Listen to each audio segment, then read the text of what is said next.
3 years ago, I walked out on my toxic family. Now, I'm a tech success. My sister tried to expose me at Grandma's party, but the truth shattered her. When I last saw my sister Catherine, she was smirking at me across our parents' mahogany dining table. My mother sobbed into her handkerchief as my father's nasty remarks resonated. I always knew you wouldn't amount to anything. That night, 3 years ago, was the breaking point. The last time I allowed my family to make me feel insignificant and worthless.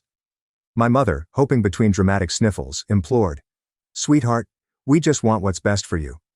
If you just listen to Catherine about the job at her firm." I cut in, my voice surprisingly steady despite the wrath building inside me. The entry-level administrative role, where I would fetch her coffee. Catherine's gorgeous, irritating smile did not change.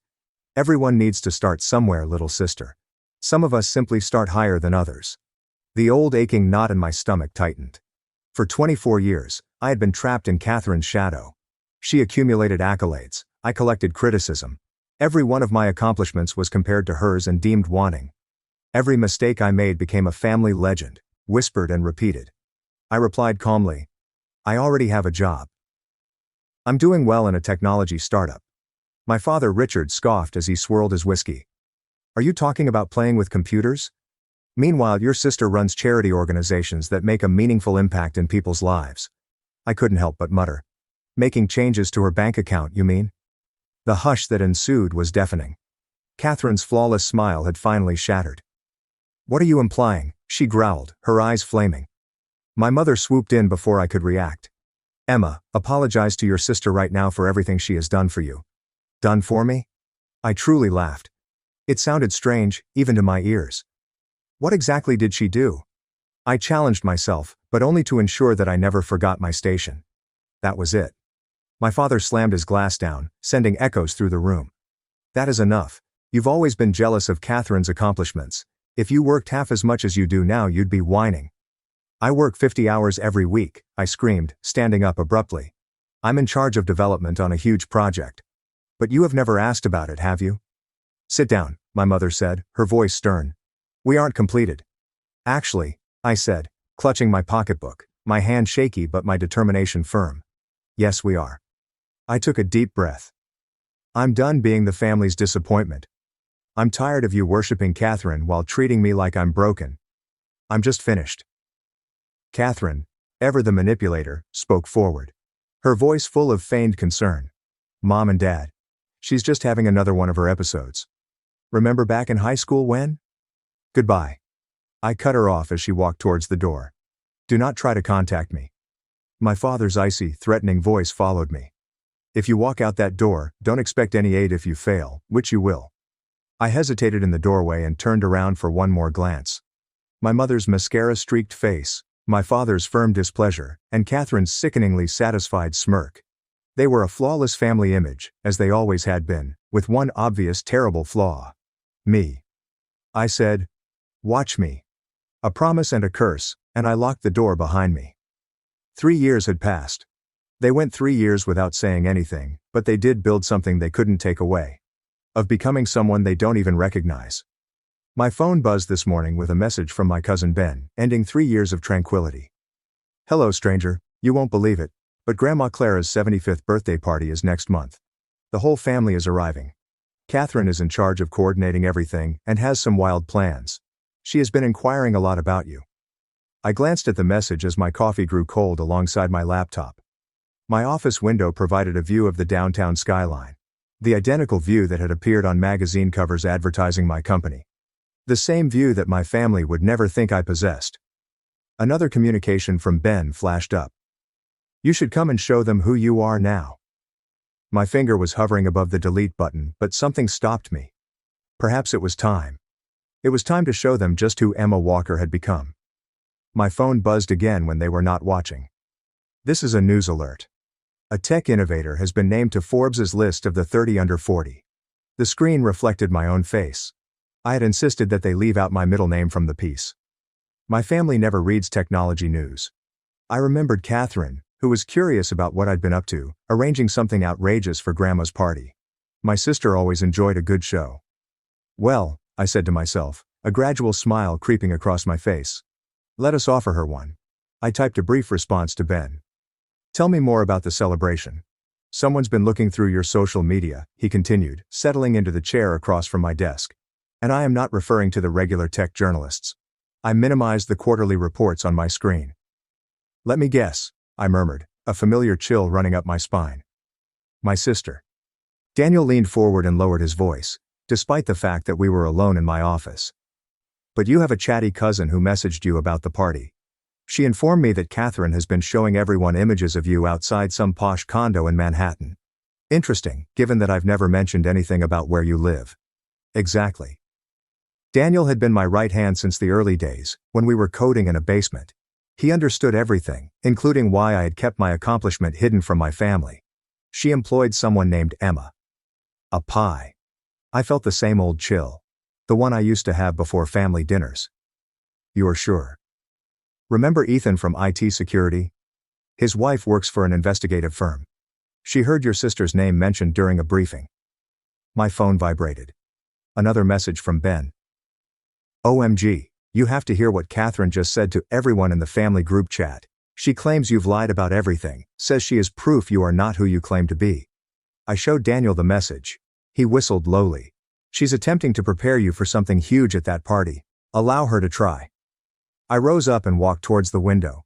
People 12 stories below appeared to be ants moving between skyscrapers. She wants to expose me. Fine. But she might not like what she discovers. What are your thoughts? Before I could respond, my assistant Olivia buzzed in. Miss Walker, your two are here. The venture capital gathering. Thank you, Olivia. Daniel completed for me. Okay, finish this later. He nodded, walked towards the door, and then hesitated. Just take care. Okay, I understand it. Looks like you're planning something. After he went, I opened my laptop and checked my private email. I received 3 fresh messages from family members I hadn't spoken to in years, all asking variations on the same subject. Was this true? Had I actually pretended to be successful? I selected delete for all of them. My telephone rang. Grandma Clara's phone number. My finger lingered over decline, but something compelled me to answer. Hello. It's about time you picked up. Her voice sounded precisely as I recalled. Sharp and clear, with no bullshit. Your sister is telling everyone that you're a con artist. Is she here now? Do not play coy with me, girl. Are you attending this party or not? I paused. Do you want me there? I would not have asked if I hadn't. A pause. Something isn't right about this. Catherine is overly enthusiastic, like she's preparing a public execution rather than a birthday party. That sounds like her. Emma. Her tone softened somewhat. What actually happened 3 years ago? My email pinged before I could respond. A fresh message. There was no topic line from an address I didn't recognize, only a photo attachment. I opened it and felt my blood freeze. I was heading into my office building yesterday morning with a coffee in hand. The angle indicated that it was taken from across the street. I have to go, Grandma. I will consider about the celebration. I hung up and enlarged the photograph. A faint watermark can be seen in the corner. Man. Investigate. My phone vibrated again. This time the text came from an unknown number. Interesting career path for someone who started dabbling with computers 3 years ago. Your sister says hi. I should have been afraid. Instead, I felt something different, something tougher, colder, that had been accumulating for 3 years. I dialed Daniel. Remember the contact you mentioned? The one whose wife works for the PI firm? I need to meet today. My building is under surveillance. Daniel is snapping pictures. If Catherine wants to play detective, that's okay. But she overlooked something crucial. What is that? I looked at the shot again, seeing my fancy suit and my company's emblem clearly apparent behind me. I'm no longer a terrified little sister. And I have riches that she cannot imagine. What are you planning to do? Last night, I thought of Catherine's sneer and how many times she had torn me down to build herself up. About the lies she was telling now, attempting to destroy whatever she imagined I'd become. I'm going to let her finish her investigation, I added gently. And then I'm going to show her what a real takedown looks like. The truth was coming. All of it. And this time, I'd be the one smirking across the table. Aaron Matthews' office looked precisely like one you'd expect from a private investigator. Weathered leather chairs, filing cabinets, and an old desk. The man himself was a surprise. Crisp suit, piercing eyes, and a manner that suggested he'd rather be anywhere else. Miss Walker, he remarked without standing. I believe this is about the surveillance photos. You assumed, right? I sat across from him, mirroring his posture. Want to know why you're photographing me for my sister? He gave me a long look. Professional courtesy prohibits me from discussing other clients. Professional courtesy did not prevent you from emailing me the photo. A faint smile appeared on his face. That sure, I did lean forward. So, either you're playing both sides, or something about this case compelled you to contact us. Which is it? Aaron unlocked a drawer and took out a large manila envelope. Your sister paid me to prove you were lying about your accomplishments. She was insistent that I unearth evidence of fraud, dishonesty, and possibly even criminal behavior. And he paused. And instead, I discovered this. He slid the envelope across the desk. Take a peek. Inside, there were paperwork, photos, financial records, my company's valuation reports, pictures of my penthouse, my vacation property in the Berkers, press clippings about my tech inventions, and all I'd worked for, all in black and white. Aaron commented quietly, that's an impressive portfolio. Self-made, clean, and legal. The opposite of what your sister was looking for. So, why show me? Because when examining you, I discovered something else. Something that shouldn't be there. He took another, thinner envelope from his desk. This was incorrectly filed in your sister's background records. I don't think she realizes I have it. My hand shook slightly when I opened it. There was only one page inside. A bank statement from Catherine's humanitarian organization. Red flags appeared instantly.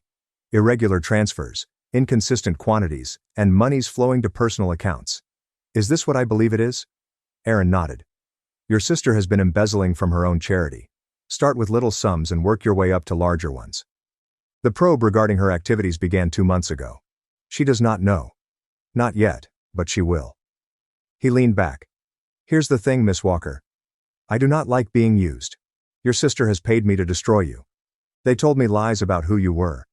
Instead, I discovered someone who created something real. My phone vibrated. Another message from Ben. Catherine is telling everyone she will expose you at Grandma's celebration. She claims she is proof you are living a lie. I showed Aaron the message. He actually laughed. She plans to submit my report during the party. He stated he believes it will disgrace you.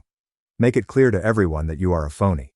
Instead, she will give proof of your legitimate achievement to your entire family. He motioned to the envelopes. Take both of them. Consider this an apology for the surveillance. I stood and gathered the documents. Why are you truly assisting me? Let's just say I have a sister too. He smiled grimly. And sometimes, karma requires a little shove. I called Daniel from outside of his office. So, he asked. It's better than we expected. Catherine isn't only attempting to expose me, she is going to accidentally reveal herself. What do you mean? She has been stealing from her charity, Daniel. And she is about to deliver me evidence of both my accomplishments and her crimes in front of our entire family. A low whistle. That is poetic justice. I laughed, recalling all of those family dinners, smirks and sharp remarks. What is the best part? She's paying for her own demise. Can you identify where she acquired the money to hire Aaron Matthews? Don't inform me about the family trust account. The one she always felt I wasn't responsible enough to use. My phone vibrated again. I received an email from my mother. Emma, please do not come to the party. Avoid exacerbating the situation. I removed it without replying. 3 years ago, I left their table feeling broken. This time, I'd walk in knowing exactly who I was and, more crucially, who Catherine was. Daniel? I asked, climbing into my car. Remember how you said I was planning something? Yeah, I'm not anymore. I looked at the envelopes on my passenger seat.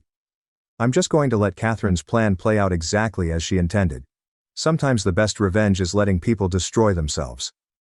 The party was just a week away. For once, I was eagerly anticipating a family gathering. Holy shit, he said quietly, spreading Aaron Matthews' documents on my office table. This is comprehensive, I said, watching him flip through pages of my life's work. Forbes features, property documents, and corporate valuations are thoroughly documented. Catherine wanted proof. She got it, but it wasn't the proof she desired. Daniel displayed a glossy photo of me presenting at a technology convention. This will backfire spectacularly. My phone flashed up. Another communication from Catherine. The first direct interaction in 3 years. I hope you are ready for Grandma's party. Little sister. It's time to show everyone who you truly are. I showed Daniel the message. He snorted. She has no idea, right? None. I took up the second envelope, which contained Catherine's secrets. But here is the actual bomb. We spent the next hour going through the charity's financial records. The trend was evident. At first, withdrawals were little, but they gradually increased in size. Money allocated for children's programs was siphoned to personal accounts. Luxury purchases are disguised as operational expenses. Look at this. Daniel pointed to a specific transaction. She hired Aaron Matthews using charitable monies. Not only that, I opened my banking app. She also took $10,000 from the family trust account, which she oversees, on the same day. Can she do this legally? Number. It requires approval from all beneficiaries. I laughed bitterly. She presumably assumed I'd never know because I hadn't touched that account in years. Olivia popped her head in through the open door to my office. Sorry to interrupt, but you must watch this. Catherine just shared something in your family's Facebook group. I brought it up on my laptop. There it was, a lengthy, seemingly sincere post about keeping the family safe from fraud and sharing hard realities. She had even tagged Grandma Clara.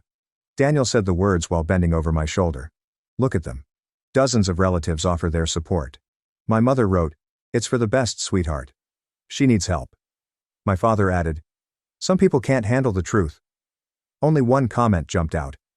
"Grandma Clara is cautious about the truths you seek, child. You might not like what you discover." "Grandma knows something," Daniel remarked. "Grandma always knows something." I shut the laptop. That is why Catherine is performing this at her birthday celebration. She believes Grandma's approval will justify her attack. My phone vibrated again. Aaron Matthews, this time your sister simply demanded the final report. She says she needs it for a family presentation. I thought you should know. I typed back. Let her have it. Daniel lifted his eyebrow. Are you really going to let her do this? Watch, I replied, bringing up the trust account information on my screen. Catherine was really bent on exposing me. She's becoming sloppy. Look at these transfers. She's been stealing for months, assuming no one will notice. But you did. Number. I smiled. Grandma did. 3 weeks ago, she asked for an audit of all family funds. That prompted the probe into Catherine's charity. So, when Catherine presented Aaron Matthews' report, she was giving evidence of my achievement to a grandma who was already aware of her dishonesty. I leaned back. Sometimes the finest vengeance is simply sitting back and watching. Olivia appeared again. Miss Walker, the board meeting starts in 7 minutes. Thank you, Olivia. I stood, smoothing my jacket. Daniel, could you please finish reviewing these? I'd like to know every aspect before the celebration. Yes, but he hesitated. Do you really intend to expose her in front of everyone? I recalled all the times Catherine had humiliated me during family gatherings. All the smirks, the subtle insults, the way she presented herself as the successful sister while portraying me as the failure. No, I said finally. I am going to let her expose herself. My phone flashed up one last time. I received a message from Grandma Clara today with my party invitation. It says you're coming. It's about time, girl. Bring that backbone. I know you've grown. I grinned and typed. Don't worry, Grandma. I am not the same person who left 3 years ago. Good, she said quickly. Because neither is your sister. And only one of you will like how this party finishes. Looking at the records on my table, which proved both my rise and Catherine's fall, I knew which of us it would be. I contacted Daniel as I was heading to my meeting. Make sure that records are kept safe. The party is in 7 days, and Catherine isn't the only one who knows how to deliver a presentation. Sometimes karma needs a little assistance, and other times it simply requires an audience. The notes began to arrive a week before Grandma's party. First there were my mother's daily guilt trips. Please rethink coming. You will simply embarrass yourself. Why don't you just let Catherine help you? We're only trying to keep you safe from yourself. Delete. Delete. Delete. I was in the middle of a board meeting when Ben called 3 times. You need to hear this, she added as I finally walked out to respond. I just overheard Catherine on the phone with Aaron Matthews. She intends to conduct this presentation shortly after Grandma's cake. Says she'll safeguard the family from your falsehoods or something. Did she mention what the lies were? No. But Ben lowered her voice. She's acting strangely. Emma appears to be manic. She keeps checking her financial accounts on her phone. She tried to access the trust fund again yesterday, but Grandma had locked it down for routine auditing. I smiled. How did Catherine take that? She hurled the phone across the room. Perfect. The pressure was getting on her. Thank you, Ben. Keep me posted. Back in my office, Daniel was waiting for additional information. Your sister just attempted to enter the building. Security stopped her. I moved to the window. 12 floors below. I could just see Catherine's distinctive red coat as she stormed to her car. What did she want to talk about with the CEO? Daniel grinned. I guess she doesn't recognize you. My phone vibrated. A text from Aaron Matthews. Your sister is getting desperate. He asked me to explore deeper. Find something more destructive.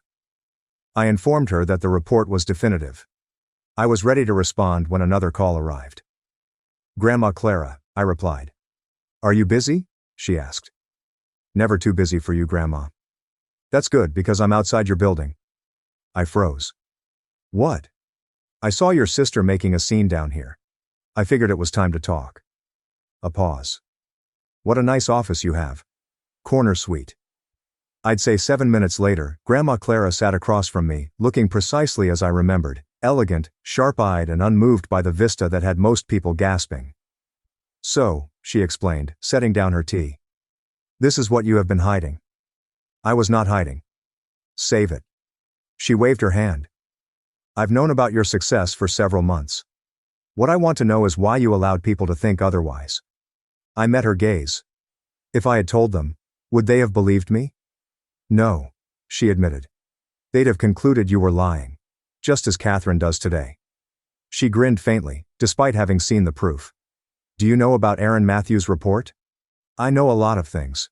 She brought out her phone and handed me an email with an audit report on your sister's charity. Interesting read. Don't worry, Grandma. I will not spoil her big presentation. She stood adjusting her jacket. Please tell me one thing. Are you prepared for this? For Catherine's attack. Number. Her gaze remained fixed on the fallout. Because after this is done, nothing in this family will be the same. Before I could react, my phone flashed with a message from my father. Your mother is in tears over what you are putting Catherine through. I hope you are happy. I showed it to grandmother. She read it and laughed. Actually laughed. Oh, they don't know what's coming, do they? She started towards the door but hesitated. Wear your navy suit to the party? The one from your Forbes photo shoot? It will appear great in photographs. What photographs? The ones that everyone will take when Catherine's presentation fails. She winked. I may be reaching 80, but I still know how to put on a show. Daniel entered after she had departed. Was that indeed your grandmother? The one and only. She appeared scary. I was going to say prepared. My phone vibrated. One last time. Catherine, this is your last opportunity, little sister. Back out now, or I will ruin everything you've claimed to construct. I thought of the documents in my safe and Grandma's knowing smile. Approximately 3 years of silence and strength. You cannot ruin what is real, I typed back. Then I brought up the party invitation on my screen. There are 2 days to go. It took 2 days for Catherine to get up, expecting to tear me down, only to show her own destruction. Daniel, I called out, please clear my calendar for Monday. I have a birthday celebration to attend, and a sister to witness self-destruction. When I came into the country club ballroom, the room fell silent. The conversation ended in the middle of a phrase. Champagne glasses froze halfway to the lips, and all eyes turned to see me enter. I noticed Catherine approaching the cake table, her expression changing from smug to surprised as she took in my look. The navy clothing had the exact effect that Grandma had expected. Professional, powerful, and pricey. Emma, said my mother, her voice cracking. What are you doing? How are you? Happy birthday, Grandma, I murmured, bypassing my mother and heading directly to Grandma Clara's seat of honor. I handed her a little wrapped surprise. Grandma spoke up just on time and loud enough for everyone to hear. She tapped the unoccupied seat next to her. Sit. Whispers arose throughout the room. This seat next to the birthday girl was meant to be Catherine's. That's my space. Catherine hurriedly approached. Tell her, Mom. Let her sit. Grandma cut in, her tone leaving no room for disagreement. It is my birthday. I will seat anybody I want. Where I want. I caught my father's eye from across the room. He looked away first. The following hour was a symphony of awkward small talk and probing queries. Relatives that I hadn't seen in years suddenly wanted to know everything about my life. I gave them nothing but a smile and directed their queries back to them. Enough chit-chat. Catherine eventually spoke, touching her glass. It is time for the unique presentation I have arranged. She took out a thick envelope containing Aaron Matthews' report and proceeded to the little podium placed up near Grandma's chair. Before we begin, my mother interjected. Perhaps Emma should step out. No, Grandma answered firmly. Catherine cleared her throat. Everyone stays. As you all know, family is everything to me. That's why it aches my heart to reveal what I'm going to reveal. She addressed me squarely. Some people have deceived us, telling lies and appearing to be someone they are not. I sat back, relaxed, and let her speak. I hired a private investigator, she said proudly, to find out the truth about my sister's alleged success and what he discovered. Show us, Grandma interjected. Stop talking and show us what he's uncovered. Catherine stumbled slightly but recovered. Of course, I will begin with these photographs. She took out the first one. I enter my office building, with the corporate logo clearly visible behind me. This is where my sister claims to work, she explained. A technology company is valued at. She stopped reading the paper for the first time. Her face turned pallid. Go ahead, Grandma encouraged. What is the company's value? This cannot be correct. Catherine shuffled through more paperwork. What do these documents show? I asked gently. Property deeds, stock options, board member appointments, Forbes interviews, she whispered. The room was silent. Read it, Grandma demanded. Read what that investigator uncovered on Emma. She's the CEO, Catherine murmured. The company, it's hers. All of it. My mother choked, and my father's whiskey glass shattered on the floor. Keep going, Grandma whispered. There's more, isn't there? But Catherine had reached the last pages, the ones about her charity, and her face turned pale to gray. I think there's been a mistake, she stammered. These papers got mixed up. Aaron Matthews is very thorough, he documents everything. I pulled out my own envelope, including these bank transfers from the family trust account, which you made without approval. You had no right. Catherine shrieked. Those records are private. Like the charity's records? I asked softly. The room erupted in confused questions, relatives demanding explanations. My mother crying again, but for a different reason. My father attempting to reach Catherine, who was backing away from the podium. Grandma's voice cut through the turmoil, and she turned to Catherine. You wanted to disclose the truth, so congratulations. You did, but not the truth you expected, I added.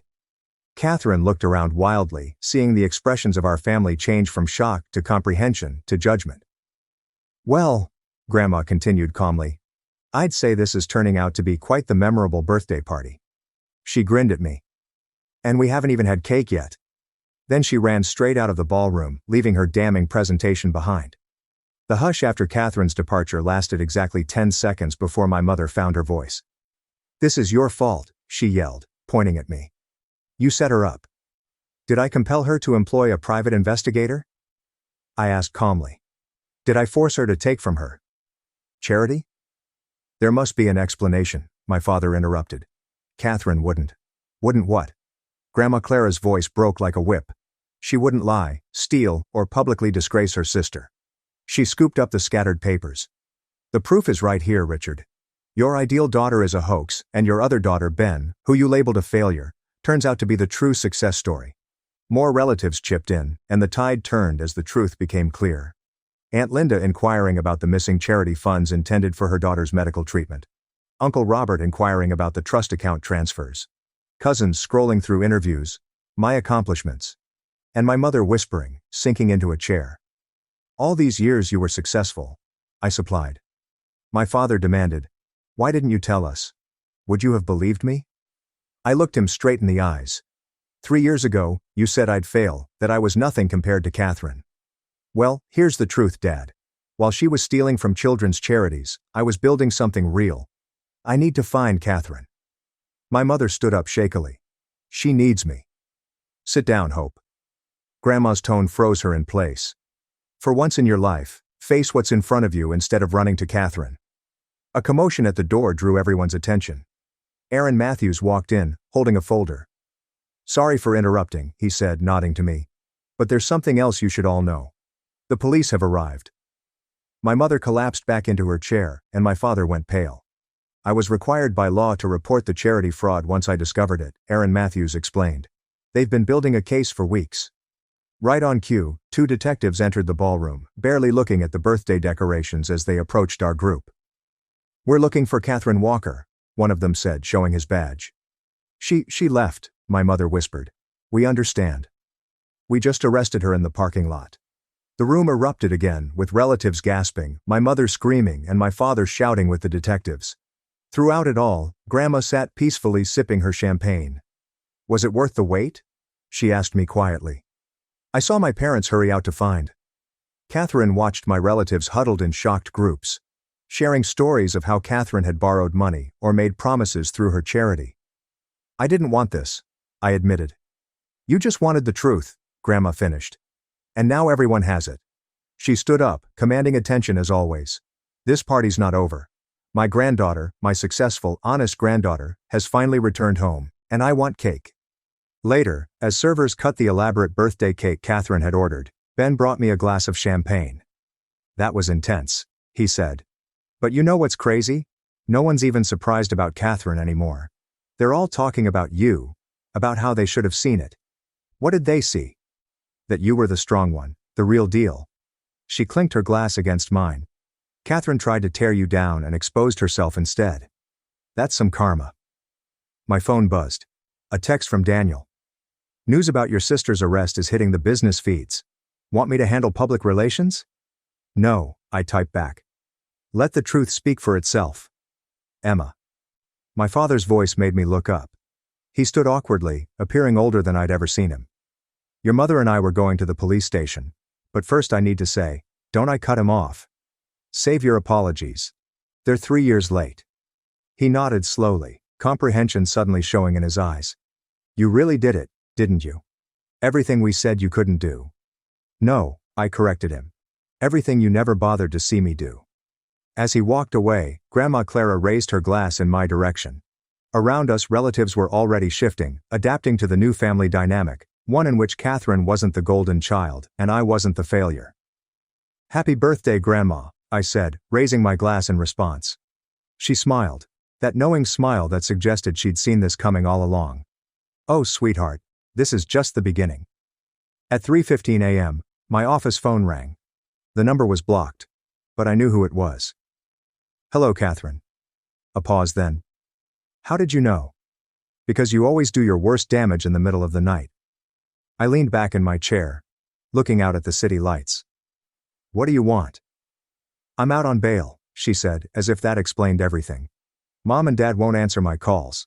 No one will. That's what happens when you steal from sick children." "I didn't." She stopped. "It wasn't supposed to be like this. You were supposed to be the failure and disappointment, not me.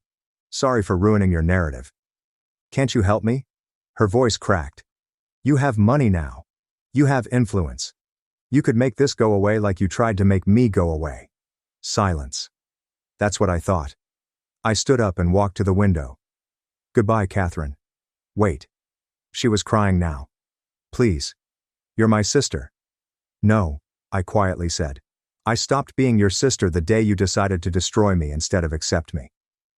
I hung up just as you knocked on my door. "Late night?" Daniel asked, noting my expression. "Just finishing some family business." I gestured to my laptop. "Did you see the email from Grandma?" He grinned. "The one about her new foundation? Pretty bold move.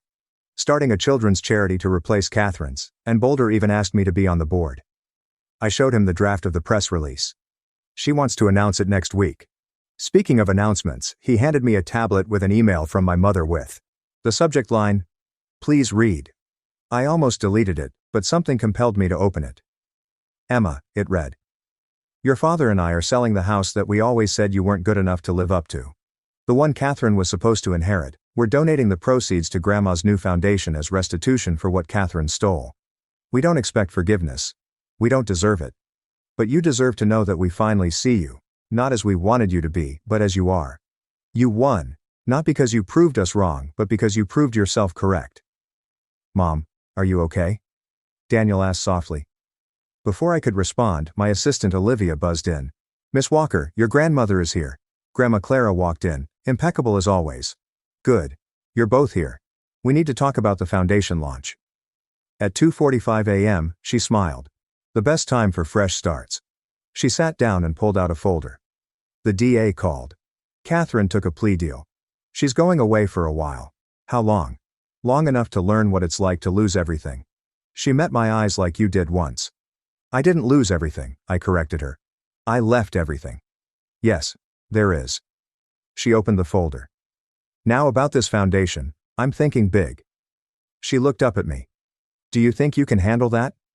I remembered Catherine's late-night call, my mother's email, and that meal 3 years ago, when I left with nothing but my dignity. Actually, I said, pulling up a proposal on my laptop. I have some ideas. Daniel excused himself, leaving me with Grandma to plan something bigger than revenge. Redemption. Not for Catherine, not for my parents, but for all the kids who needed what Catherine's charity had promised but never delivered. My phone buzzed once more, a text from Ben. Family group chat is wild. Everyone was sharing your Forbes article, and even Uncle Robert admitted he was wrong about you. I showed it to Grandma, who laughed. No, dear. Times don't change. People do. Some grow stronger, some show their weakness. You did the former, your sister did the latter, and your parents are learning. She patted my hand. But that's not your problem anymore. You've got bigger things to build. Looking at the foundation plan spread across my desk, I realized she was right. I didn't need revenge anymore, and I didn't even need their approval. I had something better. The truth. Not just about who I'd become, but about who I'd always been. Ready to change some lives? Grandma asked, pen poised over the foundation papers.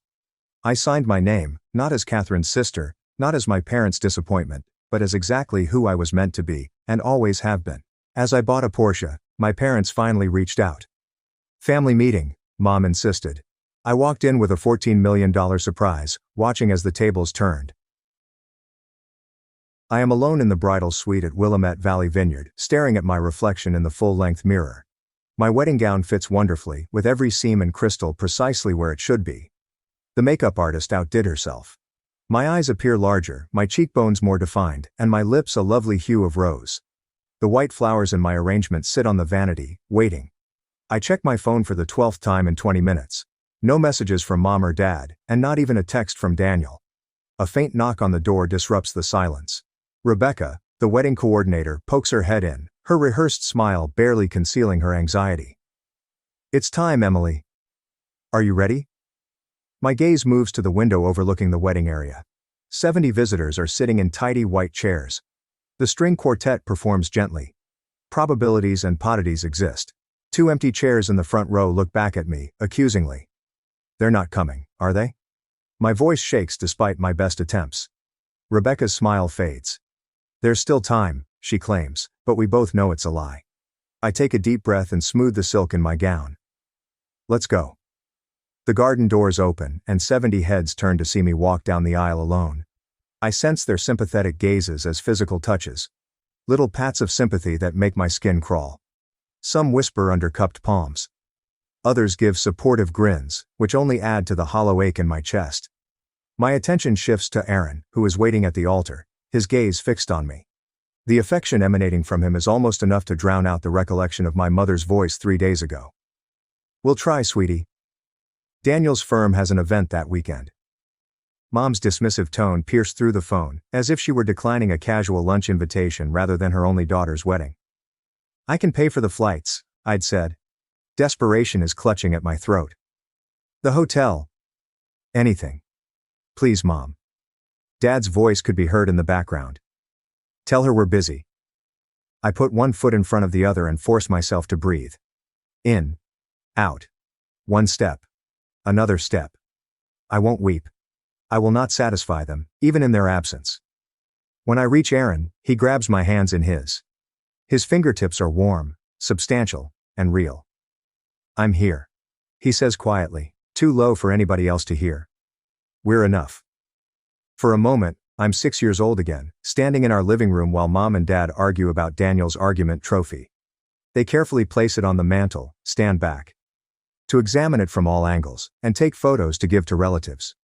My art contest certificate is forgotten in a kitchen drawer. I had displayed it to them earlier that day, proudly explaining how the teacher had claimed I had excellent talent. Mom had glanced at it and commented, "That's nice, honey," before returning to the dinner she was making. Dad later touched my hair absent-mindedly. Daniel needs more support. He's going places, he replied when I inquired why they attended all of his events, but not my art show. You understand, don't you, Emily? Mom, you never miss an opportunity. Why can't you be more like your brother? He focuses on what matters. I didn't. I tried harder after that. Academic honors, college scholarships, and commercial success. Each achievement a desperate attempt to divert their gaze in my way. Each one was observed with a distant acknowledgement, if at all. The ceremony proceeds around me. I repeat my vows, my voice becoming stronger with each pledge. I choose a future based on seeing each other clearly, Aaron tells me. The words have more weight than anyone else. Yet he understands. When the officiant pronounces us husband and wife, Aaron's mother wraps me in a hug. You're one of us now, dear, she says softly. And something tense in my chest relaxes somewhat. The photographer captures us on the dance floor, with Aaron twirling me under the string lights. His cousins join us, creating a circle of laughing and song. For brief times, I forget about the family-shaped hole in my celebration. I forget about the phone, which I have checked far too often. I forgot about the explanations I gave to curious guests. At the reception, Jessica, my college roommate, lifts her glass. To finding the family who deserves you, she adds, keeping my gaze with strong loyalty. A murmur of agreement spreads through the throng. The sincerity of her remark strikes me as a bodily blow. All these years, I've been invisible to the ones who should have seen me the best. I've been chasing approval from people who never meant to give it. When the jubilation dies down for a moment, I go away to check my phone one last time. There were no missed calls or messages, nor was there even a symbolic congratulations. Aaron finds me there, staring at a blank screen. They missed something beautiful today, he adds, placing one arm around my waist. I glance up at him, the man who has never made me feel like I had to work for his attention. I think about his family, who accepted me wholeheartedly. I think about friends who came from all around the country to support me. I put the phone down. Their choice, I remark, feeling lighter than I have in years and free from my load. And for the first time, I nearly believe it. 3 years later, I reclined back in my ergonomic chair, looking at the computer screen. Crescent Motion Studios' acquisition was completed for $18 million. 3 years of negotiations, 5 years of starting from scratch, and now 8 figures to prove it. My office door flies open, and my team rushes in with bottles of champagne and plastic glasses. To Emily. Rachel, my creative director, lifts her glass. The woman who built something from nothing, while certain people weren't looking. I smile, clinking glasses with the 10 people who, unlike my family, came out to support me. My phone vibrates as we celebrate. Instagram sent me a notification that Daniel had posted about his twins' private school fundraising. I should not look. I do it anyhow. There they are. Mom and Dad are surrounding Daniel and his wife, Olivia. Their identical daughters wore matching plaid uniforms. The caption reads, "Family tradition continues." This is the 3rd generation at Westridge Academy. Dad's arm is stretched across Daniel's shoulder. Mom beams at her granddaughters. I scroll through more pictures. Daniel's family took a vacation to Hawaii last month. The holiday party I was not invited to. Dad's retirement party. Each one resembles the ideal American family, sans one daughter. What the photographs convey is more telling than the images themselves. A vacation rental on Maui costs at least $5,000 a week. Westridge Academy charges $30,000 per year each pupil. Daniel's house, seen in numerous photos, is located in an area where nothing sells for less than $1.8 million. According to gossip from distant cousins who sporadically remember my existence, it was all paid by my parents' retirement savings and family investments. Emily? Rachel strokes my arm. We lost you for a moment. I lock my phone screen. Just checking messages. Where were we? The party continues around me, but I'm mentally calculating. Daniel's law firm is fairly profitable, but not at a level that would sustain his lifestyle. My parents have been secretly supporting him for years, squandering their retirement to maintain his image. Meanwhile, my $18 million acquisition isn't worth a text message. After the team leaves, I go through my parents' social media accounts. Hundreds of entries celebrating Daniel's successes, the twins' milestones, and family gatherings. My existence was restricted to a solitary birthday wish last year, a generic "Happy Birthday, Emily," with no photo. I close my laptop and reach a choice. The following morning, I call my financial counselor, the Porsche Taycan Metallic Gray. I'd want to finalize the purchase today. 3 hours later, I am signing paperwork for a $120,000 automobile. It's lavish, superfluous, and precisely what I desire. I don't need my family's approval, but I've never needed their money. Back home, I take a single photograph of the automobile in my driveway, the afternoon sun illuminating its shiny sheen.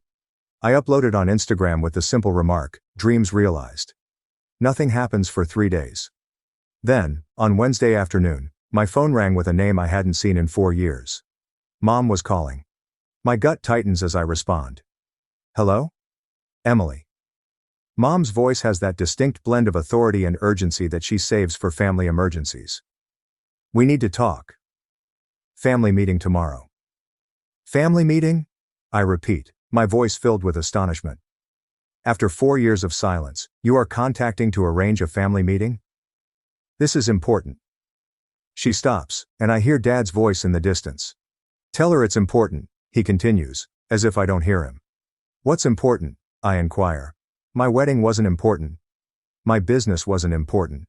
What exactly matters now? Mom's voice tightens. "It's complicated. Financial issues. We need to discuss it as a family." Yes, obviously. They noticed the automobile. They are aware of the acquisition. I'm suddenly reunited with my family. I say, "Tomorrow at 2, and hang up. The next morning, I sit in my new Porsche, the leather seat cool against my back. The 35-minute drive to my childhood home allows me to reflect on anniversaries celebrated without me, achievements that went unappreciated, and holidays spent alone while they gathered without me. I park in the circular driveway, my shiny gray Porsche seeming shockingly futuristic next to their traditional colonial. For a moment, I sit there with my hands on the driving wheel. I last stepped on that porch 5 years ago, to announce my engagement to Erin. Mom had nodded nicely as Dad checked his watch several times, apparently waiting for me to depart. They have never needed me before. Why now? My phone vibrates with Erin's text. "Remember who you are. Call me if you need extraction." I smile despite myself. Another notice appears. An email from Sophia Turner, an investor who believed in crescent motion when no one else did. "Your worth isn't measured by those who can't see it." One final warning. My assistant is confirming tomorrow's meetings. Don't let them take too much time. You have the production review at 4 o'clock. Come on then. I take a deep breath and recall my therapist's remarks from last week's appointment. Boundaries aren't punishments. They're safeguards. I straighten my shoulders and exit the car. Before I can knock, the front door opens. Mom and Dad stand there, their faces ranging from irritation to surprise as they take in the Porsche behind me. "You've done well for yourself," Dad says. Not hello. Not "I've missed you," but a judgment of my financial worth. "Yes," I respond simply. No hugs or warmth. They bring me to the dining room table, where Daniel and Olivia are already seated, their features expressions of faked concern. "Emily." Daniel nods, as if we chatted last week rather than 4 years ago. "Let's get straight to business," Dad adds, pulling out financial papers. I stand still, my bag clutched tightly in my fingers, the only visible clue of the struggle beneath my calm appearance. "No. First, I'd like to know why I'm suddenly important enough to include in family discussions after being excluded from everything else for years." Mom and Dad trade looks. Daniel shifts uncomfortably. "We can talk about it later," Mom replies, her voice falling into the dismissive tone I am all too familiar with. "We have more pressing matters now." "I'm not in a rush," I say, remaining standing. "And I'm not interested in being convenient family only when you need something." For the first time in my adult life, I see my father's face filled with uncertainty. I understand they need me right now, and for once, I have the ability to control what happens next. My childhood home's dining room feels smaller than I recall. Michael sits at the head of the table, hands folded, as if he's presided over a corporate meeting rather than a family emergency.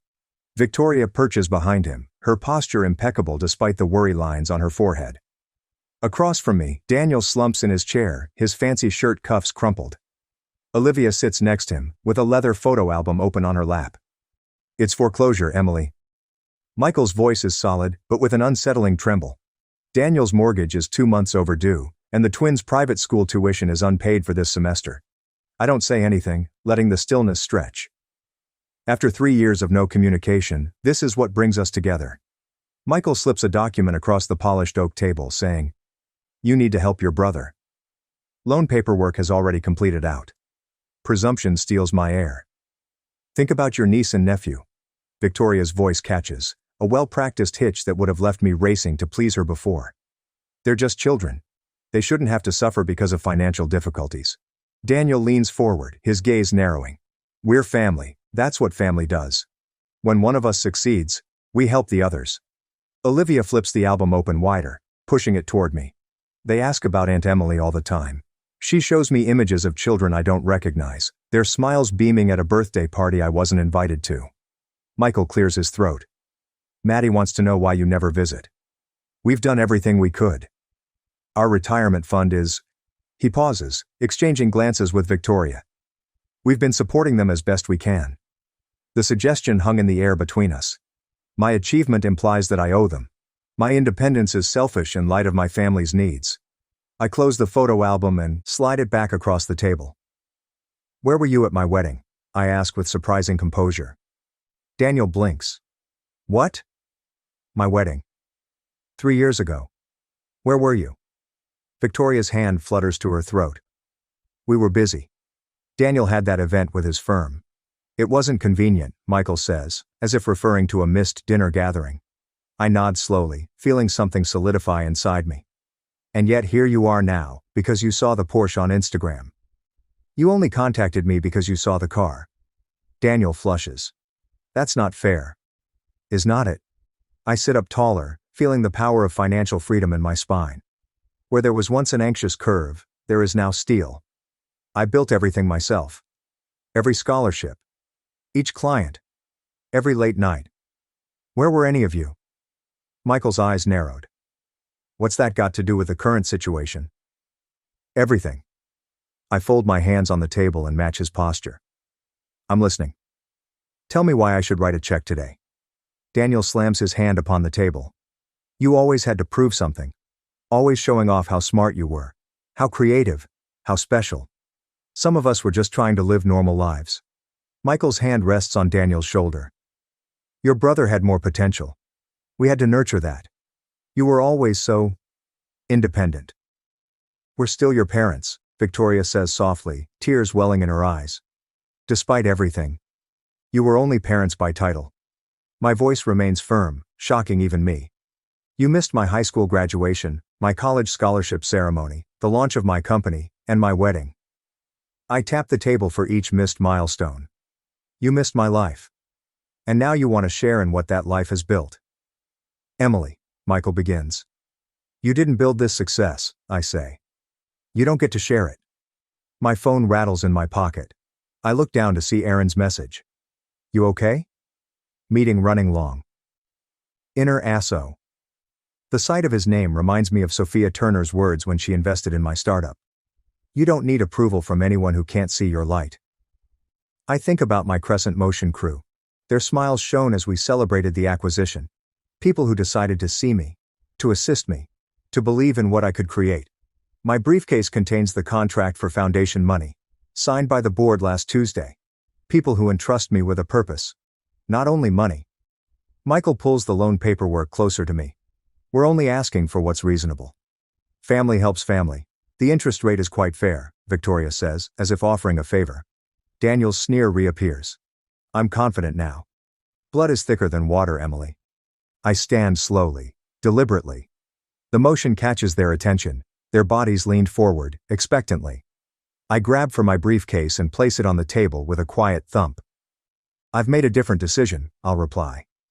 Daniel's gaze are fixed on my hands as I unlatch the briefcase. Michael moves forward in his chair. Victoria's fingers twirl the napkin on her lap.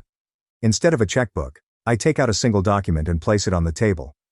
This is the announcement for the Rivera Media Scholarship Foundation. $14 million to create opportunities for young women in digital media arts. I smooth the paper with my fingers.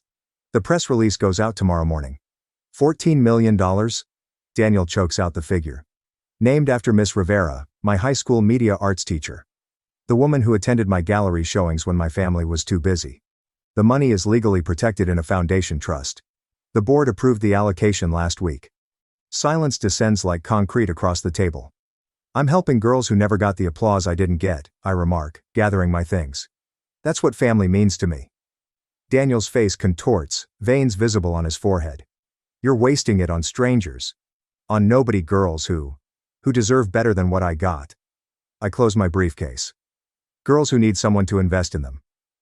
My parents are astonished, staring at the paper that symbolizes millions they will never touch. I pick up my phone and turn the screen toward them. A recording app shows an active timer from 36 to 14 and counting. I've also documented every manipulative message from today, I continue quietly. Every threat, demand, and guilt trip, just in case anyone gets creative with legal claims against the foundation. I approach to the door, my shoes echoing in the silence. Behind me I can hear Daniel's chair violently scrape back. You can't just leave. His voice crackles. We need that money. I pause at the threshold and do not turn back. No, Daniel. What you needed to do was show up. At my graduation, at my company's launch, at my wedding. I place my hand on the doorknob. But that opportunity has passed. The door closes behind me with a quiet click that resembles freedom. The Porsche purrs beneath me as I drive away from my childhood home, and my knuckles on the steering wheel are no longer white. My hands grow more steady as I progress. I tap the call button on my dashboard. It's done, I tell Aaron when he responds. They showed exactly who they are. How bad was it? His voice rings throughout the car. Each statement was tinged with concern. Exactly what we expected. I take a big breath and feel lighter than I have in hours. Daniel lost his mind when I showed him the foundation paperwork. Michael tried to salvage the situation, but Victoria just kept crying about family obligation. Are you okay? A fair question. I glanced in the rearview mirror, astonished to see no tears, no flush of humiliation, just a clear-eyed woman looking back. I'm better than okay. For the first time, I saw them clearly, without hoping for something different. I'm proud of you, Aaron declares. Remember, the foundation board meeting is tomorrow at 9 a.m. Everything is ready for the press announcement. The timing was planned. Before any family conflict occurs, lay the legal groundwork. Plan the announcement before they can regroup. There were no emotional pleas, only formal systems that they were unable to breach. The Rivera Media Scholarship would be my legacy, not a family drama. I'll be ready, I promise, the caller said. The first message arrives at 11:47 p.m. By midnight, my phone is buzzing non-stop with family emergency texts. I quiet it and set it face down on my nightstand. The home is quiet, save for Aaron's steady breathing next to me. I don't need to read their communications to find out what they contain. My mother leaves 5 voicemails in the morning, with her tone shifting from weepy pleas for family togetherness to scathing accusations of treachery, ending in warnings about what people will think of a daughter abandoning her family in their time of need. You've dealt with worse? I tell myself as I apply mascara, my morning routine keeping me grounded. My blue suit, which I wore to sign the acquisition paperwork, hangs on the closet door. Aaron serves me coffee in my favorite mug. Daniel's been calling business associates, he continues, thumbing through his phone. And your father attempted to contact my uncle. Predictable. I take a sip, the coffee harsh but comforting. They're moving faster than I expected, but not more cleverly. The foundation board meeting runs nicely.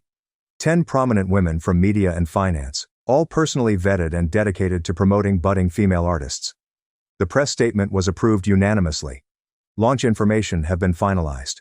The first scholarship recipient will be chosen in 5 months. Janine from reception called as I was examining the event location proposal. Miss Rivers, your family has arrived and they're causing quite a scene. I can see security coming toward the lobby through the glass walls of my office. I straighten papers that do not require straightening. Have security escort them out, please, calmly and professionally. I look through the windows as my mother's voice rises over the usual office hum. My daughter is abandoning her family. Her hands sway madly, her pearl earrings bouncing. With them. Daniel stands alongside her, arms crossed, his face flushed with the shade of crimson he used to get when he was denied anything as a child. My staff looks to me for indications. I up, smooth my skirt, and proceed to my office door. It's being handled, I tell them, maintaining a serenity that I've rehearsed for this situation. Let us continue with our work. Security leads my family to the elevators. Daniel's voice echoes back. This isn't over. We have family obligations that you can't just ignore.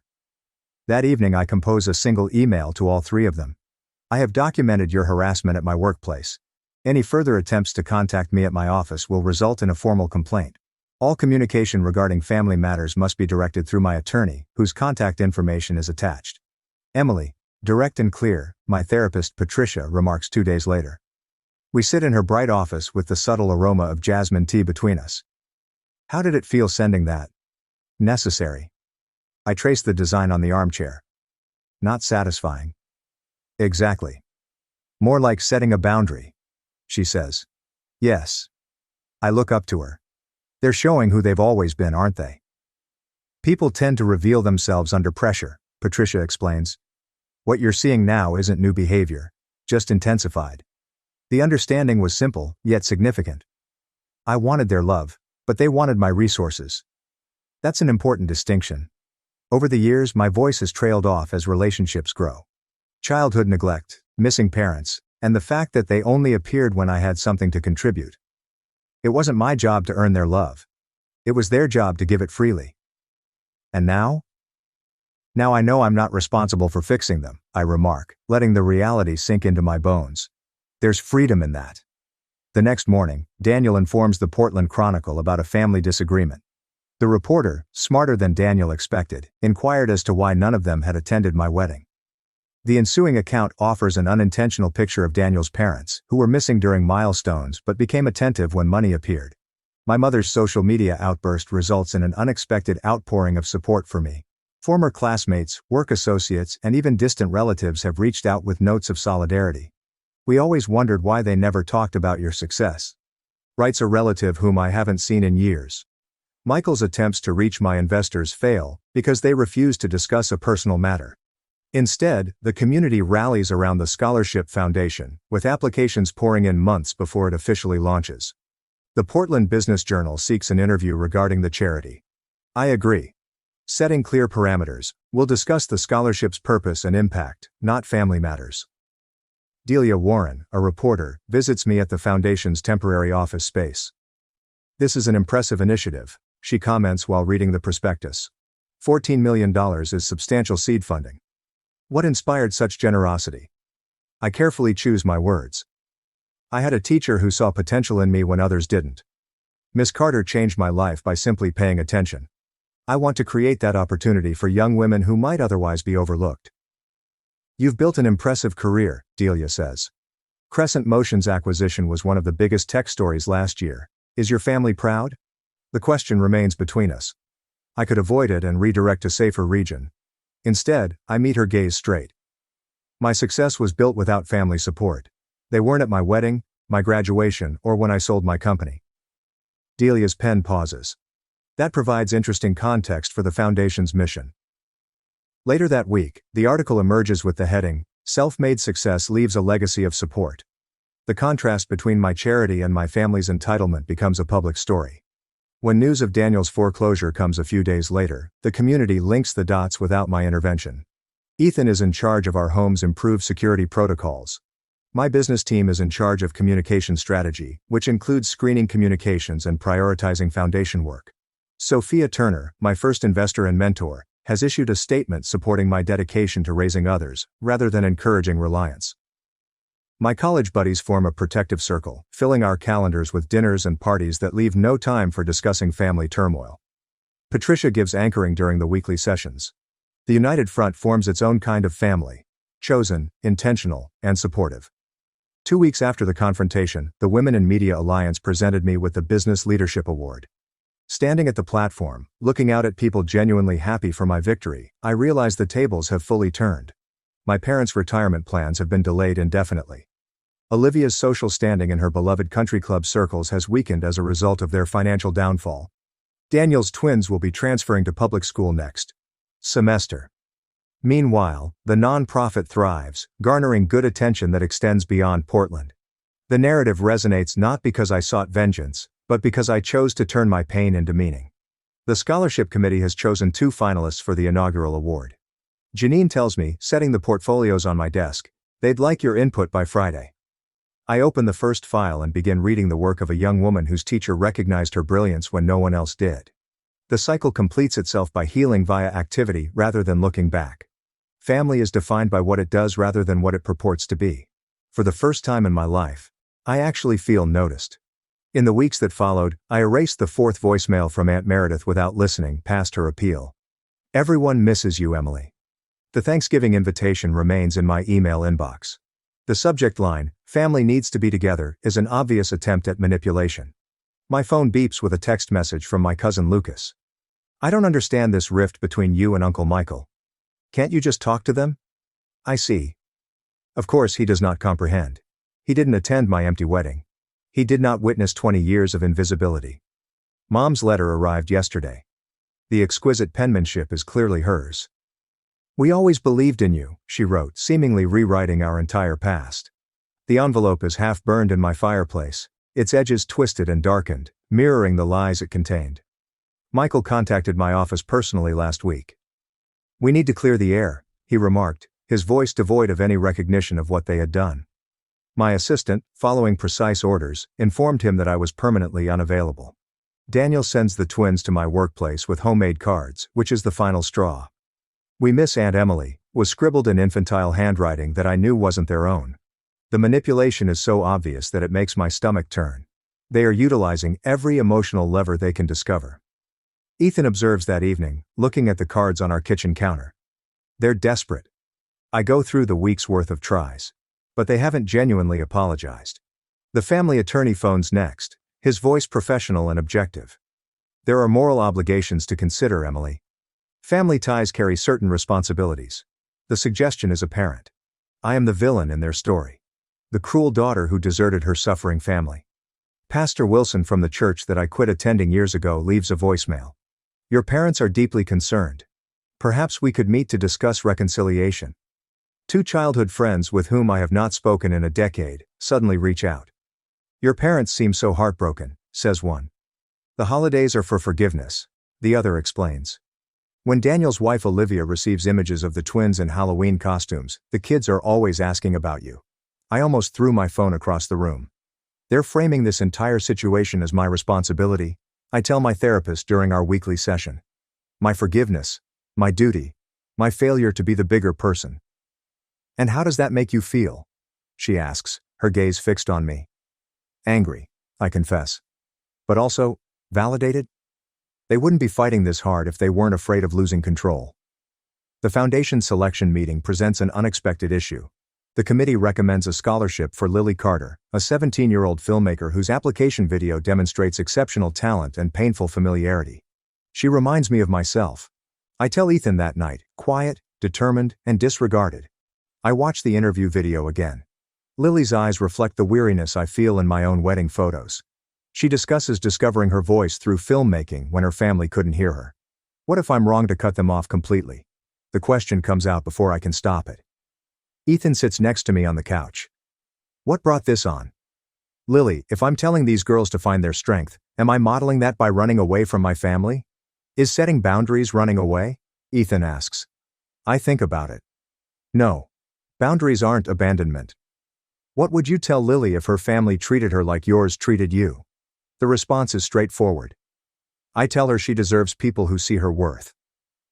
The Thursday before Thanksgiving, I host a dinner at our home. The dining room table expands to fit everyone, Ethan next to me, Naomi across from us, and my business team in between. Lily sits on the opposite end, her scholarship diploma framed on the sideboard behind her. Our home exudes warmth that my parents' house never had. Candles glimmer in silver holders, and laughter echoes from the ceiling. Nobody here has to prove their worth to be seen. I raise the glass. To those who see us for who we are. The toast echoes across the table. My phone is turned off, and notifications are silenced. The lunch unfolds in perfect rhythm, with talks free of the judgment I grew up with. Over dessert, I introduce the Foundation's new mentoring program. I'll be personally involved with each recipient, I said. We're making meaningful connections. Lily's eyes widened.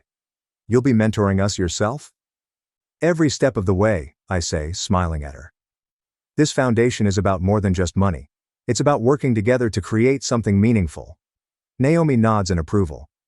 You've created structures that cannot be interfered with.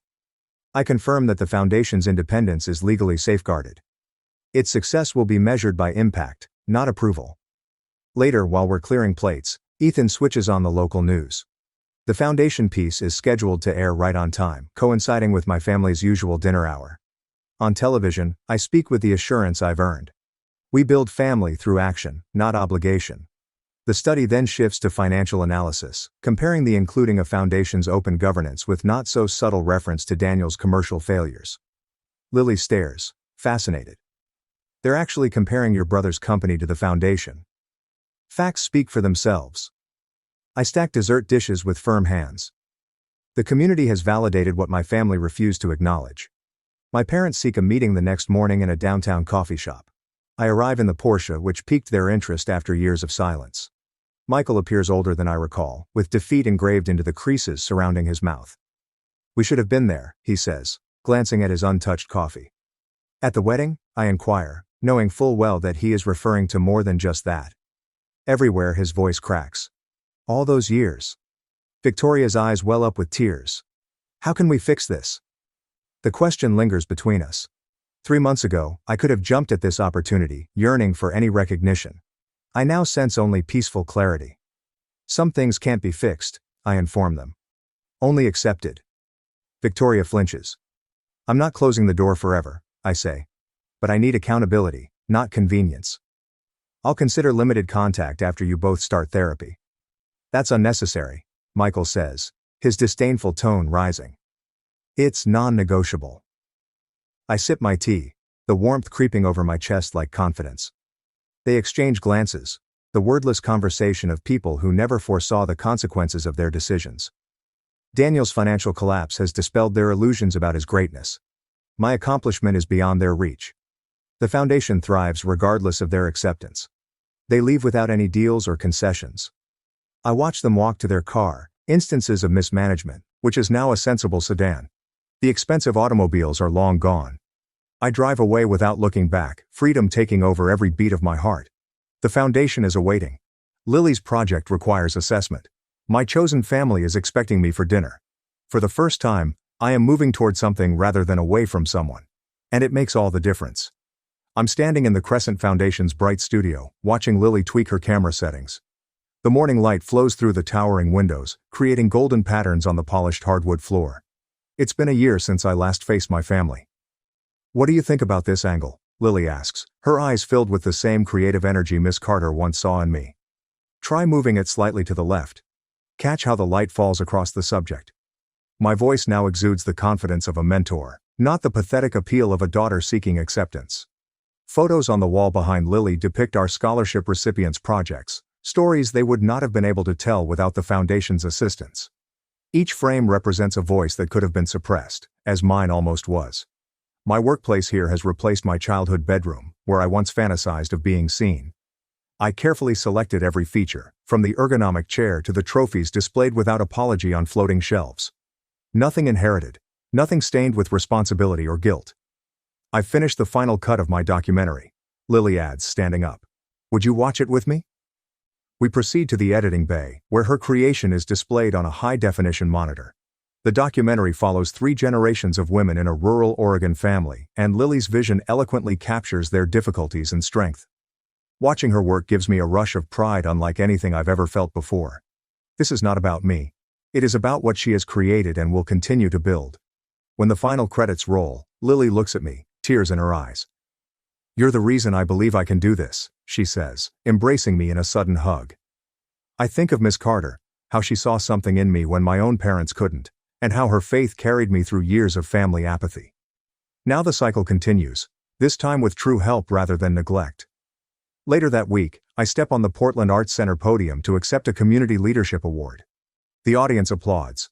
A sea of faces turn to me with gratitude, not pity. Aaron sits in the front row, beaming with pride. There are no vacant chairs bothering me tonight. There are no phantom family members that I wish were here. Everyone in this room sees me for who I am. Thank you, I say, my voice firm. This journey began in invisibility and has led to impact. For years I measured my worth by the approval I couldn't earn from people who refused to give it.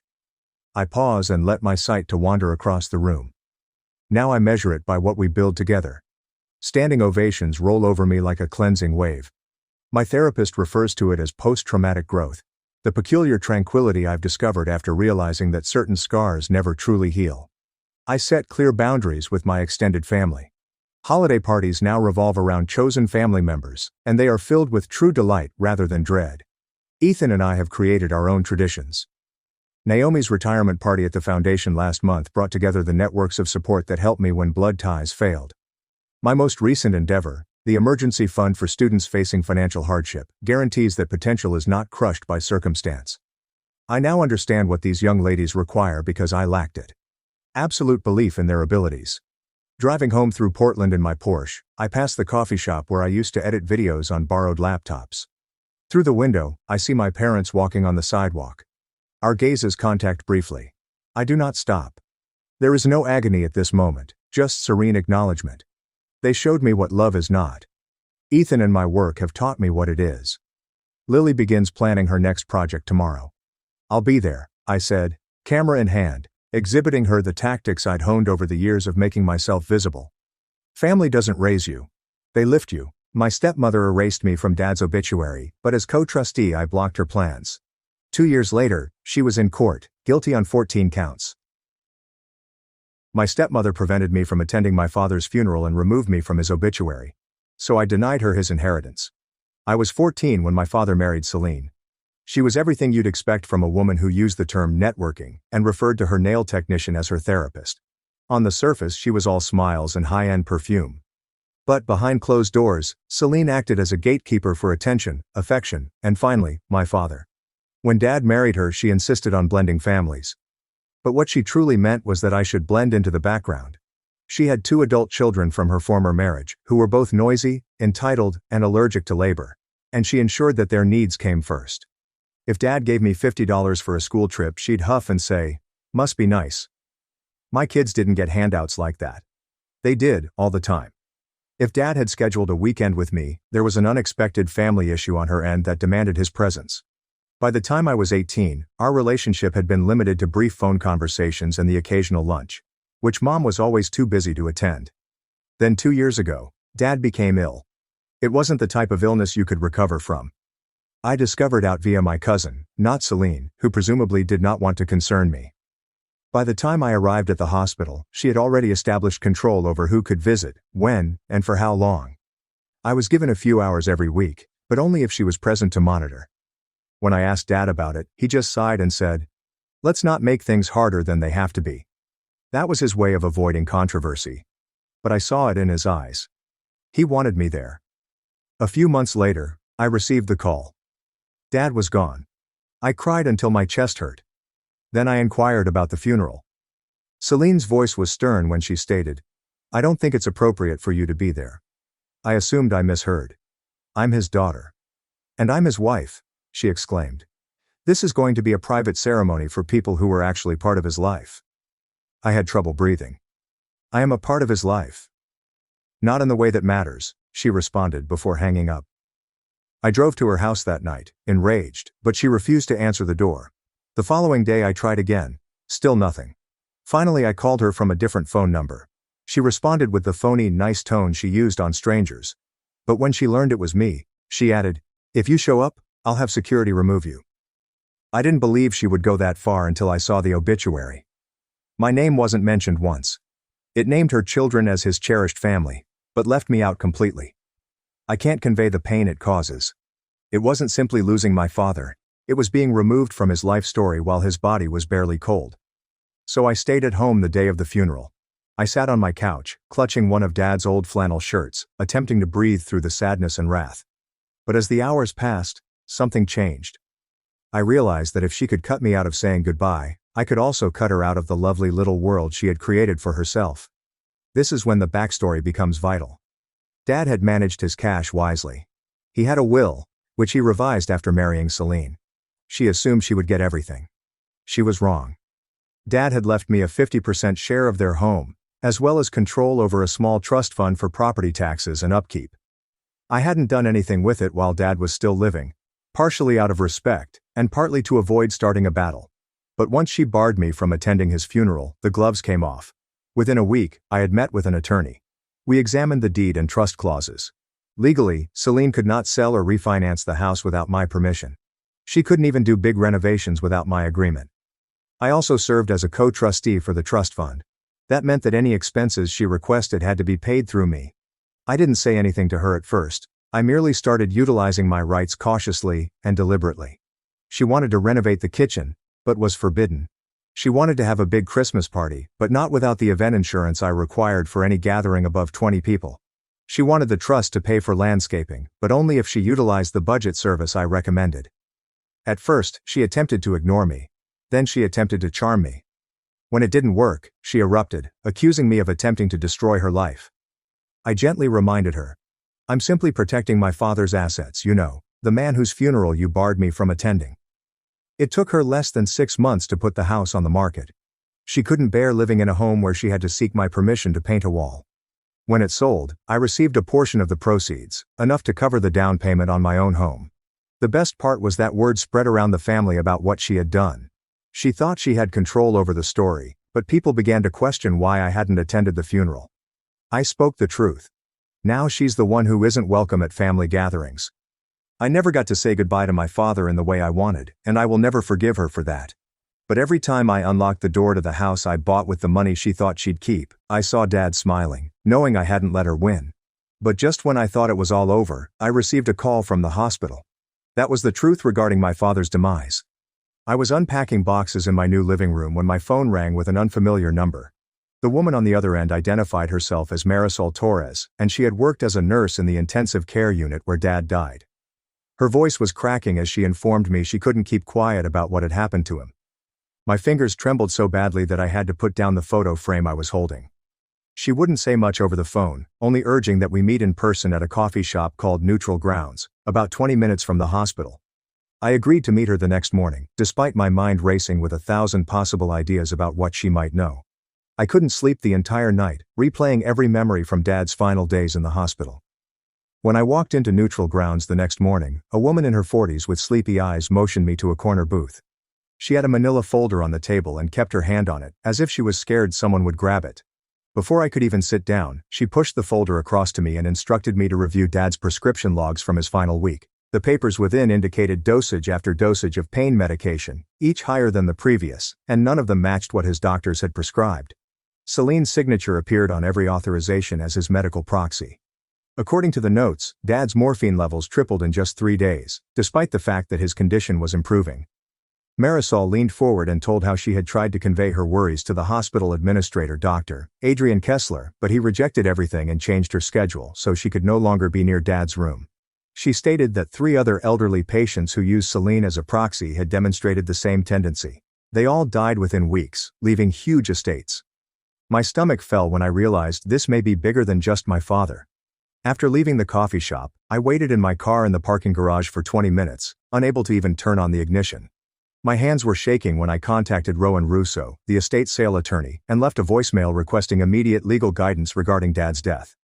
The concrete walls of the garage felt like they were closing in on me as I struggled to grasp the possibility that Celine had murdered my father. Rowan contacted me back within an hour, and I could sense the concern in his voice as I described what Marisol had showed me. He instructed me to document everything, make copies of all papers, and submit a complaint with the medical board immediately. When he asked if I was prepared for Celine to face murder charges, I said yes without hesitation. I spent the entire weekend at my kitchen table arranging medicine logs and drawing a chronology of Dad's final days with sticky notes and highlighters strewn about. Every aspect I remembered about Celine's behavior began to change, such as her insistence on being alone with the physicians and her control over who learned about his health.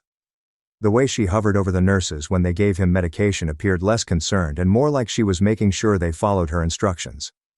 2 days later, my cousin Alara called me unexpectedly, claiming she had heard from other family members that I had been asking questions about the burial.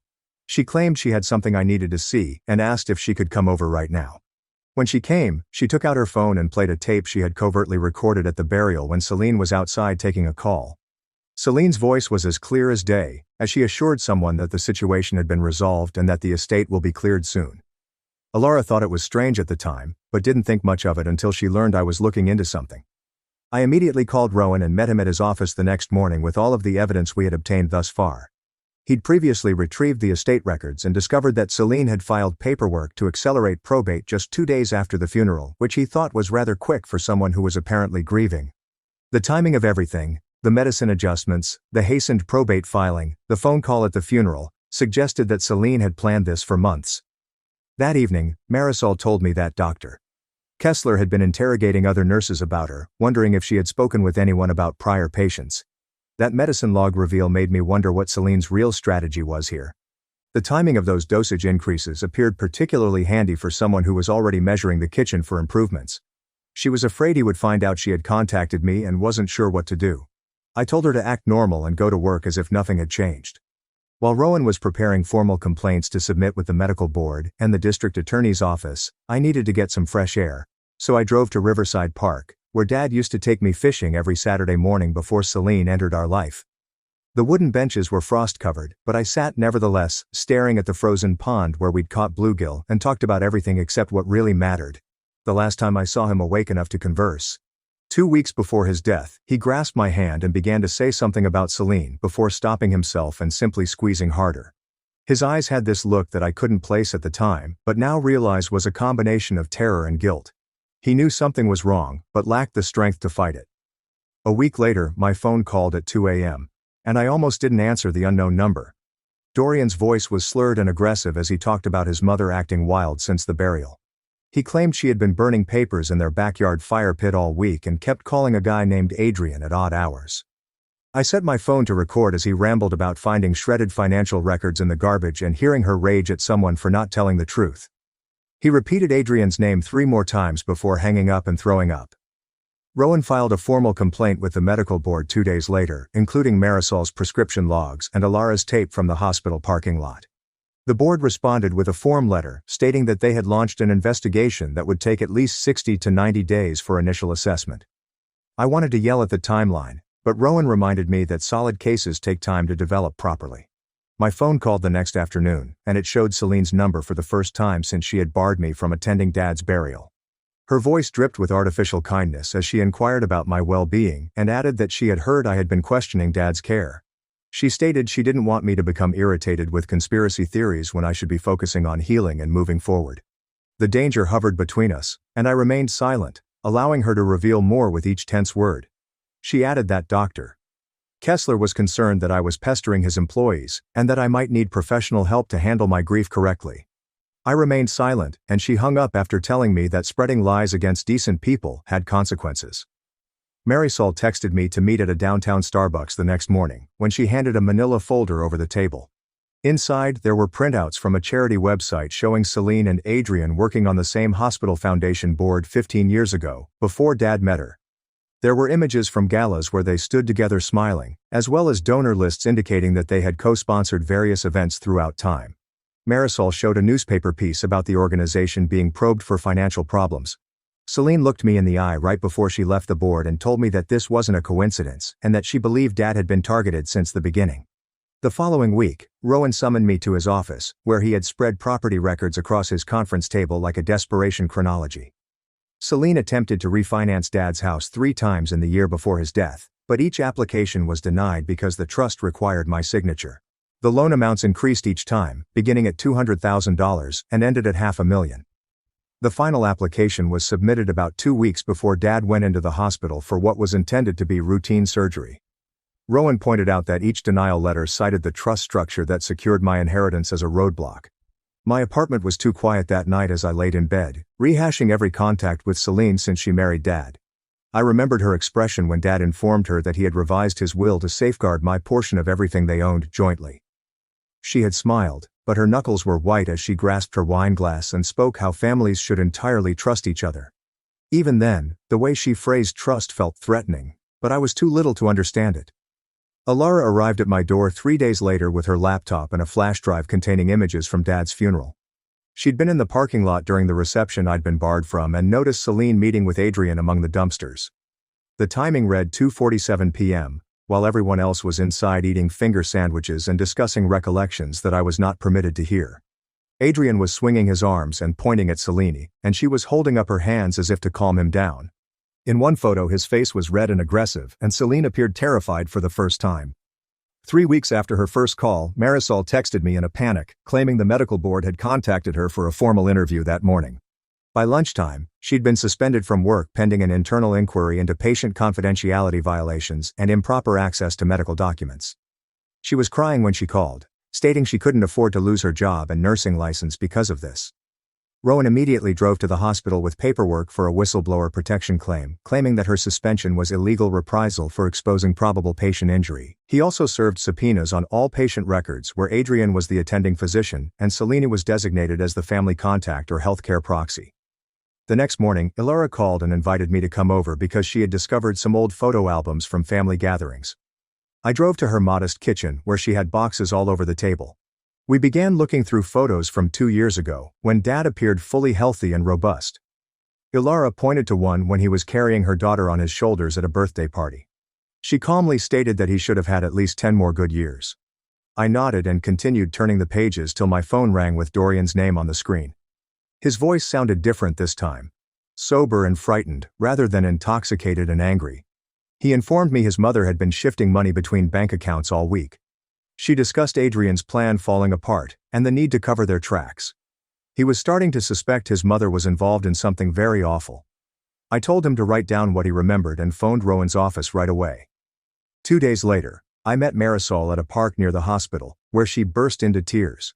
She kept insisting that she couldn't afford to lose her nursing license or her work with 3 children at home. I pledged to pay for all of her legal bills, as well as any lost wages, as a result of this fiasco. I assured her that my father would have wanted the truth to be out, regardless of the cost. She wiped her eyes and hugged me before returning to her car. Rowan contacted me from his office that afternoon, sounding upset for the first time since I had known him. Celine's lawyer had written him a cease and desist letter, threatening to sue for defamation if I continued to propagate what they deemed malicious lies. Rowan immediately filed a formal criminal complaint with the Milwaukee Police Department on the same day. He claimed the threat merely showed they were terrified, and we were on the right road. After almost a month of paperwork and waiting, my phone rang with an unknown number. The woman introduced herself as Detective Callum Monroe from the Milwaukee Police Department's Fraud Division. She wanted to set up an interview about my father's death and the claims we'd made. She said that they were conducting a formal inquiry into alleged medical fraud and elder abuse at the hospital. The investigation was officially underway, and they would be contacting everyone involved for statements. 3 nights later, around 11 p.m., someone knocked on my door, which scared me because I hadn't expected anyone. Through the peephole, I noticed Leora standing there, afraid and staring over her shoulder. When I opened the door, she virtually fell inside and began chatting quickly about her mother. She'd overheard Celine on the phone with Adrian, talking about how to tie up loose ends before the probe became deeper. Leora was convinced her mother would target her next because she knew so much about their relationship. I grabbed my keys and drove her straight to Rowan's office, despite the fact that it was nearly midnight. He met us there and took Leora's written testimony, during which she divulged all she knew about her mother's activities. She explained that Celine had used her old nursing textbooks to investigate certain drugs and their interactions. This investigation began months before my father became ill, which made things considerably harder. Leora gave us images of her mother's notes on medicine dose and interaction effects. The next week, Detective Johnson summoned Adrian to the downtown police station for questioning. Adrian appeared uneasy and constantly wiping sweat from his brow during the interview. He argued that Celine was simply a caring wife making routine medical decisions for her ailing husband. However, when the investigator inquired about the pattern of similar fatalities and his long association with Celine, he was unable to say anything. He continued altering his tale and contradicting himself, as documented in the detective's report. Meanwhile, I went through the storage unit where I had stored Dad's possessions after selling the property. I discovered a journal he had been keeping throughout his dying months that I had no idea existed. His handwriting became shakier as the pages progressed, and he described feeling fuzzy following Celine's visits. He wondered if his prescriptions were correct and why he felt worse after she helped him take his pills. Leora showed up at 11 p.m. With dirt on her own mother, she elevates family drama to Olympic proportions. Most kids steal car keys, but she's out here gathering evidence of murder plans like they're Pokemon cards. Reading about his conflicted feelings about trusting his wife while suspecting something was wrong made me sick. The next day, Rowan received a call from Marisol's lawyer with some shocking news. 2 additional nurses from the hospital had contacted them, expressing similar worries about Adrian. They'd been too terrified to speak up before, but Marisol's bravery inspired others to do so. After that, the inquiry picked up speed, and Rowan suggested we meet with the detective again to go over everything we'd discovered thus far. 6 weeks had passed since the first hospital call, and I was beginning to believe we were making progress when I ran across Celine at a grocery shop near my new home. I was piling suitcases into my car when I heard her voice behind me. My entire body turned cold. She was standing in between two automobiles, obstructing my path, and her face appeared different. Thinner and older.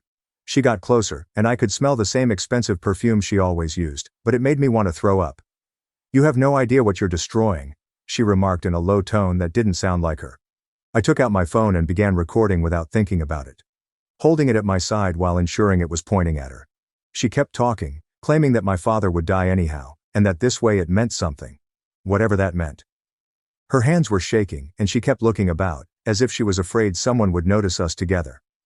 I told her to get away, but she grabbed my arm and squeezed hard enough to leave scratches.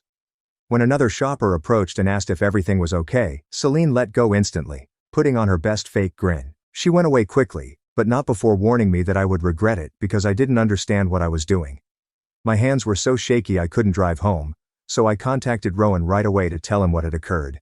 He summoned me to his office immediately, and we played the recording for Detective Arden, who listened to it 3 times before calling for assistance. The investigator stated that Celine had effectively confessed on the audio, and an arrest warrant would be issued immediately. 2 officers went to her house that afternoon, but she had already left.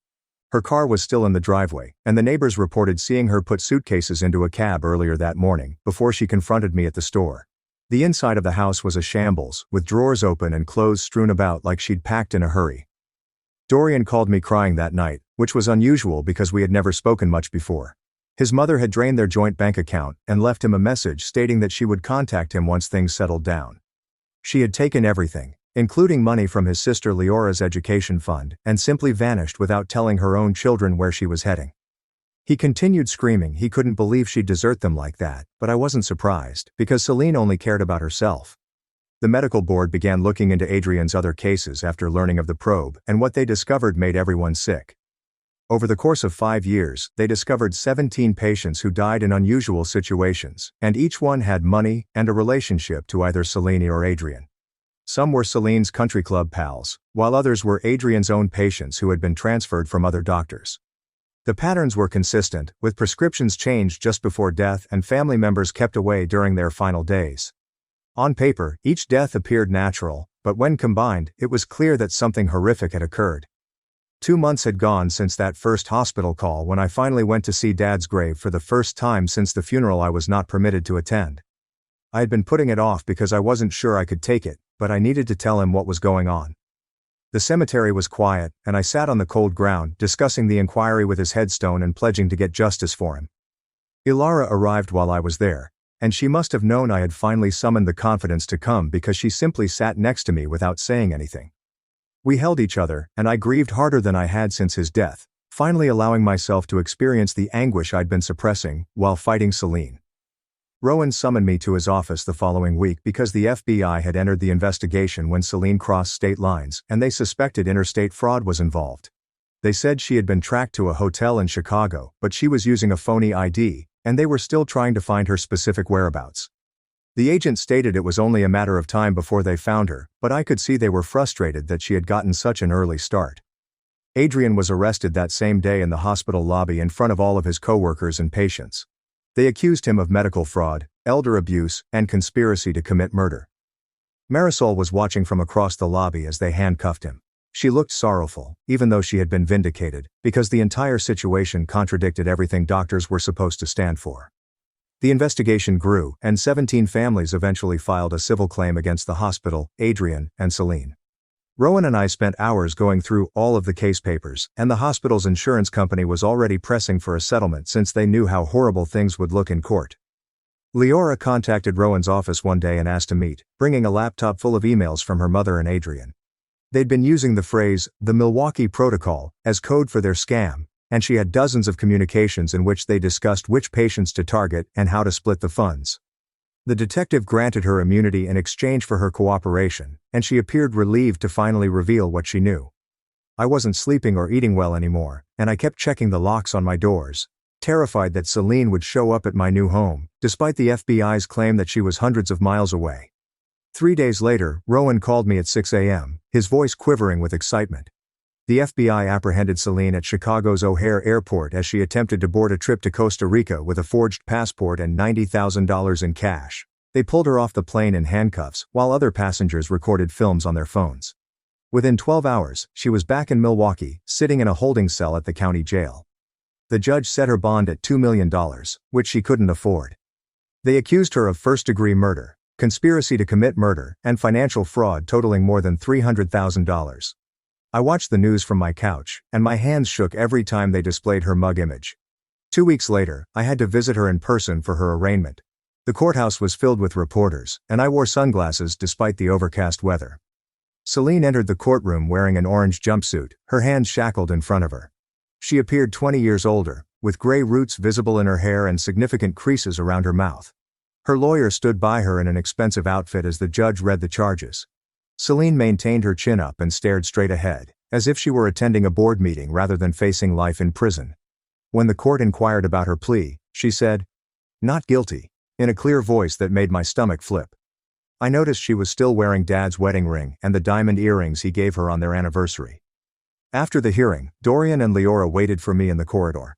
They both looked dreadful, with dark circles under their eyes, and Dorian's hands were shaking even more than mine. Leora started crying before she could say anything, so Dorian had to speak for both of them. He apologized for everything, even how they treated me, taking Celine's side, and squandering Dad's money as if it were their own. They stated that they wanted to testify against their mother and would return any remaining money from the estate. I didn't know what to say, so I simply nodded and went away. Rowan called the next morning to say Adrian Kessler's lawyer wanted to meet with me to discuss a possible plea offer. We met in Rowan's office that afternoon, and the other lawyer was a young man who was constantly sweating through his shirt. He stated that Adrian was willing to testify against Celine in exchange for a reduced sentence of 5 to 10 years rather than 25 to life. He said Celine was the mastermind behind Adrian's seduction and subsequent extortion over his gambling debts to the wrong individuals. Adrian would send emails, text messages, and recordings of their conversations to plan everything. Rowan gazed at me, waiting for my response. I wanted them both to rot in prison forever, but Rowan explained that without Adrian's evidence, it would be more difficult to convict Celine of murder, rather than negligence. My fists were clenched under the table, and I could barely breathe as I imagined Dad dying alone as they counted their money. Rowan told us we didn't have to make a decision right away, but the offer would expire in 48 hours. I went home and threw up twice before contacting Rowan again to accept the agreement. 3 months of depositions, evidence reviews and motion hearings left my head spinning. The pretrial hearing was scheduled for Tuesday morning, and Celine's lawyer attempted to have the entire case thrown out. He stood there debating about circumstantial evidence, chain of custody, and reasonable doubt, while Celine remained still in her chair. The prosecutor brought forth 8 boxes of evidence on the table, including medical records, financial statements, and a timeline indicating that Celine and Adrian were together the night Dad died. While we sat there waiting, the judge spent an hour evaluating everything. Celine's grocery store confrontation seems curiously timed. She is about to flee but stops to threaten me first. Her comment about Dad's death implying something makes me wonder what warped reasoning she's using to excuse everything. When he finally spoke, he dismissed the motion, claiming there was more than enough evidence for a trial. Celine's face turned white, and she grasped her lawyer's arm so firmly he winced. That same week, Marisol contacted to let me know she was back at work after winning her wrongful termination lawsuit against the hospital. They had to pay her $200,000 and promote her to head of patient advocacy. She stated that the hospital developed new supervision measures and removed 3 additional officials who were involved in the cover-up. She thanked me for standing by her when everyone else had abandoned her. A week later, I met with the prosecutor's expert witness, a toxicologist at Johns Hopkins who specializes in medication interactions. We were in a conference room, reading over Dad's medical papers page by page as he described what each prescription performed. He demonstrated how the medications they gave Dad would cause his liver and kidneys to shut down in just hours. The doses were 3 times more than usual, and combined with medications that should never be administered together. He claimed it was almost certain to induce organ failure, and whomever ordered it knew exactly what would happen. Each page felt like another stab in my chest, as I saw Dad's vitals sink while they continued to pump him full of poison.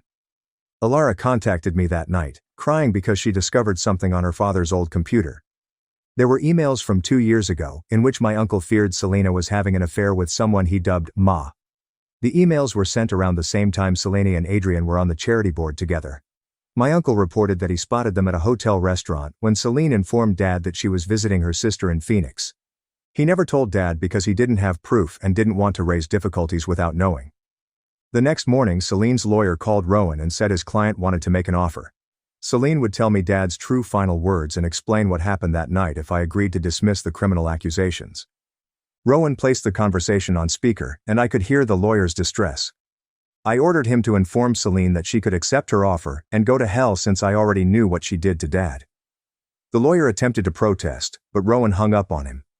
Rowan phoned me 2 days later and asked me to come to the district attorney's office immediately.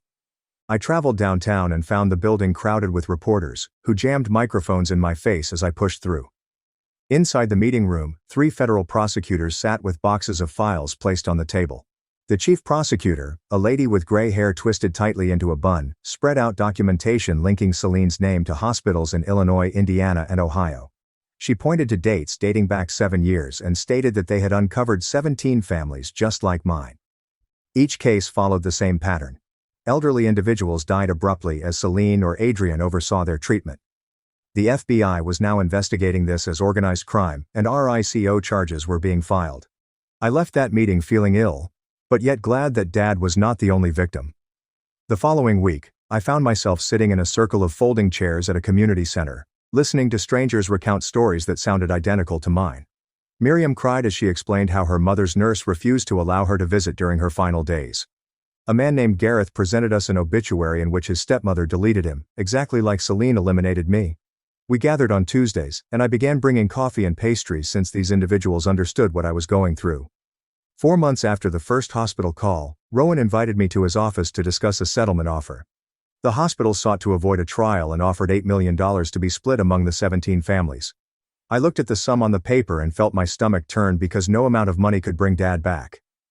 Rowan gave me 48 hours to decide, and I spent the 2 days roaming around my house, unable to eat or sleep.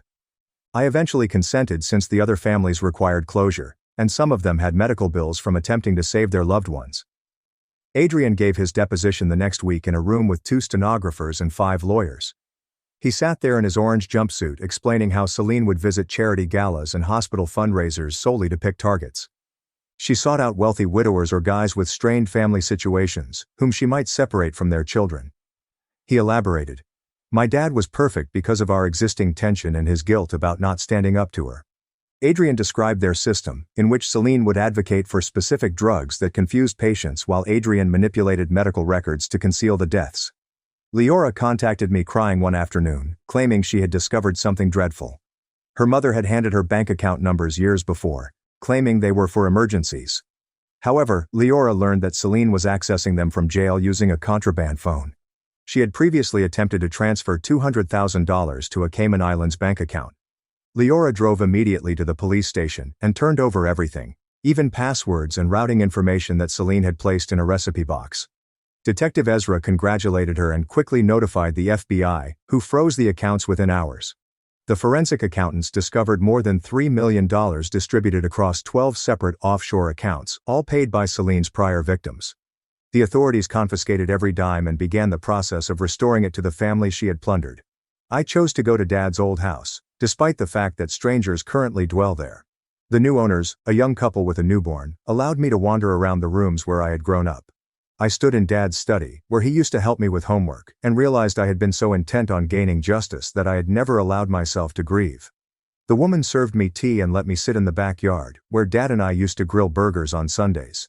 I cried for an hour on their patio furniture while they pretended to be busy indoors. A few weeks later, Dorian called to tell me he had landed a job loading trucks at a warehouse. He'd never worked a day in his life, but he felt compelled to do something honest after years of surviving off his mother's criminal activities. We met for coffee, and he apologized for the years he had treated me as garbage. He showed me his first paycheck and claimed he was saving it to repay some of the families his mother had wronged. I didn't entirely forgive him, but I was glad he was attempting to improve. The prosecution discovered additional evidence, including 3 life insurance policies that Celine had taken out on Dad without his knowledge.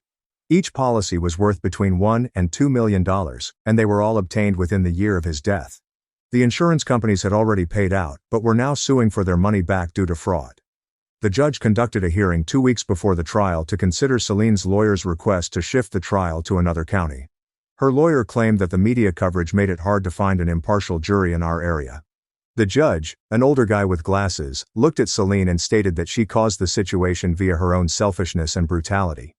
He refused the motion and scheduled jury selection to begin Monday morning. Rowan's office was on the third floor of an old brick building downtown, where I spent the next 3 days attempting to prepare my victim impact statement. I sat at his conference table with a legal pad, striking off sentences as Rowan studied case files across from me. Every time I tried to convey what Selene had done, the words were inadequate for the damage she had inflicted. I wrote about being barred out of Dad's hospital room while he was dying. I wrote about the funeral I was unable to attend and the obituary that removed me from his life. I wrote about discovering she had been poisoning him with excessive morphine doses. Rowan looked up as I dumped another draft in the garbage. He instructed me to simply write what I would say to Dad if he could hear me. That helped. And by Thursday afternoon, I had 3 paragraphs that made my hands shake as I read them aloud. Marisol arrived at my place on Friday morning, carrying coffee and a folder full of medical charts. She sat on my couch and spread the papers on my coffee table, pointing out dates and dose quantities marked in red ink. The prosecutor had asked her to testify about the pharmaceutical patterns she'd noticed during Dad's final weeks. She stated that preparing for this had transformed her, making her question every instruction she followed at work. We both realized we'd never be the same people we were before Selene entered our lives. That weekend, I opened the final box of Dad's belongings from the storage unit. The majority of it consisted of old tax returns and appliance instruction manuals that he had discarded years before. But at the bottom was a shoebox filled with cards and letters, some addressed to me but never delivered. One envelope contained my name in his unsteady handwriting and a date from a month before his death. Inside, he'd written that he regretted not doing more to protect me from Selene, that he knew she was keeping us apart but was too weak to confront her. He stated he loved me and wished he'd had the courage to stand up to her while he still could. I sat on my bedroom floor, crying and holding that letter until the ink blurred from my tears. Adrian had been attacked in the county jail, according to the report that arrived on Rowan's office phone Monday morning. Another inmate, whose mother had died due to medical neglect, had trapped him in the shower with a sharpened toothbrush. Adrian lived, although he required surgery to repair liver damage and was in serious condition at the same hospital where Dad died. The prosecution called Rowan to explore whether Adrian's taped deposition might be used if he was unable to appear in person. The judge's denial of Selene's motion for a change of venue because she caused the issue through her own greed and cruelty is the legal equivalent of telling someone they built their bed and now they get to rot in it. Detective Cyrus came by that afternoon with more unpleasant news about Selene's plans. They discovered emails on her laptop indicating she had already chosen her next target, an 82-year-old widower from the country club called Leonard Voss. She'd volunteered to help prepare his granddaughter's wedding and had been meeting with him twice a week for coffee, telling him how lonely she was after losing her husband. Leonard's daughter called police after watching Selene's arrest on the news and recognizing her from wedding planning meetings. The detective stated that Selene had been following the same pattern, getting close to the family, becoming essential, and portraying herself as the loving friend. Everything hit me all at once on Sunday night, just before the trial. Alara found me on my bathroom floor at 2 a.m., unable to breathe and with a feeling that someone was sitting on my chest. She assisted me to the couch and stayed with me as I gasped and shook, urging me to count my breaths. She stayed awake with me till morning, pouring tea and telling me that my father would be proud of what I was doing. She said he wanted me to be tough in court and tell the truth about what Selene had done. When we arrived at the courthouse on Monday morning for the first day of trial, it was filled with reporters and cameras. The prosecutor, Helena Vargas, a woman with silver streaks in her black hair, stood up for opening comments and informed the jury that they will hear proof of a planned murder disguised as medical treatment. She depicted Selene as a predator who had separated a dying dad from his daughter, altered his medications, and taken not only his money, but also his last moments with his family. Selene's lawyer, a man in an expensive suit who was constantly checking his phone, claimed that Selene was a dedicated wife who had made difficult medical decisions while caring for her terminally ill husband. He claimed the prosecution was attempting to criminalize sympathy, and Selene's only offense was loving a man whose daughter had abandoned him. I had to dig my nails into my palms to prevent from getting up and yelling at his lies. On Tuesday, it was my turn to testify, and my legs shook as I approached the witness stand. Selene gazed at me the entire time, her lips drawn into a thin line, trying to get me to focus on her rather than the jury. Helena inquired about the funeral, and I detailed receiving the call that I had been banned, driving to Selene's house, and being threatened by security if I showed up. I told them about the obituary that included Selene's children but not mine, and how I was removed from my father's life story while his body was still warm. One juror wiped her eyes as I read the letter Dad had written apologizing for not protecting me from Selene. When Selene's lawyer cross-examined me, he argued that I was upset about the bequest and seeking vengeance, but I remained calm and kept to the facts. Marisol took the stand on Wednesday afternoon carrying a trolley loaded with medical charts and papers. She guided the jurors through each morphine dose, demonstrating how the doses rose while Celine was alone with Dad. She pointed to her own notes in the margins, where she had questioned the dosages but was overridden by Dr. Kessler. Celine's lawyer attempted to portray her as a dissatisfied employee with a vendetta against the hospital administration, but Marisol's comprehensive record spoke louder than his allegations. She'd saved copies of everything, photographed prescription logs, and even taped phone calls with Dr. Kessler when he told her to increase the morphine despite Dad's stable health. The court requested a pause following Marisol's evidence, and when we returned 3 days later, the TV screens were put up for Adrian to testify from his hospital bed. He looked pretty awful, with tubes sticking out of his arms and a neck brace holding his head immobile. The prosecutor requested him to describe what occurred to my father and the other patients. Adrian began slowly, his voice hoarse across the video link, explaining how Celine would come to his office with cookies and coffee. She'd ask inquiries about pain management procedures and end-of-life care, always implying that she was concerned about her husband's comfort. He claimed she knew exactly which drugs would hasten organ failure without raising alarms. She'd looked for combinations that resembled natural decline in sick patients. Celine sprang up from her seat and screamed, "He's lying, trying to save himself." The judge banged his gavel and ordered her lawyer to control his client, or she would be removed. Adrian continued to relate, detailing how Celine would cry in his office while watching Dad struggle. She'd ask him to increase the morphine, claiming Dad was in pain even though the nurses stated he was okay. The next witness was Leora, and I couldn't believe she was about to testify against her own mother. She proceeded to the stand without looking at Celine, and her hands shook as she took the oath. Leora spoke to the court about growing up with Selena's concern with money and prestige. She explained how her mother would practice crying in front of the mirror to get the correct mood for each circumstance. Leora had walked in on Selena the morning of Dad's burial, rehearsing her heartbroken widow expression. Selena had chuckled and explained that she needed to look great for the cameras since some distant cousins were affluent. During lunch recess, I went to the toilet and discovered Celine already there, correcting her lipstick. She turned to me and said that Dad had asked for the medicines. She stated he'd rather die than continue living with a daughter who had abandoned him. Although I recognized the manipulation, it still stung. So I simply washed my hands and left without saying anything. That evening I sat with Alara at my kitchen table, poring over Dad's journal, which the police had returned. We discovered an entry from 2 months before his death in which he expressed fear of Celine. He claimed she was becoming someone he did not recognize, cold and calculated about everything. He had written that he wished I could visit more often without generating fights, and that he missed our Sunday breakfasts. The prosecution called in a financial expert the next morning, who tracked down Celine's offshore accounts. The jurors leaned forward as he displayed charts of money moving through shell companies for 3 years before Dad became ill. He described how Celine had looked into each victim's familial condition, looking for parents who had strained connections with their children. She had carefully selected patients whose families were unwilling to ask probing inquiries regarding their deaths. 2 days later, Celine's defense team summoned witnesses, the majority of whom were members of her book club and charity committee.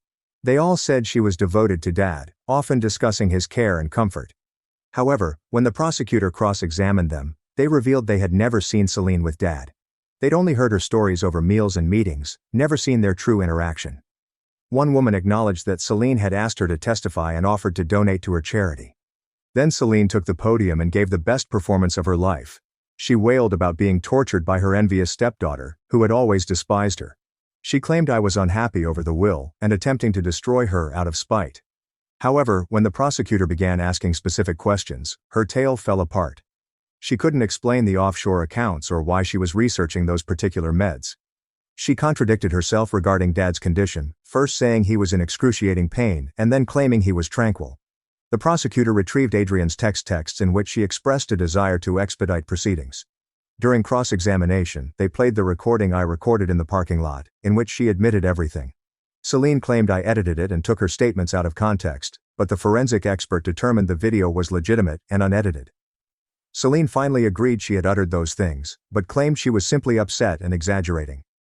After her testimony, I could no longer sit in the courtroom and stepped outside to the steps.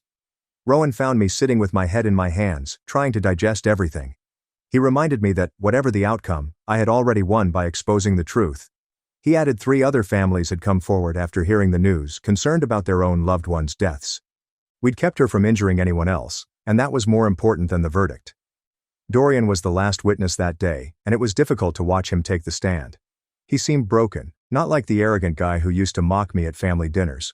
He testified about finding records that his mother attempted to burn after his stepfather died 2 years ago.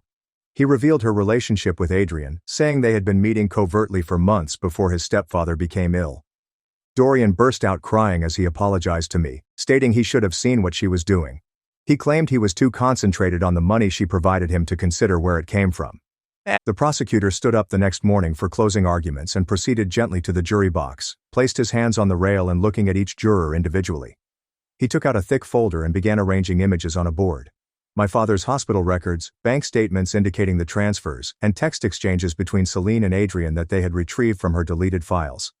He pointed to each piece of evidence and explained how Celine had planned everything, how she'd gradually upped Dad's prescription amounts, how she'd made sure she was always the one giving him his medications, and how Adrian had altered the medical records to conceal what was actually going on. The prosecutor's voice grew stronger as he spoke about the other families, displaying photos of 3 other elderly patients who died in identical circumstances while Selena was present. All of them left money behind, which mysteriously wound up in her accounts. Adrian's testimony from his hospital bed makes me question what happened to put him there. The narrative mentions tubes and a neck brace but does not elaborate on his ailments. Celine's lawyer stood up next and fixed his tie before approaching the jury, arguing that the entire case was based on chance and that Celine was simply an easy target since people disliked her demeanor. He claimed Adrian was attempting to rescue himself by blaming Celine, that there was no concrete evidence she'd given anyone the improper prescription, and that being a lousy stepmother did not make someone a killer. The jury departed to deliberate, and I found myself in the courthouse waiting area, Ilara holding my hand and Rowan checking his phone every few minutes. Then Dorian and Leora came in and sat across from us. None of us spoke, but we were all waiting for the same thing. I couldn't remain still any longer, so I drove to the cemetery where Dad was buried, crouching at his gravestone and tracing my fingertips over his name inscribed in the granite. I told him about the trial, how I found the courage to fight Celine, and how I hoped he could see what was going on. The wind rose up and rustled through the oak trees above me, making me wonder if he was listening. 2 days passed with no word from the jury, until the bailiff summoned us back to the courtroom, my heart hammering so loud I felt everyone could hear it. The foreman stood up, his hands shaking, holding a piece of paper that read, "Guilty on all counts: murder, conspiracy to commit murder, financial fraud, elder abuse." Celine slumped in her chair, and her lawyer grasped her arm to keep her stable. The judge pounded his gavel and announced that Celine would be sentenced in 6 weeks, ordering her to be held without bail because she had been guilty of a felony. 2 officers approached with handcuffs, and she glared at me with hatred in her eyes but said nothing. Outside the courthouse, the families of the other victims surrounded me, with an elderly woman clutching my hands and thanking me through tears, and a middle-aged guy saying I had given his mother justice. Reporters threw microphones at me, but I simply shook my head and stated that the verdict spoke for itself. That night, I cooked pasta for Ilara, Marisol and Rowan at my house, and we raised our glasses of wine in honor of Dad's memory and the realization of justice. And for the first time since this nightmare began, I was able to take a deep breath without feeling as if my chest was being crushed. A week later, I sat in the same courtroom for Adrian's sentencing, watching as the judge sentenced him to 15 years in prison with a 7-year parole possibility, as well as orders to make compensation to all of the victims' families, which didn't feel like enough for what he'd done. But it was something. 6 weeks after the verdict, I stood at a podium in the packed courtroom for Celine's sentencing hearing, my hands grasping the edges as I gazed at her sitting there in an orange jumpsuit, her hands chained to the table. I talked about losing my father, being barred from attending his funeral, having my last chance to say goodbye taken away from me, the months of pain and grief exacerbated by her cruelty, and my voice breaking as I described discovering he'd been murdered by someone who was supposed to love him. The courtroom was dead silent except for those crying in the gallery, including Dorian, who had his head in his hands, and even the court reporter had to pause to wipe her eyes. When the next family stood up, an older man with trembling hands, he spoke of his wife dying alone while Celine collected insurance money she had taken out without his permission. Another woman reported finding morphine missing from her mother's hospice supplies. The same medications that killed her mother weeks before physicians expected. Family after family depicted the same picture. Loved ones died too quickly and too conveniently.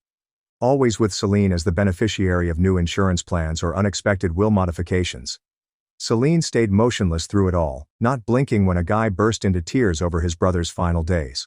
The prosecution displayed bank records on the screen with deposits matching death dates for 14 victims over 8 years. When the judge finally spoke, his voice was as hard as steel. He described her crimes as the biggest violation of trust he has seen in 30 years on the bench. She claimed she had turned caring into a deliberate murder. Celine's face cracked, revealing her true terror for the first time. The judge issued the sentence, life without parole on all 14 counts, to be served consecutively. Essentially, she would die in prison even if she lived to be 200. Celine jumped up, yelling that I had ruined her life and that everything was my fault. But the bailiff seized her arms and took her outside while she screamed my name. The courtroom remained still for a long time after the doors closed behind her. Outside the courts, the other relatives gathered around me, all of us linked by this horrific event. They were forming a non-profit to advocate for improved oversight of medical proxies and wanted me on its board. They claimed that my boldness in speaking up had saved other people's lives. I answered yes without hesitation, knowing Dad would want something positive to emerge of all this grief. 3 weeks later, Alara assisted me in cleaning out the storage container to which I had taken Dad's belongings after the house was sold. His toolbox remained in the corner, the one he'd used to teach me how to wield a hammer when I was 7. Instead of crying, as planned, I felt prepared to let go of what didn't important and keep what did. We donated his tools to the technical school that he had always supported. He kept his watch and a few photos and donated his clothes to charity. 2 months after the sentencing, Dorian texted to see if we might meet for coffee. He and Leora appeared healthier than I'd seen them in years, both in therapy and attempting to rebuild their lives. Leora was returning to nursing school with her own money from a job she'd found, and Dorian had been saving for his own apartment rather than live on welfare. They apologized for not seeing what their mother was. They said they understood if I never wanted to see them again, but looking at them trying so hard to be better, I realized they were also victims in their own way. The hospital settlement came through the following month, with each family receiving compensation for their loss. I utilized my half to fully fund the foundation we had established and to establish a nursing scholarship in Dad's name at the institution. The grant would go to those who are committed to ethical conduct. Children who realized that caring for the defenseless was a sacred responsibility. Marisol contacted me crying after the hospital made her director of their new elder care supervision program, which they established after everything was revealed. She promised to respect Dad and the others by ensuring that no nurse would ever do what Selene did again. By Thanksgiving, my life had settled into a new rhythm. I held supper at my house for Alara's family, Marisol, and shockingly, Dorian and Leora, who brought homemade pie. We raised our glasses to the individuals we'd lost, and to the weird family we'd formed through shared grief and healing. Nobody mentioned Celine by name. A week before Christmas, Selena received a letter from the prison with her prisoner number on it. I recognized her handwriting and understood without opening it that she was attempting to influence me one final time, most likely by begging for money or making me feel bad. I didn't read beyond the first line, when she stated that I owed her an apology. I went to my fireplace, struck a match, and watched her words burn to ashes. The remainder of her influence over me rose up the chimney as smoke. Spring arrived early that year, and I was finally ready to start the memorial garden I had been preparing. I got Dad's favorite flowers. The yellow roses he'd planted at our previous home before Celine forced him to pull them out since she was allergic. As I dug the soil with new tools, not ones I'd donated, but ones I'd purchased myself, I reflected on how Celine took his final moments but couldn't steal what truly important. She couldn't take away the Saturday mornings Dad taught me how to change oil in the garage, the way he held me at my college graduation, or the fact that he proclaimed me his greatest accomplishment, even while Celine rolled her eyes. Every spring, the garden would flourish, proving that truth can find its way through even the deepest dirt. Dad would have enjoyed it, knowing that in the end, love and justice triumphed over any untruth. My daughter said, "I must earn food." When doctors saw the signs, the judge suspended Grandma's visitation and returned her to me. I was picking up my daughter from my mother's place when she handed me a folder. "CPS came by yesterday. You have an emergency hearing on Monday." My stomach sank. What? That is unthinkable for child abandonment. I ripped open the folder. A petition for emergency custody. "Mother, what did you tell them?" Lily emerged from the doorway with impeccable stance. "Good evening, Mother. Thank you for recovering me." I froze. This was the same child who had dubbed butterflies Flutterby last week. I grabbed for her, but she remained hard. "You left me for 3 days. You're always leaving me. Grandmother takes care of me." Her voice sounded flat and rehearsed. I helped her grow into a woman. My mom grinned. "See you in court." I carried Lily to the car, my thoughts racing. I have 72 hours to prove she was indoctrinated or lose her to the system. When Lily strapped her seatbelt, I noticed them. Purple bands across both wrists. Lily, what happened? Grandmother advises that decent girls do not grumble about required adjustments. At home, Lily stood in the corner, facing the wall. You can sit down, sweetie. She did not move. I have not completed my reflection time. Her small voice cracked. What is the time for reflection? She went silent, and her entire body began to shiver. I drew her into my arms, but she became hard again, mumbling numbers. 97, 98, 99. Why are you counting? I need to call the number or go back to the special room. The words had scarcely left her mouth when she wet herself right in my arms. I am 5 years old and shivering with horror. After I cleaned her up, she resumed counting. My neighbor Denise called as I was looking up emergency therapists on Google. She had lived next to my mother for 20 years. I don't want to be a nosy George, but I wanted to let you know that I heard your Lily counting from the basement for hours Thursday night, just numbers echoing up through the windows. I thanked her before hanging up. There are 55 hours left. The following morning, Lily refused to eat breakfast.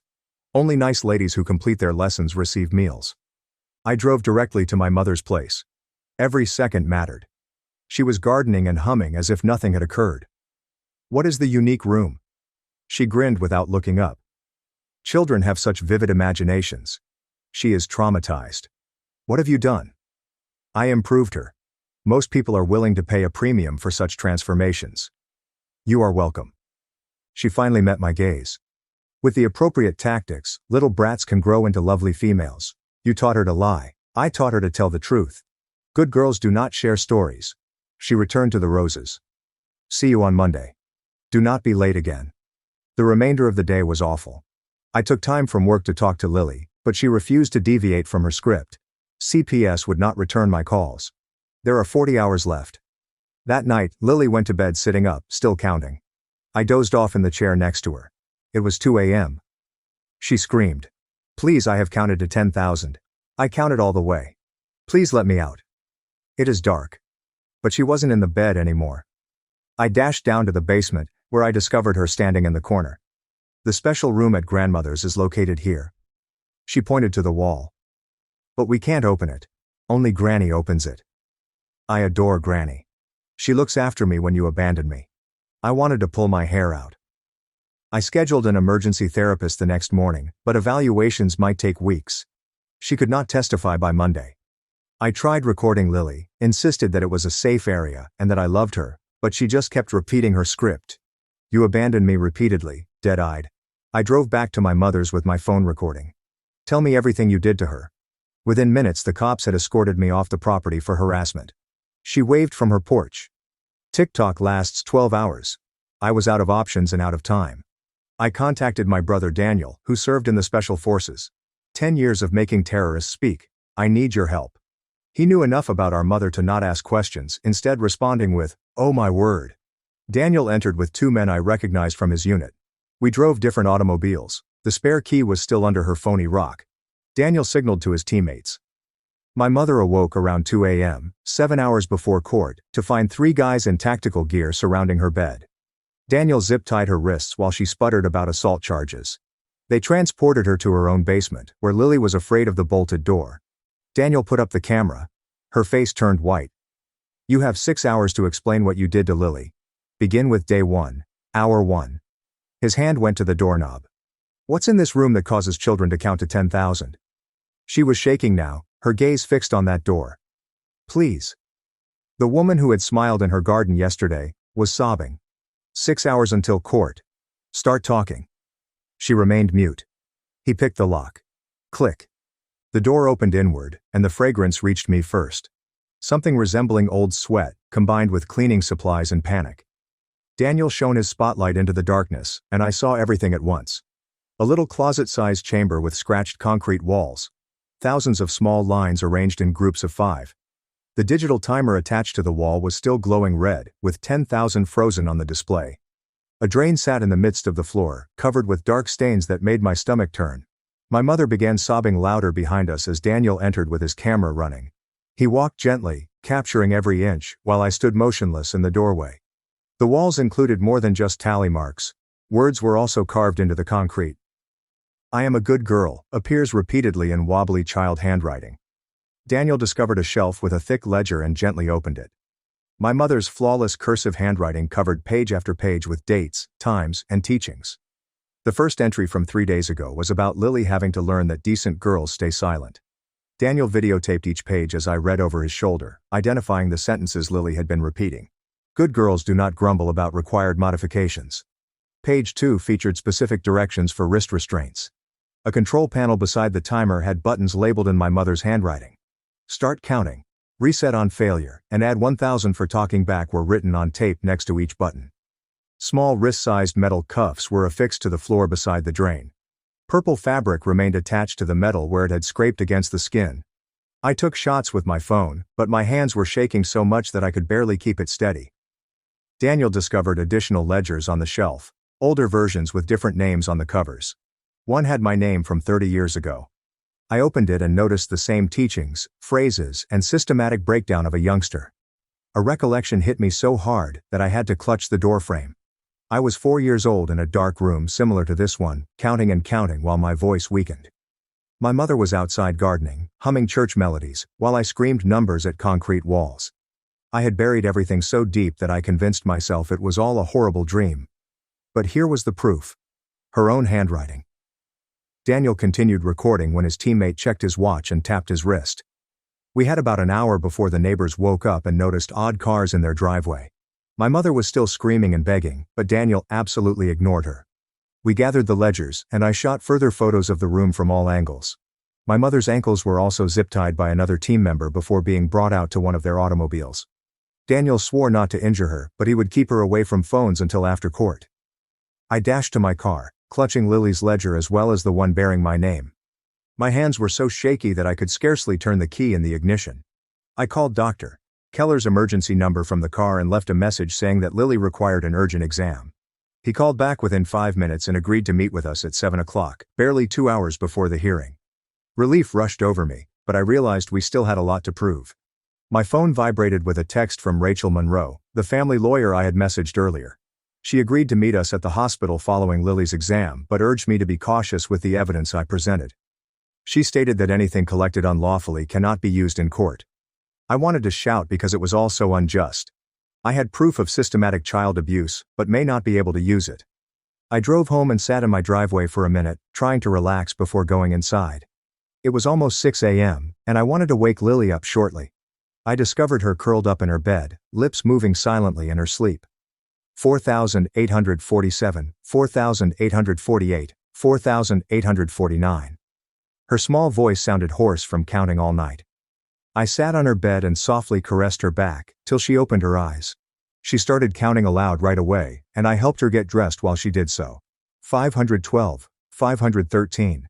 I cooked her toast, but she refused to eat it. We got into the car, and she sat very still in her booster seat. Every time the turn signal came on, she flinched and murmured under her breath, "Good girls don't complain.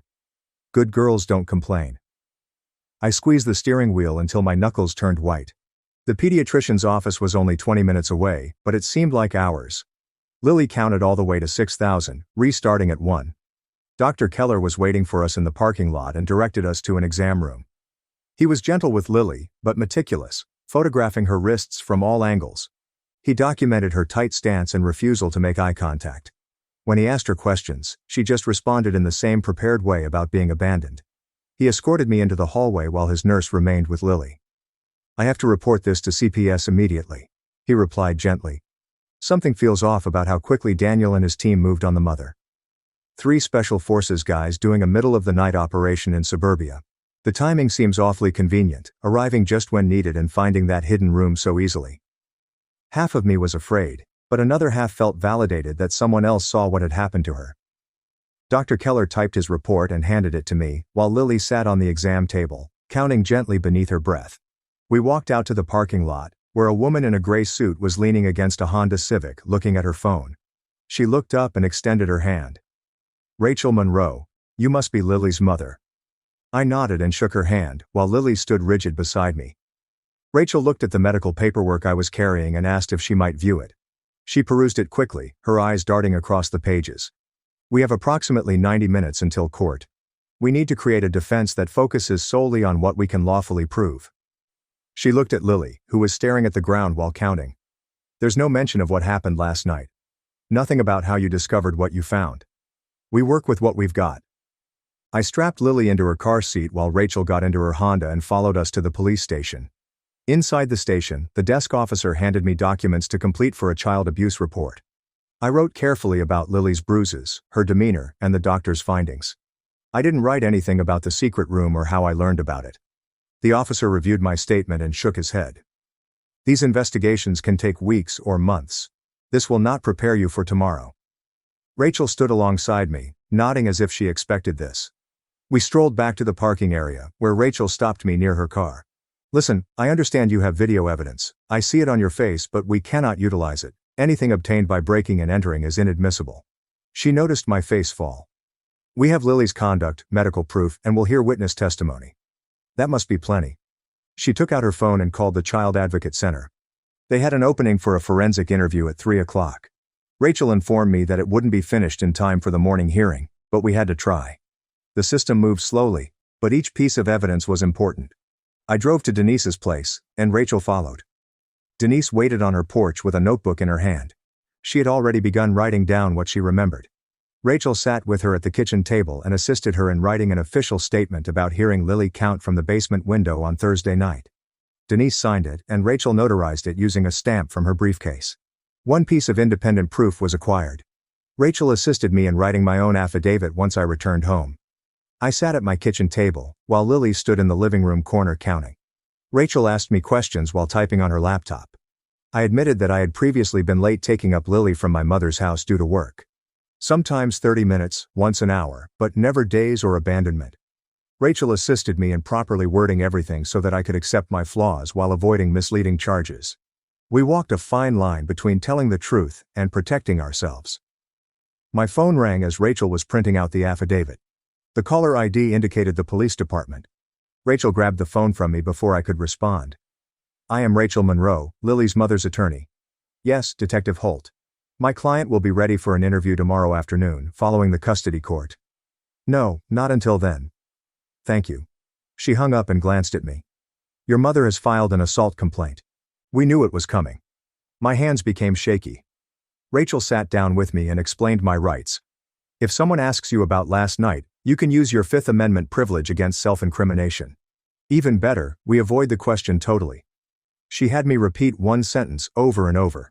I was home with my daughter. I repeated it 20 times until it sounded normal, even though my voice shook. That's all you say to the press. You were home with Lily. There's nothing else. She made me repeat it. We arrived at the Child Advocate Center at 3 o'clock, but the forensic interviewer was behind schedule. We waited in the lobby for an hour, with Lily sitting very still beside me. When they eventually called us back, the interviewer stated that she could only conduct a preliminary assessment today. The whole interview would require several sessions. Lily entered the room alone, and I watched through a one-way mirror.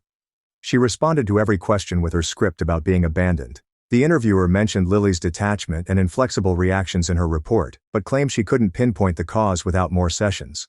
We were left with yet another piece of evidence. Rachel drove me home and stated that she would file all of our documentation with the court before it closed.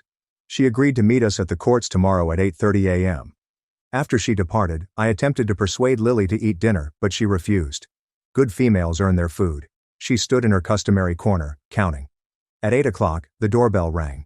Teresa Alvarez from CPS stood on my porch holding a clipboard. I'm here for the emergency house visit, as per Dr. Keller's report. Even though my stomach was in knots, I allowed her in. Lily was now seated on the couch, maintaining excellent posture and counting gently. 412, 413. Teresa sat in the chair across from her watching. She made notes on her clipboard about Lily's counting and tight stance. She photographed Lily's room with her phone. She asked Lily delicate questions and received the same robotic responses about being a good girl and not complaining. Teresa packed her belongings after 1 hour of observation. I will have my preliminary report ready for court tomorrow. There are obvious traces of trauma here. She stared at Lily, who continued to count. What happened to her? She needs assistance. After Teresa departed, I sat close to Lily on the couch, but she slid away and continued counting. The next morning, my phone vibrated with an email from Dr. Keller's office. I opened the attachment as Lily ate her dry cereal one piece at a time, counting between bites. The injuries matched restraint patterns, according to the study, but it was unclear who caused them. My hand shook as I sent it to Rachel, who wrote back that it was enough to cause alarm, even if it wasn't everything we required. Lily finished exactly 20 pieces of cereal and pushed the bowl aside. I drove her to the Child Advocate Center for her forensic interview, which Rachel had scheduled. From the outside, the structure appeared to be an ordinary house, with toys in the windows. Lily strolled beside me with excellent posture, hands folded. The interviewer, a woman with gray hair, spoke quietly to Lily as I observed from another room through a mirror. Lily sat straight in the little chair, answering each question with the same flat tone about being abandoned. When the interviewer asked about the special chamber, Lily's eyes went blank, and she gazed at the wall for 30 seconds before counting again. The interviewer took notes on dissociation and trauma signs, but indicated she required more sessions to figure out what happened. We were left with another fragmentary report that demonstrated something was wrong, but could not identify who did it. Teresa called from home and asked if she might stop by with some information. She arrived 20 minutes later and sat at my kitchen table, with Lily standing in her corner. Teresa took out a folder and showed me 2 earlier complaints about my mother from years before. I received one from my cousin in 2018, and another from my aunt in 2015. Both were marked as unfounded since the children refused to speak. The pattern was clearly visible in black and white, but CPS had never joined the dots. Rachel came over that evening after Lily had gone to bed. She viewed Daniel's video on my phone, pausing to scribble down particular sentences from my mother's ledger. She stated that we couldn't use the film in court, but we could utilize what we learned from it to ask the appropriate questions. She jotted down every phrase Lily had been repeating and compared it to entries in my mother's handwriting. After Rachel went, I sat alone at midnight and watched the video again. The logbook listed dates back 3 weeks and comprehensive notes on Lily's training sessions. Each entry matched exactly what Lily had said. My mother had written about counting exercises, dietary limitations, and something called posture practice.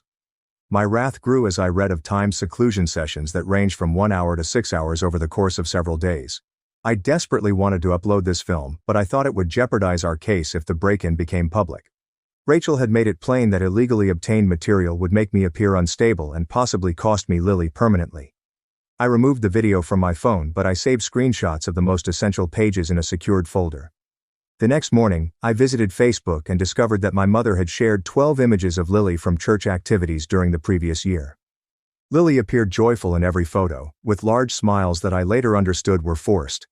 My mother had written captions about being a kind grandmother who stepped in when her daughter couldn't handle parenting. Rachel took screenshots of everything and cautioned me that this was the beginning of a media campaign to portray my mother as a reliable caretaker. That afternoon, Rachel requested me to tell her everything about my childhood. I had not intended to bring it up, but the words tumbled out anyhow. I told her about being locked in a dark closet as a 4-year-old and counting to stay calm while my mother went shopping. I remembered being hungry when Mother determined I hadn't earned food.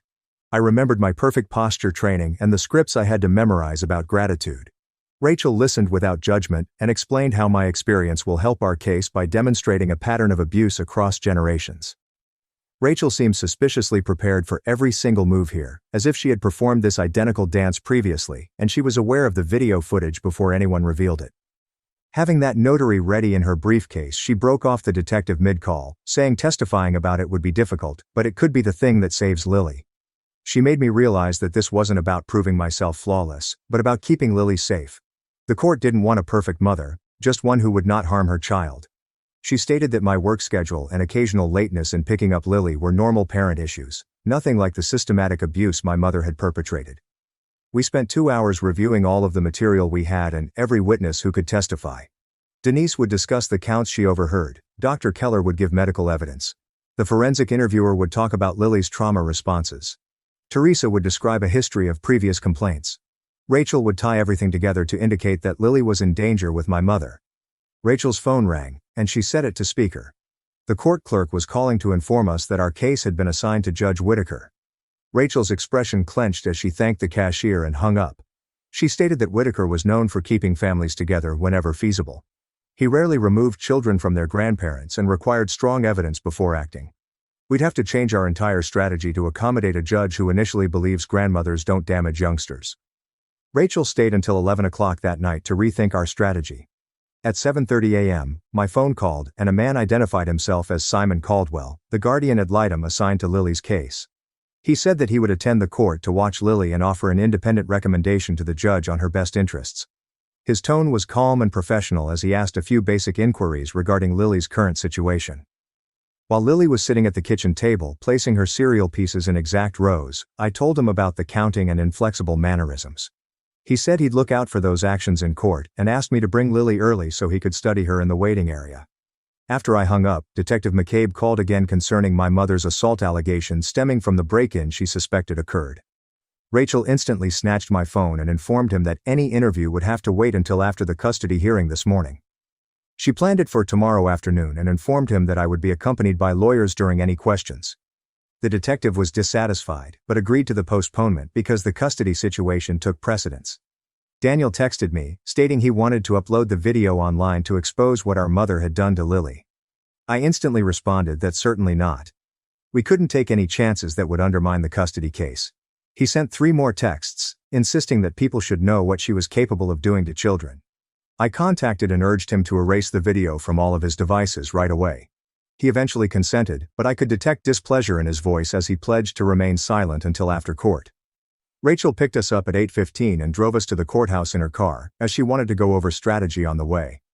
Lily sat in the back car, counting softly while we reviewed the evidence one more time. When we arrived at the courthouse, Lily's counting accelerated as we rode the escalator, and the mechanical rhythm matched her numbers. The metal steps clicked in time with her voice as she reached 200, then 300, and then went even faster. I instantly directed her to a quiet place near the water fountain and opened a white noise app on my phone. The continuous static sound interrupted the rhythm, and Lily's counting slowed as she concentrated on the new sound. I remembered Dr. Keller's suggestion about grounding techniques and began having Lily list objects she saw in the hallway. She pointed to a painting, then a bench, and finally a plant, and her count dropped from thousands to 98, 97, 96. Simon Caldwell stood beside us, and I noticed him jotting notes about Lily's actions and my reaction to it. When Lily's count fell below 50, he nodded and appeared to settle down slightly. Rachel rushed to the clerk's office with our emergency exhibits only 8 minutes before our hearing. She gave over the medical photographs of Lily's wrists, Denise's signed statement on the counting, and CPS's preliminary notes. The clerk stamped each paper and added it to our file, while Rachel ensured that everything was documented correctly. She returned, seeming glad that we had filed our evidence on time for the court to consider it. In the hallway outside the courtroom, a mom with 2 young children tried to keep them entertained with coloring pages. One of the kids asked Lily if she wanted to color too, and held out a crayon to her. Lily stood absolutely straight and added, "Good girls don't play with toys during important times," in that flat tone. The small kid looked perplexed, and his mother drew him back as Simon scribbled additional notes regarding Lily's reaction. He asked Lily what she meant by "good girls," and she simply repeated the phrase 3 more times without emotion. The bailiff called our case number, and we entered the courtroom, where my mother was already seated with her counsel at the opposite table. Judge Whitaker entered and promptly established the ground rules for today's emergency hearing, which will focus solely on immediate safety and temporary custody. He indicated we weren't here to dispute the entire matter, but rather to establish where Lily should reside while the inquiry was ongoing. My mother sat across the courtroom with excellent posture and a modest grin, as her lawyer arranged papers on their table. Teresa Alvarez took the stand first as the CPS investigator who conducted the emergency home visit 2 nights prior. She recalled discovering Lily constantly counting in the corner of my living room and her strict adherence to invisible laws. She testified about Lily's scripted phrases and flat emotional responses, which indicated coaching or conditioning had taken place. She informed the judge that she was urging additional research along with immediate safety precautions to protect Lily from further psychological injury. Her professional judgment was that Lily exhibited clear indicators of trauma and required immediate assistance, regardless of the source. Dr. Keller approached the stand next, bringing a folder containing images of Lily's wrists taken during the examination.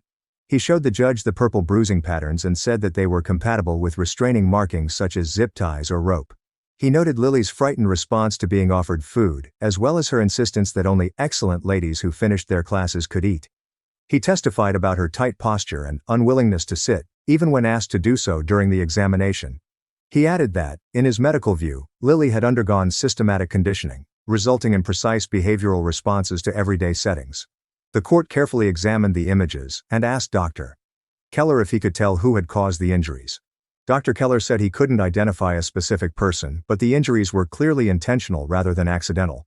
He also stated that Lily's psychiatric issues indicated prolonged exposure to whatever conditioning procedures had been performed on her. The forensic interviewer from the Child Advocacy Center took the stand next, opening her folder and fixing her glasses. She recalled meeting Lily yesterday afternoon and seeing her count to 300 before acknowledging anyone's presence in the room. She presented the court her notes on Lily's flat tone when repeating words about being a good kid who does not whine. She described how, when asked about the special chamber, Lily became utterly still, her eyes blank as if she were no longer present. According to the interviewer, this type of shutting down occurs when children are exposed to situations that their minds cannot handle. She testified that Lily showed evident symptoms of being trained to say certain things, but she couldn't pinpoint who did the coaching. She referred to her report, where she stated that Lily had numerous trauma signs, including rigid body language and programmed responses. The court took notes while explaining that Lily's actions had undoubtedly caused psychological injury. Rachel delivered the clerk Denise's written statement, which will be read into the record next. The clerk read Denise's account of living next to my mother's house for 20 years and heard Lily count from the basement window last Thursday night. Denise had reported that the counting lasted at least 3 hours, with only numbers ringing up through the windows in Lily's small voice. She recounted hearing the numbers in the hundreds and wondering if she should call anyone, but not knowing what to say. The judge's expression shifted somewhat as the clerk read the portion about the counting coming from the basement. His pen stopped moving, and he looked up from his notes for the first time since the hearing began. My mother's lawyer stepped up and fixed his tie before explaining their side of the tale. He pulled out work records that showed how many times I had been late picking up Lily from my mother's residence. He gave the court my time cards from the restaurant, where I usually worked extra shifts on weekends. He read quotes from individuals at my mother's church about how fantastic she was with children. The church ladies had written about her tolerance and commitment to raising children with good manners and respect. He said that I was an unstable parent who valued work over my daughter and depended on my elderly mother for free babysitting. He stated that Lily's actions were simply a child's imagination running wild after being led by me to lie about her loving grandmother. He showed me images of Lily at church gatherings, appearing clean and well-dressed with my mother. Denise's statement that Lily was counting in the basement for hours, which makes me wonder why my mother would have her down there at all. The church images of Lily looking clean and well-dressed were professionally produced in comparison to how she acts now, with all of her rigorous conduct and counting. Rachel summoned me to the stand, and my legs ached as I walked to the witness chair. I raised my right hand and pledged to tell the truth, as Lily sat in the back row, counting under her breath. Rachel inquired about my work schedule, and I revealed that, sure, I worked long hours to keep a roof over our heads. I replied that being a single mom required making difficult decisions, but I had never abandoned Lily for days, as my mother claimed. I reported finding Lily with bruises on her wrists and her fear of the secret chamber. I informed the judge that Lily wet herself out of fear and refused to eat unless she was a good girl. My voice shook, but I continued, detailing how she stood in corners for hours performing something called reflection time. I recounted her counting to 10,000 and how rigid she became when I attempted to hug her. The opposing lawyer stood up for cross-examination and quickly mentioned my visit to my mother's residence. He inquired if I'd gone there and accused her of injuring Lily, which I admitted. He implied that I was harassing an old mother who had done nothing but help raise my child. I remained cool and stated that all I needed was to know what had happened to make Lily so terrified. I told him I knocked on the door and asked my mother about the secret room. When she refused to answer and phoned the cops, I left without arguing or making a disturbance. The lawyer persisted, asking if I had been taken off the property by police for harassment. I explained that indeed police had requested me to leave, and I had done so immediately and without opposition. I said that all I cared about was getting Lily help and understanding her experience. He tried to make it appear like I was unstable, but I kept my responses brief and truthful. Judge Whitaker turned to Simon Caldwell and requested his nomination as the court-appointed guardian of Lily's interests. The entire courtroom fell silent as Simon rose up from his place in the gallery, where he had been taking notes. He stepped to the platform, holding a binder full of remarks from today's session. He remembered witnessing Lily in the hallway and told another child that good ladies do not play during important events. He took note of her tight posture and the way she counted repeatedly, even as other witnesses testified. He told the judge he'd seen obvious indicators of conditioning, such as scripted statements and fear-based responses. He advised that Lily stay with me during the investigation, with no unsupervised contact between her and my mother. He indicated that removing Lily from my care would result in extra trauma due to her current psychiatric state. He stressed Lily's need for stability and therapeutic assistance, rather than further disruption in her life. The judge examined both tables before returning his attention to Lily, who remained seated in the back row with perfect posture. He expressed severe concerns about both houses, but Lily's immediate safety must come first. He stated that this was merely a temporary decision until the complete inquiry continued in the coming weeks. He ordered that I maintain interim custody under tight terms, including Lily's rehabilitation and cooperation with CPS. He suspended my mother's visitation rights altogether until the conclusion of the investigation, with the exception of supervised visits to a neutral location, if advised by Lily's therapist. He ordered a 30-day review hearing to analyze Lily's progress and the investigation's results. Relief flooded my body, but I knew it was only the beginning of a long fight. Judge Whitaker began reciting the requirements as I gripped Lily's hand tighter.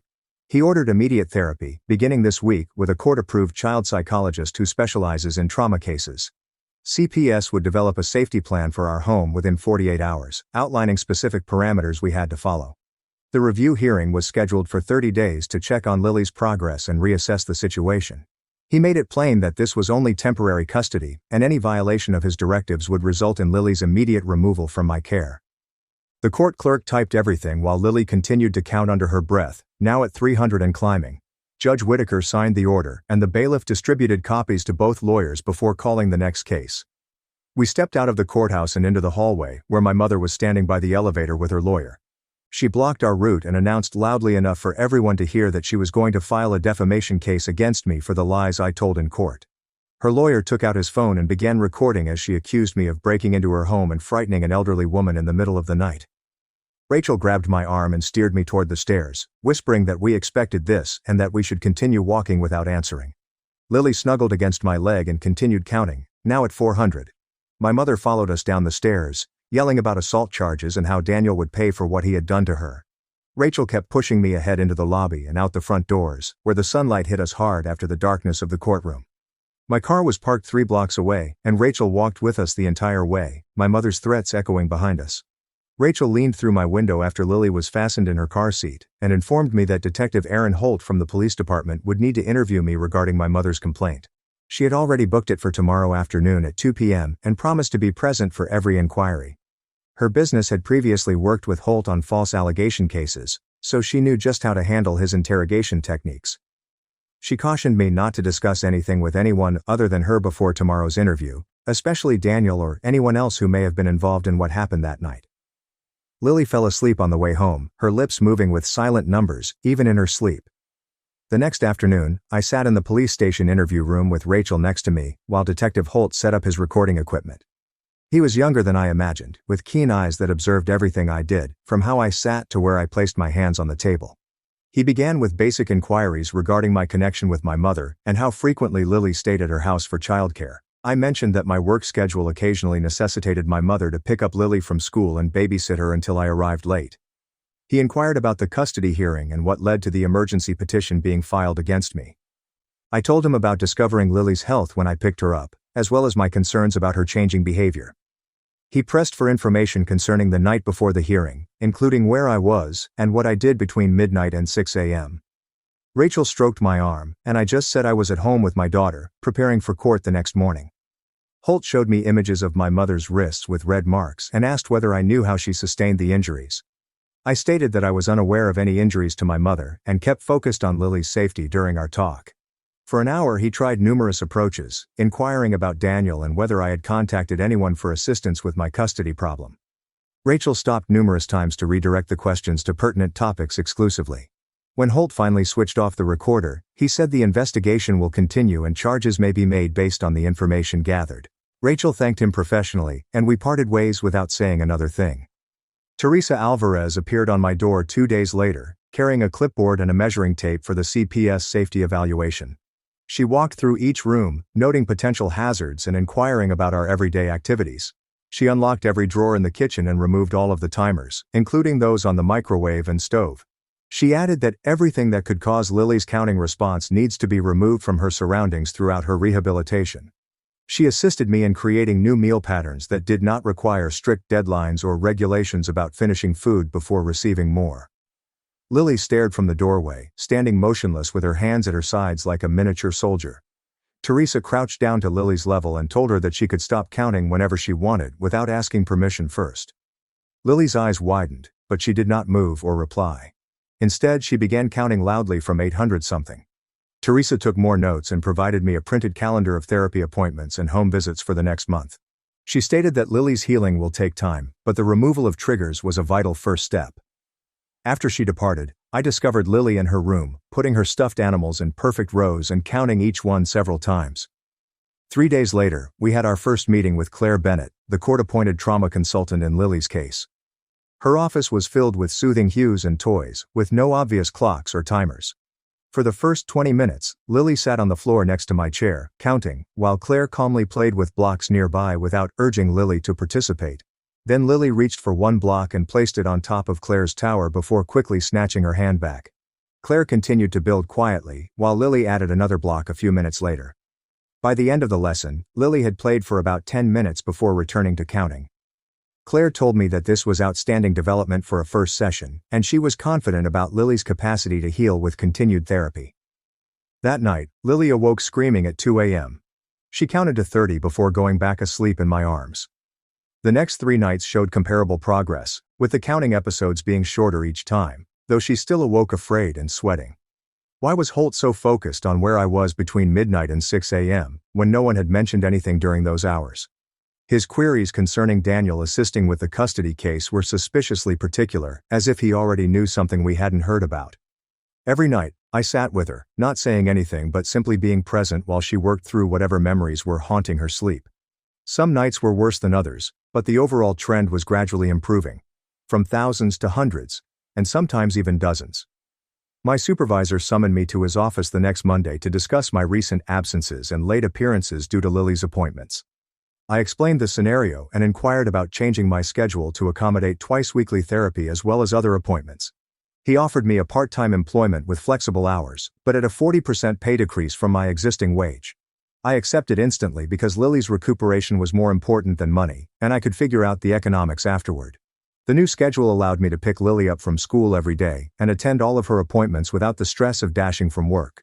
Simon Caldwell called that evening to follow up on Lily's development since the hearing 2 weeks previously. He'd been studying Claire's therapy reports and noticed increases in Lily's play involvement and a decrease in counting duration. He stated that Lily continued to exhibit disturbing formulaic habits and stiff responses that would take months, if not years, to resolve. He was encouraged by the progress, but he wanted me to understand that Lily's recuperation would be a marathon, rather than a sprint. He reminded me of the next review hearing in 2 weeks and stated that based on his current views, he would suggest continuing custody with me. The relief I felt was coupled with tiredness from the constant vigilance required to care for Lily. Rachel called the next morning with news that made my stomach drop, even though we had anticipated it. Detective Holt had informed her that the prosecutor was looking into assault charges against Daniel for the alleged break-in at my mother's house. She was attempting to isolate my legal position from my brothers because I had not yet been charged with anything. The guilt hit me hard, knowing Daniel could face major consequences for assisting me in rescuing Lily from that underground room. Rachel stated she had already connected Daniel with a defense attorney who specialized in military personnel matters, and they were putting together a strong defense. She reminded me that Daniel chose to help, and I should concentrate on Lily rather than blaming myself for his circumstances. Teresa arrived 2 days later with a thick binder and spent 3 hours going over every area in our house, checking cabinet locks, looking for timers or anything that would set off Lily's counting, and taking pages of notes on what needed to be changed. She insisted that I remove the kitchen timer and alarm clock from Lily's room, as well as disable the microwave beep because Lily would freeze and start whispering numbers whenever she heard a timer sound. Teresa put out mealtime guidelines, stating that Lily may eat whenever she pleased, and did not need to finish everything. And bedtime couldn't have any strict rules that reminded her of her grandmother's lessons. The safety plan was 12 pages long and detailed the parameters that my mother had to meet before she could be considered for supervised visits at a neutral site with a social worker present. Teresa privately stated that she doubted it would happen for at least a year, based on what they had documented. Rachel assisted me in filing for the protective order that same week, and we sat in the courthouse waiting room for 2 hours until the judge called us in, reviewed the custody case findings and images of Lily's wrists, and signed the temporary order without asking many questions. The paper felt tiny in my hands, but Rachel explained that it meant my mother couldn't come within 500 feet of us or contact us in any way, and if she attempted, the police would arrest her right away. Claire pulled me aside after Lily's 4th therapy session and showed me a list she had been compiling of certain words that elicited Lily's robotic reactions. Things like good girls or finish your lessons would cause Lily to become rigid and begin her prepared responses. Claire had a detailed strategy with replacement phrases and techniques to gradually shift Lily's reactions, beginning with just noticing when she heard the trigger words without condemning herself for reacting. We practiced in her office with Claire saying, "Good girls get rewards," and me instantly adding, "All kids deserve love." Lily colored, and after 20 times she simply flinched rather than becoming rigid. The next Tuesday, the process server came to my mother's door with formal investigation notices from both CPS and the police department. Within hours, my phone was inundated with calls from members of her church inquiring whether she had been investigated for child abuse. Half of them labeled me a liar who was out to harm a fine woman. But 3 different people called to say they'd always thought something was off when they saw how still and quiet the kids were during her Sunday school classes, and one woman said she'd seen my mother make a child stand in the corner for 2 hours for spilling juice at a church event 5 years before. The community split down the middle, with some individuals forming a prayer circle for my mother, while others finally shared experiences they'd kept quiet about, such as bruises or bizarre punishments they'd witnessed. At the 30-day review hearing, Judge Whitaker reviewed all of Claire's reports on Lily's therapy progress, the CPS safety evaluations, and Simon's observations from his weekly check-ins with us. Lily had stopped counting over 100 most nights and could eat meals without asking permission, but she still stiffened up when she heard specific phrases and had nightmares that caused her wet the bed at least twice a week. The court upheld all protective orders, stated that he was heartened by Lily's improvement but concerned about the persistent trauma responses, and scheduled the next review for 3 months instead of the normal monthly check-ins, citing that the pace of healing must not be rushed. That night, I went through my phone, erased my mother's number, blocked her on all social media platforms, and even removed her from my emergency contacts at work and Lily's school. The want to see what she was saying or posting about me was powerful, but every time I started typing her name into a search box, I forced myself to stop and go check on Lily instead, making snacks, reading books, or simply sitting with her as she played with her toys. 2 weeks later, Lily handed me a picture she had made at school, depicting our house with flowers in the yard and a large sun in the sky. And when I looked closer, I noticed there were no tally marks on the walls like she used to do, no dark rooms with locks, just a regular house with normal windows and a little child playing outside. She still asked to count before bed, sitting up straight and going through the numbers, but she stopped at 100 instead of attempting to reach 10,000. And some nights, she only made it to 50 before yawning and requesting a tale instead. 3 months had passed when I heard Lily giggling in the backyard over something, and as I peeked out the window, she was chasing a butterfly around the garden, calling it a flutterby, exactly as she did before everything happened. She was still seeing Claire twice a week for therapy and counting episodes when she was anxious.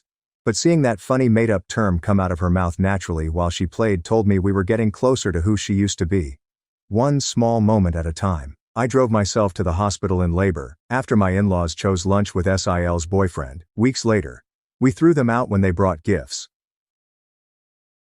I, a 27-year-old woman, had a kid with my 28-year-old husband Oliver last week. We dated for 3 years and married 2 years ago. I've known his family for the last 5 years. And because my parents reside out of state and my father has a number of medical issues, they were meant to drive me to the hospital if my husband was not present. We'd already discussed it. They'd agreed to it. And considering our friendship, I had no reason to believe they wouldn't show up. We had a rather regular relationship, but I'm not sure what occurred. When I went into labor last week, my spouse was not available. It was approximately 3 weeks before my due date. So, to be fair, I don't blame him because we weren't anticipating it. When my water broke, I tried calling him, but it went directly to voicemail. Later, he informed me that he was in a critical customer meeting at a location with really bad reception. But nonetheless, we had planned for it, so when I realized he wouldn't be able to pick up my calls anytime soon, I called my in-laws. When I contacted them, they didn't answer for the first several times, but I kept calling until my mother-in-law did. She sounded irritated, but I explained my position and stated I wanted to get to the hospital right now.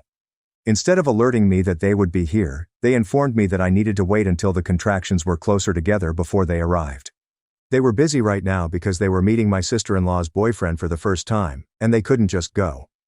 For context, my sister-in-law Sarah, 23F, has only been with this guy for 6 months. And I'm sure they could join him for lunch later. And excuse me if I seem pompous, but I believe that going into labor was a larger event than meeting him. I attempted to explain that I didn't want to wait, but they said it was fine. The baby could wait, and all they needed to do was eat their lunch before coming here. At the time, they had just placed their order, so it was obviously going to take a lot longer for them to acquire their dinner, eat it, and drive to my place. Add in the time it would take them to drive me from my house to the hospital. I did the arithmetic and determined I just couldn't afford to rely on them, so I tried calling my husband a couple more times, but when he did not answer, I decided to drive myself to the hospital instead. The contractions were still manageable, so I was able to make it before they worsened. Once I was logged in, I basically waited for someone to call me back. And approximately 2 hours later, my hubby called me back. I told him everything, even my in-laws' refusal to turn up, and he promised to be there. Within another 2 hours he was by my side, and I was well into labor, so I had no time to think about my in-laws or anyone else. I had the baby several hours later, and we were too excited to talk about his parents. In any case, my in-laws never showed up. They called my husband 2 days later to see whether everything went well with the delivery, making excuses about how they had forgotten because they were so preoccupied with lunch. I don't see how somebody can simply forget about the birth of their grandchild, but whatever. Oliver had been waiting for that phone call, and when they called, they really got it from him. He informed them that they were irresponsible and self-centered, and that he never expected them to act like way. But now that it had happened, they could say goodbye to all hopes of having a relationship with their grandson. Because the only grandchild they would have anything to do with was Sarah's child whenever she had one, and it hasn't happened in quite some time. Then he blocked them, and within a few minutes, I began receiving texts from my in-laws and Sarah, telling me that I shouldn't have snitched for no reason. They're saying I overreacted and that this wasn't a big problem because nothing actually happened, so I responded to them, explaining that it was not the point at all. The key was that they'd made a commitment, and at the last minute, they really disappointed me by failing to show up. Even after that, they refused to apologize and continued to act as if everything was fine. Besides, this was serious. This concerned the birth of my child, and I was not going to forgive them for it. I informed them that my husband had spoken exactly how I felt, and that they did not deserve to be around their grandchild if they did not respect their grandchild's mother. But they continue to argue that we are overreacting. Even if I disagree, I wanted to ensure that we were on the right track here. So, am I the bad guy for not letting my in-laws to visit their grandchild after they refused to help me? Update 1. Thank you for all your remarks. It means a lot to me. Oliver and I discussed anything we were informed, and we decided to stick to our decision. They do not deserve to be around my baby, period. They refused to aid me when I needed it. They can't really expect me to forget about that so quickly. Especially because they have not even apologized or shown me that they are sorry for what they have done. So how can I forgive those who don't even apologize? I cannot. And frankly, I don't want to. I was already 80% persuaded that we were not in the wrong here, but reading the comments made me realize how wrong they were in doing what they did. Now that I think about it, I don't understand how they could be so callous. It wasn't like we'd ever had a poor relationship, so I have no idea where this came from. Even Oliver is confused. We don't know why this happened, but the fact is that it happened. I blocked them all as well, and they now have no means to contact us. It's a good thing, because we're both quite busy with our child right now. Newborns can be rather difficult to manage. And honestly, we don't have time for this kind of drama. It is meaningless. It's not going to lead somewhere. As a result, we choose not to participate. If they want to keep attempting to contact us and guilt-tripping us, that is perfectly fine, but they are absolutely delusional if they expect us to reply at any time. So far they have not tried again, but it has only been a few days since we blocked them. So, I'm confident that if you give it some time, they'll try harder, because I know they're all extremely interested in keeping the family together. So they won't be able to take it if we cut them off permanently. But that is exactly what is happening. And whether they can accept that or not is really none of our business. I expected Oliver to be much more sad that his parents will not be able to join us right now, but to be honest, I don't think he cares about anything other than the baby right now. So that's a tremendous relief, since I didn't want to be caught up in some bizarre family drama. Anyway, speaking of family, my parents are flying down to meet us in the coming days. And I'm crossing my fingers that whatever my in-laws try, they just wait it out until my parents arrive, since I don't want them to bother my father. He already faces numerous health issues. This is the last thing he needs when he comes over to meet his grandchildren, so I hope they stay away. Update 2. So my folks are finally here. They arrived last evening, and will be staying with us for the next few days. And I'm grateful for it since I could use an additional set of hands with my infant. I'm now on maternity leave, but my husband still works from home, so he can't help as much as he would want. So my mother is helping me out. And, happily, any drama my in-laws have planned for the time being will be limited to online channels. So my father is not getting into problems. For those who are wondering, he has numerous heart problems. It's been an issue for a few years, and we don't want to stress him out. And it's really easy to stress him out, especially when it involves me. We haven't even told them about the whole problem with my in-laws, because I know my father will be upset if he finds out how they refused to transport me to the hospital. And, as I previously stated, we don't want him to sweat this. So for the next few days, and as long as he is here, we will not discuss any of it. However, this does not mean that my in-laws have stopped causing trouble. They're still going strong. As I already stated, they are limited themselves to online means. They've set up a bunch of burner profiles on social media and are using them to contact us, tell us how we're making a mistake, and say that they had their reasons for staying at the lunch instead of driving me to the hospital, and that I shouldn't hold that against them because, at the end of the day, they didn't do anything bad to their grandchild. I don't see why people can't see that it's not about them doing something wrong. It is about them failing to follow through on their commitments. They had been incredibly insensitive and selfish, and whatever their motives were, I didn't care since this was important to me, and it should have been to them as well if they cared so much about their granddaughter. They appear to want to care about their grandchild right now, given that he is in this world. But they couldn't care less about how he got into it, or who brought him in. They had promised to be there for me if my husband was unavailable when I went into labor. And they had every opportunity to support me, but they chose not to, which is unacceptable. So Oliver and I don't care what the motives are for any of this. It simply doesn't matter. There is no reason to excuse this, and I will keep them away from my family for as long as necessary. If that makes me the bad guy or someone who overreacts, that's fine. But right now, I realize I don't need them around. Oliver doesn't want them around, and neither do my parents. I'm just glad they haven't asked about it yet. But if they do, I'll just make something up. Anyway, I'm pleased they're not turning up in person because that's the last thing I want. I believe Oliver and I already have enough on our plates without them adding to it. Update 3. Okay, my parents were here for a week, but they had to fly back yesterday because they have their own jobs and lives. But it was great to have them here, even if only for a week. They said they will try to visit again before the end of the month. So I'm looking forward to that. It was lovely to have my mother assist me. But now that she's gone, Oliver has assured me that he'll attempt to reduce his workload to assist me out. Fortunately, we have been quite cautious with our money over the last couple of years, so we can afford to be a little more relaxed right now. Everything is going nicely for us. His family has not contacted us in a while.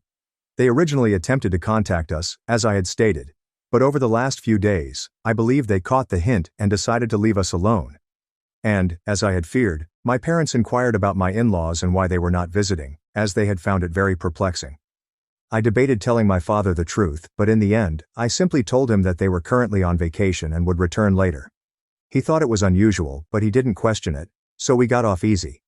But when I told my mother the same thing, she saw right through my falsehoods and informed me that she knew something had happened, which was why they weren't coming over.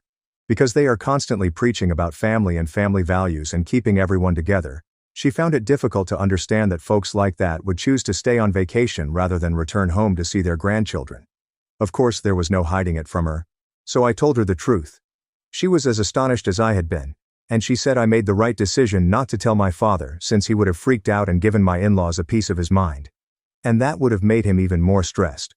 So it was probably best not to offer him any reason at all.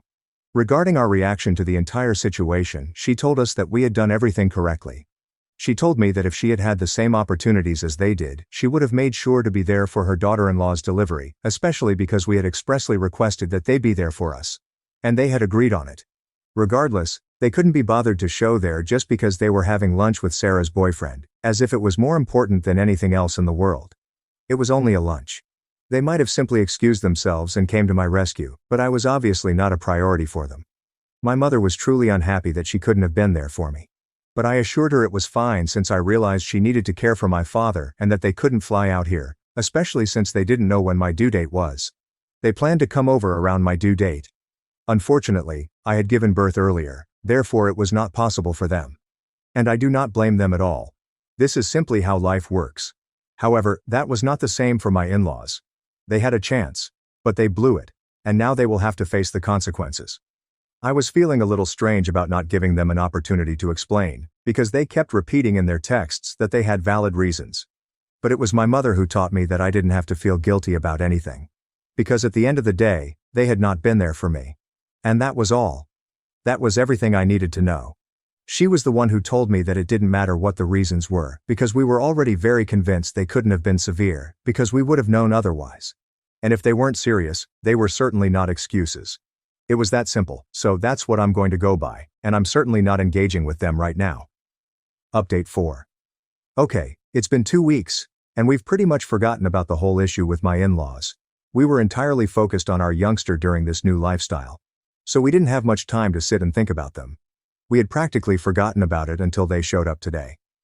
Around 9 a.m., practically in the middle of breakfast, they began ringing the doorbell incessantly, and when we checked, it was the 3 of them standing there with a pile of gifts, bouquets and balloons. I'm not sure what they were expecting. They undoubtedly assumed that if they showed up with their gifts and whatnot, we'd melt and let them in. But I remembered everything, as did Oliver. So we answered the door and informed them we didn't need any of this and would be grateful if they left us alone. They squandered an opportunity to help and be courteous to us. So we didn't need all of this pretense. And for some reason, his mother began speaking to me in the same way that adults speak to small children, cajoling and such. She informed me that she realized I was upset and that I had every right to be, but they were only human, and everyone makes errors. So they were permitted one error, and we had already wasted a lot of time arguing with each other. So it was preferable for us to simply attempt to move on from whatever had occurred, because it was what would be best for their grandchild in the long run. Her tone was dismissive, and I honestly didn't know what to say because I was so astonished. Nobody had ever spoken to me in that way, as if I were 5 years old and needed to be treated like a kid. So Oliver told her to stop it since we weren't at daycare and she wasn't my babysitter. So she didn't have to speak to me in that tone because it was just odd. He also told her that whatever was best for our baby, we were better suited to make that decision as parents. They had lost the right to call themselves grandparents when they refused to drive me to the hospital. So, all of this was meaningless, and his parents began bickering with him, claiming that we were going too far now and that it had already been a few weeks, so we should have forgiven them and moved on. But plainly, we just wanted to drag it out and make them feel as if they had committed a sin or something, when in truth, it wasn't that serious. They claimed that we were not only overreacting, but also not being respectful of our son, because intentionally depriving a child of their grandparents' and aunt's love for no reason other than spite is extremely petty behavior. That's when I snapped, telling them that we don't even owe them an explanation for that. And I told them that they needed to go, or I'd call the cops on them, and they'd be sorry for everything. I also informed them that my child would not be denied anyone's love. Our love and affection were going to be sufficient for him. They definitely did not value him enough when he was born. We didn't need them to be around any longer. Especially given that they never felt it was necessary to apologize to me. So far, all they've done is accuse me of snitching and overreacting. They were stunned because I was yelling at them. I'm not normally one to yell at people, but I had had it with them and they were really getting on my nerves, as if it wasn't terrible enough that they had neglected to keep their promise to me. They still had the arrogance to keep showing up and making me feel like the bad person. And, seeing how worked up I was, Oliver ordered them to go, or we'd have to contact the cops, which we didn't want to do. Everything became quite loud and heated, and as a result, my baby awoke, prompting me to attend to him in his cot. Fortunately, he was in the living room, not too far away, so I could hear everything that was happening. Oliver's parents and sister attempted to reason with him. Of course, the only way they could conceive of doing that was to make me the bad guy. They stated I was pregnant, therefore I was obviously hormonal and upset, and he should keep his cool in the circumstance and consider things from their perspective as well. They simply did not want to appear rude or disrespectful to Sarah's boyfriend, whom they were meeting for the first time, and that was the only reason they had missed the delivery. And they insisted that subsequently they had simply forgotten about it, as if we were going to buy any of it. You don't simply forget that your daughter-in-law is giving birth, and your first grandchild is about to arrive. And it's quite unusual that all 3 of them forgot at the same moment. So they omitted that on purpose, and that's the truth. They continued to dispute, and Oliver attempted to drive them away until he took out his phone and announced that he was going to call the cops because he was sick and tired of them. When he did that, they eventually left, scolding him, telling him he was an ungrateful son who would never be forgiven for this. But he didn't care. After they went, he simply made a beeline for me and the baby, and we spent the rest of the afternoon in silence because we had had enough activity for the day. Right now, he's playing with the infant while I type this, and we've discussed what we'll do the next time they show up. We are simply going to contact the cops, since they do not deserve the benefit of the doubt. The only reason we hadn't called the cops immediately away was that we didn't want to cause a disturbance.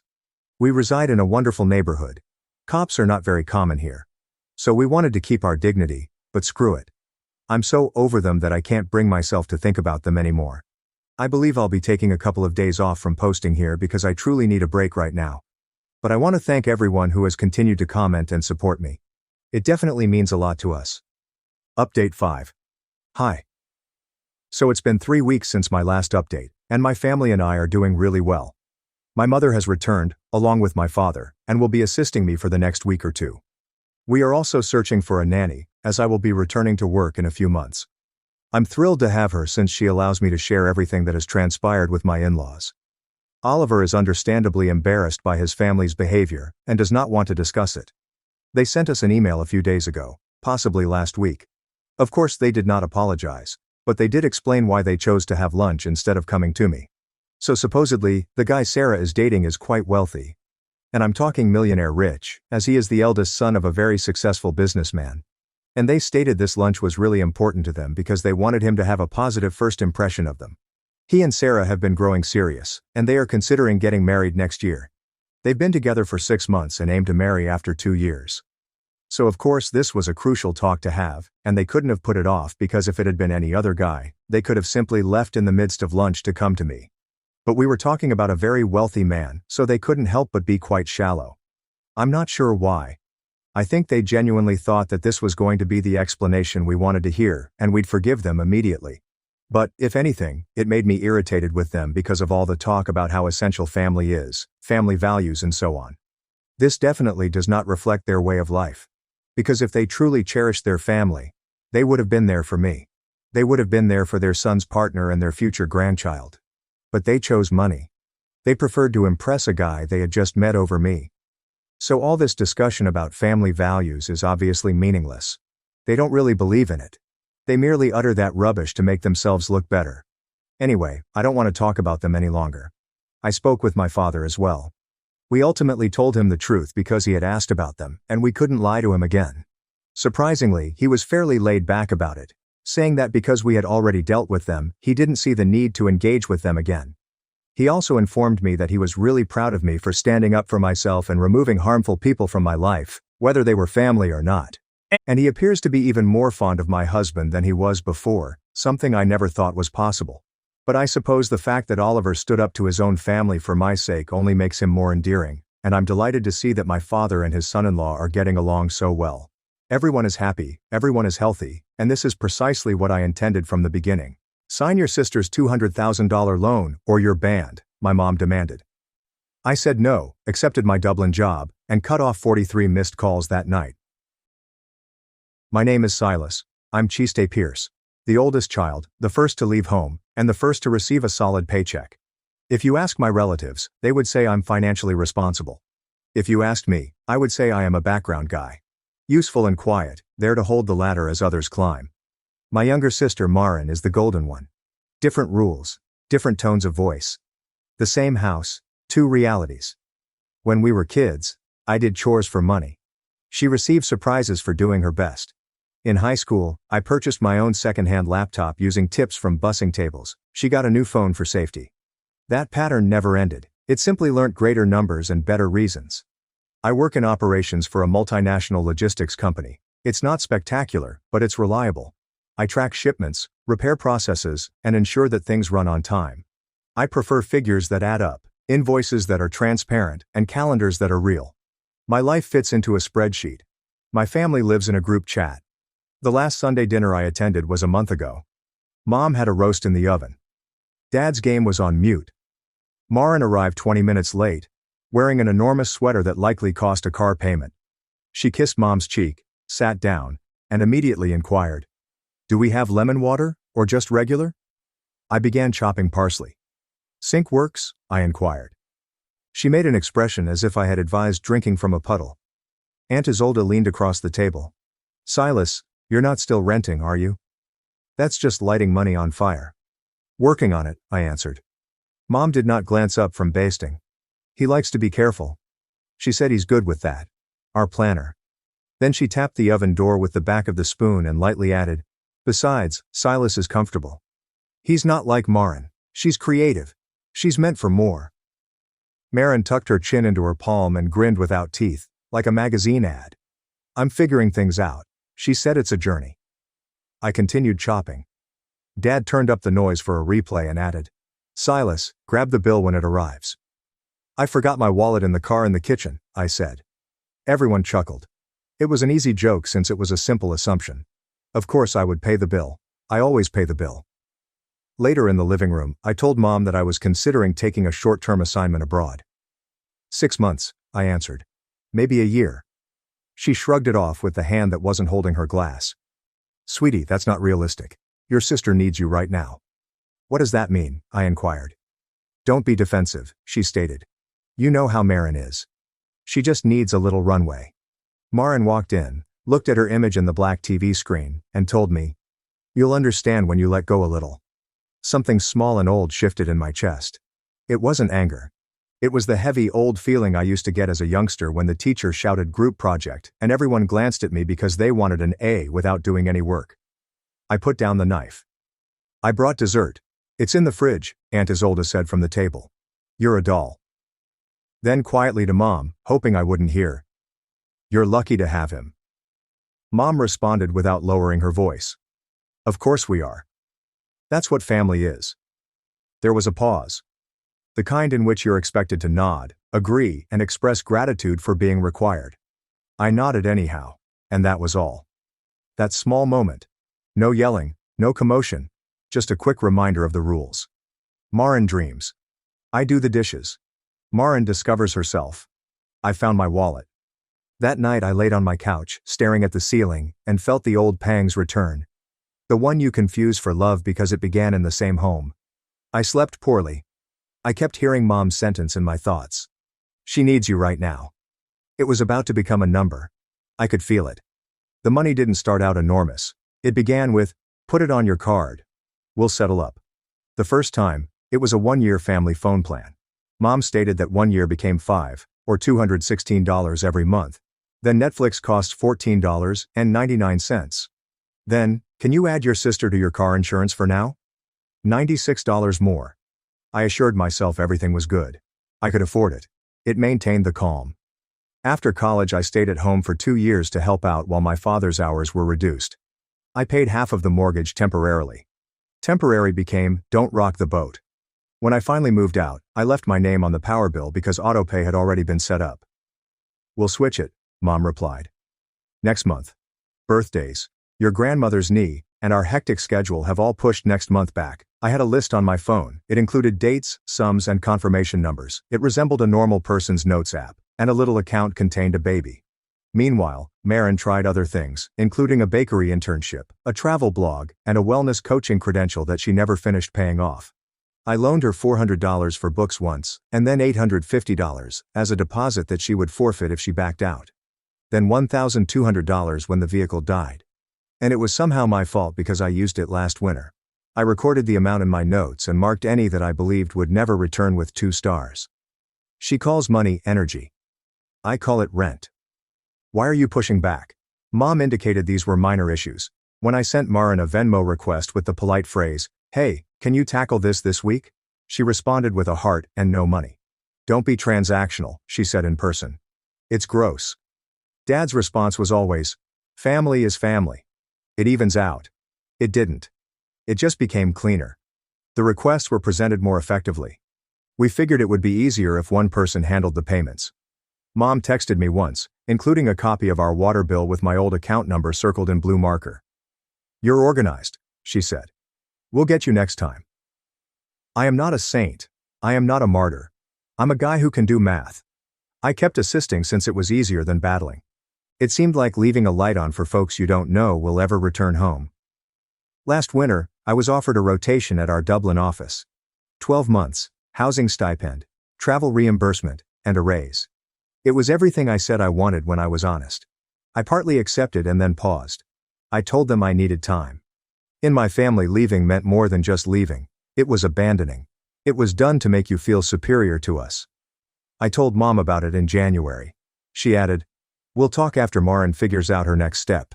Her next step was a man named Dorian in an apartment they couldn't afford. He's a pleasant enough person. He donned a beanie to Thanksgiving and addressed my mother as ma'am, which she adored. In March, Marin and Dorian acquired a dog. Marin resigned her job in April because she felt her boss was poisonous. In May, the group chat became busier. Rent is predatory. Landlords are vampires. Capitalism is violent. I muted it for 8 hours before going for a walk. By June, I'd completed 3 small tasks. The phone bill when Mom's automobile started acting strangely. Marin's auto insurance was limited on Venmo. The universe sent us Thalia, so we got a surprise vet bill. $216, $96, $347. Numbers that seemed modest until they formed a pile of straws. Mom's language changed around then. She started using we.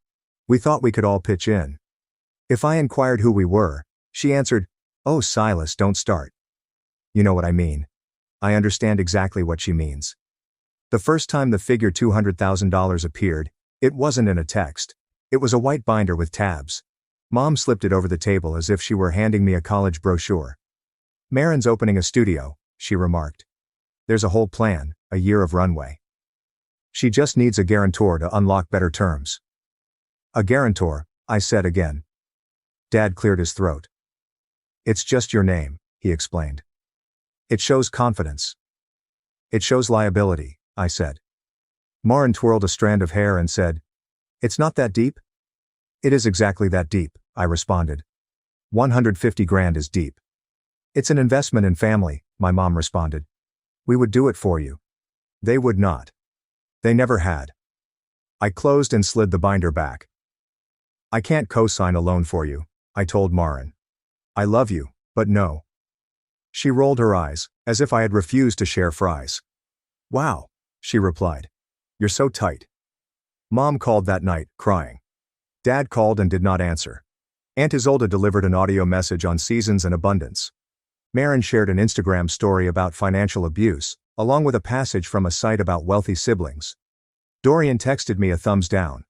I placed my phone face down and watched the ceiling fan trace lazy circles in the darkness. The Dublin offer waited in my inbox, like a door half open. I felt air passing through it. Then came the ask within the ask. "I am quitting my work. You will support us while I find myself." Not yet written, but soon. I could hear it approaching like a locomotive around a bend. The track was already laid. It came on Wednesday, at 8:12 a.m. I was brushing my teeth. My phone vibrated on the sink. "Marin. I am quitting today. I can't take the tension anymore. You will support us while I find myself." There was no question mark anywhere in the message. Just the assurance of someone who has always landed on a cushion she didn't make. I cleaned my lips, examined my face in the mirror, sleep-creased and ordinary, and typed back with my thumbs. "Me? That's not my problem." I pressed submit. My hands did not shake. I was not mean. I was concise in 60 seconds. "Mom. Call me. Right now. Marin. Are you serious? Dorian. Brother." The Dublin email was still open on my laptop. I scrolled to the bottom and hit accept. Start date, Monday. The flight has been assigned, apartment has been arranged. It felt like returning a plate to its proper place in the cupboard. 8 minutes later, Mom delivered the all-caps classic. "Emo banned from Thanksgiving until you sign your sister's $200,000 loan." I truly laughed.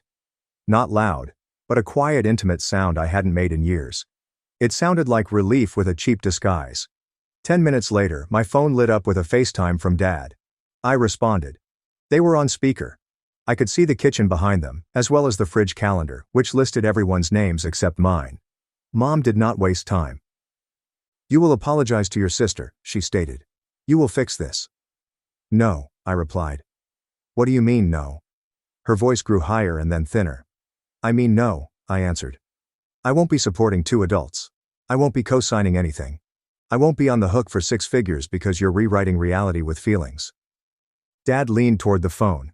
"Watch your tone." "My tone is calm," I told you. "It's going to stay calm." Marin barged into the picture, her mascara streaked in a way that reminded me of a stage performance. "You're so selfish," she remarked. "You're punishing me for being different." "I'm not punishing you," I told you. "I'm drawing a line." "You've never believed in me," she confessed. "I believed in you when I paid for your books," I told you.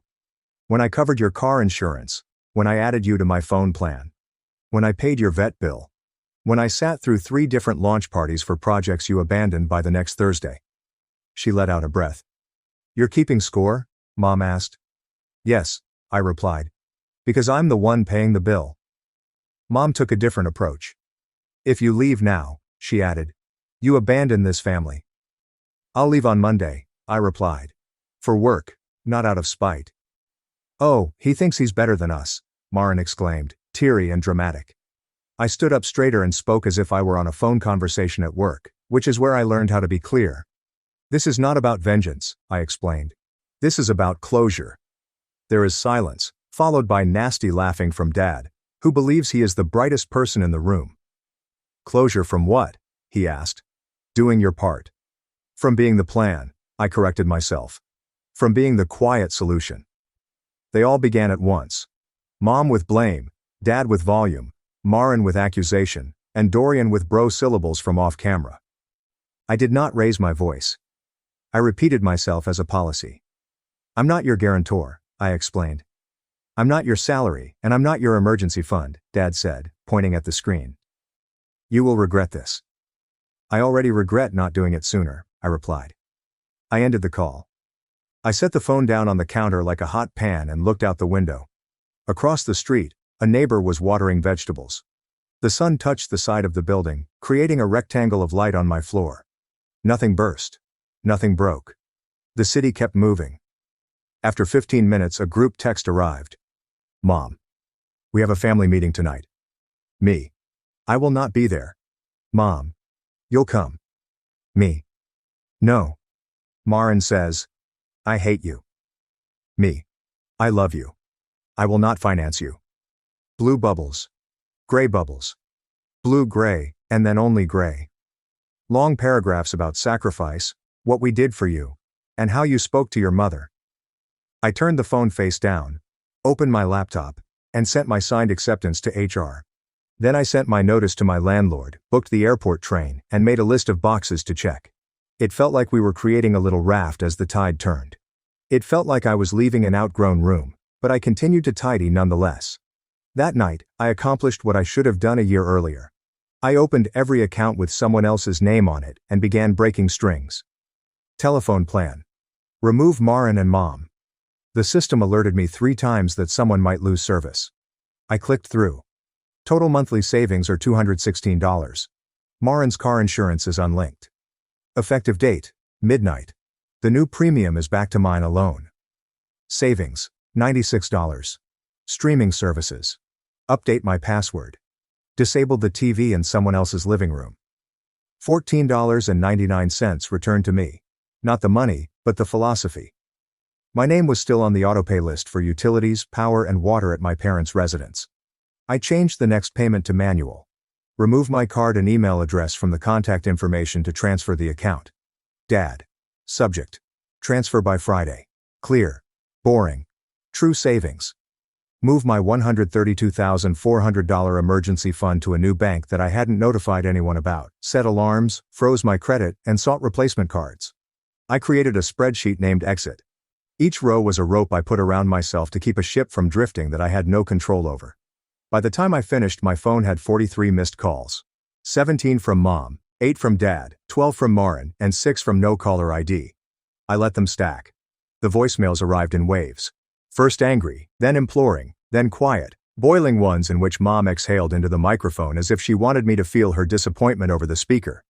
Aunt Isolde texted me at 11:27 p.m. Sweetheart, can we talk? I stared at it for a long time without responding. She was the kind one, but in my family, kindness was often accompanied by a clipboard. I slept with my phone in a drawer. In the morning, there were 58 missed calls. Group chat has 142 unread messages. Dorian had written 3 paragraphs discussing masculinity and mutual aid. Marin shared a photo of Thalia alongside a comment about nerve systems and safety.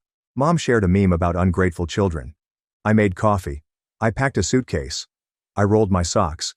I removed the whiteboard calendar from my wall and wiped it clean. At midday, Dad arrived at my door. He pounded forcefully, like a cop from a movie.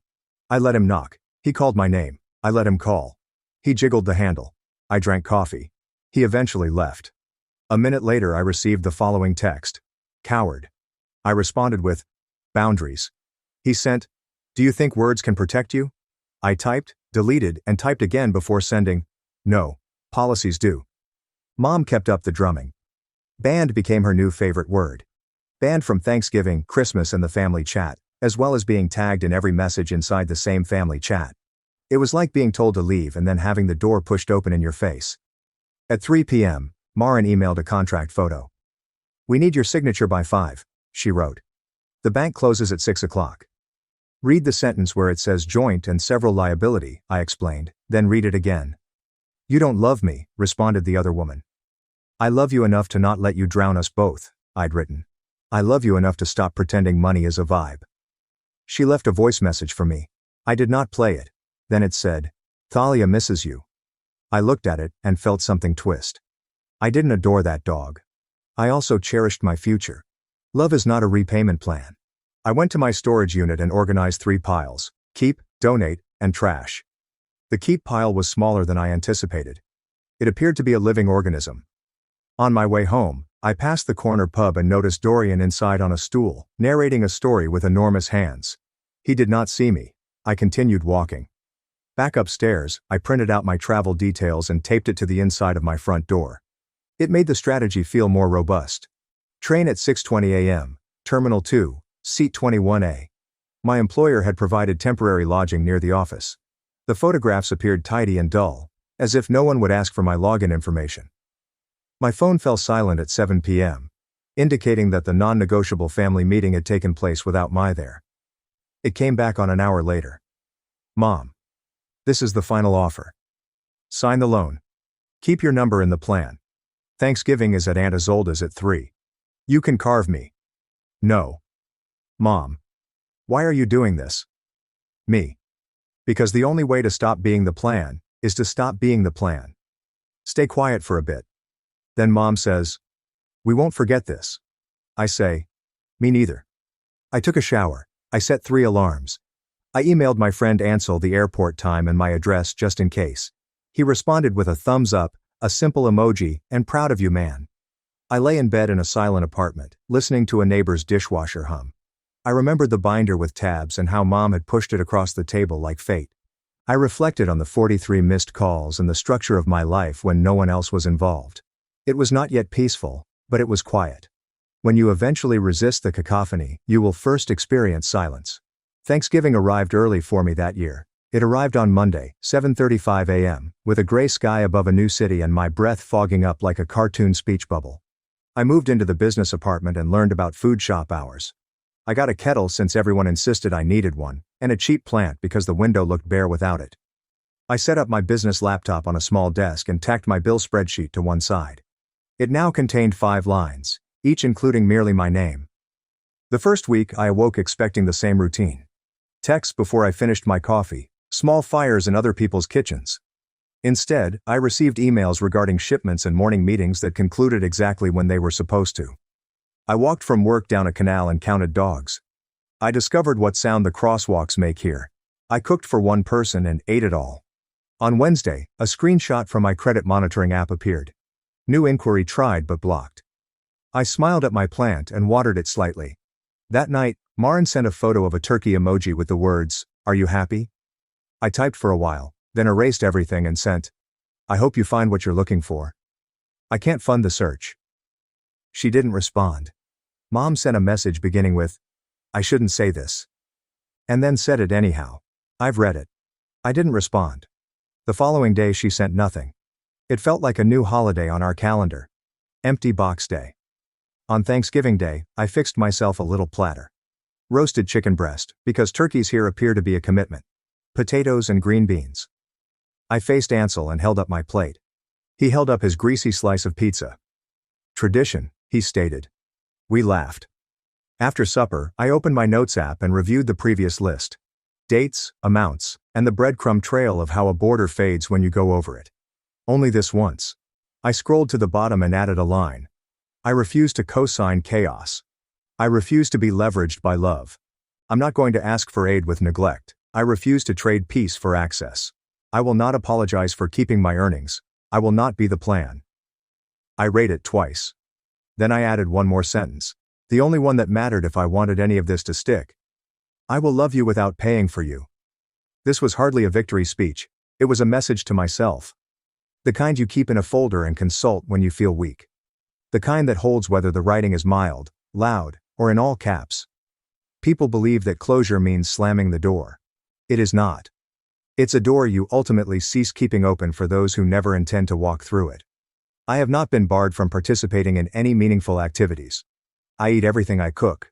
I say what I want. I earn money. I save. I sleep. This is not about vengeance. It never was. It's important not to confuse being needed with being loved. It is about refusing to be a wallet with emotions. My name is Silas. I'm 31. For the first time in years, I had control over the silence in my life. Not the silence of being ignored, nor the silence of swallowing words so that others could shine, but the kind that hums steadily, like a low tide on rock. It seemed both alien and comforting.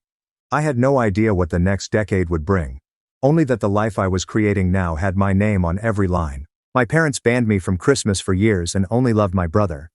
At his job interview, HR revealed I was the CEO, and his face went pale.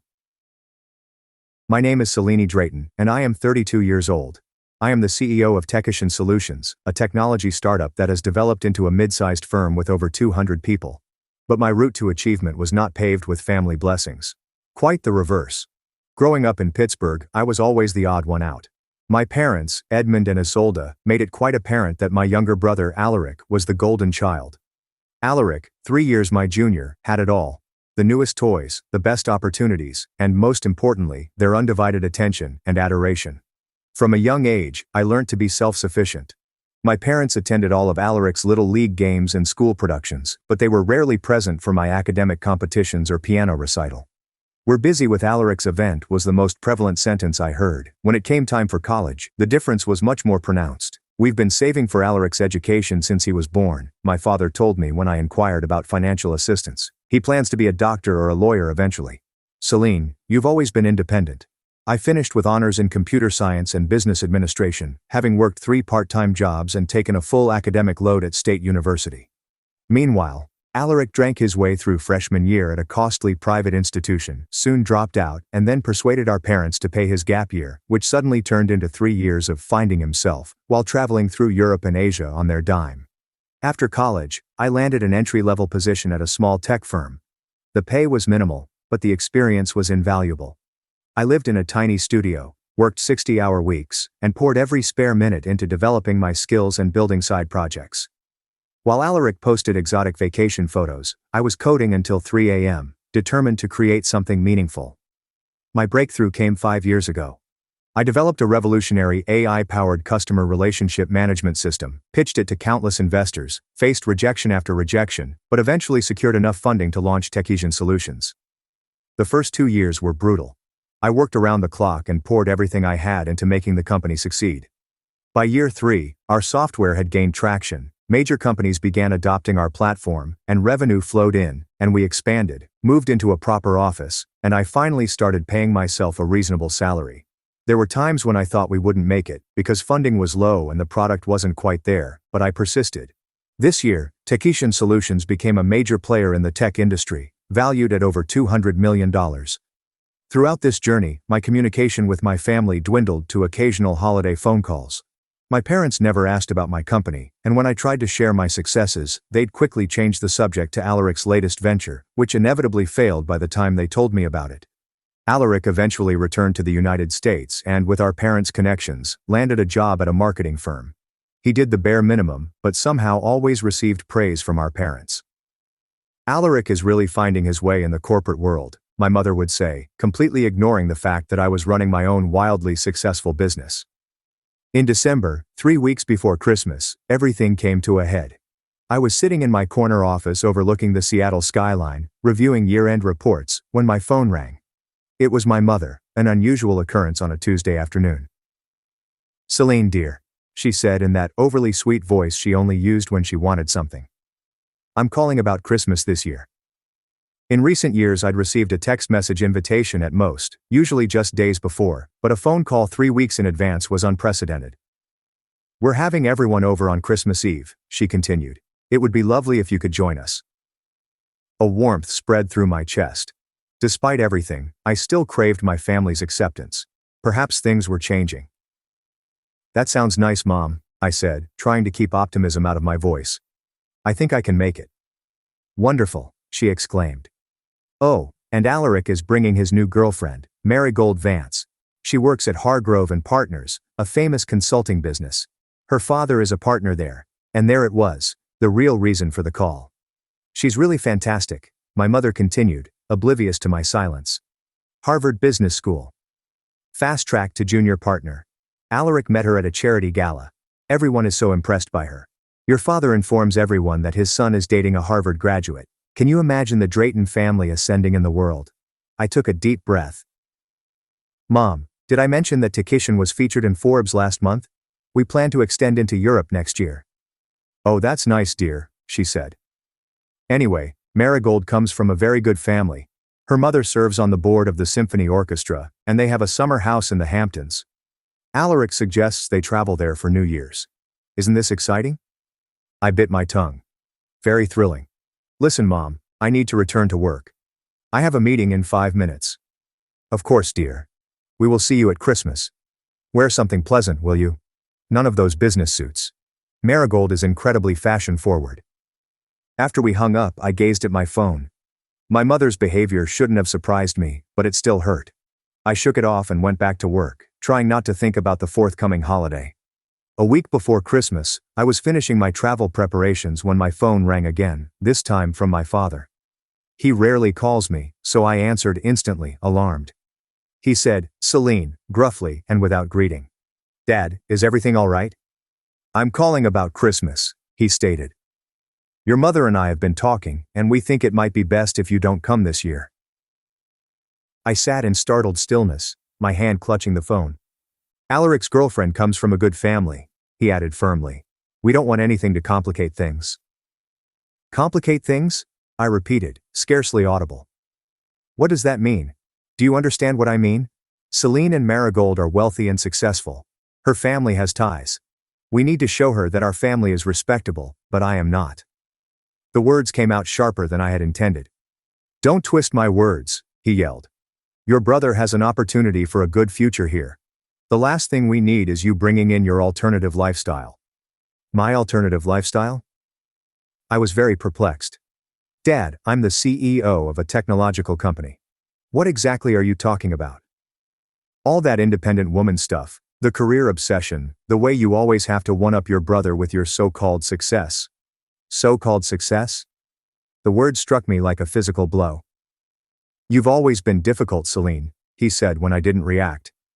"You've always had to do things your way, never mind how it affects the family. Can you think of someone else for a moment? Think of your brother's future."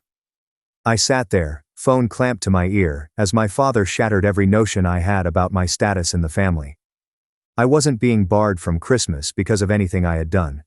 I was being banned because of who I was: accomplished, independent, and unwilling to pretend I was anything less than I was. "I understand," I finally answered, my voice firm despite the tears threatening to fall. "Enjoy your Christmas." "Good," he said, happy that I didn't fight. "Your mother will call you after the holidays." After hanging up, I sat motionless at my desk, staring out at the Seattle skyline as the winter sun set early, casting long shadows across the city. I had built this company, this career, this life, all on my own, without their help or support, and it still wasn't enough to earn a place at their Christmas table. For the first time in years, I allowed myself to cry over my family's rejection. Deep, gut-wrenching sobs that left me gasping for breath. I cried for the little girl who had never been enough, the teenager who had worked herself to exhaustion trying to earn approval that would never come, and the woman who, despite everything, yearned for her parents' acceptance.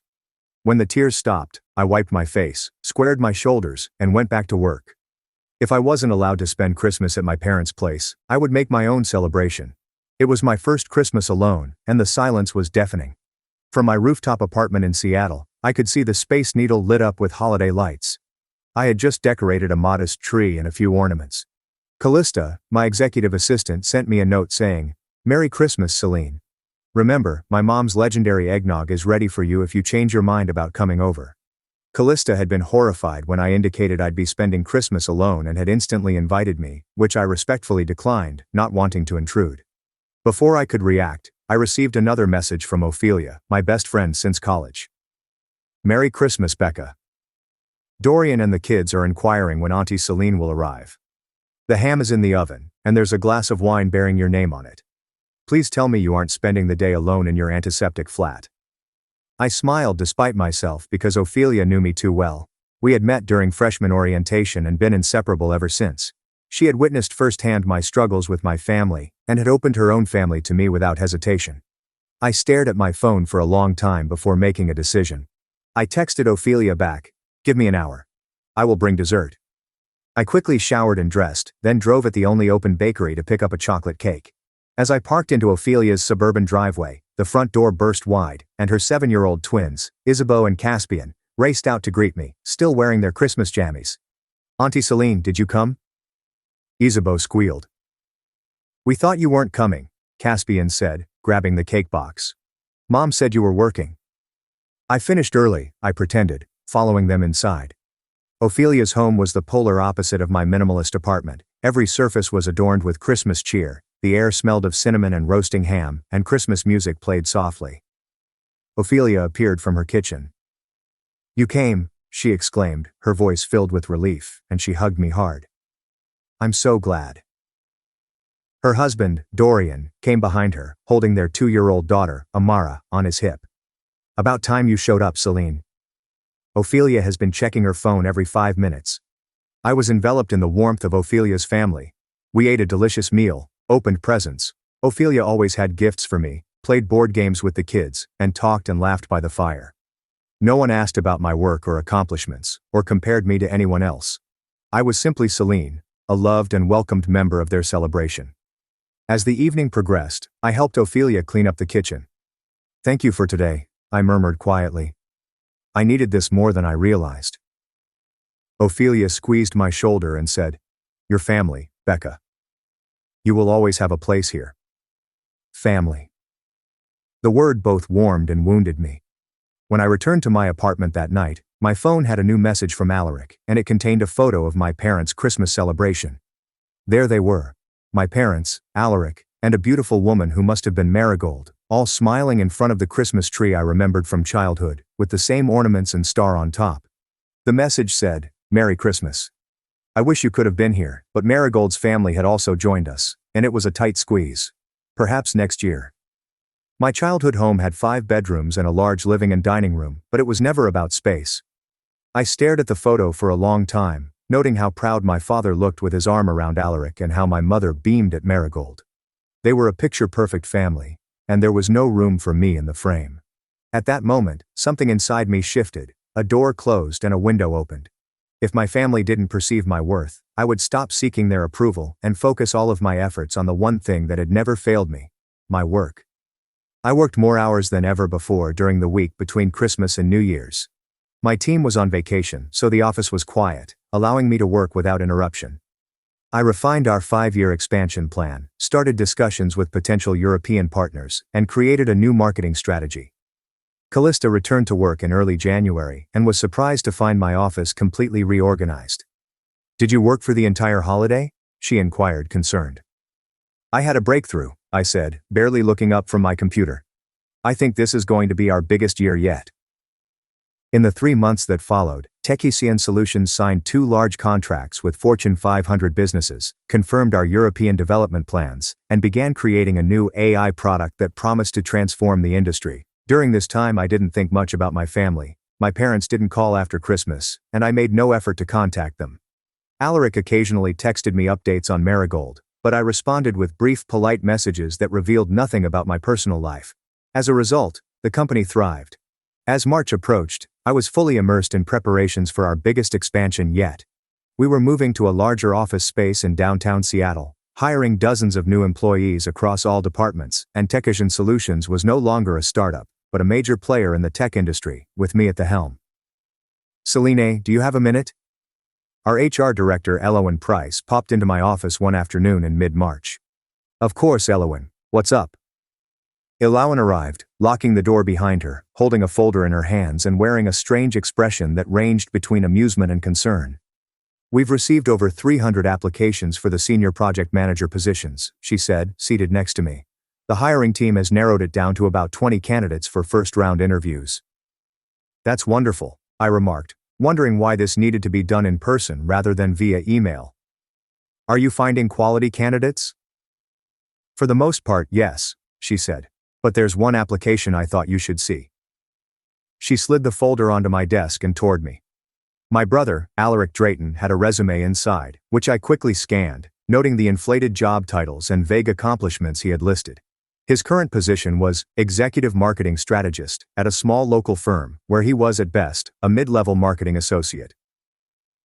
Was you aware he was applying? Elowen inquired carefully, as she was one of the few people at the company who understood anything about my family. No, I said, still looking at the resume. I had no idea. He was quite confident during the phone screening, Elowen recounted with a chuckle.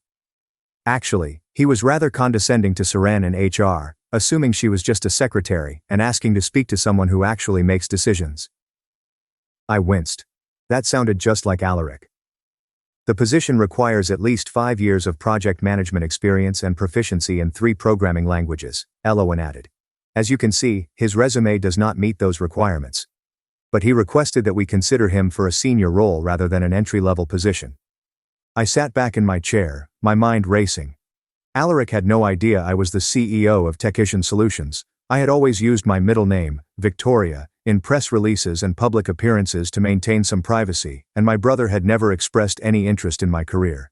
But now, by pure coincidence, or perhaps because our company's rapid growth had put us in the news, he had applied for a job at my company.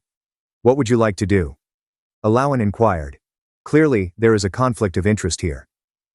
I carefully considered my options. I could reject his application outright, which would be justified given his lack of qualifications. I could recuse myself entirely from the process and let the hiring team make their decision without knowing about our relationship.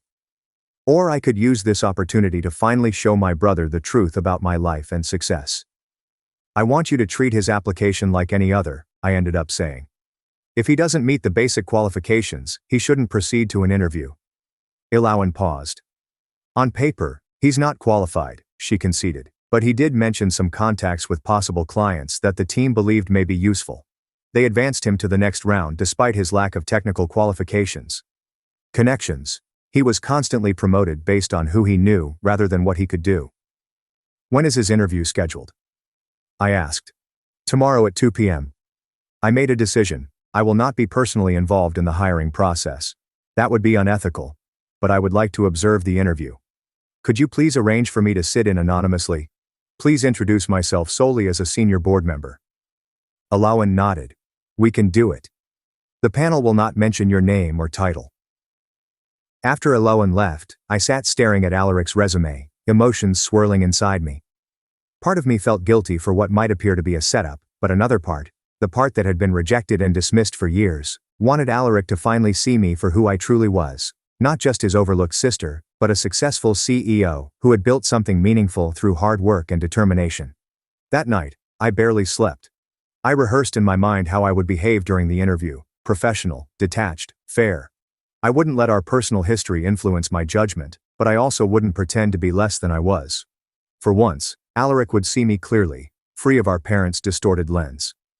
The next day, I dressed with extra care in a tailored navy suit, my hair pulled back in a sleek ponytail, and I headed to the conference room where the interviews were being held, taking a seat at the far end of the table with the other observers. I reviewed Alaric's resume once more, and prepared a few technical questions that would challenge him without being unfair. At precisely 2 p.m., Elowen and Alaric entered, and my breath caught in my throat. I hadn't seen my brother in person in over a year, and he appeared older and more polished in his fine suit. He carried himself with the confidence of someone who had never been told he wasn't good enough. For a moment, I was that little girl again, watching from the sidelines as my parents lavished attention on their golden child. But then I remembered where I was, in the company I had built from nothing, sitting in a position of leadership I had earned through years of hard work. I straightened my shoulders, ready for whatever came next. The Techician Solutions headquarters, located on the top 3 floors of a gleaming skyscraper in downtown Seattle, had a conference room with floor-to-ceiling windows and stunning views of Puget Sound. The walls were adorned with modern art, and I could tell from Alaric's expression when he walked in that the room had served its purpose. Elowen presented the interview panel, Seren from HR, whom Alaric had spoken with on the phone, Lucian, the technical director, and Thalia, the current senior project manager. She then motioned to the spectator area, where I sat with 2 other executives. We also have members of our leadership team observing today, Elowen said calmly. They'll be sitting in on several interviews to ensure consistency in our hiring process. Alaric hardly looked at us, his gaze fixed on the panel. He smiled confidently as he took his seat, fixing his tie in a move I recognized from childhood, a habit he did when he wanted to impress someone. Thank you for the opportunity, he told me. I've been following Touch Vision's growth, and I'm excited about the possibility of bringing my expertise to your team. Alaric had no idea what Takesian did beyond the most broad definition of tech solutions. If he had done any study on the company, he would have discovered my connection to it right away. Lucian began with the customary inquiry. Can you tell us about your experience managing complex technical projects? Alaric launched into a well-rehearsed response about a marketing campaign he had led at his current company. I coordinated between multiple departments, managed a substantial budget, and delivered results that exceeded expectations, he concluded, leaning back slightly as if expecting applause. And what project management methods did you use? Lucian pressed. Alaric held his breath. I believe in a flexible approach that adapts to the specific needs of each project, he answered evasively. I don't like to be constrained by rigid methodologies. Thalia jumped in. Could you show us how you would set up a Kanban board for a software development project? Alaric's confidence was noticeably shaken. Well, I would delegate that to the technical team members, he responded. My strength is in the big picture strategy, not the day-to-day technical details. The interview continued in this manner, with Alaric seeking to evade technical questions while emphasizing his strategic vision and interpersonal abilities. When pressed on his technical understanding, he grew dismissive. Let's be honest, he remarked with a little condescending grin. People like me aren't hired for coding skills. We are recruited because we understand how to lead, motivate, and connect with the right individuals. I have relationships at significant corporations who may be valuable customers for Takesian. Seren, who had remained quiet, piped up. Our senior project managers are expected to have both technical expertise and leadership abilities. They need a thorough understanding of our products in order to effectively manage their development. Alaric waved his hand dismissively. That is what technical assistants are for. In my experience, the most successful projects are led by people who understand both business and technology. No offense, but self-made folks without suitable backgrounds frequently overlook the big picture because they are overly focused on technical details. Everyone in the room, including myself, was aware that Takesian had been developed from the ground up by self-made individuals. Elowen's brow furrowed slightly in response to my remark. Tell us about a time when you faced a significant challenge on a project and how you overcame it, Lucian inquired, maintaining a professional tone despite the anxiety in the room. Alaric began telling a story about saving a marketing campaign when a vendor failed to deliver. I worked through the weekend, making hundreds of calls to find a replacement vendor at the last minute, he claimed. My boss was amazed that I managed to save the campaign single-handedly. I pressed my lips together to keep from reacting. I knew the story, it had happened at his previous job, but Alaric had not saved the campaign.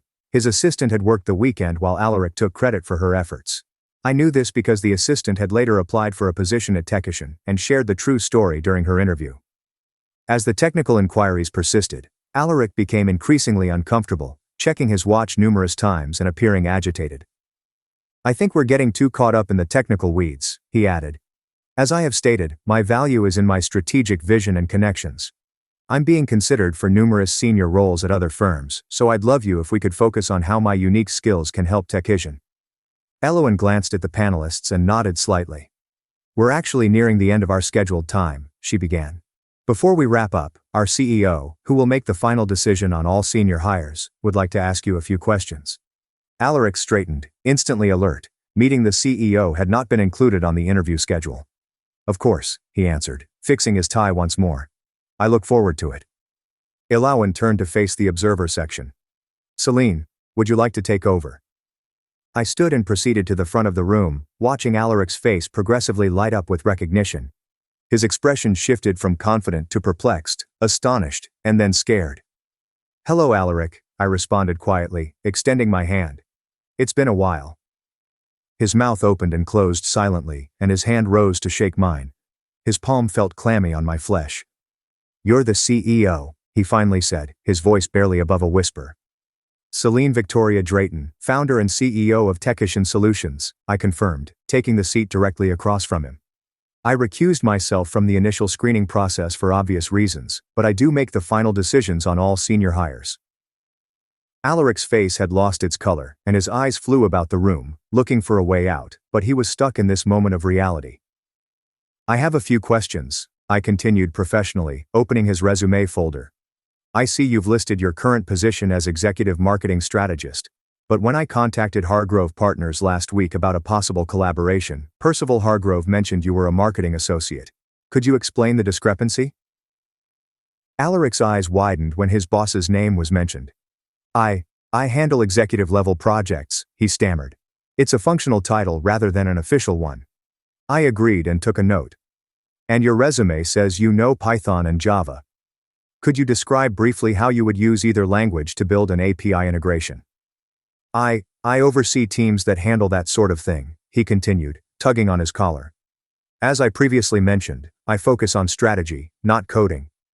I see, I said, closing the folder.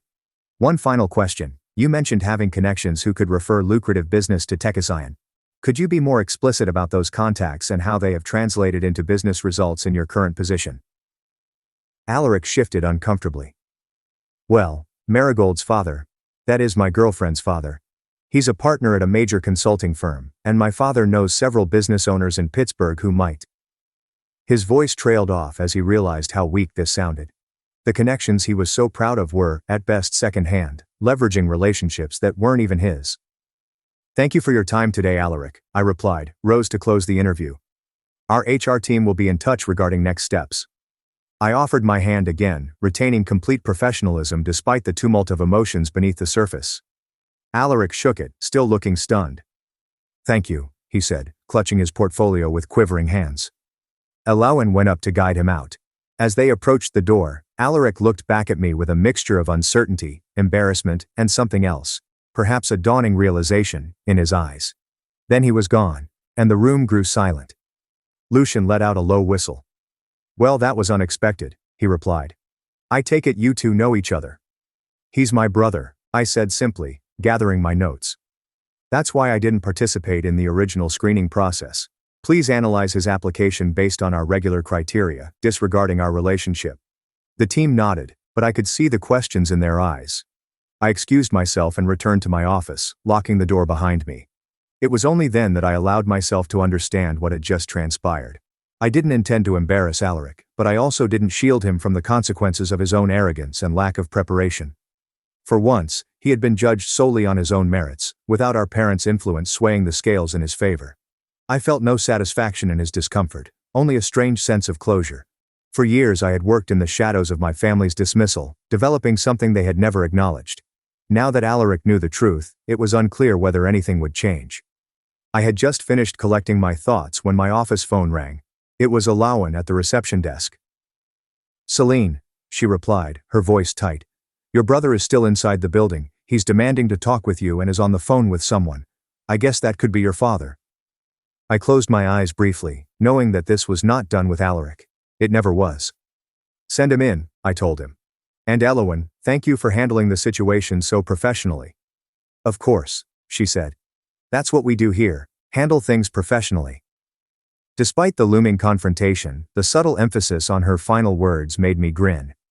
Whatever occurred next, I had developed a team of people who valued competence and integrity, which was worth celebrating on its own. I had scarcely recovered when Alaric stormed into my office without knocking, his face flushed with humiliation and anger. What the hell was that? He demanded, locking the door behind him with greater force than required. I remained sat, my voice cool and professional. That was a job interview, Alaric, for a position you applied for. You made me look like a fool, he yelled, pacing in front of my desk. You ambushed me. I did nothing of the sort, I responded calmly. You applied to my company without even conducting basic investigation. If you had, you would have realized I was the CEO. Your lack of preparation is not my fault. He paused his pacing and looked at me incredulously. How was I expected to know? You never discuss your work. I've tried to talk about my work for years, I explained, but no one in our family has ever been interested. But a simple Google search for TechAscion Solutions CEO would have yielded my name and image. Alaric raked his hand through his hair, a motion reminiscent of our father's frustration. This is just like you, Celine. They are constantly trying to outdo me and make me appear awful. I took a long breath and reminded myself to remain calm. Alaric, I recused myself from the original screening process specifically to avoid any conflict of interest. The hiring team's appraisal was the sole reason you made it to the interview stage. I only participated at the end, as I do with all senior position interviews. But you asked me those impossible technical questions, he lamented. You knew I couldn't answer them. Those were typical questions for the position you applied for, I patiently explained. Every candidate is required to demonstrate their technical knowledge and experience. That's why the job description specifies the necessary abilities and expertise. Alaric sank into a chair across from my desk, his initial rage giving way to a sullen defensiveness. Dad's furious, he murmured. He's on his way here. I felt a chilly weight descend in my stomach. Is Dad coming here, to my office? I contacted him shortly after the interview, Alaric acknowledged, avoiding my gaze. He and Mom are both coming. They were already in Seattle, visiting Marigold's parents. My parents, despite several invites, had never visited me in Seattle, but they would go across the nation to meet the family of their son's fiancée. Alaric, I explained cautiously, this is my workplace. Whatever familial concerns we have should be addressed personally, not in my professional setting. He shrugged, expressing both hopelessness and a disregard for my boundaries. Too late. They're probably already inside the building. As if on cue, my phone rang again, this time from the reception desk. Miss Drayton, your parents have requested to see you. Should I send them up? I closed my eyes briefly to center myself. Yes, please accompany them to my office. Could you please invite Aloan and Callista to join us in about 10 minutes? Having witnesses would perhaps prevent the incident from becoming too serious. While we waited, Alaric's phone rang with a text message, which he examined with a smug smile. Marigold's father might be interested in investing in your little company, he remarked. That's what connections can do for you. Before I could react, the door opened, and my parents entered my office. My father, Edmund, walked in first, his face set in the severe expression I remembered from childhood scoldings, and my mother, Isolde, followed, her eyes darting about the huge corner office with obvious surprise. Celine, my father began without a prelude. What does this mean? You embarrassed your brother at a job interview. Is this some sort of revenge? I stood there, retaining my professional demeanor. Hello, Dad, Mom. Please take a seat. This does not have to be confrontational. Don't tell me how this needs to be, my father screamed, still rising. Alaric tells us you ambushed him, asked him impossible questions, and made him look incompetent. I did nothing of the such, I said quietly. Alaric sought for a top position at my company without knowing I was the CEO. The questions he was asked were standard for all candidates applying for that position. My mother, who had taken a seat next to Alaric, asked, What is your company? Are you the CEO here? She gazed around the office again, admiring the awards on the wall, the view of the Seattle skyline, and the obvious signs of success. Yes, Mom. I started Techician Solutions 6 years ago. I'm the CEO and main shareholder. I couldn't keep the pride out of my voice. My father brushed it away impatiently. That isn't the point. The point is, Alaric needs this job, and you have the ability to aid him. That is what family does. The position Alaric applied for requires technical skills and experience he doesn't have, I told him.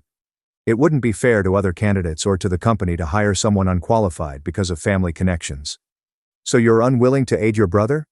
My father demanded, his voice rising. After everything we've done for you? Something inside me snapped at those words. What have you done for me? I repeated, my voice dangerously quiet. And what precisely would that be, Dad? My father was surprised by my tone. We raised you, educated you. No, I said, stunning everyone in the room, including myself. You reared me but did not teach me. I worked 3 jobs to pay for college, and you paid for Alaric's expensive university. You've never supported my profession, expressed interest in my accomplishments, and most recently, barred me from attending Christmas because you feared I'd humiliate you in front of Alaric's girlfriend. My mother exclaimed, That's not what happened. It's exactly what happened, I stated firmly. Dad contacted me a week before Christmas and told me not to come because Alaric was bringing Marigold and you wanted to show her family that you were respectable. Those were his exact words. Alaric looked uneasily at our parents. I didn't know about that, he muttered quietly. Of course you didn't, I told you. You were too busy sending me photos of the Christmas celebration I was excluded from. My father's face had turned scarlet. This is absurd. We're getting off subject. The problem here is the job. No, Dad, I interrupted again. The problem here is much larger than a job. The problem is that I've always been considered as inferior to Alaric. I've worked really hard to build this firm, to create something significant, and not one of you has expressed true interest or pride in what I've accomplished. A knock on the door broke the strained silence that followed. Alawan and Callista entered with professionally neutral statements. You wanted us to join you, Celine? Alawan stated. Yes, thank you, I responded, grateful for their attendance. Mom and Dad, this is Alawan Price, our HR director, and Callista Rowan, my executive assistant. They're here to help us clarify our hiring procedures. My father frowned at the visitors. This is a family matter. Actually, I answered firmly. This started as a professional issue. Alaric applied for a position with my company. The fact that we are related does not affect our employment policies or procedures. Alawan moved ahead. Mr. Drayton, we have a rigorous and fair hiring process. All candidates are evaluated using the same criteria. The job description clearly outlines the exact technical abilities and expertise required for the senior project manager position. My father turned back to me and said, You are the CEO, you may make an exception. I could, I said, but I won't. My company's success is dependent on placing the right individuals in the appropriate positions. Alaric is not qualified for a senior position. Is that it? My father demanded. You're abandoning your family? No, I answered, my voice firm. I am upholding the professional integrity of the organization I founded. However, I added, looking at Alaric, we do have entry-level roles in the marketing department that may be suitable. You would have to start at the bottom and work your way up, learning the essential skills along the way, but there would be room for advancement. Alaric appeared upset. Entry-level? I have 5 years of marketing experience. Yes, I acknowledged, but not in technical project management at our company. Those are different career paths. This is insane, my father exclaimed. You are torturing your brother because of your own fears. Always attempting to show that you're superior than everyone else. Dad, I've developed a $200 million firm from nothing. I had a flash of rage, but I kept my voice controlled. I employ more than 200 people. I do not need to prove anything to anyone. What I'm attempting to do is build a great firm on merit and hard work, not nepotism. My mother, who had been unusually silent, eventually spoke up. Celine, after all these years, can you put your resentment aside and help your brother? Family should come first. That's a convenient principle to cite right now, I responded. Where was family first when you excluded me from Christmas, or when you refused to help me with my college education, or when you brushed off my career as a phase for years? My mother had the grace to appear uncomfortable. Things weren't always perfect, but they still aren't, I gently interrupted.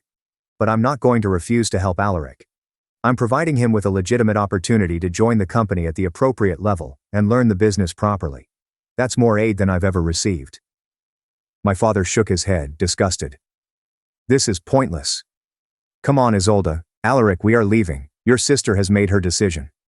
Alaric rose up and jerkily straightened his suit jacket. I wouldn't work for you anyway, he muttered, his voice heavy with wounded pride. I have other opportunities. As they turned to depart, I called after them. Alaric, the offer stands. If you change your mind, please contact Alawan directly. My father ushered my mother and brother toward the door, but as they approached, my mother paused and turned back to look at me, possibly for the first time in years. Her expression was complicated, a mix of perplexity, resentment, and something else, perhaps recognition. Your office is lovely, she added quietly. You've done well for yourself. It wasn't an apology or a congratulation, but it was something, some acknowledgement, however little, of the life I'd created. Following their departure, Alawan and Callista stayed, both looking anxious. Are you all right? Callista inquired.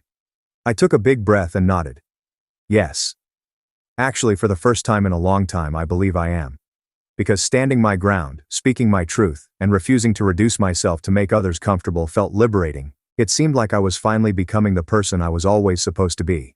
After 2 weeks without hearing from my family, I put myself into work, finalizing our European development plans and coordinating the transition to our new, larger office space. The confrontation with my parents and Alaric had been unpleasant, but it had also been clarifying. For the first time, I spoke my truth without apologizing for my success or downplaying my accomplishments to make others comfortable. It was Sunday afternoon, and I was relaxing on my sofa with a book and a cup of tea when my phone rang. It was my apartment building's security desk. "Miss Drayton, your parents have requested to see you. Should I send them up?" I sat up straight, shocked. My parents had never been to my place before, and after a moment of doubt, I consented to let them in. When I opened the door, I noticed how much older my parents were compared to 2 weeks previously. My father's shoulders were slightly bent, and my mother's grin was cautious and doubtful. "Celine," my mother murmured softly, "thank you for visiting us. We should have contacted beforehand, but we weren't sure you'd be willing to meet." "Come in," I said, stepping aside so they might enter. They came into my living room, taking in the modern furnishings, the floor-to-ceiling windows with views of the city, and the tasteful art on the walls. I observed my mother's eyes searching for family photos, but finding none. "Can I get you some water, tea, and coffee?" I offered, relying on civility to get beyond the awkwardness. "No, thank you," my father replied, becoming calmer than he had been in my office. "We won't be staying long." We sat down, my parents on the sofa and me in an armchair across from them. For a moment, no one talked. "Alaric lost his job," my father finally remarked, getting to the point.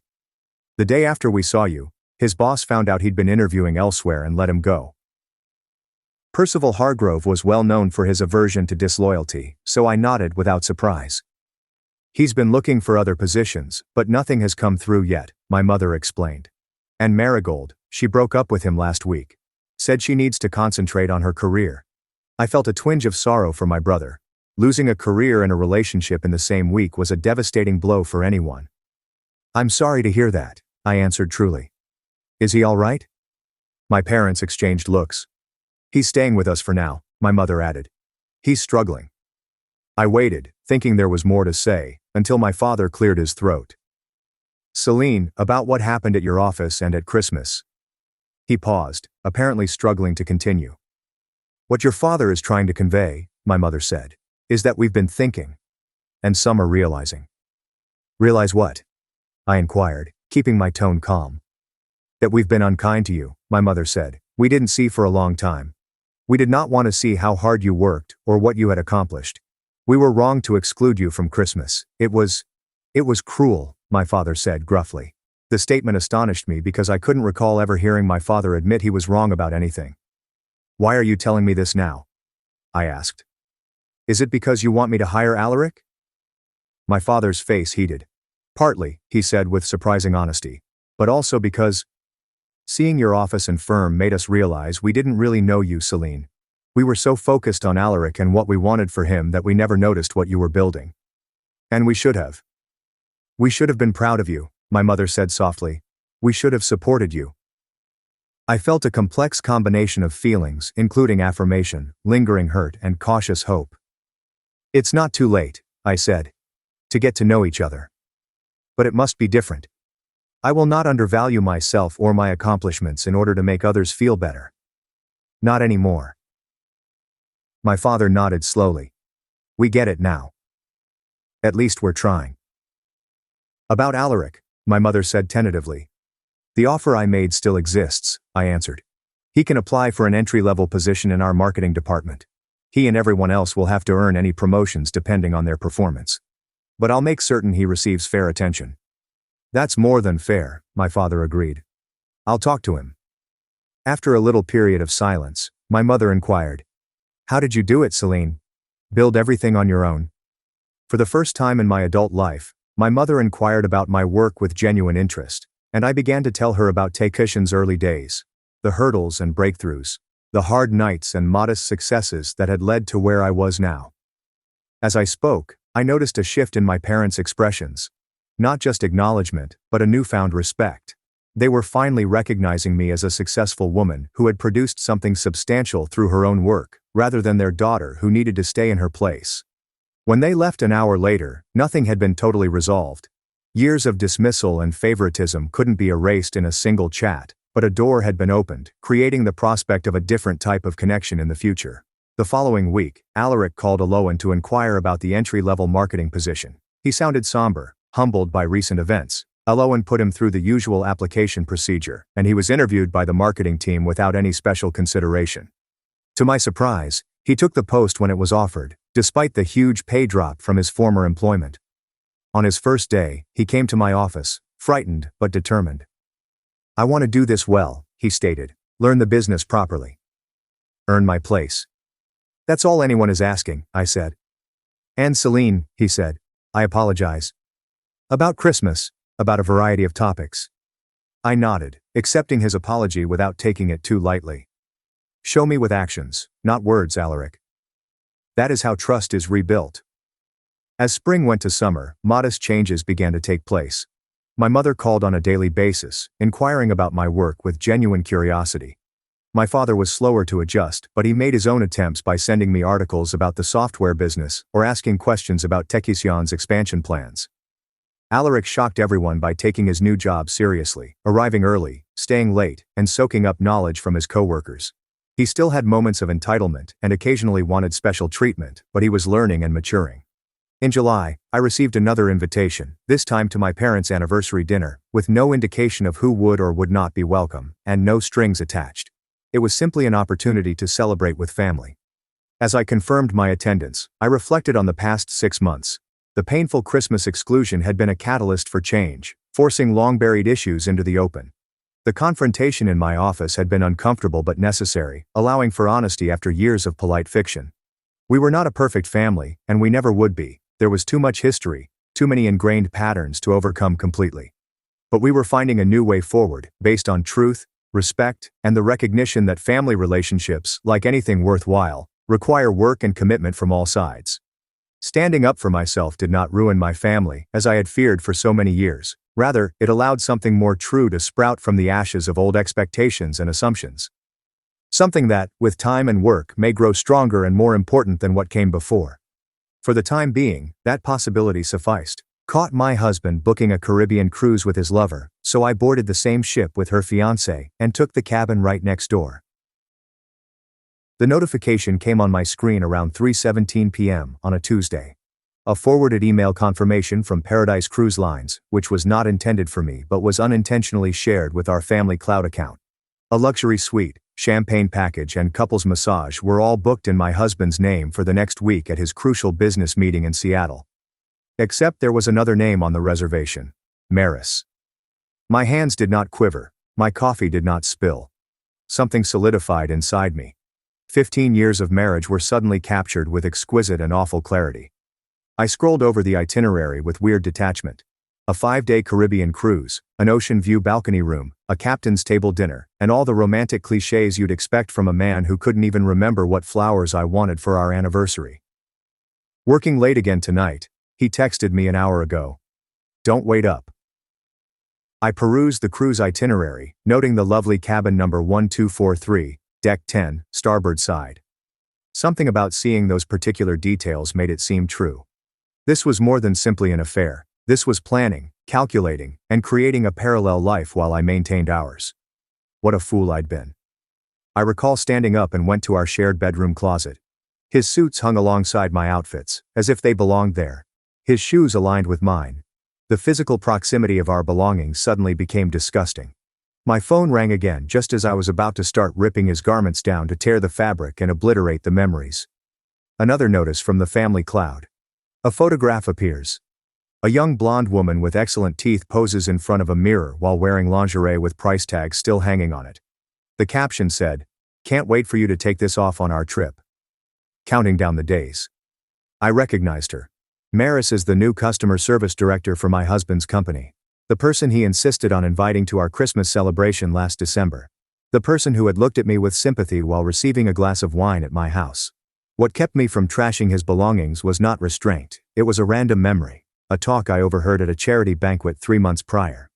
Maris is openly discussing her engagement to a tech entrepreneur, showing off a flashy diamond ring, and boasting about her upcoming June wedding. I perched on the side of our bed, phone still in hand, and tried something I'd never done before. I looked up her name on social media. Her profile was public, with hashtags for being blessed and future wife. And there he was, her fiancé, tagged in dozens of images. Cassian, gorgeous in his polished Silicon Valley style. His personal profile is full with startup success stories and motivational remarks. One recent post piqued my interest. Heading on a solo trip before the wedding madness. Time to clear my head and come back, ready to start forever with Amaris. The cruise dates coincided exactly. A peculiar peace washed over me, the type that comes when the universe delivers something so perfectly timed that it feels like destiny. I opened my laptop and went to Paradise Cruise Line's deck layouts and cabin availability. My credit card was already in my hands. 20 minutes later, I received my own confirmation email. Single cabin 1245, located adjacent to their love nest. The symmetry was too beautiful to overlook. I took a big breath and did the only reasonable thing a lady in my situation could do. I found Cassian's business email address on his company website and sent him a note. Mr. Cassian, I believe we have an important conversation about our respective partners and their impending Caribbean cruise. Would you be available for coffee tomorrow? It concerns your fiancé, Maris, and my husband, who have made plans I believe you should be aware of. I've attached the booking confirmation. I did not cry. I did not yell. I just waited and watched the small dots that suggested he was reading my message. Typing, pausing, and typing again. He responded 3 minutes later. Where and when? The next morning, I sat at a corner booth in an affluent downtown cafe, staring out the door. I recognized him right away, taller in person with the confident stride of someone used to commanding rooms. His eyes met mine across the room, recognition, understanding, the expression of someone whose world was also shattered. He sat across from me. There is no need to shake hands or introduce yourself. Show me everything, he urged gently, so I did. By the time our coffees were cold, we had created an alliance based on mutual treachery. Not just an alliance, pact or strategy. They think they're so clever, I added, finally allowing myself a sad smile. They have no idea what's coming. Cassian's face hardened with determination. What exactly did you have in mind? I leaned forward, my voice lowered. I already booked the cabin next to theirs, but one person watching their romantic getaway crumble isn't as satisfying as two, don't you think? He mirrored my lean, his voice equally low. Are you suggesting what I think you're suggesting? I'm suggesting we both take that cruise. I'm suggesting we become very, very good friends who just happen to be everywhere they are. I'm suggesting we make this the vacation they'll never forget, for all the wrong reasons. For the first time since we'd set up our chairs, Cassian scowled. It was an unpleasant smile. It was the smile of someone envisioning sweet, measured retribution. I'm in, he said. But we need to be smarter than them. We need a plan that doesn't just catch them, but destroys whatever fantasy they've built. I nodded, feeling something like exhilaration beneath my fury. By the time we dock back in Miami, they'll wish they never set foot on that ship. The week preceding the cruise included an Academy Award-worthy performance. I kissed my hubby farewell as he packed his conference attire. I helped him select a tie for his presentation. I even took him to the airport, waving from the departure lane with a huge smile on my face. I'll miss you, he replied, his gaze not meeting mine. Oh, I'm sure the time will fly, I said, recalling the bikinis and evening gowns already packed in my own bag, stashed in Cassian's temporary residence. As soon as his plane took off, not for Seattle, but for Miami, I drove straight to the port, where Cassian was waiting. We had spent the previous week preparing, coordinating, and creating a backstory that would make us appear to be old college buddies reunited by happenstance, as well as practicing our reactions in case we accidentally bumped into our cheating companions. We planned identical beach excursions to those they had scheduled, having memorized the ship's layout. How are you feeling? Cassian inquired as we checked into the cruise port, his hand momentarily caressing my shoulder. I keep alternating between wanting to cry and wanting to push them both overboard, I told you. He nodded. I've already looked up maritime law. Unfortunately, that would be frowned upon. That unexpected burst of black humor caused me to giggle for the first time in days. My throat felt funny. We boarded separately, planning to meet later after settling into our cabins. I readily spotted mine at 12:45, exactly next to where my husband would shortly be cuddling his sweetheart. I put my ear on the opposite wall. For the time being, it's empty. Their flight would not arrive for several hours. I unpacked slowly, hanging clothing I had purchased expressly for the voyage. My husband had never seen these dresses selected to make a statement when the inevitable clash occurred. At 6 p.m., Cassian texted, "They've boarded. I just saw them at check-in. They didn't see me." My heart raced. My palms became moist. The time was arriving faster than I expected. Cassian and I met in a bar 3 decks up, far enough apart to avoid running into each other. He already had a martini ready for me. "To the most twisted vacation either of us has ever taken," he exclaimed, raising his glass. I clinked mine against his. "May we survive with our dignity, if not our marriages." "My marriage appears to have ended before it began." His voice had the hollow tone I'd been feeling in my chest for days. We then shared our stories, adding up the details of our relationships. Cassian first met Maris at a technology conference 2 years ago. They had gotten engaged too hastily. He recognized there had been evidence of her infidelity, unexplained absences, suspicious phone activity, and unexpected business situations. "I ignored it all," he said, staring at his glass. "I wanted so badly to believe I'd found the right person." 15 years, I answered. 15 years I gave him. We talked about children. We decided together to focus on our careers first. We had a timeline. Next year was supposed to be our year to try. My voice broke unexpectedly. Cassian's expression softened. "I'm sorry." "Don't be," I replied. "Be angry." "I am." We talked for hours, drinking enough to relax but not enough to distort our judgment. We needed to be sharp and ready. Around 10 p.m., we went to the main dining room for the welcome supper. And there they were, seated at a table for 2 near the windows. My husband's hand rested on Maris's lower back while they reviewed the menu. Intimate, familiar, and practiced. The sight hit me harder than I anticipated. It was not their first journey together. This was not new. The understanding caused my knees to buckle somewhat. Cassian supported me with his hand on my elbow. "Not yet," he muttered. "Let them think they got away with it. Tomorrow we begin." We went to another restaurant, but I could not eat. My gut was knotted with acid and rage. "How long do you think this has been going on?" I inquired, moving pasta around my plate. "Does it matter? A day? A month? A year? They both betrayed us." "It matters to me," I insisted. "I need to know how much of my life has been a lie." Back in my cabin that night, I pushed my ear against the wall. I could hear them laughing, chatting, and the occasional squeak of the bed springs. I documented it all as evidence of what was to follow. I barely slept. When dawn came, Cassian and I met for breakfast on the Lido terrace. We discovered that our cheating companions had scheduled a snorkeling excursion at our first port of call, a small private island owned by the cruise line. "Are you ready for day 1? Cassian inquired, pushing a coffee toward me. "As ready as I'll ever be." We boarded the boat to the island 30 minutes after my husband and Maris left. We could easily see them on the beach, sharing a lounge chair, her head on his chest, his fingers sliding through her hair. Cassian and I positioned our own chairs perfectly in their line of sight, but tilted so they wouldn't notice us right away.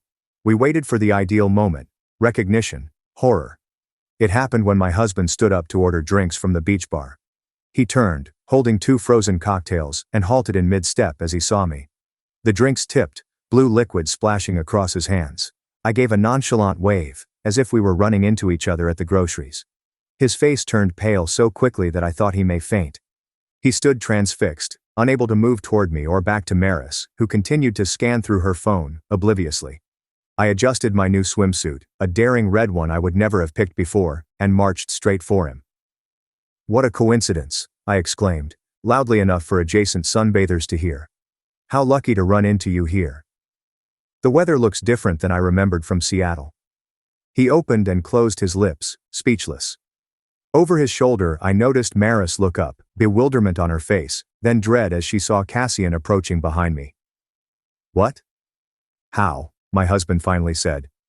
"Your lover should be more careful about sharing your itinerary on the family cloud account," I added with a smile.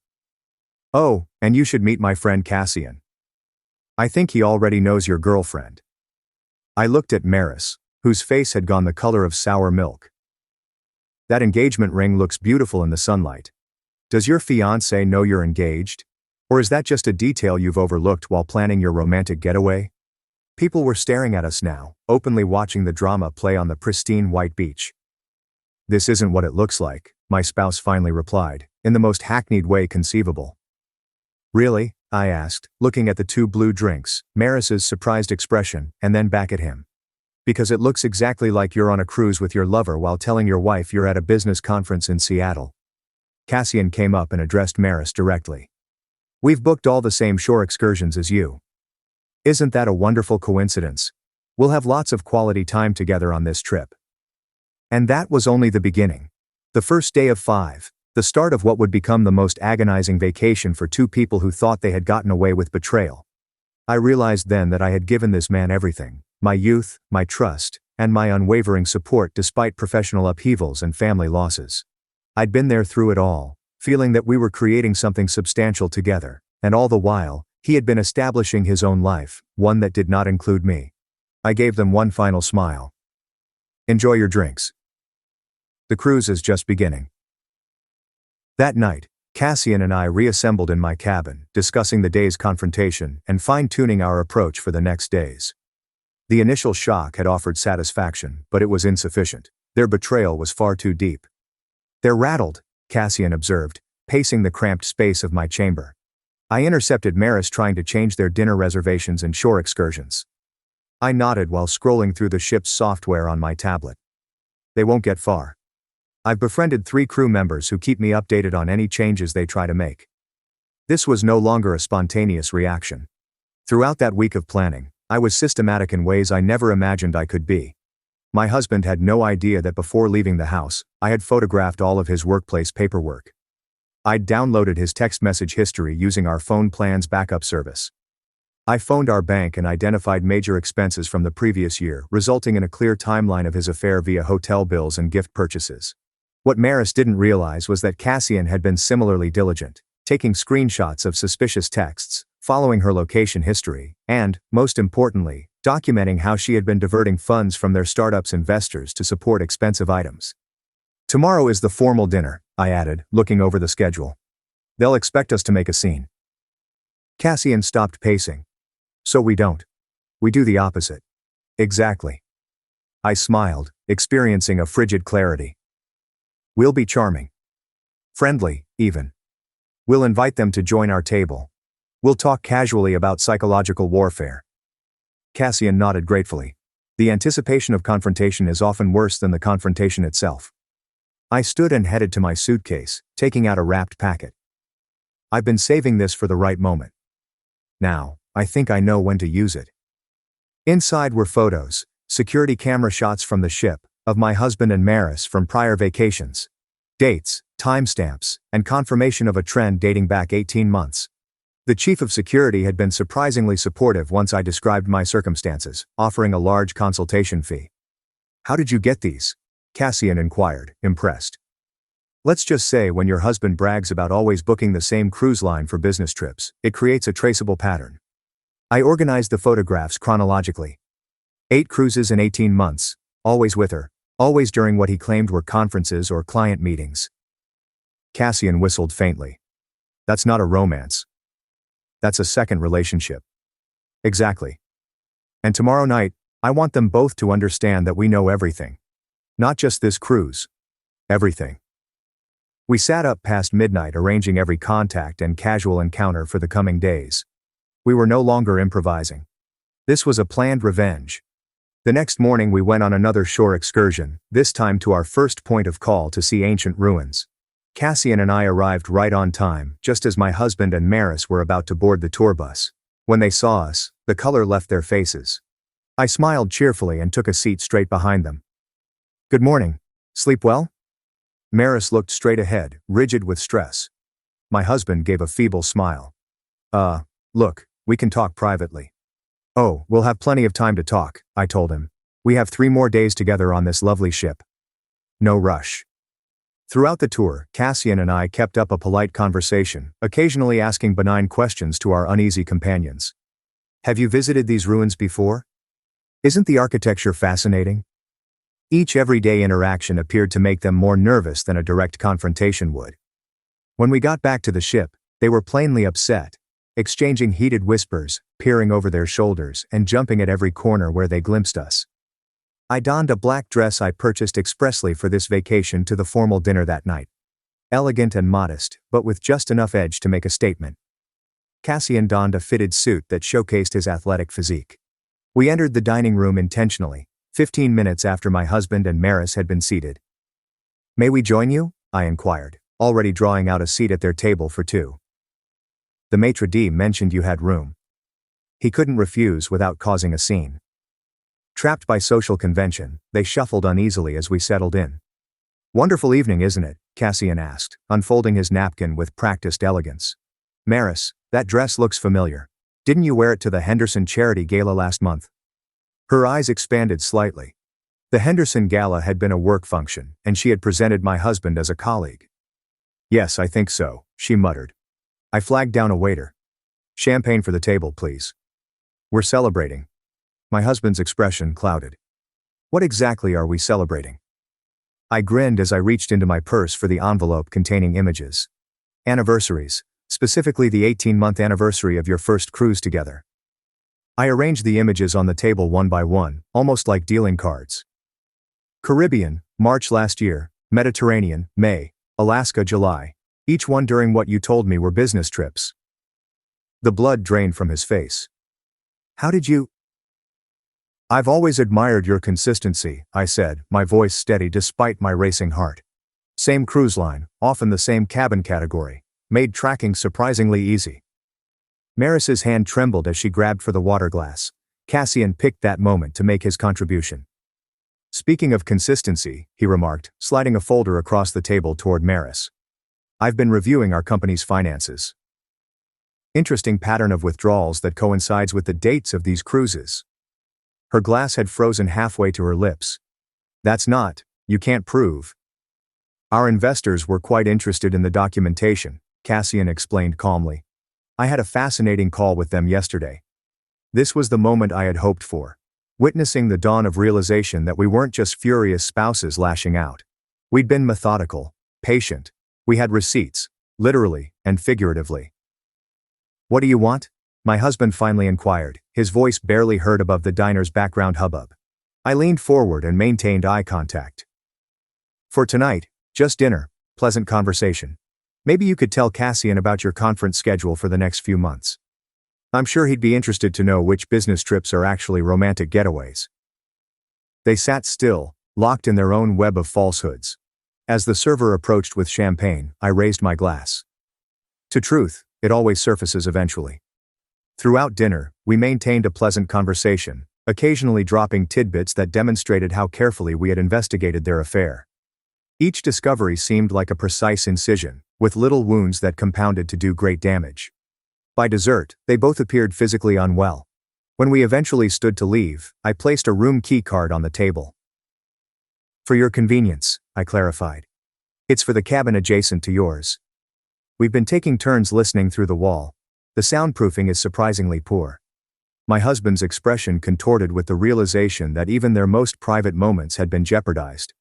As Cassian and I walked away, he muttered. That was masterful. But that's just the beginning, isn't it? I nodded, not joyfully, but with cold satisfaction. Tomorrow we move to phase 2. Tonight was about showing them we know everything. Tomorrow is about showing them what that knowledge will cost them. Back at my cabin, I finally allowed myself to experience genuine grief. Not for my husband, but for the life I had envisioned. 15 years lost, trust shattered, and future hopes dashed. But in its place was something unexpected. A sense of personal power. I had been caught off guard by betrayal. However, I had replied with planned action rather than helpless despair. Before going to bed, I texted Cassian one last time, thanking him for the day. Tomorrow, we will show no mercy. His response was immediate. They caused the situation. We're only ensuring they face the punishment they deserve. I fell asleep to the sound of a muted quarrel through the wall, a lullaby of justice unfolding. The third day of the voyage started bright and clear. The weather was ideal for what Cassian and I had planned.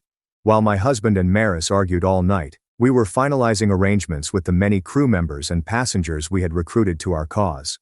Our first interaction was during breakfast. We noticed them at a corner table, slumped over coffee, looking weary and nervous. Instead of approaching, we sat in the center of the dining room, laughing and conversing with a group of travelers we had become acquainted with. Specifically, 2 couples who turned out to be from my husband's industry. Maëlle and Sabine are from Westbrook Partners, I said as we passed by their table later, waving at our new pals. Apparently, they've been trying to reach your company about that merger proposal. What a coincidence finding them here. My husband's coffee cup clattered against the saucer. Westbrook Partners was a large potential client that his company had been pursuing for months. They were learning about his business conference as he sat close to his lover. "We're having drinks with them later," Cassian said pleasantly. "You should join us. I'm sure they'd love to hear about your professional commitments." They did not answer, but their message was plain. Their private affair was becoming more public, with serious professional ramifications.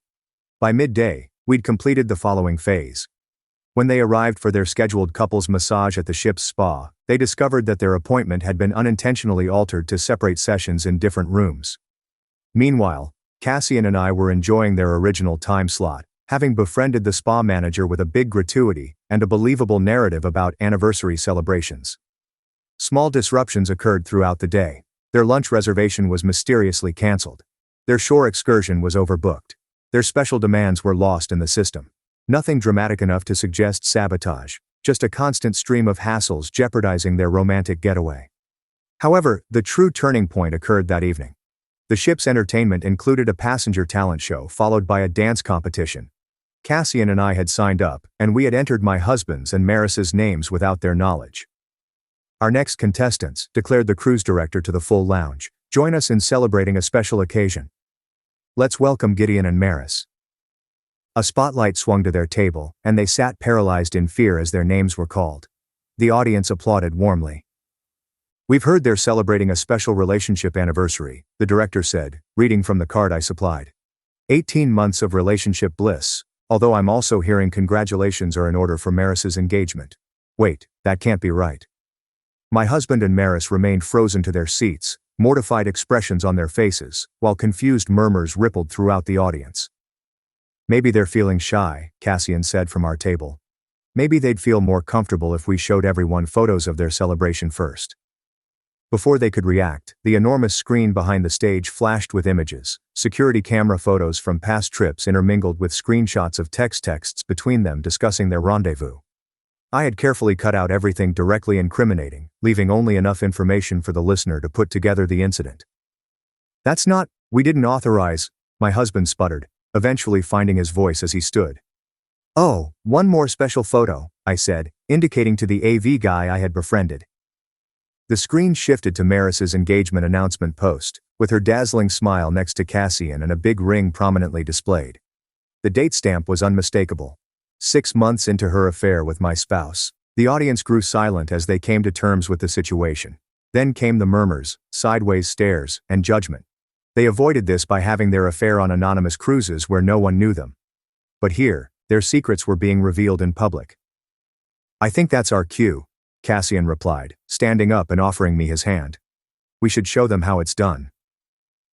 We took to the dance floor for the competition, performing a tango that we had performed during the planning week.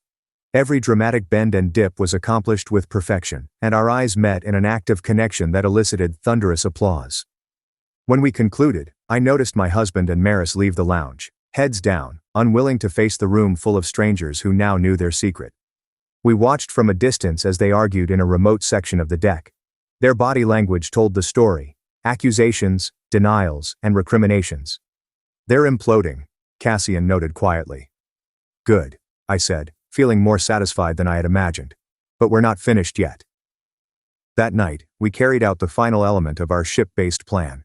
While they were dealing with the aftermath of the public humiliation, I arranged for the ship's photographic staff to deliver something unique to their cabin: a commemorative album prepared utilizing the ship's photo service. Inside were professional images taken during the cruise, candid shots of their disagreements, tense body language, and apparent discomfort, with Cassian and me appearing in frame after frame. The photographers had been well compensated for capturing these moments covertly. The record title is inscribed in exquisite script: "When Truth Surfaced, A Journey of Discovery." We observed from the hallway as a steward delivered the item through the crack in their door. I caught a peek of my husband's face when he opened it. The dawn of recognition, the fall toward defeat. But the real highlight came the following morning, when the ship prepared to arrive at our final port of call. Cassian and I had planned a spectacular announcement over the ship's PA system. "Attention passengers. Gideon and Maris. Could you please report to the purser's office regarding an urgent matter with your disembarkation documents?" When they arrived, visibly apprehensive, they discovered not only the purser but also a representative from the cruise line's corporate office, who happened to be on board. Another lucky link that we had established. Mr. Gideon, Miss Maris, the representative said formally.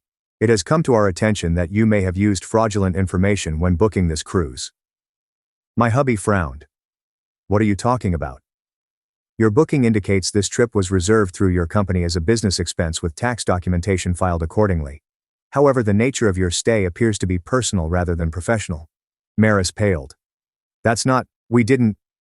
Furthermore, the worker said, there's the matter of using company credit cards for non-business expenses, which has been flagged by your company's compliance department. Cassian and I watched from a safe distance as my husband's professional life began to collapse in real time. The information we gathered, including email exchanges that I provided to his company's ethics hotline, prompted an internal investigation. Meanwhile, Maris received tragic news.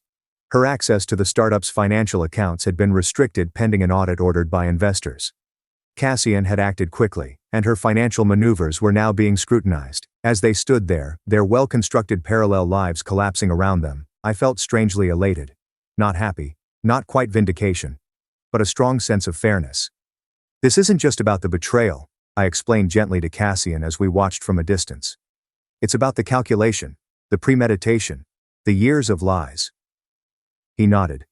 They thought they were too smart to get caught, too arrogant to face consequences. Do you regret anything? I inquired, suddenly wondering about his sentiments as our plan came to an end. Cassian thought about this for a bit. I regret trusting someone who didn't deserve it. I regret not seeing the signs earlier. But this, he motioned toward the tableau unfolding. This I don't regret at all. When my husband and Maris exited from the purser's office, their faces ashen with the realization that their acts had real-world ramifications beyond their love relationship, I stepped into their way.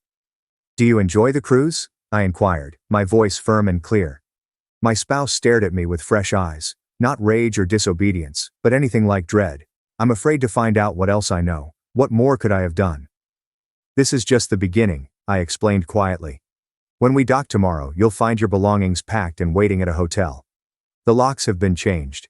Divorce papers are with my lawyer, and every member of our family and social circle has received a detailed account of how and why our marriage ended. I turned to Maris. As for you, I wonder if your wedding vendors will refund your deposits. Cassian tells me he's been quite thorough in his communications with them. She flinched, like if I had hit her. The thing about betrayal, I said to them all, is that it shows who people really are. You both showed me exactly who you are. I'm just making sure everyone else sees it too. Cassian and I walked away, leaving them in disbelief behind us. That night, our last night on the ship, we dined at the captain's table, which had initially been reserved for my husband and Maris but had been changed to us thanks to the contacts we had formed. To new beginnings, Cassian suggested, raising his glass. I clinked mine with his, feeling lighter than I have in years. And to truth, no matter how painful, always setting you free. 6 months after that fatal cruise, I stood on a different deck, this time belonging to my new waterfront condominium. The water spread out before me, endless and uncertain, much like my future. However, for the first time in a long time, the uncertainty seemed exciting rather than fearful. The divorce had been completed with astonishing rapidity. My husband, faced with the pile of evidence I had gathered and the professional shame that was now developing, had not opposed any of my conditions. His affair had cost him much more than his marriage. The ethical probe at his company ended in a demotion and professional censure. The cruise line also barred him from future bookings after establishing that he had committed fraud with his business cost claims. Maris's story had unraveled even more dramatically. The financial problems Cassian discovered were only the tip of the iceberg. When investors started looking closely at their startup's accounts, they discovered a pattern of embezzlement that resulted in criminal charges. Her wedding, needless to say, never happened. The terminated vendor contracts and non-refundable payments had caused a financial strain, exacerbating her legal issues. I sipped my morning coffee while watching seagulls whirl against the beautiful blue sky. Cassian sent me a text message. We've just landed. Is lunch still on? Our relationship has changed in unforeseen ways since the cruise. Not romantically, we were both too traumatized for that, but into something equally worthwhile. A genuine connection formed in the furnace of mutual betrayal and rehabilitation. We stayed in touch during the aftermath, helping each other through divorce proceedings, legal obstacles, and the emotional upheaval of reconstructing our lives. He had relocated to create a new office for his now thriving company in my seaside city, a business choice that coincided with my own post-divorce move. I texted back, "See you at the Pier restaurant at 1, as I prepared our lunch. Consumed with rage and betrayal, I pondered on how far things had deviated from what either of us had intended when we boarded that cruise 6 months ago. Neither of us had anticipated growing stronger, or making a genuine connection with each other. When I arrived, the Pier restaurant was bustling, but Cassian had reserved our usual table on the terrace. When he spotted me, he stood up and smiled genuinely. "The Tokyo deal is closed," he said as I sat down. "The investors are thrilled." "Congratulations." I raised my water glass in a faux salute. Not bad for someone whose fiancé tried to sink his company. He laughed more frequently over the months. "Speaking of sinking, did you hear anything about our favorite couple?" I shake my head. "Not directly, but Elowen mentioned seeing Gideon at a conference last month. Apparently, he's lost weight and looks haunted." Throughout the divorce, Elowen, my former neighbor, remained staunchly supportive of me. "Maris's plea agreement was finalized," Cassian said.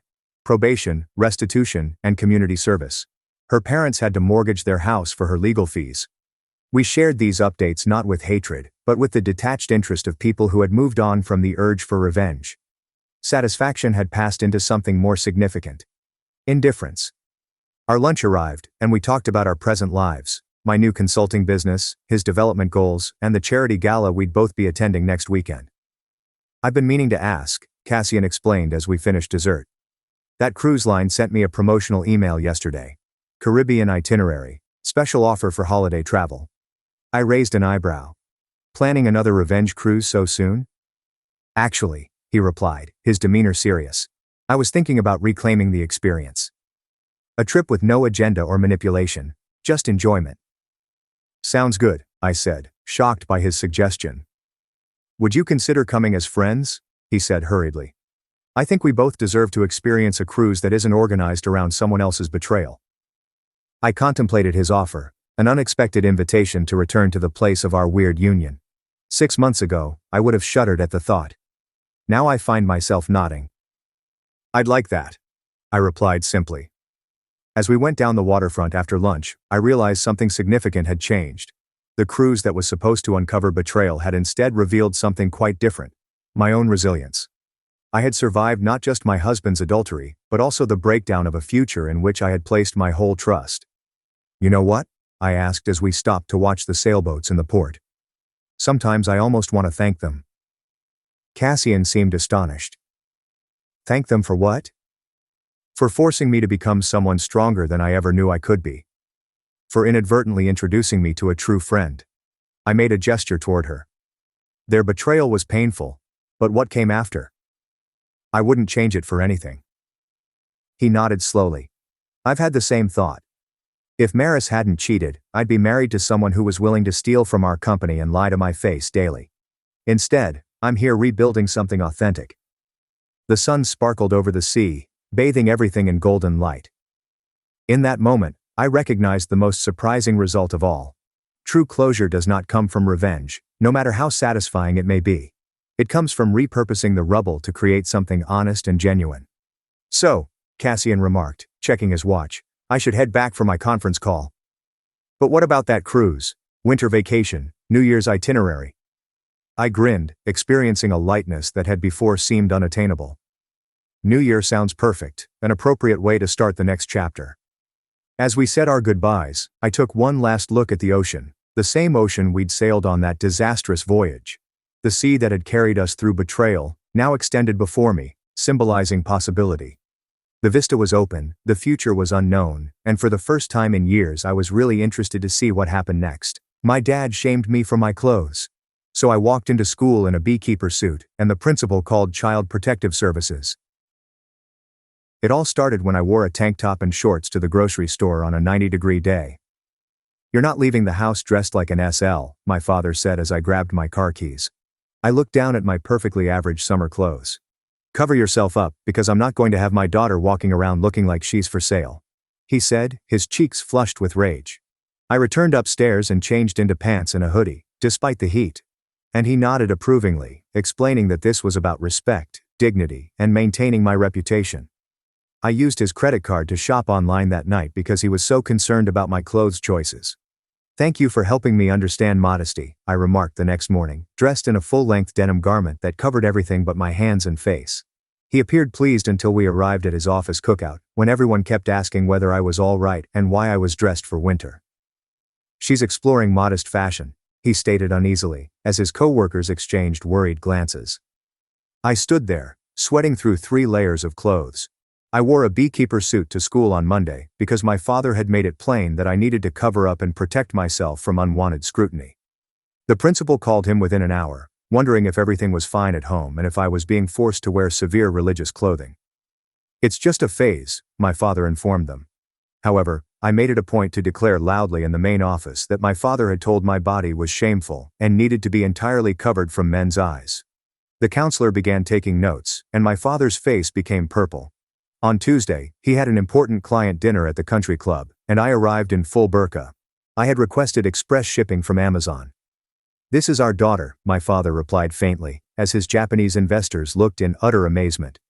They continued to ask about our family's religious beliefs and whether this was usual in American houses as I sat silently, eating through my face covering.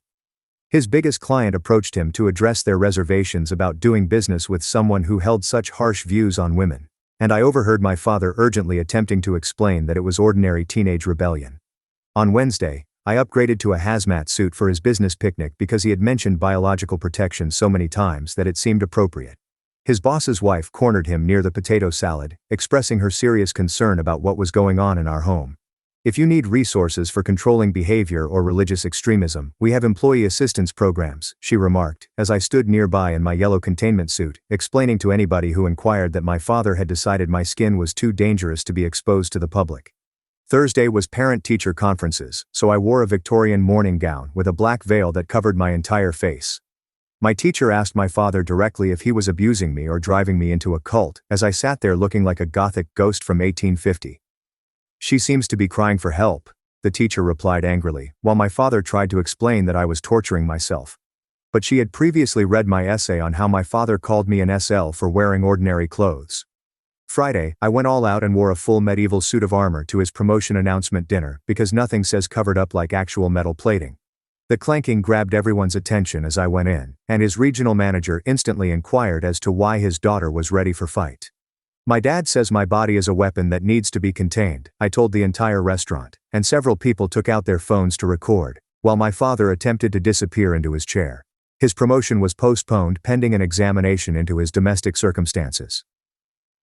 Saturday morning, the neighbors staged an intervention after witnessing me mow the grass in a radiation suit all week. We're concerned about your daughter's well-being, Mrs. Jacobs stated, as 6 other concerned parents gathered behind her. They had documented everything with images and timestamps, resulting in what they described as evidence of escalating abuse. My father insisted that I was doing this to spite him, but I maintained complete innocence, claiming that I was simply obeying his instructions about modesty and hiding my shameful body. By Sunday, his girlfriend had texted him to say she couldn't date someone who had psychologically abused his daughter. His manager suggested he take family leave to cope with his problems, and Child Protective Services opened a case file after getting 17 reports from concerned residents. He sat at the kitchen table, his head in his hands, as I stood there wearing my most recent purchase, a full deep-sea diving gear complete with brass helmet. Please stop this, he implored, but I reminded him that he had said I looked like an SL and needed to cover up. Fine, wear whatever you want, he answered with defeat. But suddenly his phone called, and his lawyer's name came on the display. My mother had heard everything from worried friends and was filing for emergency custody due to psychological abuse. As he answered the phone, his face turned white, and he peered at me with dark eyes I'd never seen before. Actually, forget the clothes, he murmured gently. I have a better idea for how to teach you a lesson. He laid his phone on the kitchen counter, his gaze steely and black. And I realized immediately once that whatever this superior idea was, it signified something far worse than just clothes. When he stepped near me, my stomach fell sharply, and the brass diving helmet felt far too heavy on my shoulders. I needed to get out of the house right now. He walked past me toward the stairs without saying anything further, and I grabbed my phone from the table with shaky hands while wearing thick rubber gloves. I typed as quickly as I could to Mom, listening to his footsteps up the stairs. I informed her of his threat and urged her to come fetch me quickly. She texted back within seconds, claiming she was already on her way with her lawyer, Shinman, and instructed me to remain visible and keep my phone recording. I fumbled with the phone settings while wearing diving gloves and began filming just as Dad's footsteps returned to the top of the stairs. He came down with an old brown suitcase that I recognized from the hall closet and dumped it on the kitchen floor with a hefty thump. He announced that I will be attending a wilderness program for problematic youths starting tomorrow morning. He'd already paid the deposit while I was upstairs changing into the diving suit, and they specialized in dealing with rude daughters who embarrassed their families. The facility was named Redemption Ranch, and it was someplace in Utah. They had already sent someone to pick me up at 5 a.m. Before I could comprehend what he was saying, the doorbell rang loudly and urgently. Dad's expression changed from satisfied to confused. As he came to the door, I noticed Mom standing there with a woman in a business suit and 2 police officers, via the small window in his helmet. Mom rushed by Dad and presented the cops a packet of documents, stating that she was here to fetch me due to safety concerns. The woman in the suit was Shinman, and she was holding an official-looking document with a court seal. Dad attempted to block the doorway and began yelling that this was a kidnapping and that they couldn't simply take his daughter. Shinman maintained his composure and informed that the emergency custody order granted Mom interim custody, effective immediately. The 2 officers stayed in the doorway, ensuring that no one got aggressive, as Dad's face grew crimson with wrath. He started pointing at me in the diving suit, claiming that I was the one causing all of the trouble, but the officers just observed him closely. Mom urged me to go pack my stuff, so I waddled up the stairs as quickly as the heavy suit would allow. I grabbed my school backpack and tossed in random items from my dresser, my laptop, phone charger, and the folder with all of my costume receipts. Dad followed us about the home, shouting about conspiracies and manipulation as I packed. He kept accusing me of poisoning everyone against him, despite the fact that all I did was follow his own cover-up guidelines. Mom helped me take off the diving helmet so I could see better, but Dad seized it from her and tossed it against the wall. One of the officers entered the house and ordered Dad to calm down or they'd arrest him. I changed out of my diving suit in my bathroom as Mom stood guard outside the door, and I could hear Dad downstairs talking with Shinman about parental rights. When I came out in normal clothing for the first time in a week, Mom held me tightly and whispered that everything will be fine. We went downstairs, where Dad was pacing in the living room as the officers watched him. He tried once again to prevent us from leaving, but Shinman warned him that breaching the emergency order would result in immediate arrest. Dad remained in the doorway watching us get into Mom's car, and I saw him kick the doorframe hard as we drove away. That night we sat at Mom's modest kitchen table while Shinman spread out a stack of legal documents. She stated that the custody hearing would be in 2 weeks and that we needed to document everything.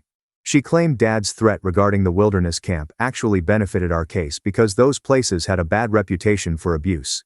She'd already filed a motion to prevent him from transporting me anywhere without court clearance, and she requested copies of all of my outfit receipts as proof. Mom prepared us tea while Shinman took photos of everything with her phone, including screenshots of Dad's angry texts that had begun to arrive. She instructed me not to respond to any of his communications, and to forward anything to her immediately. Monday morning at school seemed strange and familiar at the same time. When I arrived into the counseling office before first period, Marissa Kane quickly stood up from her desk. She ushered me into her office and shut the door, wondering how I was feeling after the weekend's events. She'd been taking meticulous notes since the beekeeper suit incident and wanted to ensure I felt protected at Mom's house. She had a huge folder on her desk with my name on it, and there were printed emails and handwritten notes peeking out. She inquired whether I required any adjustments at school or if there were any safety concerns she should be aware of. As I was telling her about the emergency custody order, we heard shouting from the main office. Through the window, I saw Dad at the front desk, arguing with the receptionist about seeing me. The principal emerged from his office and stood between Dad and the hallway to the counseling office. Dad kept insisting that he had parental rights and that they could not separate him from his daughter, his voice growing louder with each statement. The principal informed him calmly but firmly that he needed to leave, or they'd call the cops, and Dad slammed his hand against the counter. I observed through the office window as 2 security officers emerged and led him to the door, shouting about lawsuits. He noticed me looking through the window and pointed at me, saying something I couldn't hear through the glass. Marissa Kane quickly called Mom to inform her of what had occurred, and then she called Shinman to report the event. That afternoon, Mom picked me up from school early because Hosea Tanaka from CPS was scheduled to conduct our first official interview. He arrived at Mom's place with a tablet and a hefty case file, and his attitude was pleasant but serious. He sat across from me at the kitchen table and stated that he had been assigned to look into the 17 separate reports that had been filed. He was thorough but compassionate in his queries, inquiring about everything from the first tank top incident to the diving suit confrontation. He photographed all of my costume receipts, noting dates and quantities while inquiring about Dad's exact remarks and reactions to each outfit. He was particularly interested in the wilderness camp threat and requested any material on Redemption Ranch that Dad may have mentioned. I took out my phone and showed him the wilderness camp website Dad had bookmarked on our shared family computer 3 days prior. Hosea screenshotted everything, including the section about breaking rebellious spirits through isolation and hard labor. My phone began to vibrate with texts from Dad right away, and he continued to send message after message. The first one apologized and said he simply wanted to chat, but then they became enraged, claiming I was wrecking his life. Mom grabbed my phone and began taking screenshots of the texts as they arrived. Dad said that I had damaged his profession and relationship, and now I was attempting to take away his parenting rights.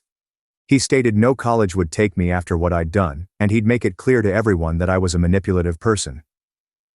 Mom emailed everything to Shin, who phoned us back within minutes, stating that the harassment violated the emergency custody order. She instructed us to continue filming everything and not answer to any of his texts, regardless of what he said.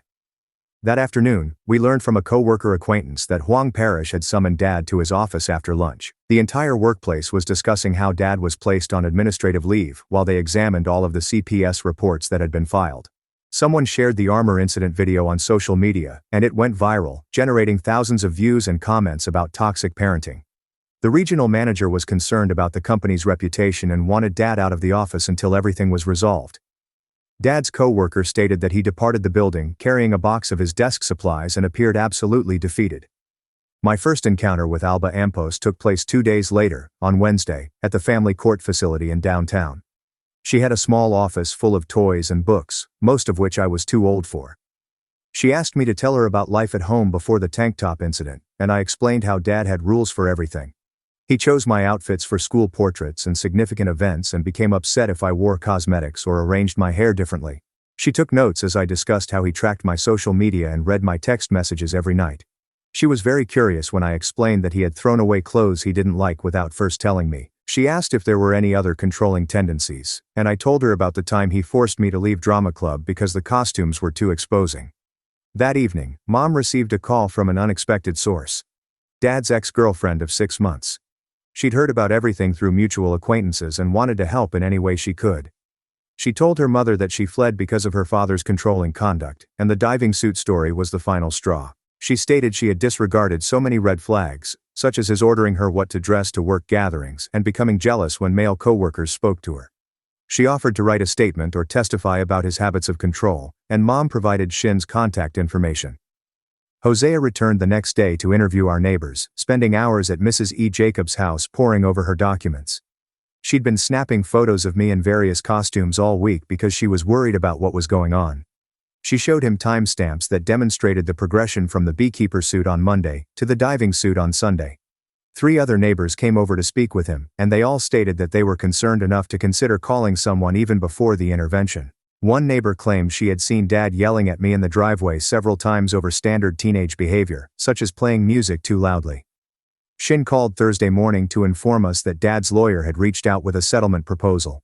He hoped to receive unsupervised weekend visits provided he finished an anger management course and agreed to therapy. Shin said absolutely not, and that we wouldn't negotiate anything until Alba Ampos had completed her full evaluation. She claimed Dad's lawyer was attempting to minimize the problem, but the evidence was too compelling to ignore. Rumors were flying around the school that day, and I couldn't walk down the corridor without being stared at or whispered about. Some kids thought the entire costume was amusing, and kept asking if I still had the armor. Others appeared concerned and inquired as to my well-being and needs. My friend showed me screenshots from social media where people were discussing the video and debating whether I was a genius or went too far. Marissa Kane approached me between classes and offered to rearrange my schedule if I needed a break from all the attention.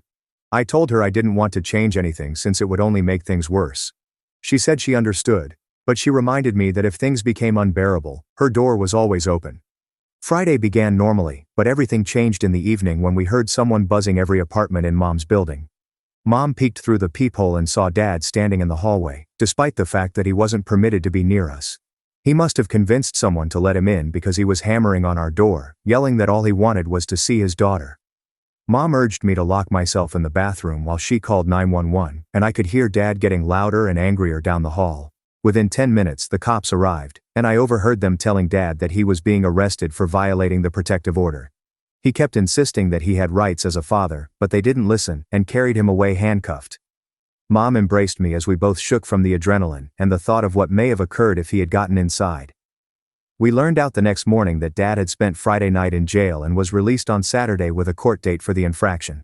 Shin called us soon after, indicating that this strengthened our case greatly because it demonstrated Dad's inability to respect legal boundaries. She stated that judges take protective order violations very seriously, and this would undoubtedly influence the custody decision. The following week, Alba booked a second session with me to go deeper into our family dynamics. She inquired about particular occurrences and sought to uncover patterns of conduct dating back years. I told her about how my father regularly criticized my appearance, claiming my legs were too heavy for shorts and my arms looked flabby in tank tops. She inquired about how these comments affected me, and I replied that I began wearing baggy clothes to escape his criticism long before the tank top statement. She wanted to know about happy experiences too, but it was difficult to recall moments when Dad wasn't trying to control things in my life. Sunday morning, Mom grabbed 3 large photo albums from the storage room, and we sat on her couch, spreading them on the coffee table. She opened the first invitation to my 5th birthday celebration, and I pointed to the pink princess dress Dad had chosen for me, despite the fact that I had preferred the dinosaur costume. Every Halloween photo followed the same format, with Dad choosing my attire and Mom standing calmly in the background. I looked through Christmas photos and noticed that Dad always dressed me in fancy outfits for work events, while the other kids wore regular clothes. Mom's hands shook as we discovered photos from my 8th grade graduation, where Dad forced me to change 3 times before deciding on a dress that covered my legs. She kept saying she was sorry and wiping her eyes with tissues when I showed her images of my dance recital, where Dad complained my leotard was too tight. The following week, Hosea called to update us on the matter, mentioning that Dad had enrolled in anger management programs at the community center. He claimed Dad's lawyer was pushing this as proof of responsibility, but the CPS inquiry was unimpressed with last-minute efforts. Hosea noted that 17 successive reports, along with the arrest for violating the protective order, resulted in a pattern that schools could not fix overnight. Mom took notes while Hosea went through the timeline of events, stating that the hearing was scheduled for 2 weeks away. That same week we received a letter from Dad's firm on their internal investigation, which concluded with him keeping his job but losing the promotion permanently. Even before my costume protest began, numerous employees complained about his uncomfortable comments about women's apparel, according to the letter. Dad was transferred to a separate department with no direct reports and was required to take sensitivity training before being eligible for future career possibilities. Mom read the letter again, and then put it beside the other paperwork Shin had instructed us to retain for court. At school, I had to write a personal essay for English class, on a time when I advocated for myself, and the words just flowed. I wrote about the tank top and the costumes, and how sometimes you have to make yourself impossible to ignore when no one listens to your normal voice. My teacher read it in class while everyone else was working on grammar exercises, and I noticed her eyes widen at key points. After class, she approached me and asked if she could submit it to the district writing contest under a fictitious identity to safeguard my privacy. I agreed because the winner received a scholarship and we needed funds for legal bills that were piling up every week. Alba sent her evaluation to the court on Wednesday, recommending only monitored visits with Dad's rehabilitation requirements. The report was 12 pages long and contained phrases such as narcissistic control patterns and coercive actions dating back years before the costume incident. She claimed that Dad had no concept of how his actions affected me and continued to blame everyone else for the repercussions. Shin called us delighted because Alba's evaluation was exactly what we needed to demonstrate to the judge that this was not just a case of teenage rebellion gone bad. The next day, Dad's lawyer filed a response, stating that I was manipulating everyone and that Mom was teaching me to ruin his life. The statement said that I was a disturbed youngster looking for attention, and that Mom poisoned me against Dad in order to exact revenge for their divorce. Shin laughed as she read it, saying, "Judges see through this defensive strategy, because it just proves the parent won't take any responsibility." She went on to explain that blaming the child frequently backfires in custody cases, especially with all of our documentation on my side. I couldn't eat dinner the night before court and ended up pacing around Mom's apartment, checking my phone every few minutes. Mom made hot chocolate, and we sat on the couch as she explained what would happen in court tomorrow. She pledged that no matter what the judge ruled, she would not let me return to a hazardous position, even if it meant moving to another state. I finally fell asleep around 2 a.m., with Mom still sitting next to me, caressing my back as she had done when I was younger. On Thursday morning, we arrived at the courthouse early and waited outside the family court entrance with Shin to talk over last arrangements. Dad arrived in a fine gray suit with his lawyer, who appeared irritated as they headed toward us. Dad began heading straight at me, but his lawyer grabbed his arm and yanked him back, whispering quickly about making matters worse. We all stood awkwardly until the bailiff opened the courtroom doors and called us our case number for the custody hearing. Inside the courtroom, Judge Carlisle sat behind a huge oak desk, perusing a stack of papers as thick as a phone book. I sat at a table with Mom and Shin, while Dad and his lawyer sat across the aisle. Because there was so much documentation to process, the judge requested a 15-minute respite to complete his assessment of the evidence. When she returned, Judge Carlisle began with preliminary inquiries concerning the protection order violation, which Dad's counsel attempted to downplay as a misunderstanding. The judge cut him off, stating that breaching court orders was never a misunderstanding, before moving on to the primary custody concerns. When it was my turn to testify, I stepped to the witness chair, trying not to shiver as the bailiff asked me to vow to tell the truth. Shin asked me to describe the original incident with the tank top, and I did so in the same calm and truthful manner that we had practiced. When I got to the section about Dad's threat of a better idea, Judge Carlisle leaned forward and asked me to clarify what he meant. I told her about the wilderness camp brochure he had shown me, and how those facilities were notorious for abusing children to get them to obey. The judge jotted something down and indicated for Shin to continue with her inquiries, as Dad moved in his chair, visibly concerned about the wilderness camp topic coming up. When it was Dad's turn to testify, his lawyer asked him basic questions about caring for me and being a concerned dad attempting to help his teenage daughter. Dad straightened up straighter and said that he had always worked hard to provide me with everything I needed, and all he wanted was for me to have self-respect and decency in how I presented myself to the world. When his lawyer inquired about the tank top incident, Dad explained that I was exaggerating everything because teenagers do, and that he had just requested me to dress more suitably for a young girl. The judge moved forward and asked him directly why he used the word if he was only concerned with suitable attire. Dad's lips opened and closed a few times before he admitted he couldn't recall saying that particular word. And perhaps I misinterpreted what he meant by dressing modestly. Judge Carlisle took more notes as Dad's face turned scarlet, and his lawyer immediately went on to the next inquiry concerning his relationship history. That's when things got interesting. Dad's ex-girlfriend strolled into the courtroom in a business suit, determined to testify. She told the judge about their 6-month relationship and how Dad often commented on her attire, stating her skirts were too short and her tops were too tight for a woman her age. She explained how he would check her phone to see who she was texting and become upset when male co-workers liked her social media posts, even if they were just holiday images. He had forced her to erase several male acquaintances from social media, stating it was unacceptable for a woman in a relationship to have male friends online. She described leaving him as the most difficult but best decision she had ever made, because his control deteriorated rather than improved with time. When she finished her testimony, she looked at me and apologized for not speaking up sooner before leaving the courtroom.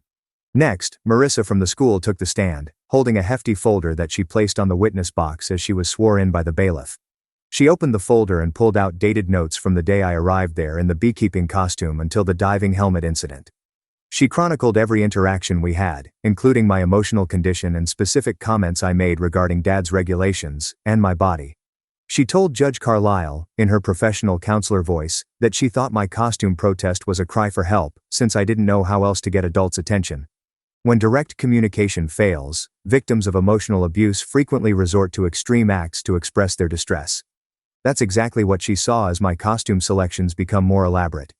Judge Carlisle complimented her for the extensive data and asked for her thoughts on my current mental state and future safety needs. Marissa stated that she believed I required stability and support away from the source of control, while dealing with the emotional consequences of what I had endured. After Marissa stepped down, Judge Carlisle turned to Dad and asked him directly about the wilderness camp he had threatened to send me to following the diving suit incident. Dad's lawyer attempted to protest, but the judge stated that it was immediately important to determining custody and safety, so Dad had to answer the question. He acknowledged to looking up a place called Redemption Ranch that dealt in problematic teenagers, but said he was only trying to scare me into giving up the costume idea. When Judge Carlisle asked if he had paid any money to this program, Dad hesitantly replied that he had put down a $500 deposit to save a space but had no plans to send me there. The judge's expression became stony as she took copious notes, and I noticed her underline something 3 times on her legal pad. While Dad squirmed in his seat, she inquired if he was aware that these wilderness programs had been probed for abuse, and that several had been closed due to child endangerment. Dad claimed he'd only heard positive things about teaching children discipline and respect, but the judge shook her head and took more notes, clearly dissatisfied with his responses. After 3 hours of testimony and evidence, Judge Carlisle concluded she had heard enough to make a decision on temporary custody arrangements. While the complete investigation was ongoing, she declared that based on the information presented, including the recorded history of controlling conduct and the threat of putting me to a possibly dangerous program, she would grant Mom full temporary custody. Every other Saturday, Dad would have 2 hours of supervised visitation at a court-approved family center, where a social worker would watch exchanges. Before being granted unsupervised visitation, he would have to undergo anger management programs and at least 6 months of therapy with a court-approved therapist. Dad's lawyer quickly stepped up, stating that they intended to challenge the verdict because it was based on exaggerated claims and misunderstandings of regular family punishment. Judge Carlisle's voice became cold as she cautioned that any future violations of court orders, such as attempting contact outside of allowed channels or engaging in any type of harassment, would result in the entire loss of parental rights. She stated that she had examined the police report from Dad's arrest for breaking the protective order, which revealed a clear pattern of refusing to follow legal boundaries. Dad's face became white as he realized he couldn't talk his way out of this or dismiss it as teenage drama any longer. Mom and I were walking toward the parking lot outside the courthouse when Dad rushed up to me, attempting to explain how everything was wrong once more. Before he could come close, Hosea stepped in between us, holding out his hand and telling Dad that, per the judge's order, any communication must now be done through official means. He informed Dad that approaching me violated the custody agreement and that he would have to document the attempt, which could affect future custody decisions. Dad backed away, angry and defeated, as Hosea led us to Mom's car, making certain Dad did not try to follow us to the parking lot. That evening, Mom ordered pizza from my favorite restaurant and we sat on her couch eating in quiet for a long, contemplating everything that had happened at court.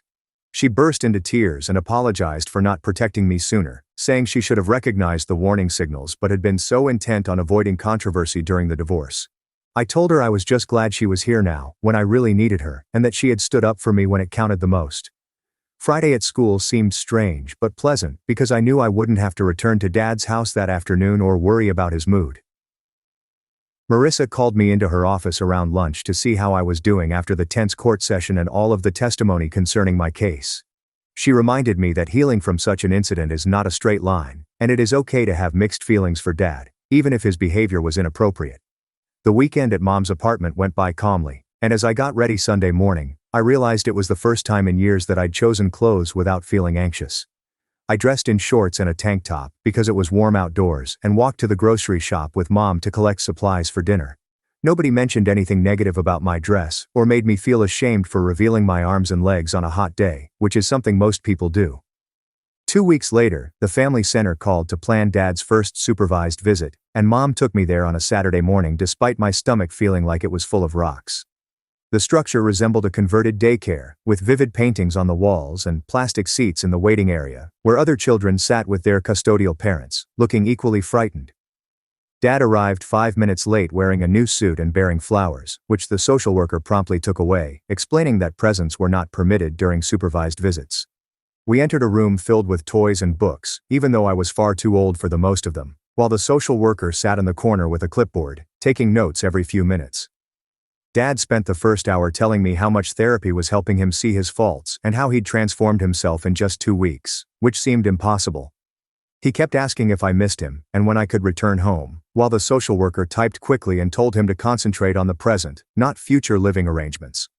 The second hour dragged longer than the first, with Dad attempting to get me to talk about school, but I only provided one-word answers and watched the clock above his head tick toward noon. When time was up, he tried to hug me, but I stepped back, and the social worker noted this as well before leading us to separate exits so we wouldn't interact in the parking lot. Mom asked how the drive home went, and I just shrugged, because there wasn't much to say after 2 hours of awkward quiet and frantic promises. That Monday, Marissa Kane handed me a therapist's card and told me she had already called to explain my predicament so I wouldn't have to start over. The therapist's office was in a renovated house, complete with comfy seats and lots of Kleenex, which made sense once we began talking about everything. She asked me to describe what happened to the garments, but she also wanted to hear about years prior, which made me understand Dad's power extended much beyond what I had previously assumed. We discussed how he chose my friends and activities and always had reasons why some things were inappropriate for his daughter to do. Over the next few weeks, in between therapy sessions, Mom and I worked out how to live together without fighting like we did at Dad's.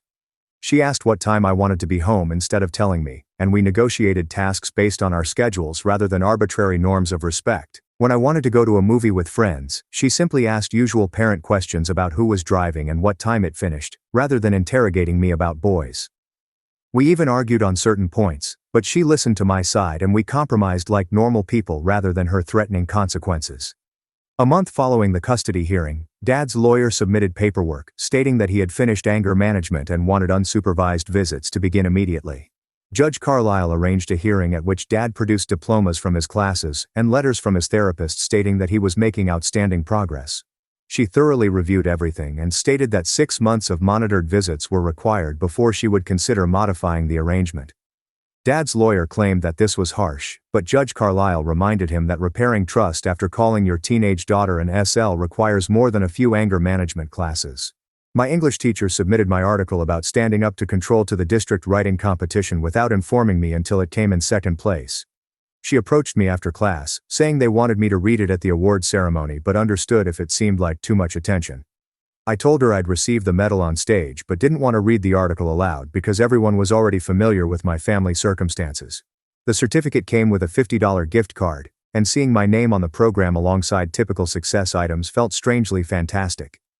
Every other Saturday Dad would show up to the family center and try various tactics to get me to engage with him. Some weeks, he brought board games for us to play in silence while the social worker watched, and other weeks, he tried to chat about neutral things like movies or sports. Slowly he stopped insisting on returning home or transferring custody and began to listen when I suggested school or friends. He even asked genuine follow-up questions rather than gathering facts to use against Mom in court. Mom filed for divorce 3 months after everything began, alleging irreconcilable differences and years of controlling behavior that she could no longer ignore. Dad did not oppose it, which astonished everyone, but his lawyer most likely advised him that fighting would only make the custody issue worse. The paperwork proceeded fast because they had already split and had little mutual property to divide. Therapy continued to help me discover patterns I'd never seen, such as how I constantly apologized even when it wasn't my fault, or how I'd consult with friends several times before making a decision. My therapist helped me trust my own judgment and speak out when anything disturbed me, rather than simply going along to avoid controversy. We practiced setting boundaries with role-playing scenarios until it became easier to say no without immediately backing down. When spring arrived, I joined the debate team, in part because Marissa Kane suggested events that required me to utilize my voice. The coach paired me with experienced debaters who assisted me in structuring arguments and gathering evidence to support various perspectives. Marissa stopped by practice one day and expressed her admiration for how I was turning a difficult situation into something positive. At the end of the school year, Dad's therapist called Mom and asked if I would attend a joint session to work on our relationship with professional help. Mom left it up to me, and after deliberating for a week, I agreed to try one session to see how it went. Dad truly apologized, with no excuses or justifications for how I misinterpreted or overreacted to his parenting approach. He admitted that his own anxiety of protecting me led to controlling actions that damaged me, and he apologized for everything. The session finished with me feeling strange about his apologies, but the therapist explained it was normal given everything that had happened. Mom picked me up, and we drove home without saying much because we didn't have anything to say. Over the next few weeks, things settled into a routine of monitored visits every other Saturday, while Dad continued to attend his own therapy appointments. Mom began working late more frequently now that she was no longer responsible for managing Dad's schedule and moods. Her supervisor observed how much better she was performing and offered her the senior management position she had been seeking for years. We went to a posh steakhouse to celebrate, and I wore a blue dress that I chose because I liked the way it looked. Mom kept smiling at me across the table, saying she was proud of both of us for making it through everything. Dad spent 6 months following all of the court rules and never missing a treatment appointment or supervised visit. During the review hearing, Judge Carlisle read all of the reports from the social workers and Dad's therapist. She decided he'd made enough improvement to try unsupervised Saturday visits, but with stringent guidelines for pickup times and activities. The first unsupervised visit was really strange, with just the two of us in his car and no social worker watching. We went to a burger joint that I used to frequent as a child, and then watched an action film that did not require any conversation. I was wearing shorts and a tank top because it was hot, and I caught him about to comment on my outfit, but he stopped himself and instead asked about school. Every visit became a little easier, and we discovered safe topics such as movies and assignments that did not involve the past. My 18th birthday was soon before senior year began, and Mom hosted a little party at our apartment for just my closest friends. Dad was not invited, but he sent a card that came that morning, with a gift card to my favorite clothes store. The message simply stated, "Happy birthday and love, Dad," with no strange statements about using it for acceptable clothing or anything like. College applications took up my entire fall, with essays, deadlines, and transcript requests. For my primary essay, I discussed how to find your voice when someone tries to silence you, as well as how to be impossible to ignore. My counselor read it and said it was one of the most powerful personal comments she has seen in her 20 years at the school. I applied to 7 colleges, but my top choice was the public university's pre-law program. The acceptance letter arrived in March, along with a partial scholarship that would pay almost half of the tuition. Mom cried when I showed her, and Dad emailed me congrats when I informed him during our Saturday lunch. Graduation day was hot and sweaty, but I didn't mind. As I sat with my classmates preparing to cross the stage, Mom sat in the third row with her new lover, whom she had started dating a few months prior. Dad sat many rows behind them, adhering to the boundaries we had all agreed upon with the therapist. When they yelled my name, I could hear both of them cheering as loudly as each other, and it seemed like genuine pride rather than possession or control. After the ceremony, we took separate photographs, and Dad gave me a graduation card with a check inside, before leaving so Mom could have her time. Packing for college entailed going through everything in my room, including the closet where I'd kept all the costumes from that hectic week. I chose to donate the hazmat suit and diving helmet, which were still in their boxes, to the downtown community theater. They were overjoyed to receive authentic-looking outfits for their prop department, and didn't question why I had them. I did, however, keep one of the modest dresses, the long denim one I wore to Dad's office BBQ, which started everything. Sometimes you need reminders of how far you've come and how you reclaimed your voice after someone tried to take it away. The outfit currently hangs in the back of my dorm room closet, and every time I see it, I'm reminded of the week when I made myself impossible to ignore. Dad and I still eat Saturday meals when I get home from school, and he has never commented on my clothes again. Mom became engaged to her partner last month and asked whether I was all right with it, which I was. Life has moved on since that hectic week of costumes, but the lesson of standing up for yourself, even when it appears crazy, has stayed with me. My parents let me stop breathing for 4 minutes because my twins said I was faking. Now CPS. Doctors are exposing their years of neglect. In my family, we had one rule. I needed my twins' permission to seek medical treatment. My lungs tightened up as I watched Emily practice her birthday speech. I reached for my inhaler on the coffee table, but Mom took it away. "Emily, does Marin need this?" my twin asked, not looking up from her phone. "She used it at lunch." "She's fine. You heard your sister." Mom tucked my inhaler into her purse. "No attention seeking today, it's Emily's sweet 16th. The rule had been in place since we were 12. The day I pretended to have pneumonia at Emily's ballet recital. I hadn't faked it, but Emily claimed I had, so that became the truth. From then on, every headache, fever, and asthma attack had to be confirmed by the golden twin.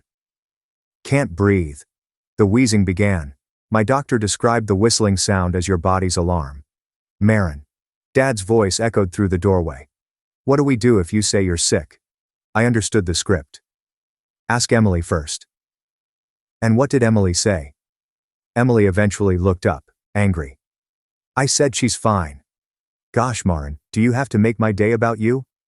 My chest tightened, like if someone was sitting on it. Every breath was like inhaling air through a coffee stirrer. "Please," I gasped. "Need hospital." "Mom." "Emily," Mom whimpered. Mom ran to soothe Emily, saying, "She's doing it again. Make her stop." "Don't worry, sweetie. Marin, go to your room if you're going to act like this. The modeling scout will be here soon." I attempted to stand but had to grab the couch. My fingernails were beginning to turn blue. "Look." I raised my hands. Emily laughed. "She probably painted them blue. Remember when she faked passing out at my recital?" "It wasn't a prank. I suffered an asthma attack, but Emily told everyone that I was envious, so my parents refused to leave her performance. The doorbell rang. Party people began to arrive. Marin, disappear, Dad told her. Emily's modeling scout is coming. We don't need you wheezing in the background. I had trouble breathing. My lungs were working overtime, and it was obvious through my shirt. Every breath was a war I was losing. Mom, please. I need hospital. Emily. Mom said lovingly. Your sister has asked for the hospital. What do you think, Emily? She stood immediately in front of me, obstructing my parents' view. For a split second, I seen something spark in her eyes. She's faking, Emily said loudly. She's just mad Rowan's coming. Rowan is my childhood pal, whom Emily snatched simply because she could. I knew it, Mom exclaimed. Marin, stop this immediately. That's when I started coughing up blood. Emily's best friend Veronica stepped in and froze. Oh my gosh, what's wrong with Marin? Emily swiftly said. She's being dramatic. Emily, she's coughing blood. No, they're not. Emily moved in front of me again. Everything's perfect. Go help with decorations. However, Veronica was pre-med. She surged past Emily, grabbing my wrist. Her pulse is racing. This is a medical emergency. We don't do medical emergencies without Emily's permission, Dad stated, as if it were perfectly usual. House rules. What? Veronica was horrified. Emily knows Marin best, Mom explained. She can tell when Marin's really sick versus when she's performing. Performing? Veronica was already dialing 911. She's in respiratory failure. Give me that phone, Dad demanded. Mr. Litt. With all due respect, your daughter is dying. Emily, Mom said anxiously to my twin. Is Marin dying? Emily said hesitantly. On her birthday the spotlight shifted away from her. Once again, it is due to me. No, Emily replied firmly. She's not dying. She does this every time something important happens to me. That was when I stopped breathing completely. The stillness was immediate. Marin. Emily's voice trailed off somewhat. Stop it. People are on their way. Emily, she isn't breathing, Veronica exclaimed. She's holding her breath, Emily said, but her voice cracked. She's really committed to ruining my party. I fell forward from the couch. The impact with the floor should have hurt, but I couldn't feel anything anymore. Call 911. Veronica was now performing chest compressions. But Emily said, Mom began. I don't care what Emily said. More people arrived. I could hear screaming and chaos. Someone was ranting about locating my inhaler. This is Marin's fault, Emily sobbed. She always does this, always. Your sister is dying, Veronica said. Help me, Dad pleaded, attempting to draw Veronica away. Emily said she's fine. Rowan's voice could be heard through the fading darkness. Mr. Litt, what are you doing? She's blue. She's actually blue. Emily's scream was the last thing I heard. You're supposed to be on my side. 3 days later, I awoke in the intensive care unit. The doctor stated that I had been clinically dead for 4 minutes.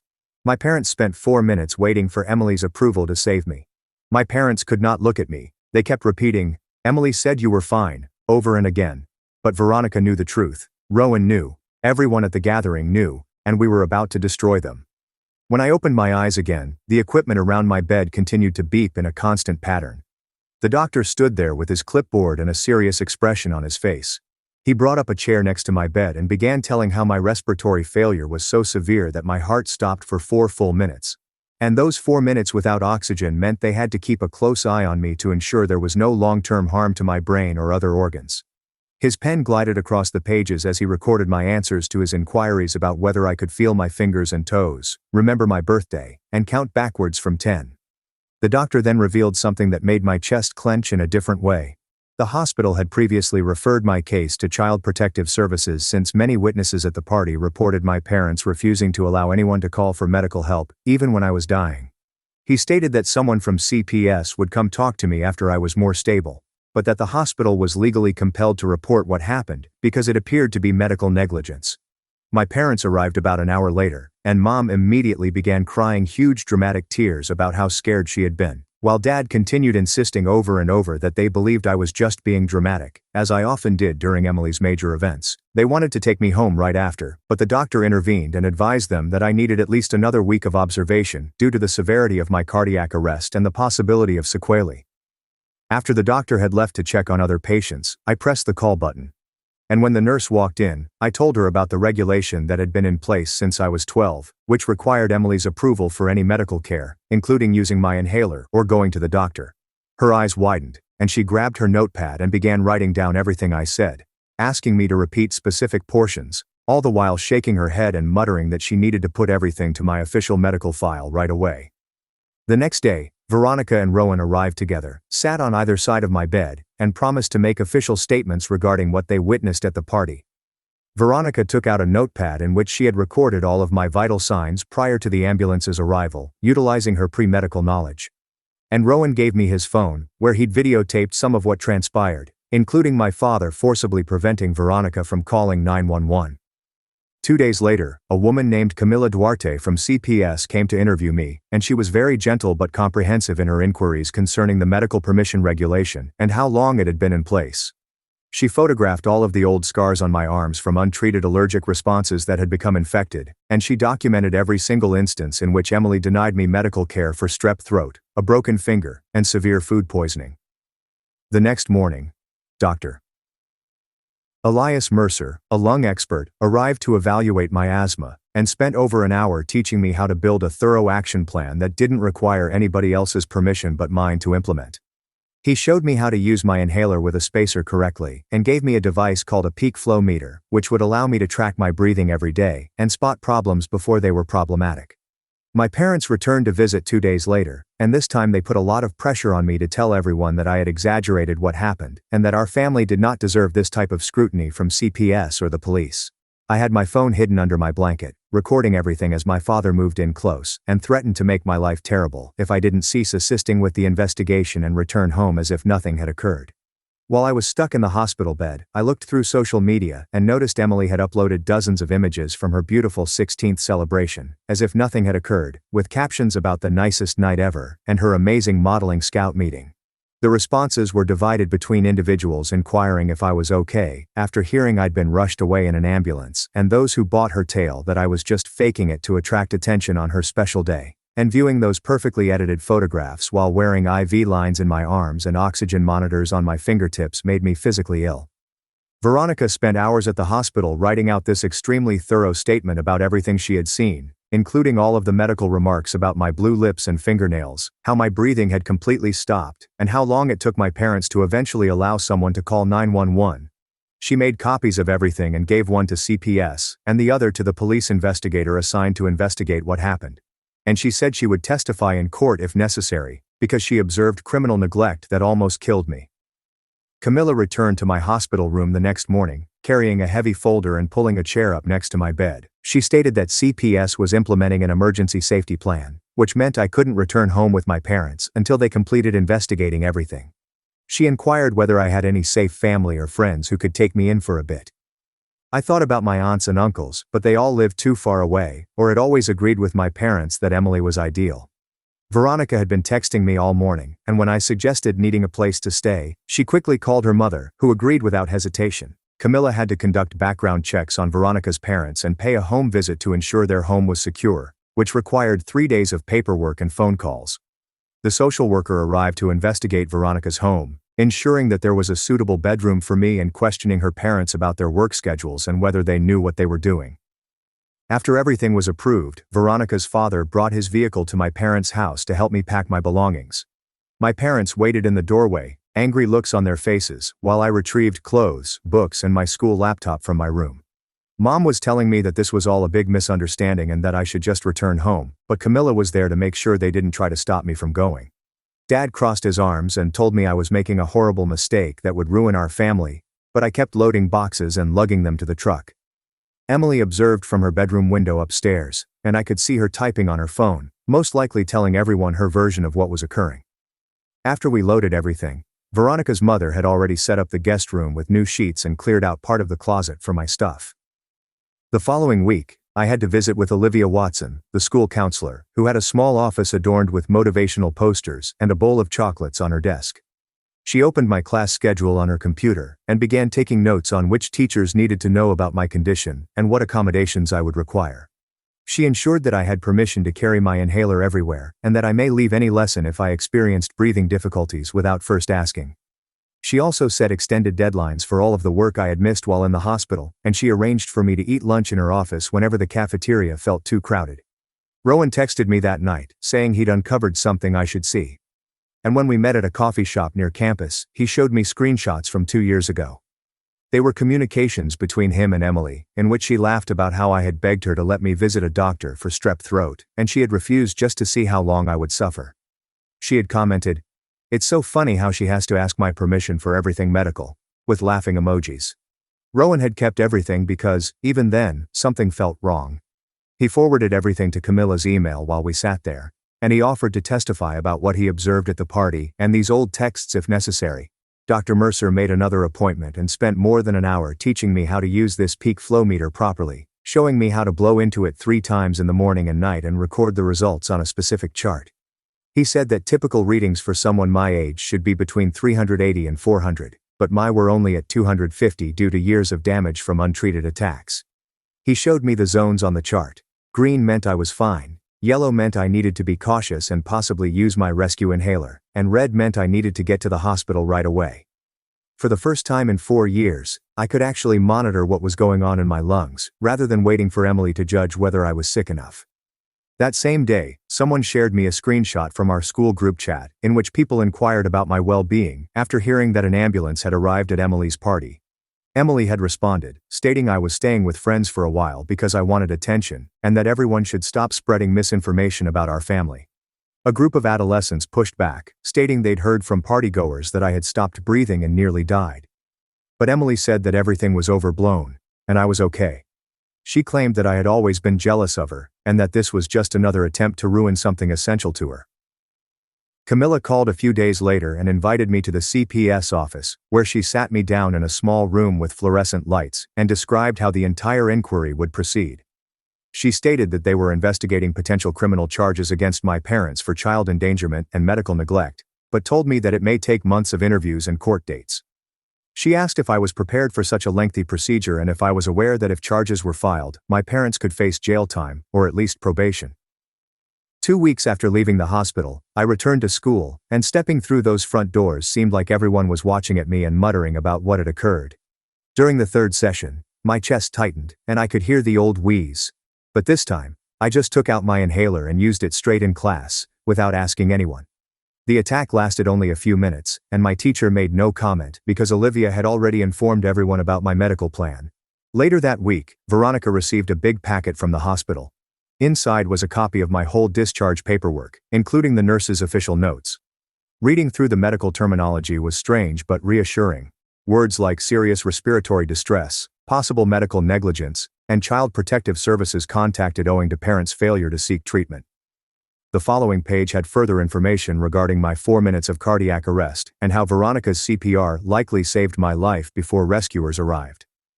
At the bottom, the attending physician noted that my parents had demonstrated a concerning lack of appropriate response to a life-threatening medical emergency and suggested immediate CPS involvement. Then, on Friday afternoon, I received an email from the principal informing me that my parents had sought a meeting to discuss what they described as misunderstandings and rumors about our family status that were harming Emily at school. The meeting was scheduled for the following Thursday, and the thought of sitting in the same room with them as they twisted everything about made my stomach hurt. Olivia offered to be there with me and said I didn't have to go if I didn't feel secure, but I knew I had to confront them and tell them the truth about what they had done. Olivia summoned me to her office after school 2 days before the appointment, and we spent 3 hours going over every possible scenario. She took out a big packet containing papers about student rights, and began marking sections with sticky notes while stressing that my parents could not force me to leave with them or sign anything. She taught me where to sit in the conference room so I'd be closest to the door, and wrote down phrases to say if they started yelling or making me feel bad. Her hands ran quickly across the papers, underlining sections on medical autonomy for kids in abuse instances. She also taught me how to stay calm by counting my breaths when things got stressful. She promised to sit right next to me and take notes on everything they said. And if I needed a break, I could simply tap her arm twice, and we'd leave the room right away. The next morning, Veronica approached me before first class and handed me a manila envelope containing her formal statement. I sat on the hallway floor and read through 4 pages of medical jargon that described my health that day, including exact numbers for my pulse rate and breathing patterns that she had seen. She'd written about how my lips were cyanotic and my nail beds showed significant oxygen deprivation, using clinical terminology from her pre-med classes to make everything sound even more terrible. She signed and dated it at the bottom, and added a note that she had previously handed copies to Camilla and the investigator investigating the matter. After chemistry on Wednesday, I was putting my stuff into my locker when Emily emerged behind me and slammed the door shut. She grabbed my wrist and twisted it, demanding that I tell everyone I was all right and that the entire situation was blown out of proportion. I tried to pull away, but she dug her nails in deeper, leaving red scratches on my skin and shouting that I was ruining her life for nothing. When I eventually ripped my arm free and began walking away, she grabbed my shoulder and whirled me around so violently that I dropped my books everywhere. Other students in the corridor stopped to stare as she screamed that I had always been envious, and that this was just my latest attempt to divert her attention. I picked up my books without saying anything and headed straight to the nurse's office, where she photographed the nail marks on my arm and filled up an incident report. That night, I couldn't stop looking through social media and reading comments on the party. Some of the youngsters who were there reported seeing me on the floor, getting blue, while my parents stood there arguing with Veronica, rather than helping. Others, primarily Emily's friends, said that I'd always been dramatic and had probably arranged the whole affair to ruin her birthday.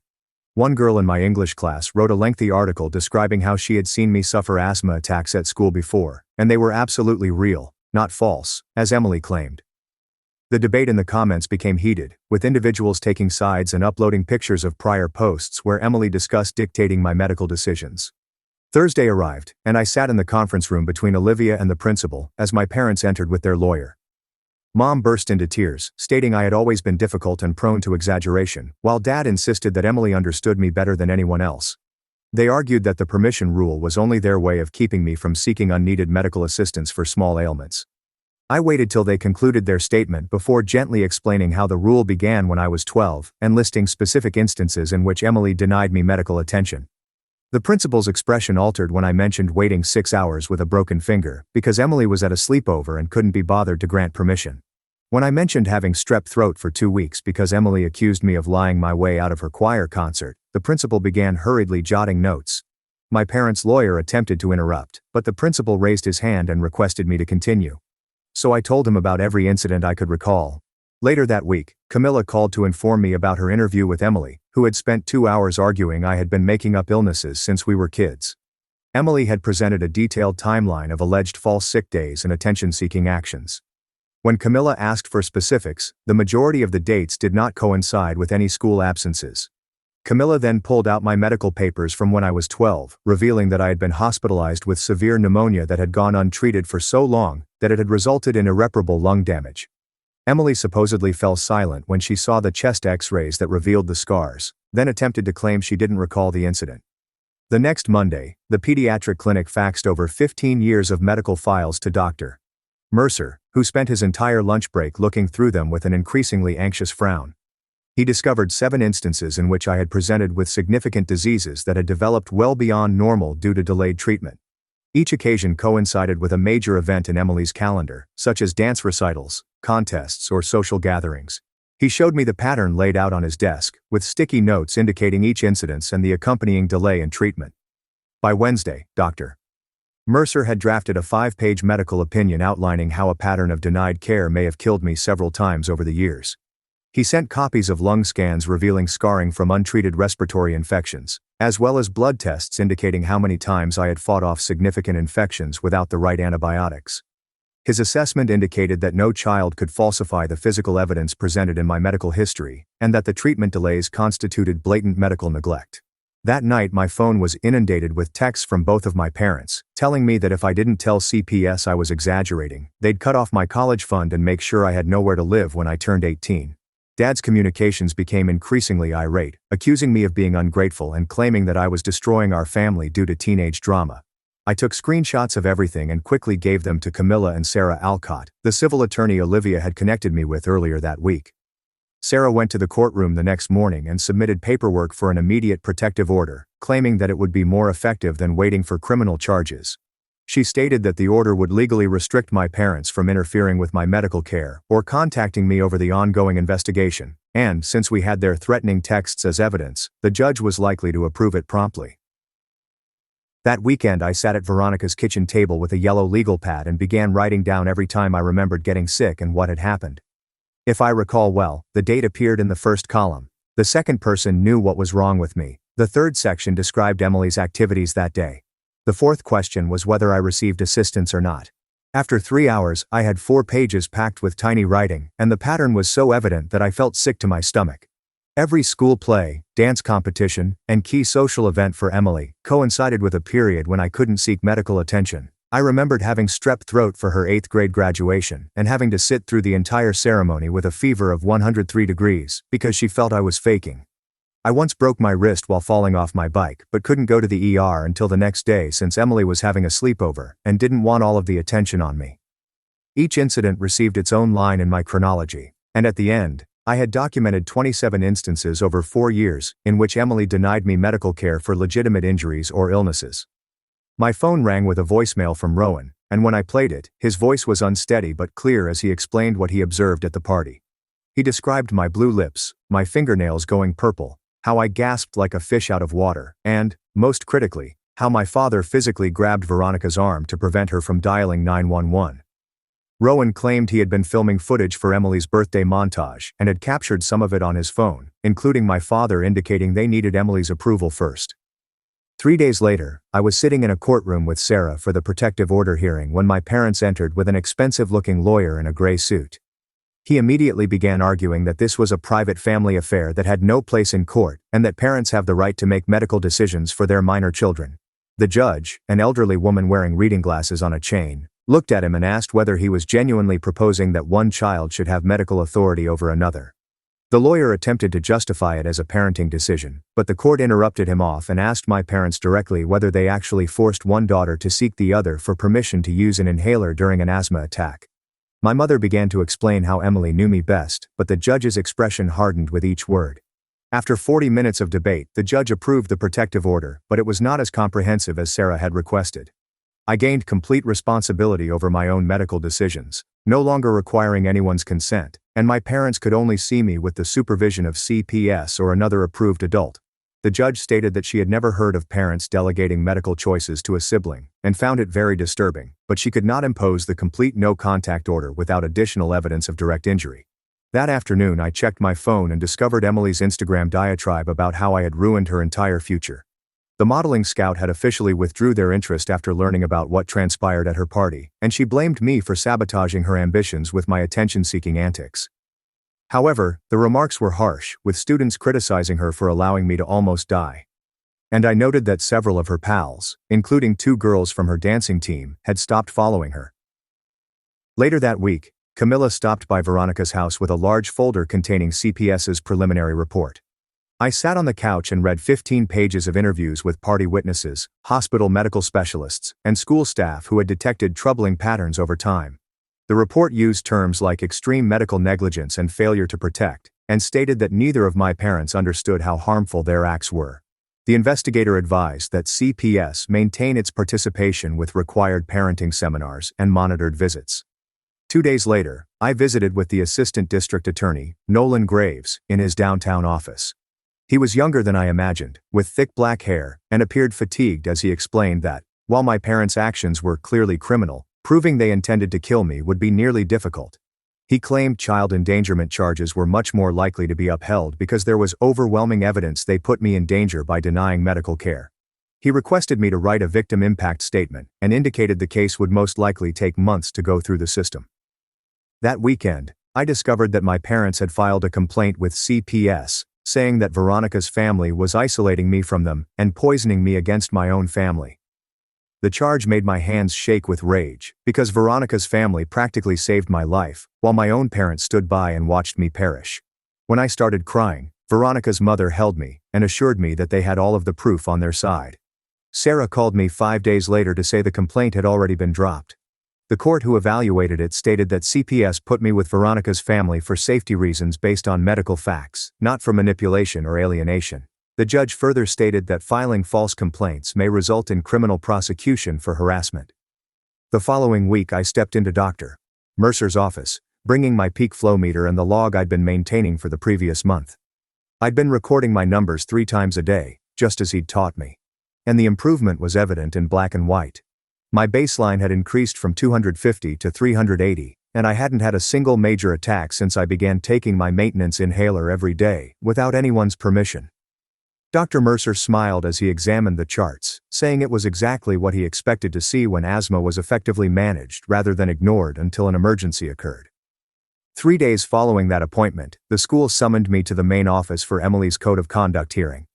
When I entered into the conference room, I noticed the principal sitting with 2 other administrators behind a big table. They had a large folder open with typed reports and witness statements from students who witnessed Emily grab me in the hallway last week. The principal asked me to detail what happened, and I explained how she cornered me after chemistry and grabbed my arm hard enough to leave marks. I showed them Veronica's images of the bruises on my forearm, which were still yellow and green. They took notes and inquired if it was the first time she had done something like this. I told her about the numerous times she had followed me between courses or blocked my route to yell at me when I was staying with Veronica's family. The assistant principal took out further papers and stated that 3 instructors had reported seeing Emily approach me despite being warned to stay away. They stated that they were taking this seriously due to the ongoing legal situation with my parents and will make a decision within 2 days. That night, around 11, my phone rang with a voice message from Emily's number. I almost erased it without listening, but something compelled me to push play. Her voice was unsteady, and she was crying as she explained that she knew I was unwell at the party, but she couldn't let it ruin her big moment with the modeling scout. She kept talking about how she worried when she saw me turn blue and needed it to be a ruse so she wouldn't feel bad about wanting her party to be flawless. She said she never meant for me to die, but she couldn't accept her mistake in front of everyone. My hands shook as she admitted she knew I was dying but chose to lie about it. I instantly saved the message to 3 separate locations on my phone and laptop. I sent copies to Sarah, Camilla and Nolan in minutes since this changed everything. Emily had just admitted to willfully denying me medical assistance during an emergency that nearly killed me. The following morning, Dr. Mercer called to say he had finished writing his formal letter for the criminal case. He read parts of it to me over the phone, describing how refusing asthma treatment during an intense attack was medical negligence that may result in death. He used specialized medical terminology like respiratory failure and cardiac arrest to make what happened appear more terrible than it was. He stated that he had previously submitted copies to Nolan and would testify as an expert witness if necessary. 2 days later, Nolan called as I was doing my schoolwork at Veronica's kitchen table. He stated that they had evaluated all of the evidence, including Emily's voice message, and were pressing forward with misdemeanor child endangerment charges against my parents. He stated that felony charges were improbable because proving intent was too difficult, but they still carried serious implications. He stated that my parents would have to appear in court and potentially face up to a year in jail, which was unusual for first-time offenders. He asked if I was comfortable with this amount of accountability, and I agreed because it was better than nothing. The following week, I had to attend a CPS case conference at their downtown office. Camilla was there with 2 supervisors, and they discussed the future steps for my case. They recommended family treatment with ongoing supervision once the criminal case was resolved. I told them I didn't feel safe in therapy with folks who hadn't committed any wrongdoing. I mentioned how my parents believed they were only following house rules and didn't see the issue. The supervisors glanced at each other and agreed to resume therapy when the criminal case was completed. They stated that my safety came first, and that imposing therapy before my parents accepted responsibility could be harmful rather than beneficial.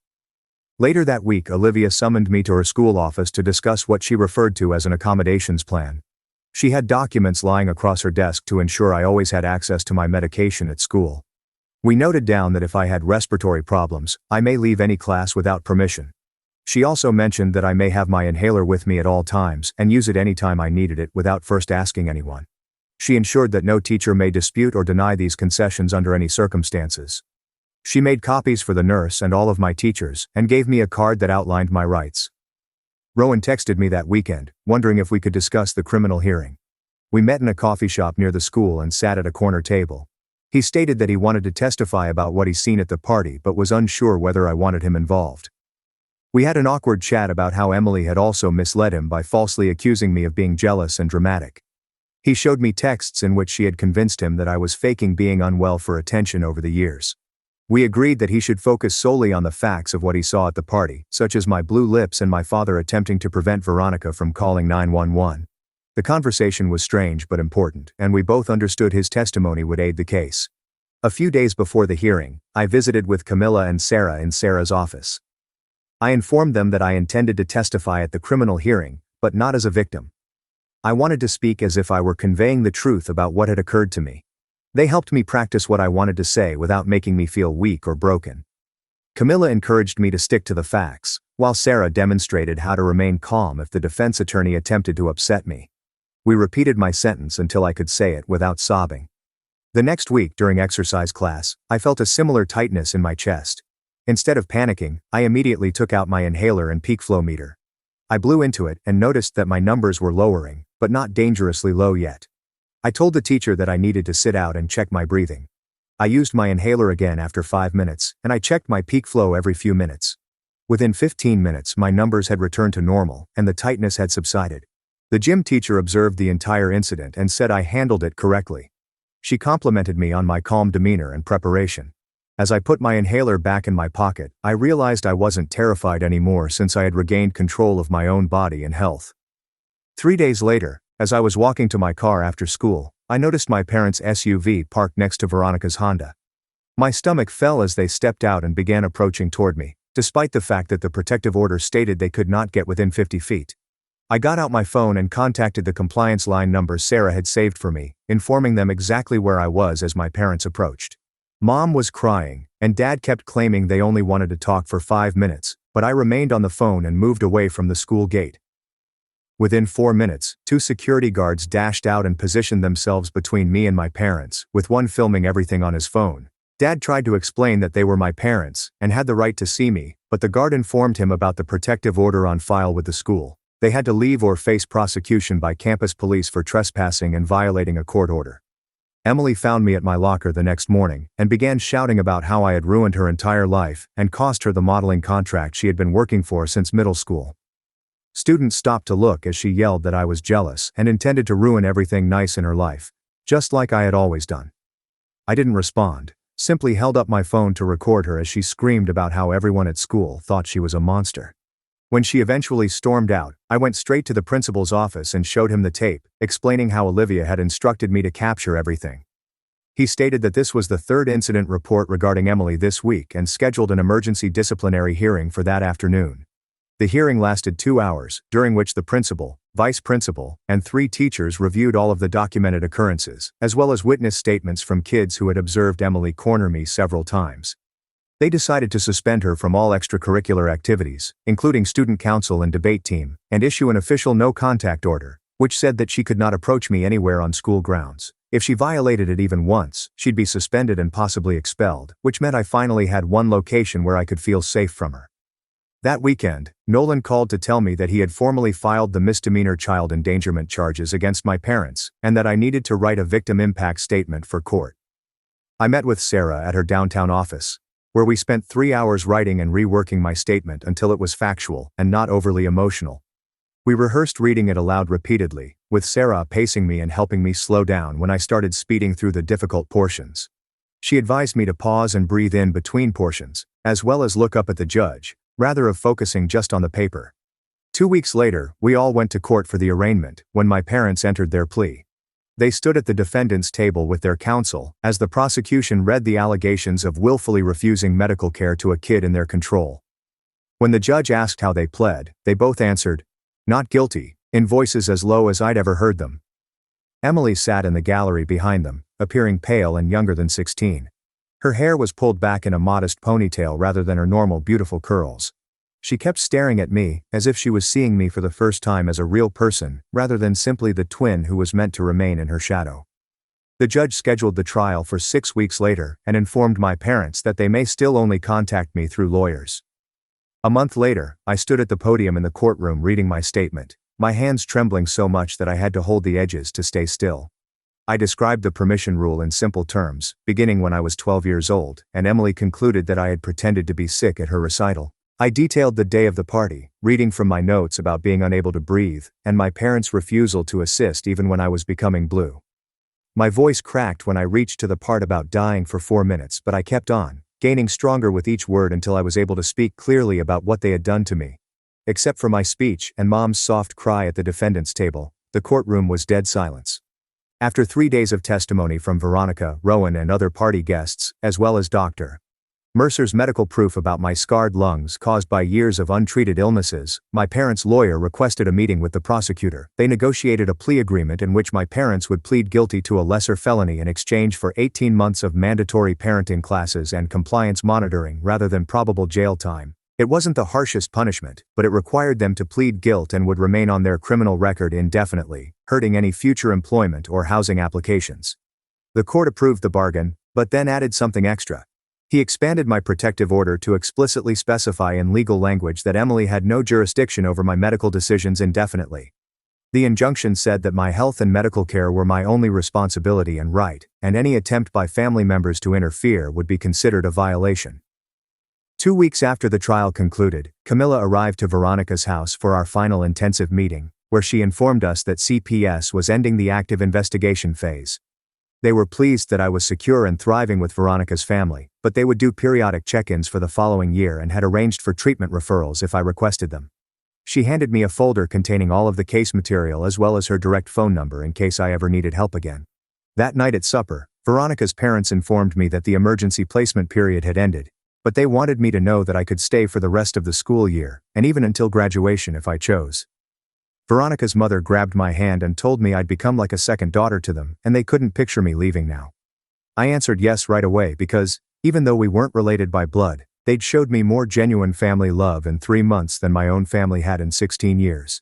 3 months slipped by faster than I thought, and I found myself sitting in Dr. Mercer's office for a follow-up session, watching him pull up my test results from his computer screen. He pointed to the figures that showed my lung function had increased from 60% to nearly 90% simply by taking my medications as prescribed. The improved graphs resembled ascending mountain slopes, and he printed them for me to keep while describing how regular treatment had reversed the majority of the damage from years of untreated episodes. He issued prescriptions for everything I needed for 3 months, and ensured that I had backup inhalers at home, school, and in Veronica's car.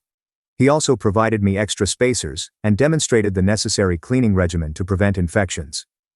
The following day, Olivia summoned me to her school office, where she had boxes of folders and a label maker set across her desk, ready to assist me in organizing everything necessary. We spent 2 hours creating what she referred to as my safety file, which had sections for medical data, legal documents, and emergency contacts, as well as tabs for anything from insurance cards to therapy referrals.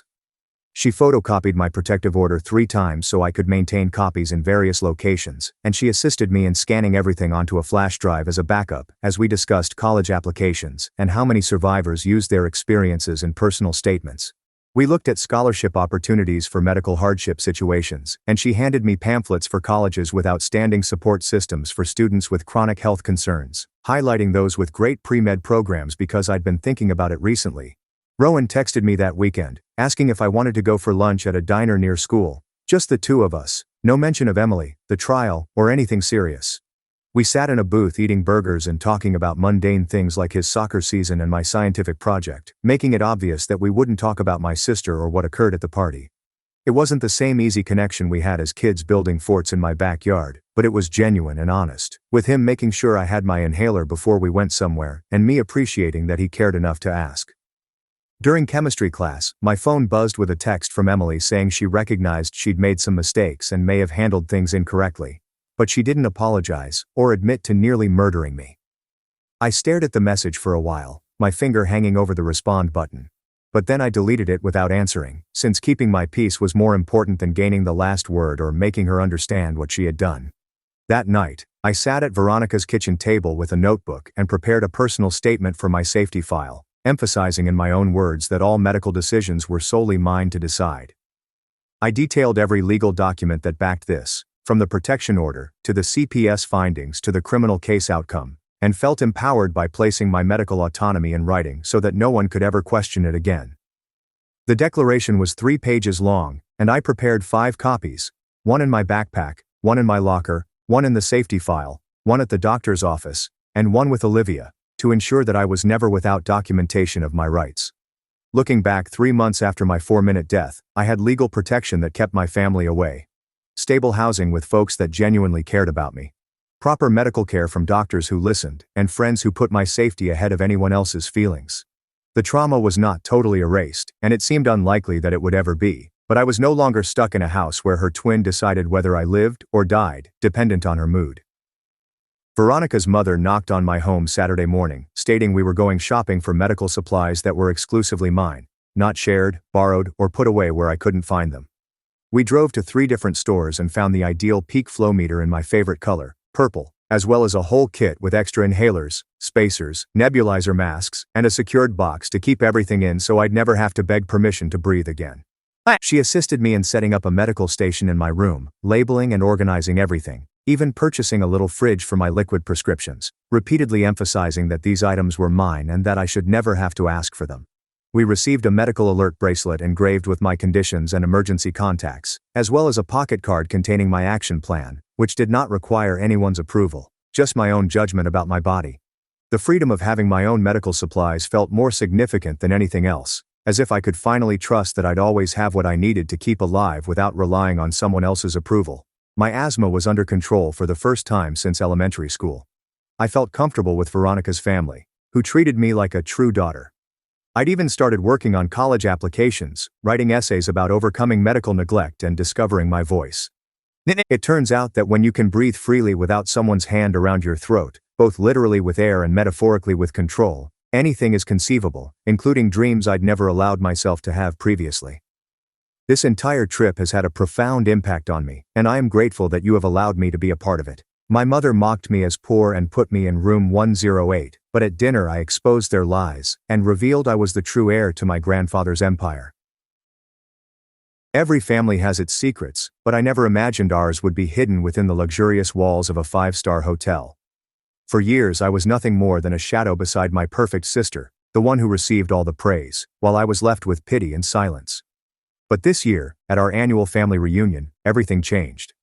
None of them knew that the very place we were gathering, this dazzling hotel, already belonged to me. And that night, a truth buried for decades would finally force us all to face it.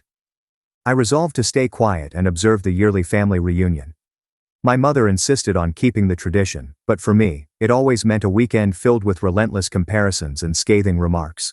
This year would be no different, except that the magnificent hotel where we would stay had become my property thanks to the bequest my grandfather had surreptitiously left me 6 months before. My heart was racing when I entered the lobby of the Hotel Miramar. I watched as everyone greeted my sister Sophia, a family favorite, with hugs and smiles. Nobody noticed me until my mother spotted me and grimaced. "I thought you wouldn't come, Elise," she remarked, not trying to hide her sadness. "I would do anything not to miss our family reunion." I responded with a smile that did not reach my eyes.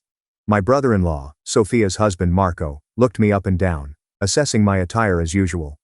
My modest company was now a respected agency with international clients, but I never tried to correct their preconceptions, which wounded me the most. "It appears that the graphic design industry isn't so profitable after all," he remarked with a cynical smirk.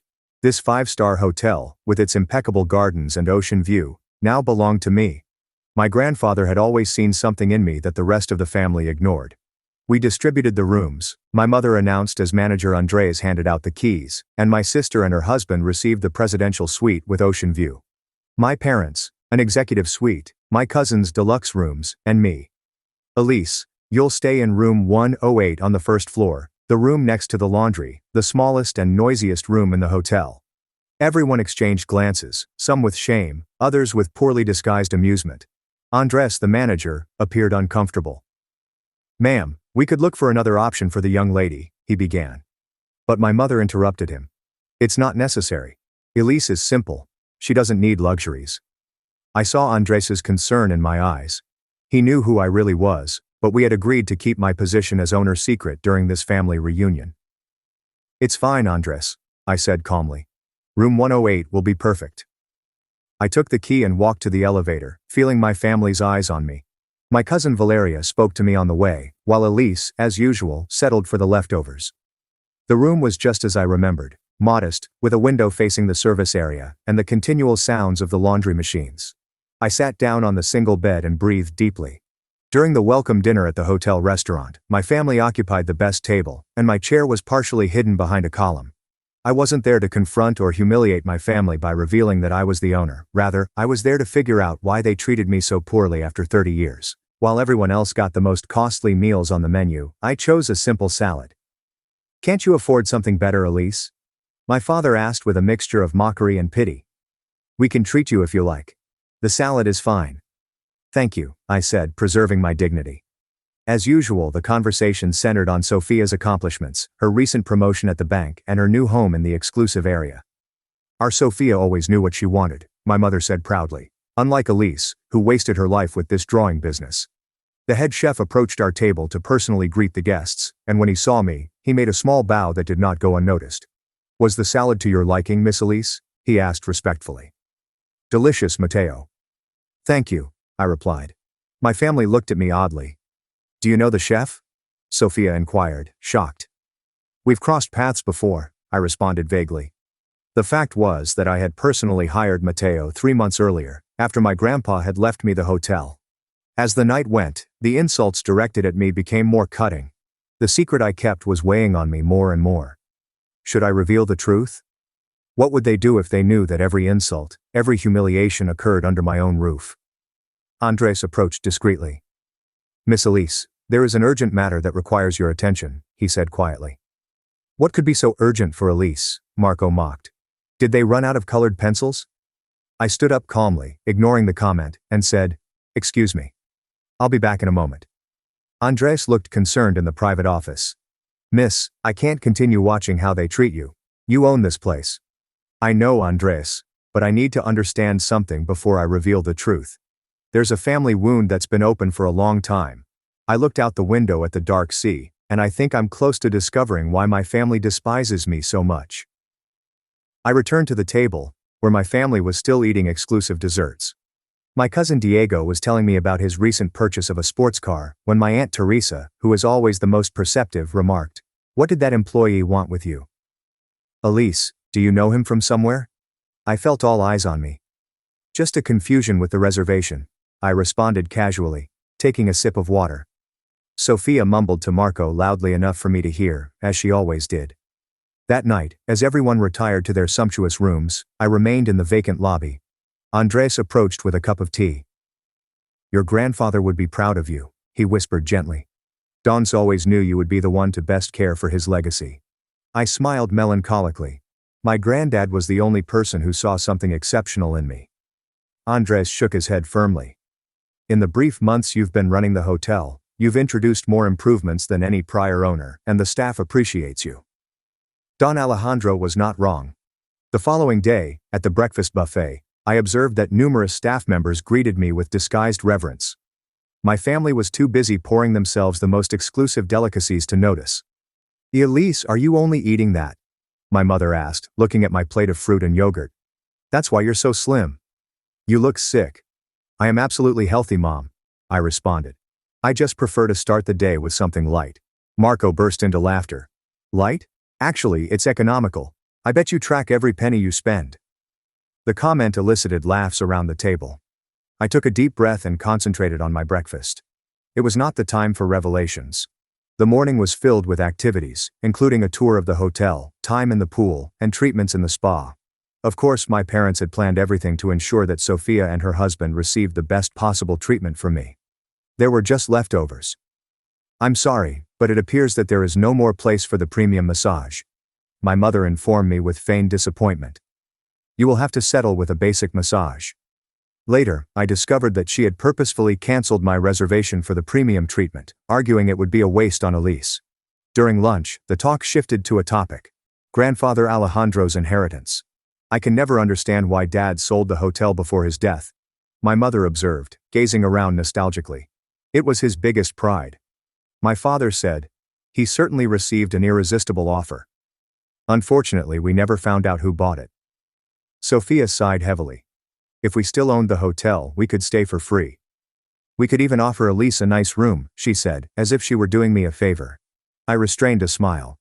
If only they knew the truth about the bequest and the family mystery that I was about to uncover.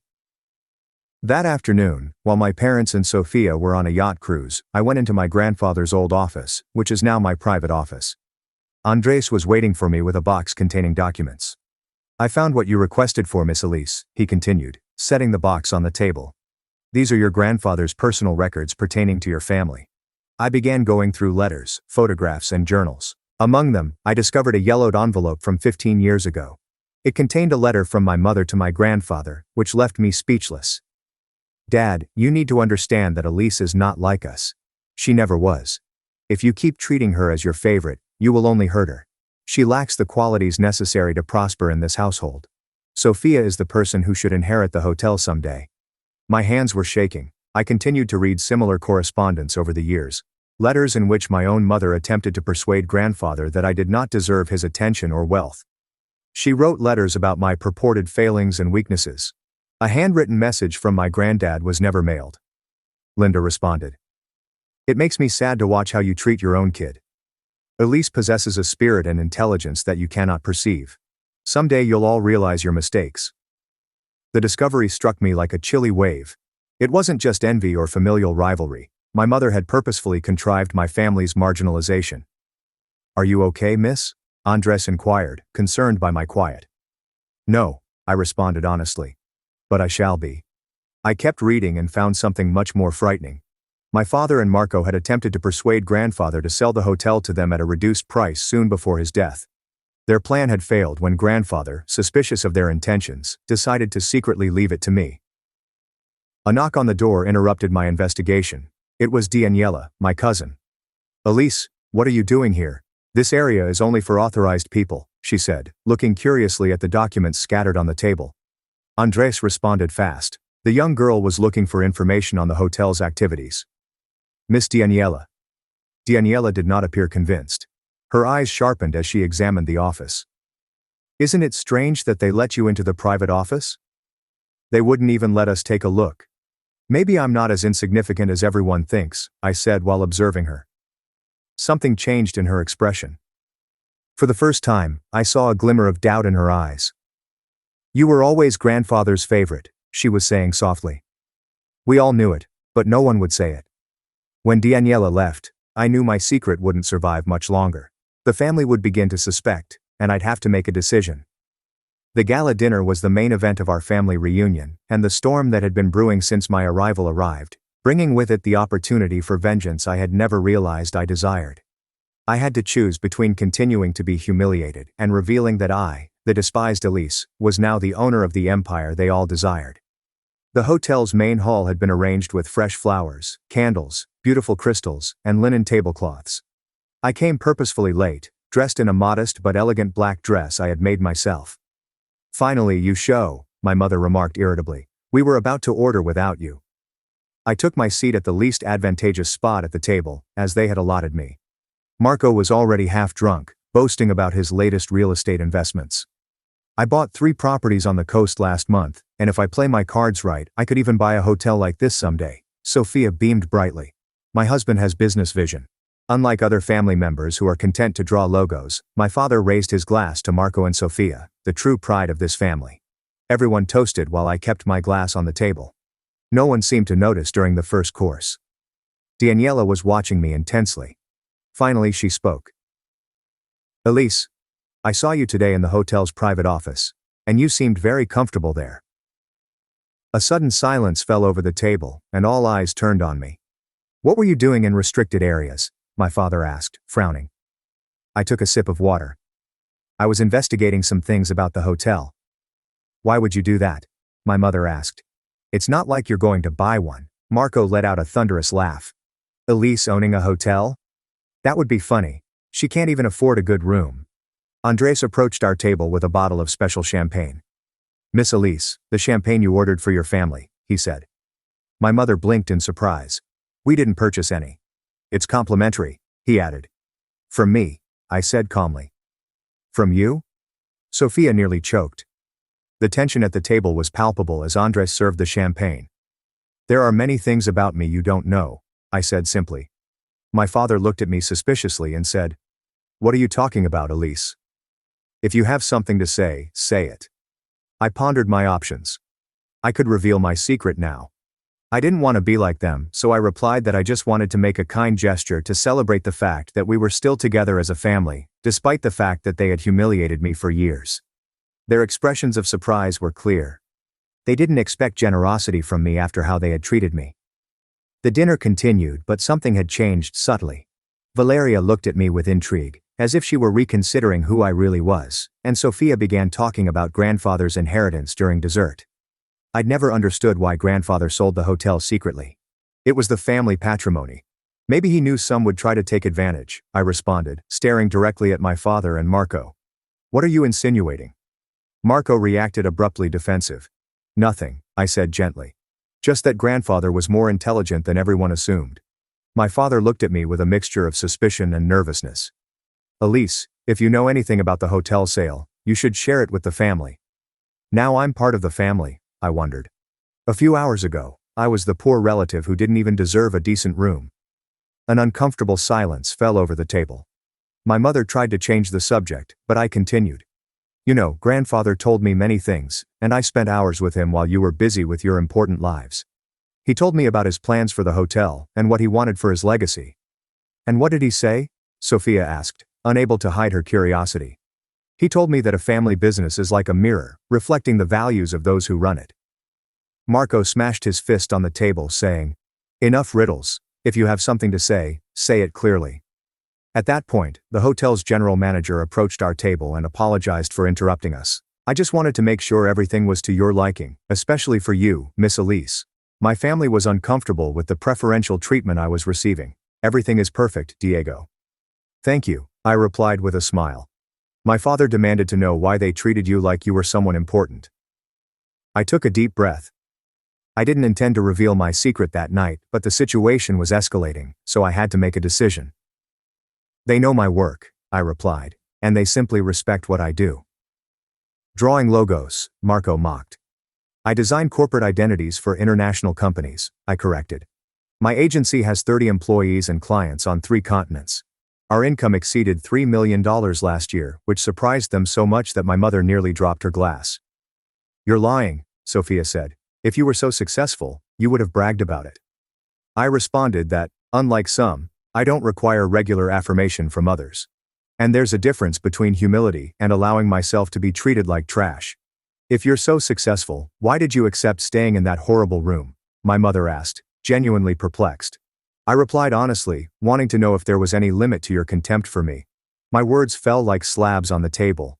For the first time, I saw shame on some of their faces. Not all, but it was a start. Elise, my father began. But I interrupted him. I'm not finished, I said firmly. For years I endured your comments, pitying looks, and constant contempt, all because I didn't take the path you considered appropriate. My hands were shaking, but my voice remained steady, as if decades of silence had finally found their voice. Grandfather taught me that a person's worth is measured by how they treat others, not by what they own or how they appear. He saw something in me that you could never see because you were too busy comparing me to your idea of success. The silence that followed was deafening, and I could see emotions crossing their faces. Disbelief, shame, confusion, and, in some cases, the beginning of an uncomfortable realization. If this is true, my father finally said, why didn't you say anything? Would you have listened? I asked. Would you have found another way to diminish my accomplishments? He had no answer for that. We all knew the truth. The dinner ended in an uncomfortable silence. As the others went, Valeria lingered behind and sat alongside me. I always knew you were different, she whispered gently. I'd never understood why until today. Our eyes met in a moment of mutual understanding. Elise, she continued. There's something more, isn't there? There's something about this hotel and your grandfather that you haven't said. I nodded slowly, knowing that everyone would know the next morning.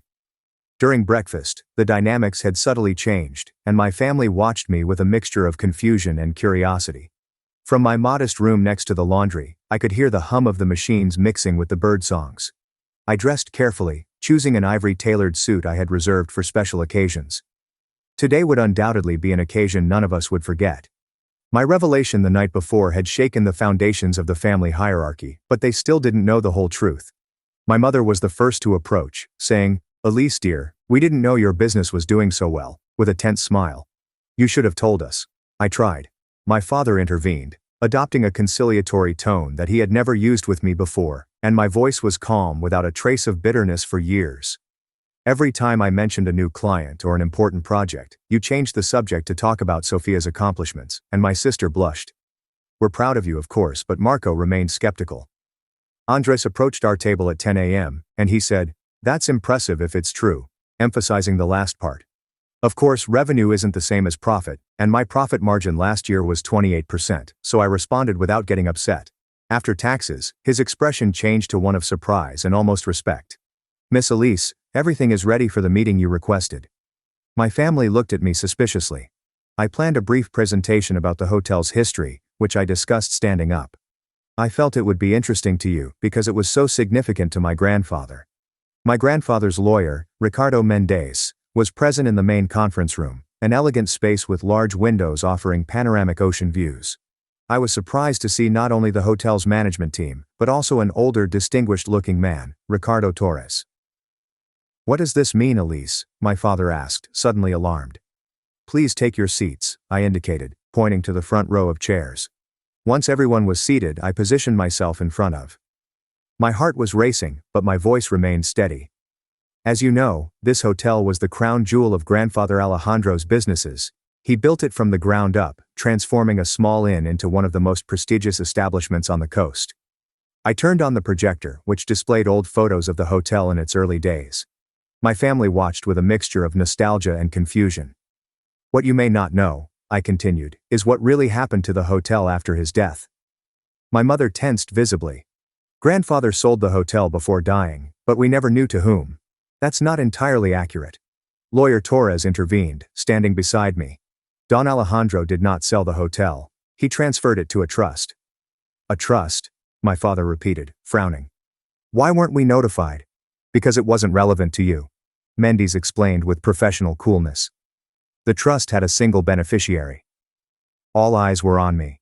I could see how the parts fit together in their thoughts. "It can't be," Sophia muttered. I nodded slowly. "Grandfather left me at the hotel. I've been the owner for 6 months, and the silence that followed was complete, as if the air itself had stopped moving. The reactions varied from surprise to fury, passing through the most profound shock. Marco was the first to recover his voice. "This is ludicrous. Why would he leave you? You are his most prized treasure." "That's a fantastic question," I said, gazing straight at my parents. "And I think Mom might have an idea." My mother paled instantaneously. "I'm not sure what you're talking about." "Mom, I found your letters. The ones you sent to Grandfather, attempting to persuade him that I did not deserve his attention or inheritance." Several gasps were audible around the room. My mother appeared to have shrunk into her chair. I also discovered something else. I continued to indicate Andres, who gave folders to each family member. The documents reveal that Dad and Marco attempted to coerce Grandfather into selling them the hotel at a reduced price soon before his death. My father opened the packet with trembling hands. Inside were copies of communications, phony acquisition proposals, and false evaluations that undervalued the property. "This is out of context," he mumbled. "No, it is not." Lawyer Mendez stepped in. "Don Alejandro presented me the documentation. That's when he decided to change his will and leave the hotel to Elise, the one person he could trust to carry on his legacy." Marco sprang up abruptly, his face flushed with rage. "This is a conspiracy. You certainly exploited the elderly man or the lawyer. You lack the necessary qualifications to manage this type of business." "The data indicate otherwise," I responded calmly. "Revenue at the hotel has climbed by 18% in the 6 months since I took over. Customer satisfaction has increased, and we have been nominated for 2 Hospitality Excellence Awards." Andres nodded in agreement. The management team expressed pride and admiration. My mother seemed genuinely perplexed. "If you are the owner, why did you agree to remain in that awful room? Why did you allow us to treat you that way?" It was the question I had been waiting for. "Because I needed to understand," I responded, my voice breaking with passion. "I needed to know if you truly considered me as useless, or if you had a deeper reason for your scorn." The tears threatened to pour, but I remained tough. And what I learned was far more painful than I had imagined. It wasn't that you thought I had no value. You were afraid of what would happen if others, particularly my grandfather, recognized my worth. My mother's gaze fell, unwilling to meet mine. "The letters are obvious, Mom. You couldn't stand the fact that my grandfather loved me. You couldn't accept that he recognized something wonderful in me. Why?" What have I done to deserve this? The subsequent silence was broken by a muffled sob. My mother appeared to have fallen beneath the weight of decades of deceit. You were just like him, she finally said. You have the same look and way of seeing the world. When you were younger, he used to say you were his living image, with his business energy. She paused and breathed shakily. And I was constantly a disappointment to him. When you showed up with your imagination and determination, I realized I was never smart or ambitious enough. I noticed how his eyes lit up when he talked to you, which they never did with me. The revelation landed like a bomb in the room. Decades of anger, maternal jealousy, and an unspoken competition. So you decided to ensure that I never showed, I concluded, feeling a mix of empathy and sadness. You told my entire family that I was inferior, and that my ambitions were unimportant. My mother did not refute it. She could not. And you? I addressed my father. You identified a business opportunity. If I remained isolated from the family, I would not pose a threat to your intentions with the hotel. My father appeared to have aged 10 years in the past few minutes. Meanwhile, Sophia stayed silent, probably contemplating what she had just learned about our family relations. That's when I made the most crucial decision of my life. Despite everything, I finally spoke, breaking the oppressive hush that had settled over the room. I'm still a member of this family. My comments appeared to float in the air, surprising and unsettling everyone present. We aren't here to settle accounts, I continued. I could have embarrassed you from the start, kicked you out of the hotel, or treated you the way you treated me, but it would have simply perpetuated the cycle of resentment that has plagued this family for far too long. My mother gazed at me with red eyes, a look of guilt and bewilderment on her face. I didn't fully understand why grandfather left me in this motel. Now I understand it wasn't simply about business. It was about providing us the opportunity to heal. I strolled to the room's largest window and gazed out at the sea that stretched before us, the same sea that my grandfather saw every morning from his office. Grandfather left something else in the trust, I announced, turning to face them. A letter to be presented to the family 6 months after I gained possession of the hotel. That was today. Lawyer Mendez nodded and removed an envelope from his briefcase. He gave it to me seriously. Mendez indicated that Don Alejandro's final wish goes beyond the legal aspects. He particularly demanded that it be read in front of the entire family. My hands trembled as I opened the mail. I took out the pages written in my grandfather's distinctive handwriting and began reading aloud.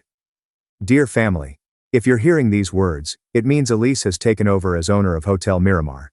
And the time has arrived for you to discover my genuine motivations. This hotel embodies my heritage. However, a legacy encompasses more than just structures and businesses. A legacy can also be defined as the values we pass down to future generations. For years, I watched with sadness as our family fragmented. I saw scorn for Elise, who, oddly, is the most like me in spirit and vision. Linda, my darling daughter, was always trying to prove her worth to me by competing against her own daughter. It was not essential. I loved her for who she was, not for who she thought she needed to be to impress me. Marco and Sophia based their lives on appearances and superficial goals. True success is judged not in material possessions or prestige, but in the integrity with which we live. I left the hotel to Elise, not only because I trust her competence to run it, but also because I believe her heart will heal our family's wounds. My final goal is that you utilize this revelation to reflect, to admit past mistakes, and to envision a future in which mutual respect replaces hatred, and family love triumphs over individual ambitions. The hotel is now legally Elise's, but it is spiritually yours, if you are ready to create a new family dynamic based on respect and acceptance. With eternal love, Alejandro. When I finished reading, several individuals in the room, including hotel workers, were in tears. The stillness that followed was packed with passion, realization, and long-suppressed facts. My mom was the first to speak. She was murmuring the entire time. All this time, I was competing with my own daughter, attempting to demonstrate something to a father who already loved me. She stood slowly and approached me with an emotional voice, which surprised me. Elise, I'm not sure whether you can ever forgive me. I was an awful mother, blinded by my own inadequacies. I noticed something in her eyes that I had not seen before. Genuine recognition, vulnerability, and the onset of profound regret. My father, meantime, appeared crushed. Your grandfather was right, he conceded almost to himself. I spent my entire life trying to impress others, ignoring what truly important. Sophia remained seated, mute, with an inexplicable face. Finally she stood and approached me. "I've never understood why grandfather preferred you," she said softly. "Now I see. While I sought his approval, you sought his wisdom. While I wanted his money, you wanted his legacy." Her voice was sorrowful and accepting, not hostile. However, Marco appeared unmoved. He stood abruptly, his face flushed with anger. "And I suppose now we should feel guilty that we should congratulate you for inheriting an empire you didn't build," he said, expecting Sophia to agree. But she stayed by my side. "Marco," I said calmly. "The hotel is legally mine, and that will not change, but what we do from here as a family depends on all of us," Lawyer Mendes said quietly. "Actually, there's an additional cautiel that we haven't discussed yet." We all looked at him, shocked. Don Alejandro stated that Elise might allocate minority holdings in the hotel to other family members if they shown a dedication to the values he defended. The revelation landed like a bombshell. My family gazed at me with a mix of anticipation and anxiety. I clarified that I am not seeking servility in return for shares. What grandfather desired was real reconciliation, uninfluenced by economic considerations. "So, what do you propose?" my father asked in a tone that suggested he was eager to listen. I took a deep breath. This was the moment I had waited for. The ability to turn pain into something constructive. I propose that we recognize the truth. We are a dysfunctional family that has caused serious harm to its members. We cannot change the past, but we can choose how our future will be. I halted and looked each one in the eyes. The hotel will continue to operate under my supervision, but I am willing to establish a family council in which everyone has a voice. Not for operational decisions, but to ensure that grandfather's legacy lives on through philanthropic efforts, community service, and the principles he defended. "And the shares?" Marco inquired, still suspicious. "They will be gained over time," I stated firmly. "Not with flattery toward me, but with deeds that show you actually comprehended grandfather's message." My mother approached and with some hesitation, took my hands in hers. "I don't deserve a second chance," she whispered, tears streaming down her cheeks.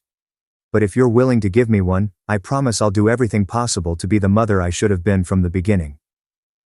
I noticed that my tears were surfacing. Years of longing for the parental love I never experienced were realized in that moment of shared vulnerability. "That's all I ever wanted, Mom," I said softly. My father joined us first, followed by Sophia. Marco remained detached, watching the event with a mix of confusion and hatred. "I need time to process all of this," he finally muttered, walking to the door. "Take all the time you need," I said. "The door will be open when you're ready." After Marco left, the mood in the room shifted. It was as if an unseen weight had been lifted, allowing us to breathe normally for the first time in decades. The hotel workers, who had observed the entire incident, appeared greatly moved. Andres began subtly signaling that they should leave us alone during this family period. When we were left with only ourselves and Lawyer Mendes, Sophia asked, "What do we do now? How do we begin to repair so much damage?" "With honesty," I replied. "Grandfather used to say that family wounds only heal when they're exposed to air. We've kept this resentment in darkness for too long." My dad gave a subtle nod. "You have his wisdom, Elise. You always have." Mendes rose up and took his briefcase. "My work here is done. Don or Nisa would be pleased with how you handled this, Elise." As he approached the door, he said, "By the way, there's an additional box of your grandfather's personal documents in my office. He said that you'd be particularly interested in his diaries from the years he developed the hotel."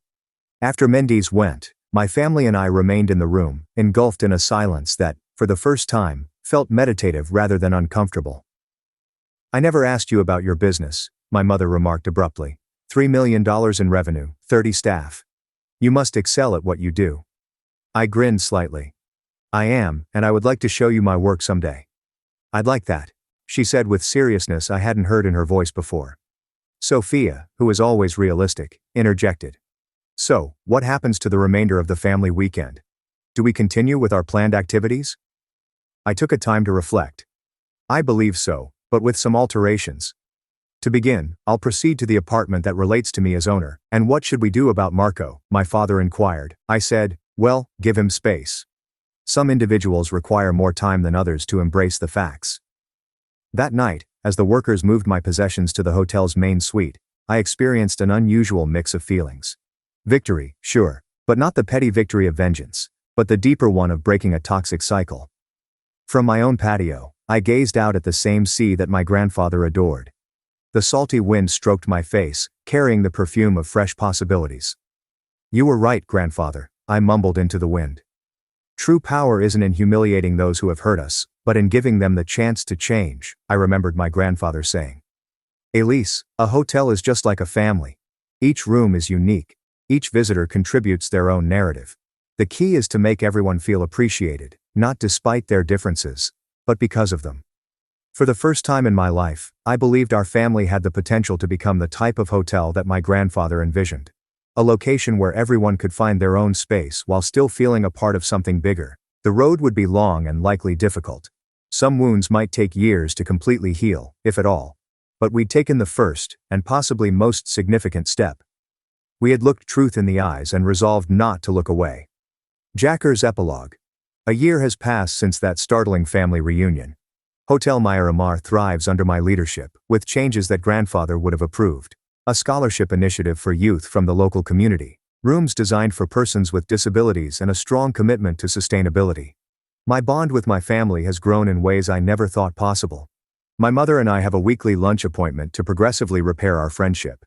She is no longer looking to compete with me, but to fully understand me.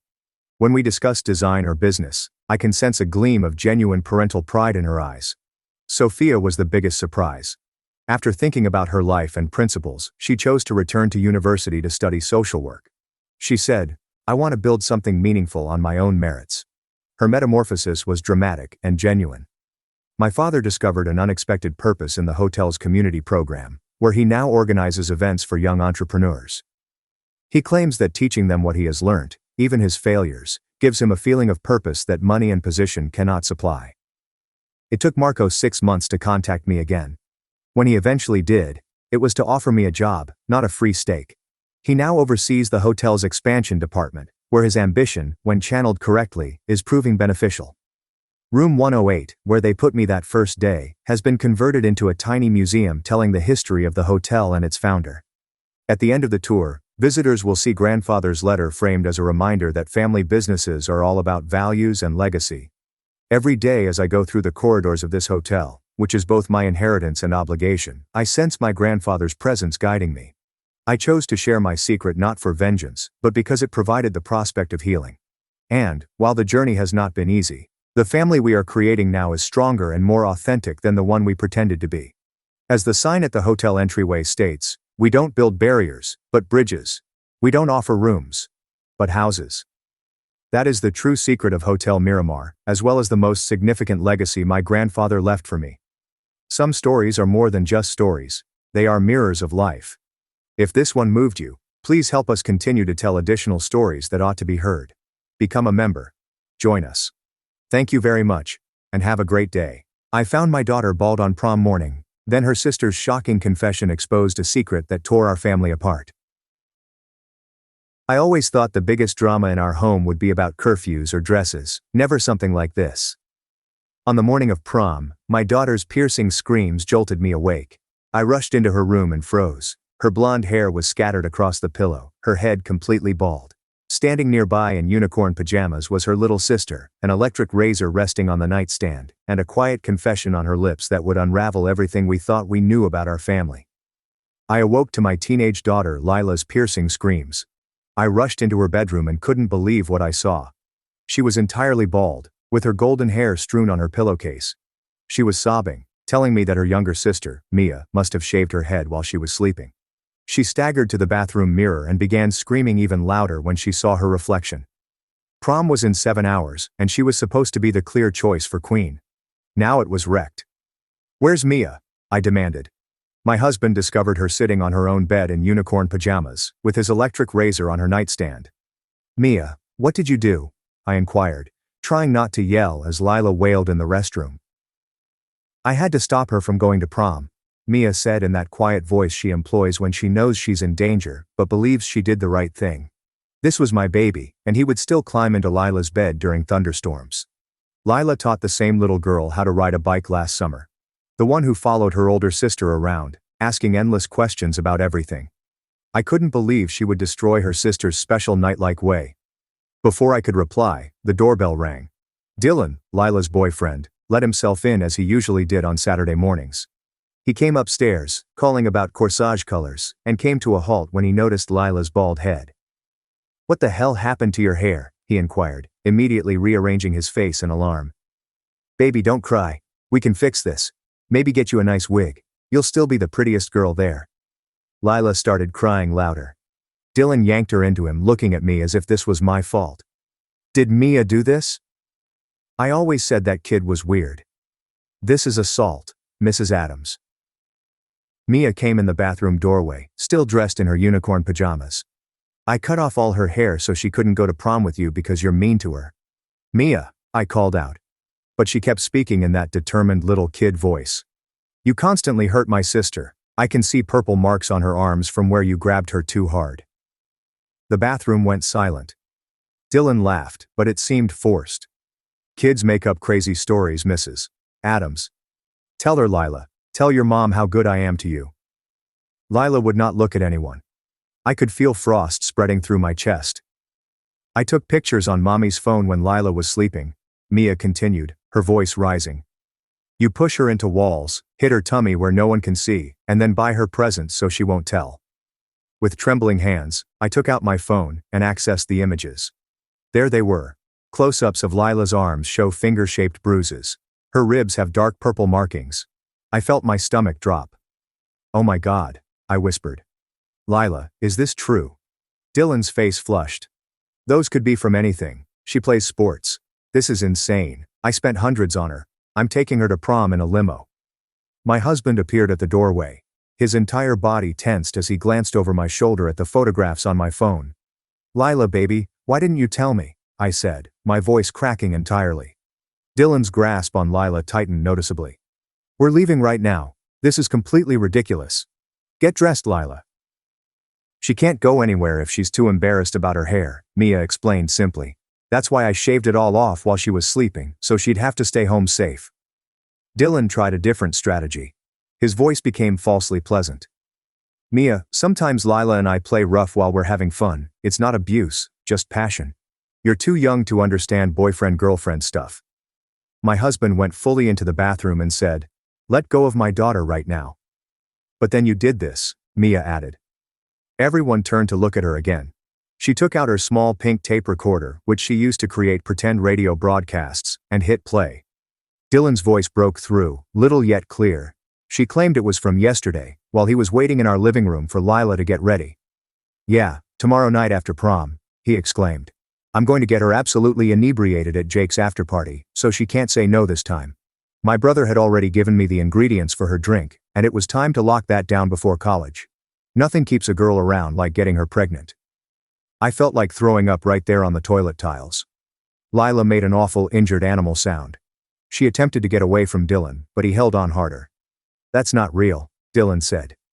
Sweat was streaming down his face. "You're all crazy. That's not even my voice." "You were going to put something in my daughter's drink?" I asked quietly. My entire body shook with wrath like I had never experienced before. "You were going to assault my baby?" Dylan released go of Lila.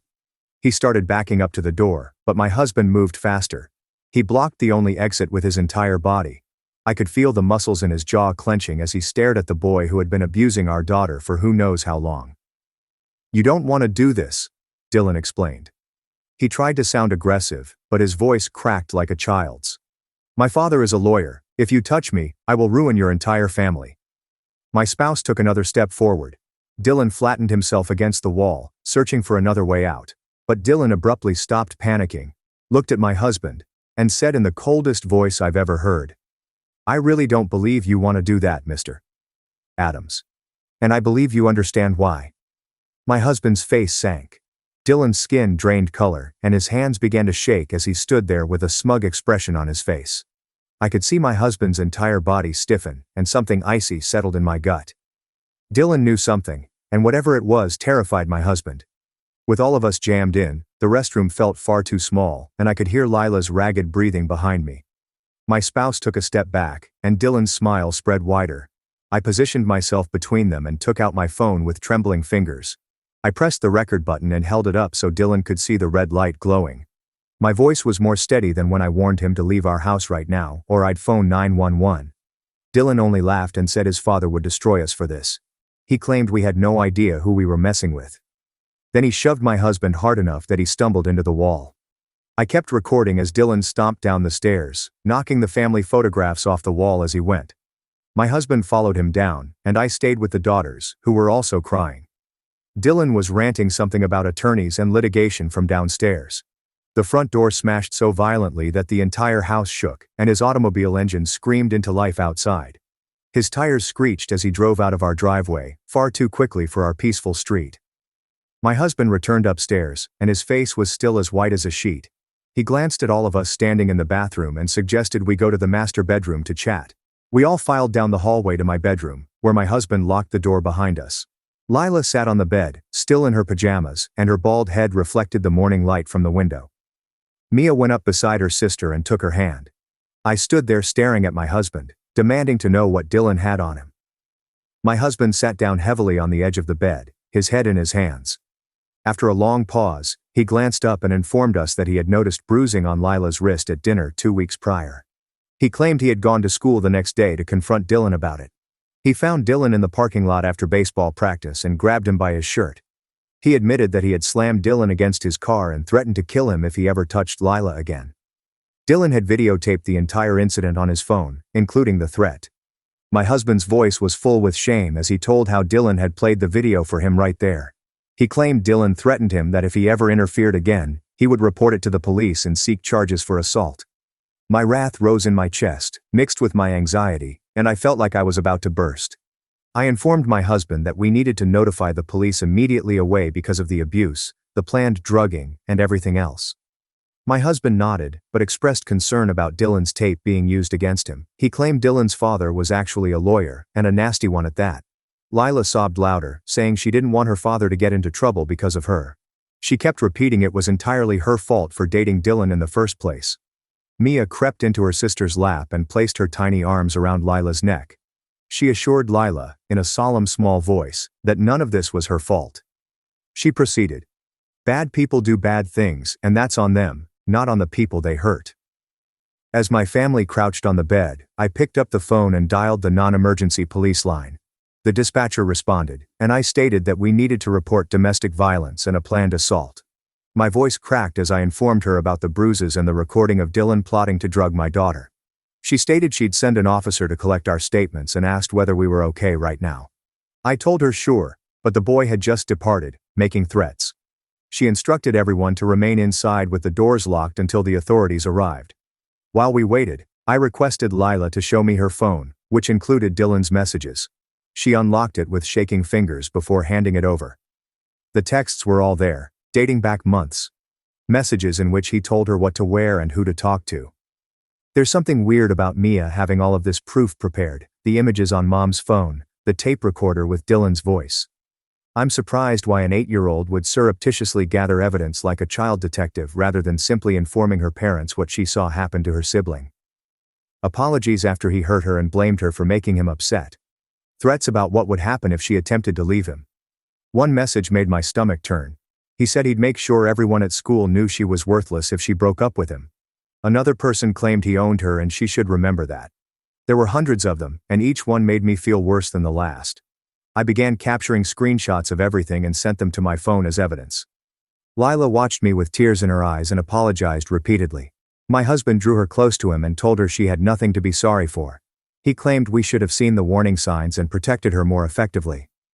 Mia mentioned that she had been trying to tell us for weeks, but we assumed she was just jealous of Dylan's attention. I grabbed my phone again and told Lila I needed to photograph all of the bruises for evidence. She nodded and carefully lowered her shirt, revealing dark purple markings on her ribs that made me feel nauseous. I snapped photo after photo, making sure each was clear and included the date stamp. She turned over to find additional bruises on her back, some yellow and faded, others fresh and dark. My hands shook as I recorded each one while she stood there in her bra, staring at the floor. The doorbell rang 20 minutes later, and 2 officers approached the bedroom after I let them in. I started by playing Mia's recording, which had Dylan's voice talking about drugging Lila at Jake's party. The younger officer's expression hardened as he listened, and he requested a copy immediately away. They made notes as Lila showed them the injuries, as I went through her phone's controlling text messages. The cops requested a detective and stated that one would arrive within an hour because this was a planned assault involving a youngster. We waited downstairs while they made calls and completed paperwork. Detective Sarah Bennett arrived 45 minutes later, dressed in jeans and a blazer, as if she had been called in on her day off. She introduced herself and said that she specialized in cases like these, before asking to question each of us separately. She began by taking Lila back upstairs to her bedroom, while the rest of us waited in the main room. I could hear their voices but not the words, and it lasted about an hour. When it was my turn, I hauled everything upstairs: my phone, the images, Mia's audio recorder, and screenshots of Dylan's texts. Detective Bennett carefully examined each piece of evidence and assured me that we had done everything correctly by documenting everything and called immediately. She inquired about Dylan's family, and I informed her that his father was a lawyer called Richard Cole, with a large practice downtown. She jotted that down and inquired whether Dylan had ever threatened us before today. I told her about him and warned her that if my husband touched him, it would ruin our family. She then interviewed my husband, who admitted to pulling Dylan's shirt at school 2 weeks earlier. He explained that he had noticed fresh bruises on Lila's wrist and lost his rage, threatening Dylan to keep away from her. Detective Bennett explained that she understood a father's protective instinct, and that while it was not ideal, she would provide the context in her report. When she interviewed Mia, our young girl sat up straight and stated in a serious tone why she had shaved Lila's head. She stated she knew it was terrible, but she had to protect her sister from the bad guy who was going to harm her much more at prom. The investigator smiled and complimented Mia on her bravery in protecting her sister, even if chopping her hair wasn't the best option. Detective Bennett urged that we send Lila to the emergency room straight once to have her injuries documented by medical personnel. She handed me her business card and said she'd be in touch with the next stages, including an interview with Dylan and his family. We traveled to the hospital in silence, except for Mia, who wondered if she would go to jail for chopping Lila's hair. When I stated that we were in the emergency room for domestic violence documentation, they swiftly took us back. The doctor was a lady who spoke gently to Lila while she checked each bruise, measuring it with a ruler, and had a nurse photograph it. Lila grabbed my hand tightly when they asked about the stomach injuries, and she had to explain how Dylan would punch her there so no one could see. They performed a thorough examination and documented 17 individual injuries in varying states of healing. The nurse provided us with copies of everything for our records and the police. While we were waiting for discharge paperwork, a social worker walked in with a folder full of information about domestic violence resources. She stated that the hospital was compelled by law to report this to the authorities, which we had already done, and offered us referrals to therapy and support groups. She chatted with Lila about safety precautions and what to do if Dylan attempted to contact her. We were signing the discharge papers when my husband's phone called, and Richard Frank's name appeared on the screen. My spouse responded and turned it on speaker without saying anything. Richard's voice was loud and aggressive, and he threatened to sue us for all we had for assault and defamation if we continued to make false claims about his son. The social worker's eyes widened, and she took out her phone to capture Richard's outburst about how we'd regret messing with his family. My husband finally indicated we were at the hospital documenting Dylan's abuse before hanging up. The social worker stated that she would include the audio to the file as proof of witness intimidation. We left the hospital at midday and drove home in total silence, with Mia asking if Dylan was going to jail. My spouse kept checking the mirrors, as if he expected someone to follow us. When we turned onto our street, I noticed it right away. Dylan's black automobile was parked across from our house, its motor going. My hand shook as I grabbed my phone and dialed Detective Bennett's number from her card. She responded on the second ring and directed us to drive past our house and park somewhere secure while she dispatched a patrol car. We pulled into the grocery store parking lot 2 blocks away and waited. 10 minutes later, she called again, saying officers were at our house and we could return home. Dylan was already boxed in by 2 police cruisers when we arrived. Dylan sat with his arms crossed, looking irritated, as one cop wrote something at his window. The officer came over and told us Dylan said he was simply driving by, but they had warned him not to approach our property or any family members. They photographed his car and documented it as a violation in the case file. Dylan ripped out when they let him go, and the officers stayed until we were safely inside. That evening, as I was preparing dinner, my phone rang with an unfamiliar number. Karen Hughes from the school counseling office asked how Lila was doing. She'd heard about what happened from another employee and wanted to assist. She offered to arrange for Lila to have her homework mailed home so she wouldn't fall behind while coping with everything. I thanked her and said it would be really helpful because Lila wasn't ready to face everyone at school yet. An hour later, Detective Bennett called to provide an update. She hunted down Jake and interrogated him about the post-prom party preparations. Jake became extremely uneasy and revealed Dylan had ordered him to ensure Lila's drinks were extra strong that night. Dylan also mentioned receiving something unique from his brother to include in them. The investigator stated that Jake appeared afraid and was totally cooperating now that he recognized how serious the situation was. She also informed me she checked into Dylan's older brother, Mason Cole, who had 3 drug-related charges, including selling drugs to students at a community college. She was working with a judge to obtain a warrant to search Dylan's phone and vehicle for evidence. The next morning, a woman from Child Protective Services called to say they needed to do a house visit because youngsters were seeing marital violence. My stomach fell, despite the fact that I knew we had done nothing wrong.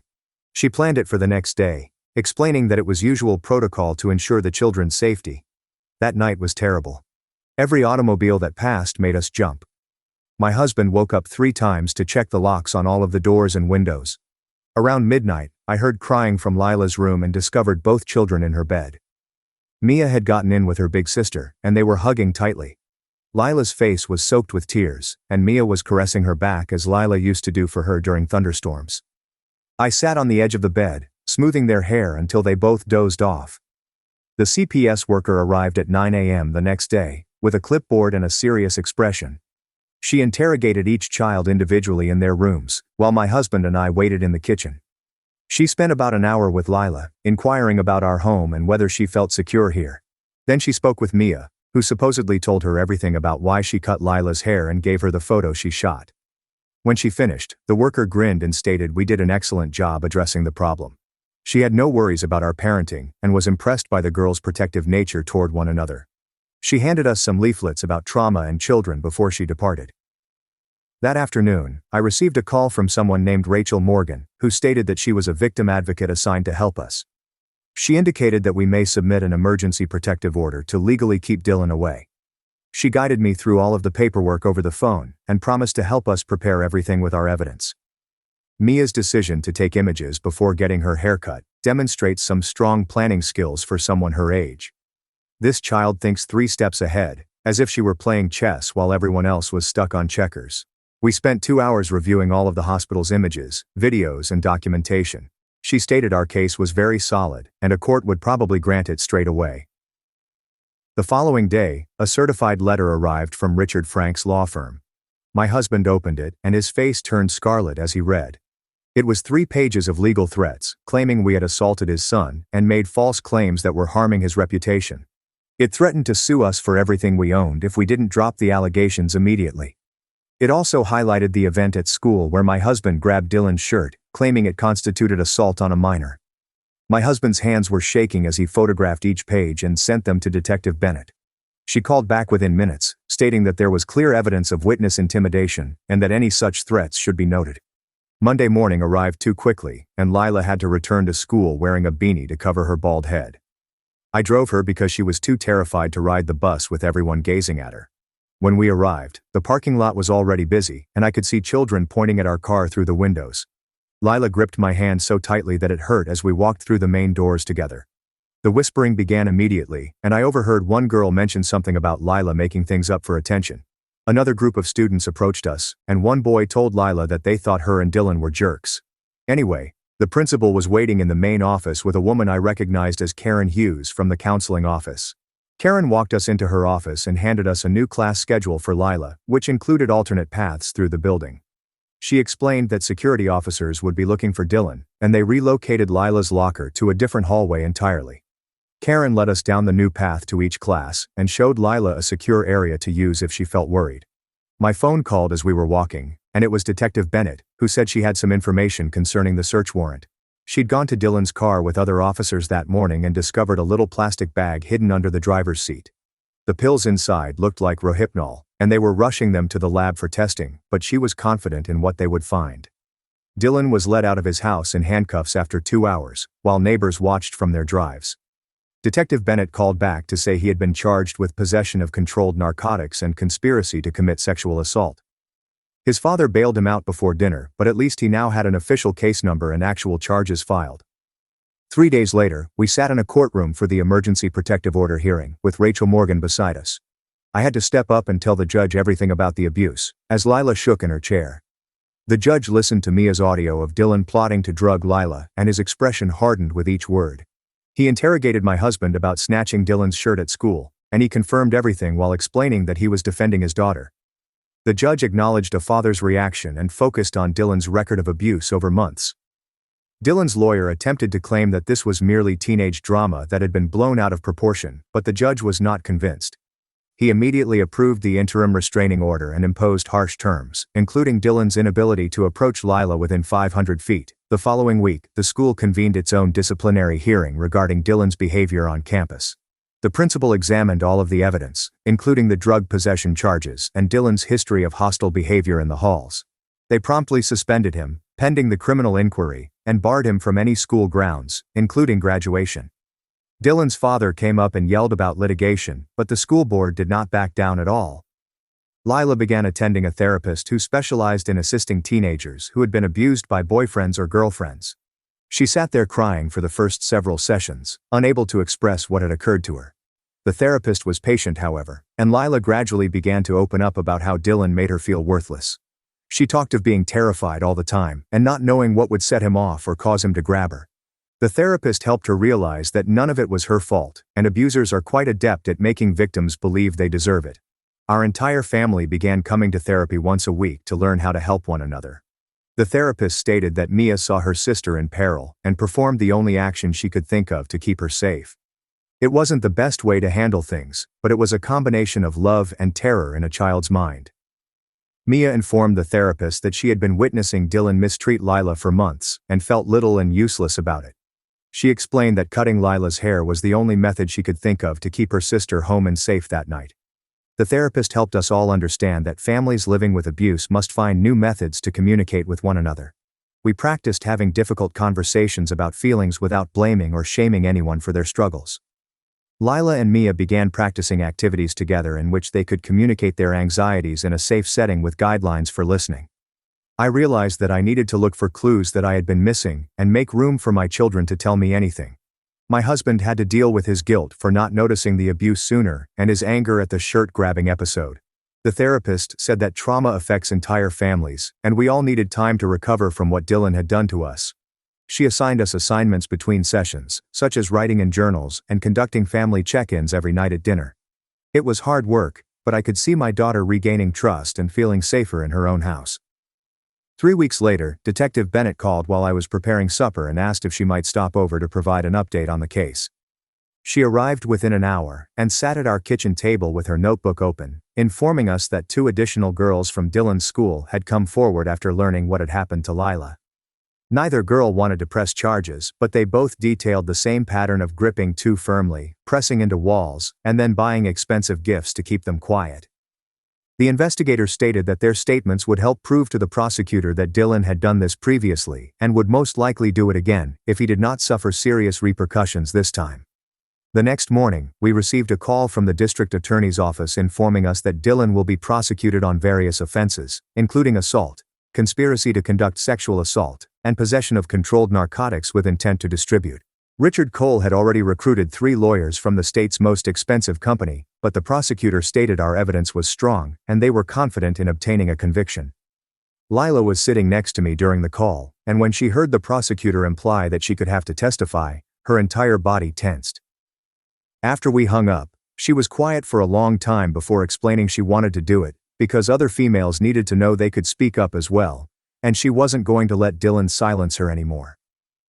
My husband had been dealing with his own legal issues regarding grabbing Dylan's shirt at school, and met with a lawyer who examined all of the evidence and concluded that, given Dylan's admission to planning to drug and assault Lila, no reasonable prosecutor would pursue charges against a father protecting his daughter, the lawyer sent. Richard Cole received a letter stating that any more threats or attempts at legal action would be deemed harassment, and that we would file our own charges if he did not stop immediately. Meanwhile, Mia began visiting a child therapist twice a week to process what she had experienced and the remorse she felt for shaving Lila's head, despite the fact that she had been attempting to protect her sister. The therapist said that Mia had been carrying the weight of knowing about the abuse for months and felt helpless to stop it, which is why she took such severe action when she learned about Dylan's prom night plans. After a few sessions, the therapist recommended that we check into a restorative justice program, where Mia could make apologies for the head shaving in a healthy way that would allow her to process her emotions. Mia wrote Lila a 3-page letter apologizing for cutting her hair, but also describing how afraid she was and how she didn't know how else to keep her safe that night. She also began volunteering at the local domestic abuse shelter, sorting contributions and preparing care packages for children who had to leave their homes immediately.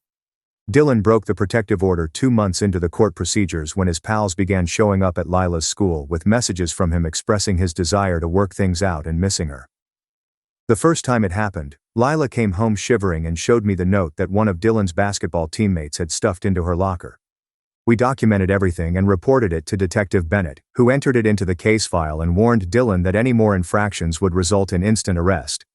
But it continued happening, with other people putting notes in her books or approaching her in the hallway to suggest giving Dylan another chance. Each time we photographed the evidence and filed reports, creating a paper trail that demonstrated Dylan's inability to respect boundaries, even when a court order was in place. During this time, Lila began attending a support group at the hospital for teenagers who had been harmed by boyfriends or girlfriends. Why does Detective Bennett always finding exactly what they need at the appropriate time? Pills behind the car seat, 2 other girls approaching. Everything falls into place so smoothly that I wonder about the timing here. She sat in the circle for the first few meetings, listening to other youngsters tell their tales, but she eventually began talking about her own. She met a girl there whose ex-boyfriend had shattered her elbow, and another whose girlfriend used to lock her in closets when she was angry. They all understood what it was like to love someone who injured you and feel as if you couldn't tell anyone, because they wouldn't understand or would think you were overdramatic. 6 months after Mia shaved Lila's head, the criminal trial began at the downtown courthouse. Dylan's counsel attempted to portray him as a good kid from a good family who had made mistakes in a relationship but did not deserve to have his entire future ruined. The prosecutor presented all of the evidence, including images of Lila's bruises, Mia's recording of Dylan preparing to drug her, the drugs discovered in his car, and testimony from the other girls who dated him. When it came time for Lila to testify, she wore her prom dress and stepped to the witness stand with her head held high, despite the fact that her hands were shaking. She described Dylan grabbing her arm so hard that he left marks, pushing her into walls, and hitting her stomach where no one could see the injuries. She recalled being always scared, never knowing what would set him off or cause him to hurt her, and how he'd buy her jewelry or flowers afterward, telling her he loved her too much to control himself at times. The prosecutor requested Lila to step down and then brought Mia to the stand. My young child stepped up there in her prettiest outfit, a pink one with unicorns on it, and the bailiff had to turn the microphone down for her. She raised her right hand and swore to tell the truth in that serious voice that children use when they realize something is extremely important. The prosecution hit play on Mia's tape recorder, and the entire courtroom fell silent as Dylan's voice filled the room, discussing getting Lila intoxicated and putting things in her drink at Jake's party. I noticed the jurors' expressions alter as they heard him giggle about how he'd make sure she couldn't say no this time, and how getting her pregnant would lock her down before college. One older woman on the jury covered her mouth, while another male shook his head, appalled. Dylan's lawyer stepped up, claiming that the tape was illegal because Dylan had no idea he was being filmed, but the court interrupted him. She claimed Mia made the recording in her own house, where Dylan had no expectation of privacy, and that the evidence would stand. Dylan's face turned crimson red, and he began furiously talking to his lawyer, who continued to shake his head. The prosecution questioned Mia why she taped Dylan, and she answered in hushed tones that she had seen Lila's bruises and wanted proof because adults don't always believe children. 2 days later, my husband took the stand, and I could see his hands shaking as he sat. He told the court about noticing Lila's bruises and approaching Dylan at school, admitting to grabbing Dylan's shirt but claiming that he was trying to protect his daughter. The prosecutor demonstrated how Dylan exploited the incident to threaten and control our family, which was just another example of his manipulative behavior. Dylan's lawyer attempted to portray my husband as the aggressor, but the jury was not convinced after hearing everything. On the 3rd day of testimony, after hearing from the investigator about the narcotics discovered in Dylan's car, and from 2 other girls who dated him, the jury proceeded into deliberation. We waited in the hallway for 4 hours, drinking awful coffee from the vending machine and jumping whenever the door opened. When they brought us back in, the foreman stood up and pleaded guilty to all significant charges, including assault, conspiracy to conduct sexual assault, and possession of prohibited narcotics. Dylan's face became white and his mother began crying, while his father, Richard, sat there with his jaw clenched. 3 weeks later, during sentencing, the judge sentenced Dylan to 2 years in juvenile jail, 3 years probation, obligatory treatment, and a permanent restraining order to keep him away from Lila. Richard Cole confronted us in the parking lot afterward, his face flushed as he threatened appeals and legal cases, claiming we'd ruined his son's future with teenage love drama. My husband came up to him and told him in a cool, icy tone that his son was a predator who had finally been caught. Perhaps if Richard had been a better parent, none of this would have occurred. Richard appeared to want to hit my husband, but there were officers everywhere, so he simply got into his Mercedes and drove away. Something changed in Lila almost immediately after Dylan was locked up.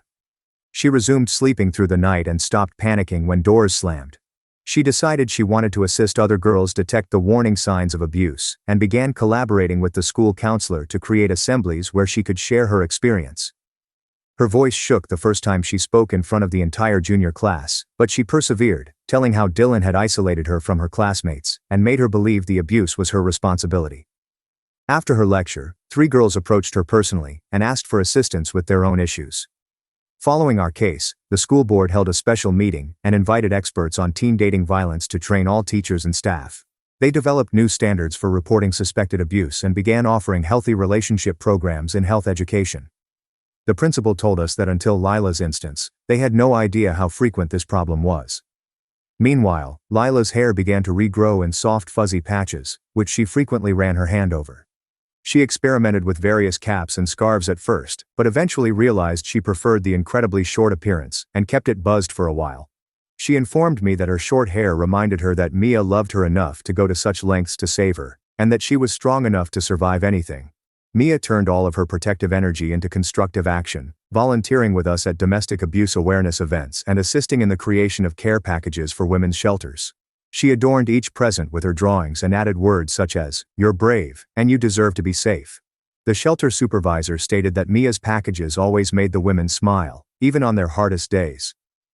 My husband began leaving work early on Thursdays to be home when the daughters returned from school. He had never done something like this in his 15-year marriage. We'd sit at the kitchen table with cookies and milk as they did their homework, inquiring about their day, and truly listening to their responses rather than just going through the motions. Every Sunday night, we had family meetings in which anyone may bring up whatever topic they wanted to discuss without judgment. Lila began to open up about simple things, such as being concerned about an exam, or frustrated with a friend, before progressing to larger issues such as learning to trust her own judgment again. Mia would show her art therapy artwork and explain how the colors represented her feelings that week. 6 months flew by, filled with therapy appointments and court hearings, while I slowly rebuilt my usual life. Our family dinners were louder again, with actual laughter replacing the strained silence we'd experienced when Dylan was present.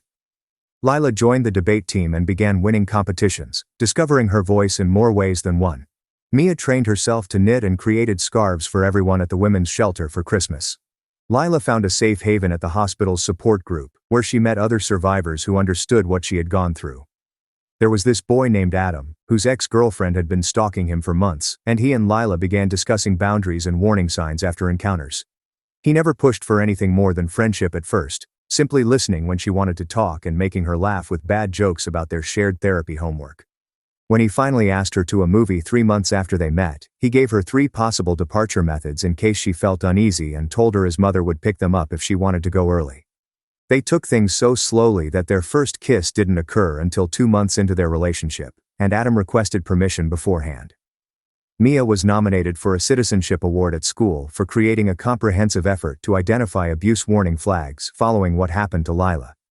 She created posters with simple messages that even elementary school students could grasp, and persuaded the principal to permit age-appropriate presentations for all grade levels. On the day she received the prize, she dressed her nicest outfit and delivered a speech about how safeguarding those you care about requires speaking up even when it is frightening. Detective Bennett called us every few weeks with an update, always starting with how the girls were doing before getting into the legal details. She told us Dylan got into 3 fights in his first month in the prison center, attacking smaller children exactly like he had with Lila. He was relocated to a higher security facility after breaking another child's nose, and his release date was pushed back another 6 months due to his violent behavior.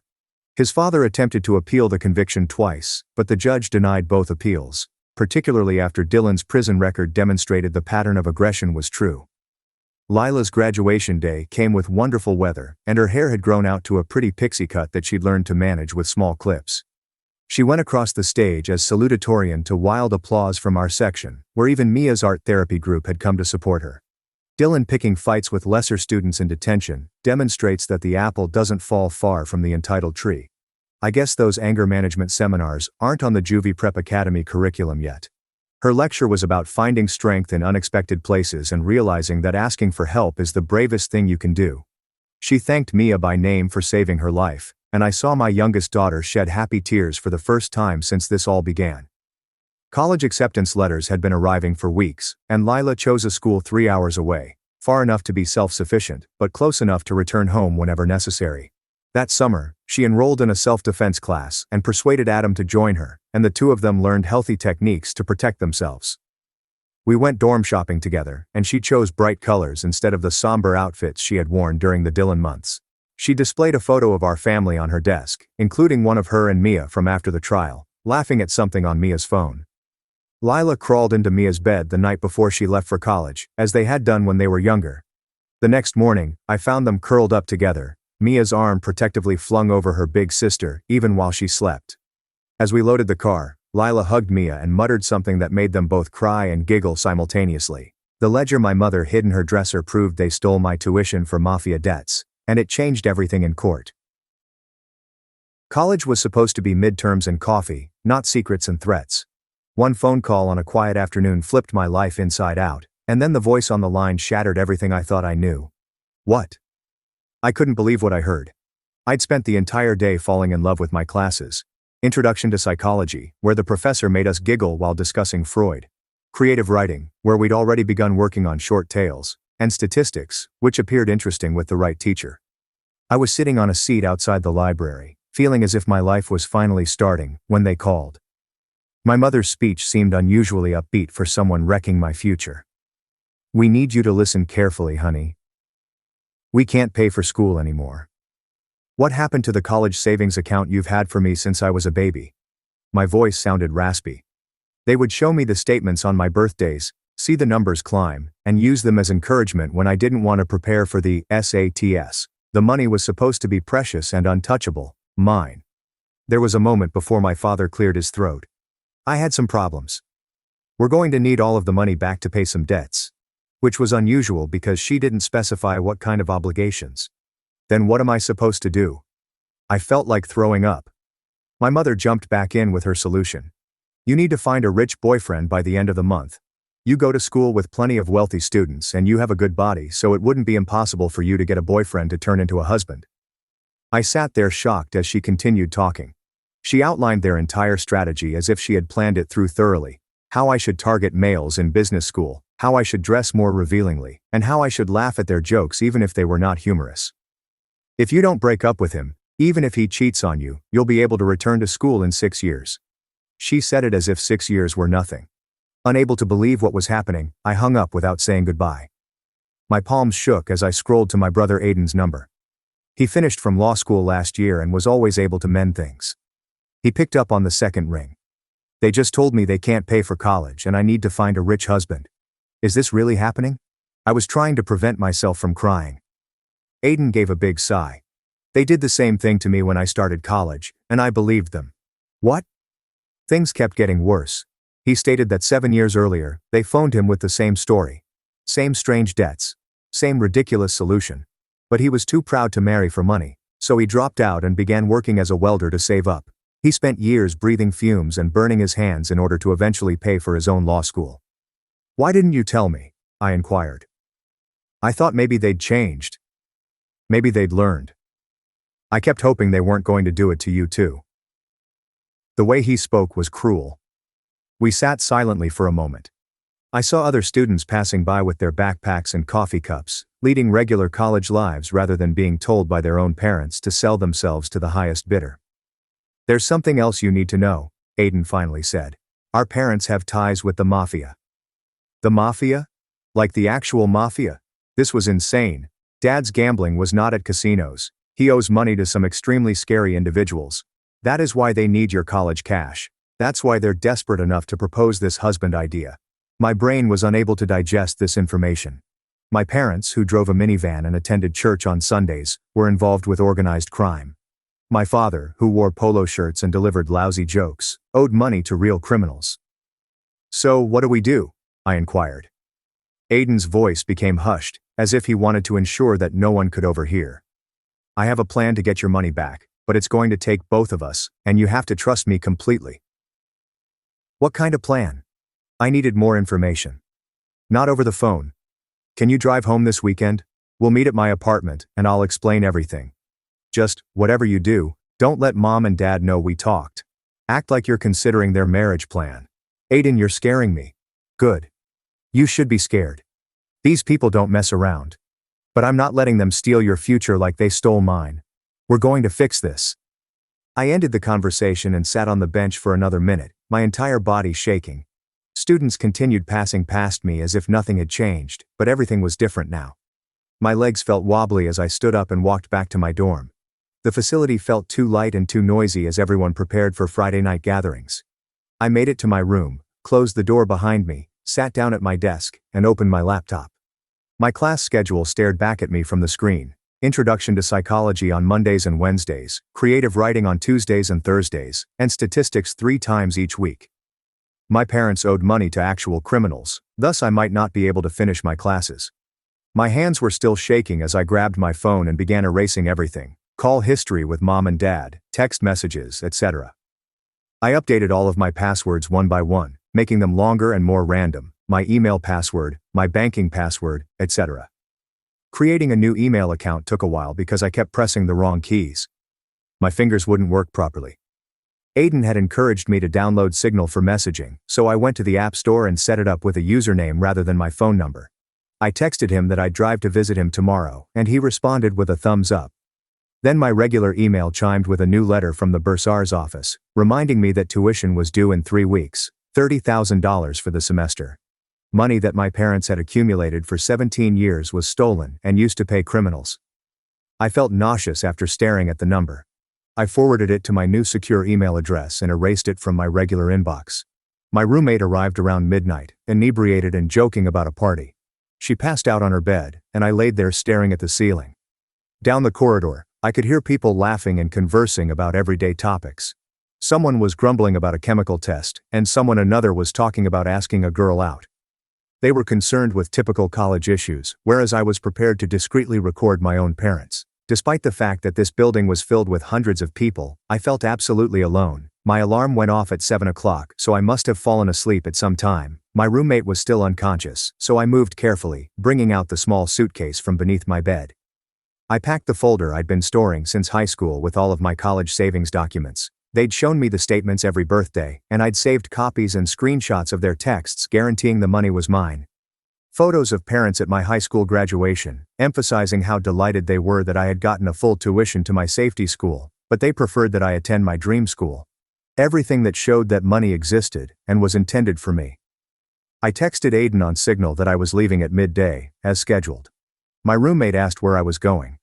When I told her I was visiting family for the weekend, she mumbled something about having fun before falling back asleep. I also tossed some clothes in the bag before heading to my car. The drive to Aiden's place normally takes 2 hours, but I kept checking my mirrors. About 30 minutes in, I observed a dark car that had followed me since I left college. Not directly behind me, but perhaps 3 or 4 cars back. When I changed lanes, the lanes changed. When I took the Route 85 exit, it took the identical one. My heart began thumping. I remembered the license plate and took an unexpected turn for a rest stop. The sedan followed. I drove into the rest stop and parked near the building, watching the sedan park a few rows away. Nobody got out. I called Aiden, attempting to maintain a steady voice. He urged me to get back on the highway and continue driving to his house as if everything was normal. He advised me not to try to lose them because that would let them know I had noticed. So I got back in my car and drove the rest of the way, keeping that sedan 3 cars behind me. When I eventually arrived at Aiden's apartment building, the vehicle drove past and turned at the next intersection. I grabbed my suitcase and ran inside. Aiden was waiting at his door and hugged me the moment he spotted me. I hadn't cried before, but now I couldn't stop. He held me as I sobbed into his shirt. everything from the previous day hitting me at once. When I eventually calmed down, he led me into his kitchen, where he had filled the entire table with paperwork, bank statements, printed emails, and images of documents. He'd spent months, if not years, gathering evidence concerning our parents. We laid everything out and began arranging by date. Aiden showed me his laptop, where he had created a spreadsheet monitoring every deposit and withdrawal from my college account. The withdrawals corresponded to periods he had marked in red on a calendar. He described his strategy while we were sorting papers: document everything, record interactions, and develop a legal case. He pulled out his phone's recording app and demonstrated how to utilize it. Then he handed me a small microphone that was clipped inside my jacket collar and barely visible. We practiced turning it on and off so I could do it without looking. He'd scribbled down the contact information for 2 people who could assist us. Evelyn Carter worked in financial assistance at my school and had dealt with emergency situations. Lucas Grant was a detective who specialized in organized crime cases, and Aiden recognized him from previous legal work for the police agency. Knowing the names of those who could help made everything seem less impossible. After we'd sorted everything and made copies, Aiden asked me to sit across from him at the table. He pretended to be our parents while I practiced being calm and asking appropriate questions. We went through it several times, and he taught me what terms to use to elicit legally useful responses. Sunday morning, I awoke on Aiden's couch, my neck stiff from the odd angle, and took out my phone to look up the school's financial aid office number. The website stated that they opened at 8 a.m. on Monday, but I discovered an email address for someone named Evelyn Carter, who handled emergency cases. So I typed out a note indicating that I had a family financial situation and needed immediate assistance. My hands shook as I typed, because writing it down made everything seem more real, and I had to delete and redo the email 3 times before it sounded normal.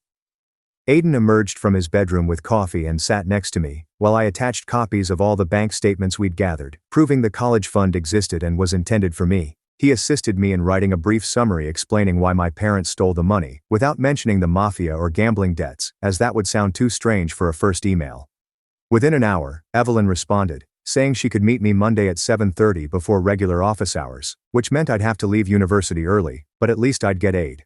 I packed all of the documents into a folder and drove back to college that afternoon, with Aiden following me for the first 30 minutes to ensure no one was following me this time.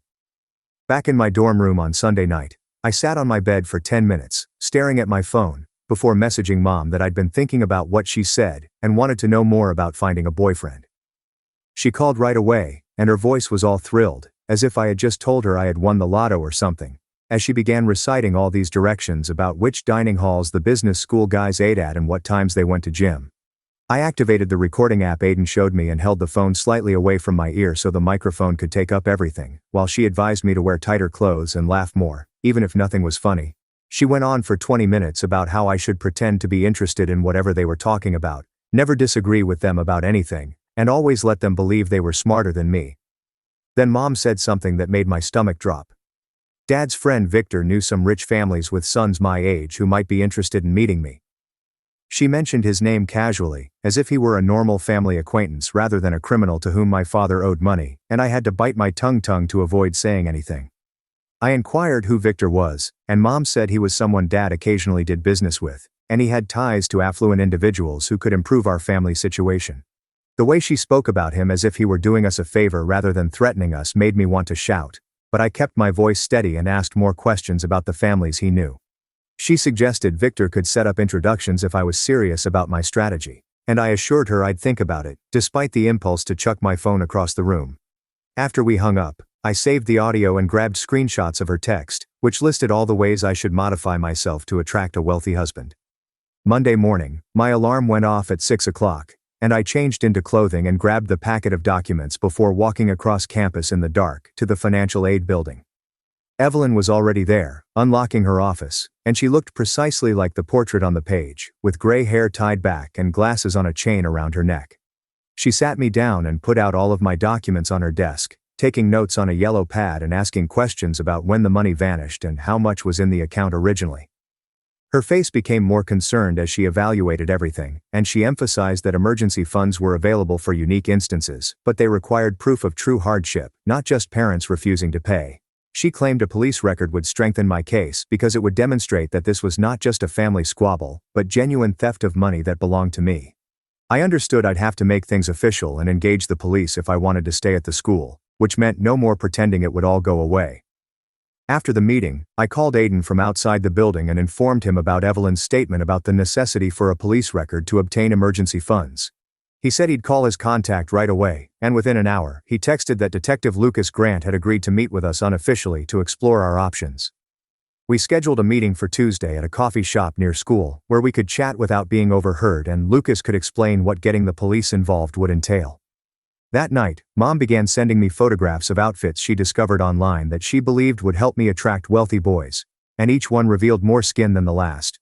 She gave recommendations with each photo, such as, "This one shows your figure, and boys like when you show your legs," and I wanted to vomit while reading them, but I screenshotted everything for proof. I responded back with phony enthusiasm, stating the gowns looked lovely, and asking where I should shop for them, all while compiling evidence of how my own mother was pressuring me to effectively sell myself. On Tuesday morning I met Lucas at the coffee shop and he looked like a normal person in jeans and a button-down shirt rather than a cop uniform, which helped me relax a little. He discussed the legal process for reporting financial crimes, as well as how the involvement of mafia links complicated things, while also making them more serious from a law enforcement standpoint. He offered to assist us in filing what he described as a controlled report, which would provide us with a case number for the financial aid office without instantly sparking arrests or informing my parents that we had gone to the police. His calm demeanor in describing everything made me feel safer, even though he continued warning me about the true dangers of working with organized criminal members. He offered to put up official recording equipment for my next call with my parents and advised me on what questions would help construct a legal case without raising suspicions. He told me not to meet with anyone related to Victor without police protection, because these were not hollow threats, and the danger was very real. That evening, I had to attend a business school mixer to maintain my cover story with my parents, so I invited Sophie from down the hall to accompany me as moral support. She didn't know the whole story, but when I told her I needed a wingman for an awkward social situation, she immediately agreed, because that's the type of friend she was. The mixer was held in the business school lounge, and the room was packed with men in blazers discussing internships and startup ideas, while I stood there in one of my regular outfits, feeling absolutely out of place. I pushed myself to speak with a few of them and laugh at their jokes about market volatility or whatever, while Sophie made faces at me from across the room to keep me from losing it totally.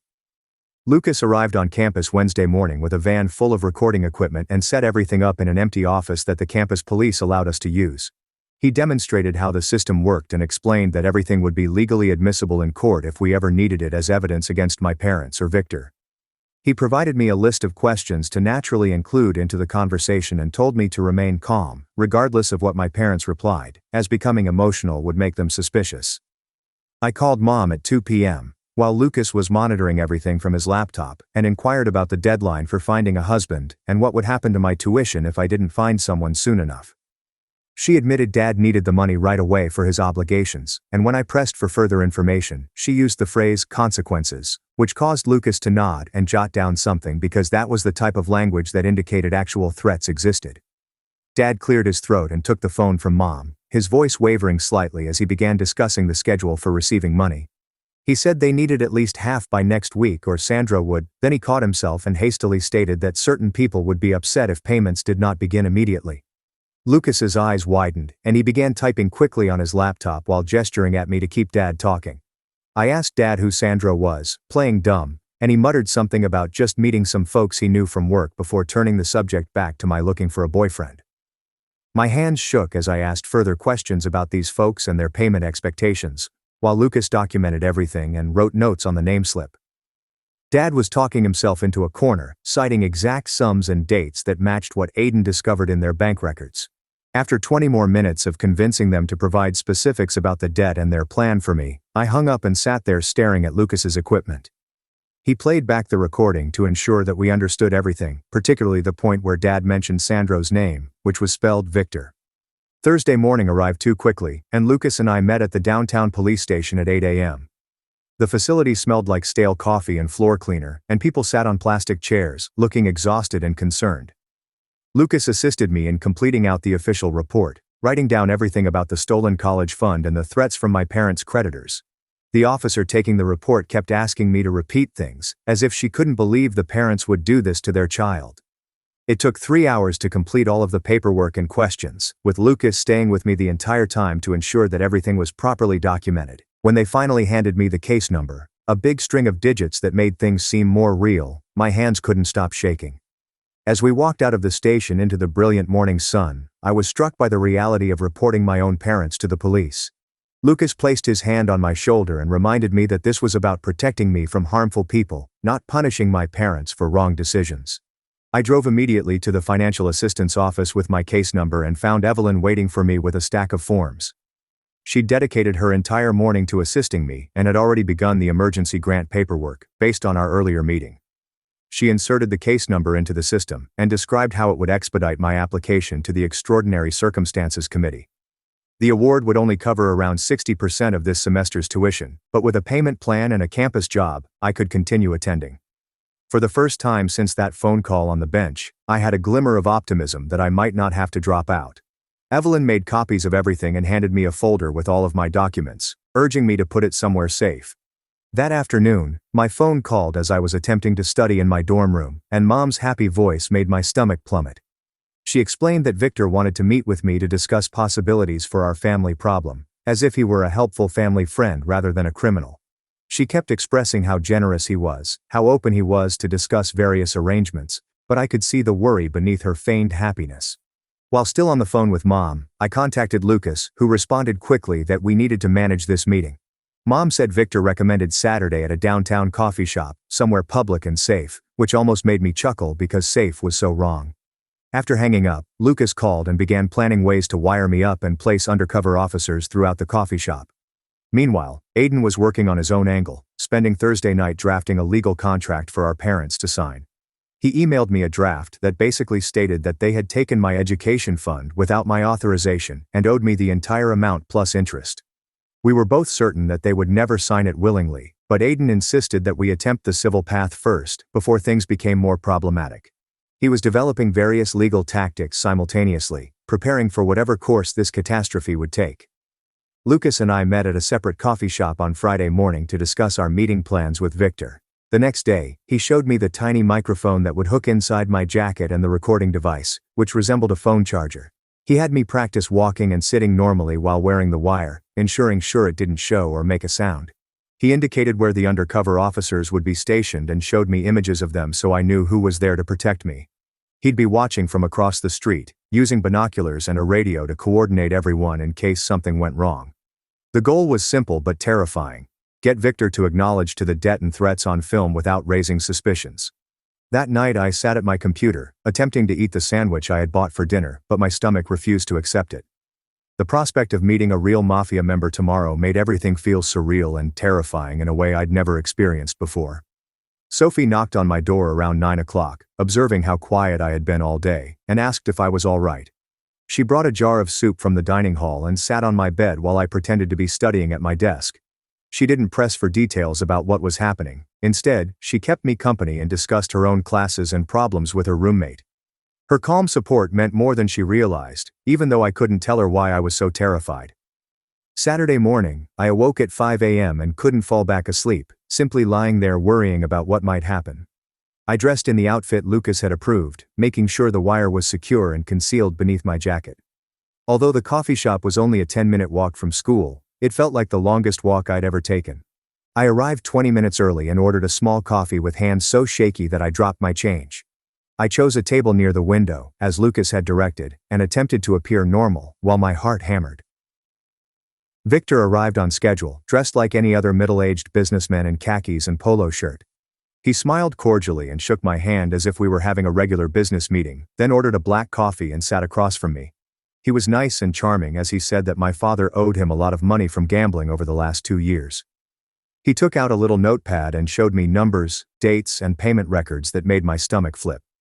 He never raised his voice or issued outright threats. But when he explained how family difficulties may affect everyone, he looked at me squarely with cold eyes, making his point obvious. He discussed imaginative options, stating that smart young ladies who understand family commitments could assist in renegotiating tough loans. When I asked what he meant by restructuring, he grinned and said that certain social structures might drastically reduce financial commitments. He even mentioned that if I was wise about marrying into the appropriate family, my father's debt could be treated differently. Then he added that all payments had been processed through Powell Credit Union, which provided the paper trail Lucas desired. I nodded and tried to appear attentive while feeling nauseous, knowing the wire was recording every vile phrase about selling me to pay Dad's gambling debt. Victor drank his coffee and rose up, explaining that he would allow our family time to examine the possibilities he had offered. After he departed, I stayed for another 5 minutes, as Lucas had instructed, and then walked out, attempting to appear calm.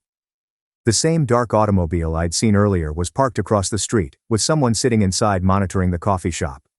I walked back to school, following the route Lucas had planned, and he contacted me 10 minutes later to confirm they had also seen the vehicle. He claimed they would immediately increase security measures and have someone check my dorm. The fact that actual criminals were watching my travels and knowing where I lived made things seem more scary than I'd expected. Sunday dragged on, with me checking my phone every few minutes and leaping at any disturbance outside my dorm room. Monday morning, I traveled to Powell Credit Union with the account numbers Aiden had given me, expecting to obtain transaction records that would show Dad used my tuition funds to pay his gambling debts. The structure was one of those little branches in a strip mall between a nail salon and a sandwich business.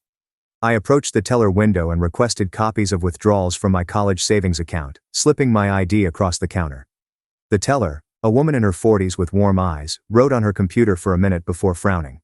She stated that due to privacy regulations, she could not provide me with any information unless I was a member of the account, or had a court order, despite the fact that she could see my name was associated with it. I asked if there was a way around it, but she shook her head, looking truly apologetic as she explained that federal banking laws were stringent on this issue. I departed empty-handed and called Lucas from my car to inform him what had happened. He said he'd start the subpoena paperwork immediately once, and Aiden would look into civil legal avenues for obtaining the records.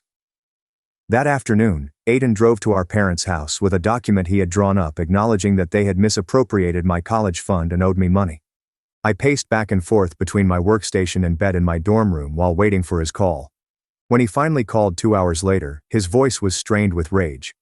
He claimed Dad laughed at the document and refused to sign it, calling us theatrical and ungrateful for everything they had done for us. Mom began crying throughout the fight, stating, "We were tearing the family apart over money." Then something unexpected happened, changing everything. Aiden stated that Mom immediately jumped up and went to their bedroom, returning with a small black notebook she had hidden in her dresser. She flung it on the table and burst into tears, saying she had been keeping account of every single wager, every loss to Victor, and every payment they'd made with my tuition money. The journal contained dates spanning 2 years, with numbers increasing as Dad's debt grew. Mom had scribbled down phone numbers, meeting locations, and even the license plate numbers of cars that arrived to their house for collection. She'd known all along, but she felt trapped and afraid as she watched Dad's spiral and Victor's demands escalated. Aiden photographed every page as Mom sobbed and Dad shouted at her for betraying him. The entries closely matched the dates and quantities withdrawn from my college account, resulting in a perfect paper trail from my savings to Victor's pocket. Some entries included remarks like, "used Rachel's money," or "took from college fund," that made it impossible to dispute what they'd done. Tuesday morning I visited with Evelyn at the financial assistance office and gave her copies of the ledger pages Aiden had supplied me. She carefully perused them, her countenance becoming more serious as she read each page. She stated that this was exactly the type of evidence that would qualify me for maximal emergency relief because it demonstrated illegal theft of educational funds. She made copies for my file and summoned a colleague who specialized in guiding crime victims through the university system. The woman identified herself as a campus advocate and offered to help coordinate the police investigation, the financial aid office, and my teachers if I required extensions or adjustments.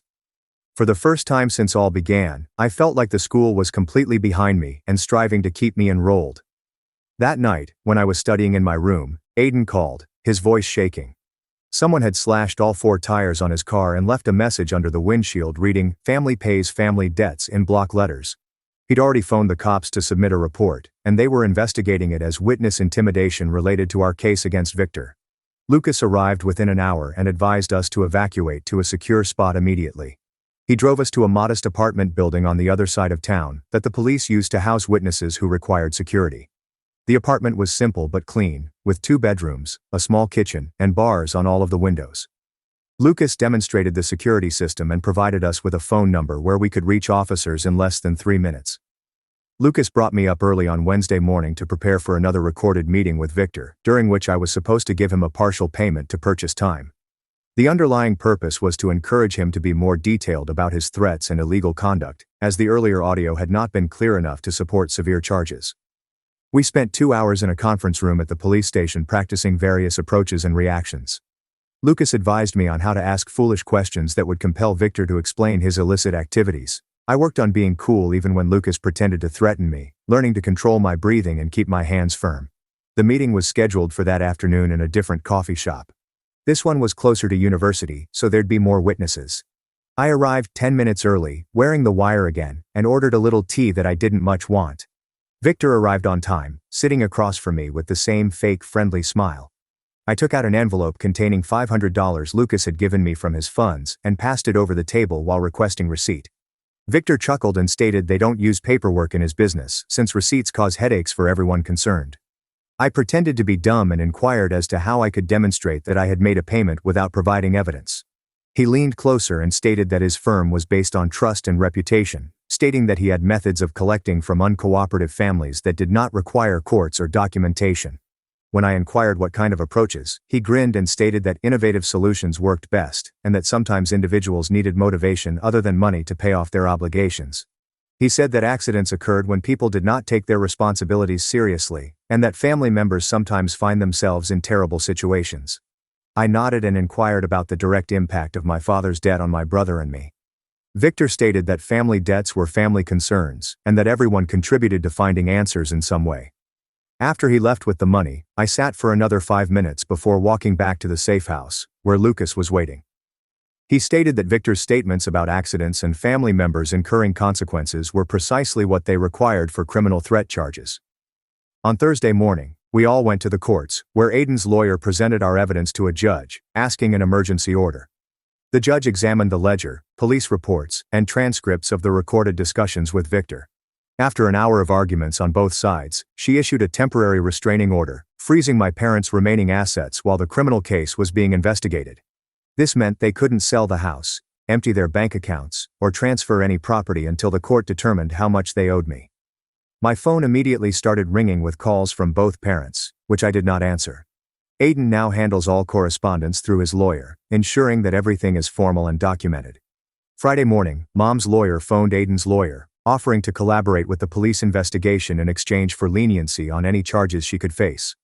She provided a list of Victor's phone numbers, the addresses where Dad met him to gamble, and the names of other persons Dad owed money to from card games.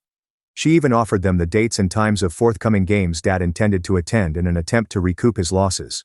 Her betrayal of Dad felt inevitable, but it was still terrible to see my family come apart as a result of his addiction and their misdeeds. That afternoon, I sat in the financial aid office while Evelyn processed my emergency aid application and all accompanying documents. The computer system approved enough money to cover this semester's tuition, plus a payment plan for the remainder of my degree. She printed the confirmation and walked me to the bursar's office, where the hold on my account was removed. I could officially stay at the school, even though money would be tight and I'd have to work more hours. Walking out of the administrative building with my registration secured felt like winning a battle in a war that was far from done. Saturday morning, my phone vibrated with a text message from an unknown number. The letter read, "Disappointed in your family's choices," and included a photo. When I opened it, my blood ran cold. It was a photo of my dorm building taken from across the quad. I quickly called Lucas, who urged me to forward everything without responding. He documented everything as proof and promised to get an undercover officer on campus by noon. The threat felt serious, but at least I wasn't alone. Aiden drove in that afternoon, and we spent the entire weekend working with a lawyer he knew through his firm. We sat at his kitchen table, reviewing each paper as the lawyer took notes. He suggested we negotiate a solution in which Victor would receive a portion of the frozen assets if he agreed to pay the debt and signed a no-contact order. It was not justice, but it might have provided us with protection. The lawyer typed the offer on his laptop and forwarded it to Victor's counsel on Sunday night. We were not expecting a speedy response, yet it arrived on Tuesday morning. Victor's counsel agreed to discuss, but requested 70% of the frozen assets. When I panicked and called Lucas, he stated it was actually wonderful news. It implied Victor intended to avoid a thorough inquiry. The lawyer countered with 50% and included a legal no-contact agreement, making any further threats a criminal. The negotiation discussion on Wednesday was held at the lawyer's downtown office. I sat between Aiden and Lucas, and Victor sat across the conference table with his lawyer. Nobody shook hands. Victor appeared smaller under the fluorescent lights than he did at the coffee shop. His lawyer did most of the talking, while Victor simply nodded. After 2 hours of back and forth, they reached an agreement to pay 60% of the frozen assets through formal methods. This would generate a paper trail that the government could follow. Victor signed the no-contact order directly in front of us. Any subsequent interaction would be prosecutable. On Thursday morning, I went to the bursar's office with my emergency grant paperwork. The woman behind the desk processed the deposit and assisted me in setting up a payment plan for the balance. I would have to pay $200 every month, which meant getting a job. She indicated that the library was hiring and provided me the supervisor's phone number. I contacted right away and scheduled an interview for that afternoon. The library job paid the minimum pay and provided flexible hours around classes. My manager recognized that I would need time off for legal reasons and indicated it was acceptable. The preliminary hearing on Friday took place at the downtown courthouse. My parents were at a separate table with their lawyer while the judge evaluated everything. Dad looked like he had aged 10 years in the last month. Mom kept her eyes down the entire time. The judge ordered them to sign a lien on their home to secure my claim to the stolen monies. This meant that if they sold the house, I would receive my college funds first. Dad's hand shook as he signed the paperwork. Mom appeared relieved that it was becoming official. They had to admit what they did in legal words directly in court. The following week they began their mandated treatment programs. Both parents were required to attend Gamblers Anonymous meetings as part of their plea agreement. Dad attended meetings every Tuesday and Thursday night. Mom had to attend family counseling sessions for those who supported addicts. The court would verify their attendance records once a month. Dad finally realized he had a gambling issue after years of denial. Mom had to admit that she had helped hide his addiction and made excuses for him. It was the first step towards them accepting responsibility. Lucas called on Wednesday afternoon to share some surprising news. Victor had been nabbed at a traffic stop the night before. The officers found illicit items in his car, and our proof exacerbated his issues. He'd been dealing with his own court matters for months, so he was too busy to bother us. The immediate threat seemed to be passing. My parents' lawyer contacted Aiden with a proposition for future communication. They proposed only written updates, with no direct interaction for the time being. Any future relationship would be contingent on their finishing their treatment program successfully. The lawyer stated they understood if I needed time to recover. I agreed to the terms since I wanted time to consider everything. Aiden backed my decision and stated that there was no urgency to forgive them. Thursday, I went to the registrar's office to lessen my course load for the remainder of the semester. Dropping from 5 to 4 lessons would help me better manage my stress. It meant graduating a semester late, but it seemed insignificant in the grand scheme of things. The advisor understood and advised me on which class to drop. I kept psychology, creative writing, and statistics, but eliminated the elective. This allowed me extra hours for the library job, which was required for the payment plan. Following the turmoil, the routine of organizing books felt typical and comforting. My supervisor was a quiet woman who did not ask personal questions. She showed me the technique for sorting returns, and then left me alone to work. Other pupils arrived and left without understanding my story. I assisted them with finding books and checking out stuff, just like any other student worker. The usual routine of scanning barcodes and pushing the book cart between stacks felt like the most tranquil thing in my life. Aiden called Friday afternoon while I was sorting returns and told me he'd decided to retake the bar test next month because he'd put everything on hold to help me with this mess. He asked if I could help him study, and I immediately said yes because helping each other felt like the only positive thing going on. We devised a plan in which I would question him on legal words during my library breaks, and he would assist me with schoolwork via video conferences in the evenings. I produced flashcards from his old bar prep materials, and we'd go through them together, with him answering questions and me checking the answers. The routine provided us with something normal to focus on other than lawyers, court dates, and worrying if our parents would ever be okay. After 3 weeks of following this new pattern, I returned to school housing with a new roommate who had no idea what had happened. The girl was kind enough and generally stayed to herself, which worked for me because I wasn't ready to explain why I woke up panicked about money. Sophie came over to help me unpack and hang posters, attempting to make the room appear normal, even though nothing was. She brought string lights and assisted me in arranging my desk the manner I preferred, refraining from asking too many questions when I became quiet. I started visiting a counselor at Student Health Services twice a week to deal with things, and she kept assuring me that healing would not be quick or easy.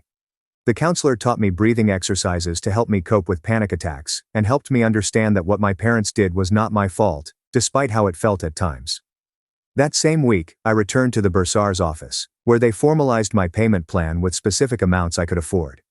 My library work paid $200 each month, plus a little loan, would cover everything, but I'd have to graduate a semester late. The woman behind the counter printed out all of the paperwork and highlighted the critical bits, then demonstrated how to set up automatic payments so I wouldn't miss any. Seeing everything official with stamps and signatures made me feel more secure than I had in weeks, because no one could take this away from me. My parents' lawyer delivered a big envelope to my dorm containing a formal apology letter they had prepared as part of their plea agreement. I sat on my bed, staring at it for 20 minutes before opening it, my hands shaking slightly. They accepted responsibility for taking my college cash and apologized for trying to force me to marry someone for money and putting me in danger with their gambling debts. The letter was 3 pages long and included a lot of legal terminology as well as their actual words. I read it once and then filed it in a folder at the bottom of my desk drawer, not ready to forgive them, but glad they'd admitted what they did. Aiden and I discussed it that night and agreed to consider contact again when they completed their treatment programs, but not before. My creative writing class became a place where I could finally put all of my anguish to good use. The lecturer told us to write about a life-changing experience, and I wrote about sitting on that bench when my parents called. I didn't hold back, pouring all of my betrayal, fear, and wrath into the words, making it as real on the page as it felt in my life. When I read it in workshop, the audience became silent, and the professor described it as powerful and sincere, noting, "Trauma creates the most honest art." After class, 3 distinct students approached me independently, each giving their own story about parents who had let them down, stolen from them, or prioritized addiction over family. Lucas called the next morning with an update on the sentencing, explaining that Mom's cooperation with the investigation ensured she received probation rather than jail time. Dad had to do required gambling addiction therapy as well as community service, but he escaped prison, which seemed too easy despite Lucas's claim that it was rather normal for first-time financial offenses. I was both surprised and pleased that they would not be going to jail, because having parents in prison would be difficult, in and of itself. Lucas stated that the matter was now officially concluded, and Victor's group had essentially disbanded following his arrest, thus we no longer needed to be concerned about retaliation. That weekend, Aiden drove down, and we went to the bank jointly to open a joint education savings account in both our names. We set it up such that any withdrawal required both signatures, and monthly statements were sent to both of our addresses, making everything clear. We each contributed $50 to begin, which wasn't much but seemed significant as a symbol of repairing what was stolen. Every month we'd add whatever we could afford, him from his new employment after passing the law exam, and me from library salary after paying my bills.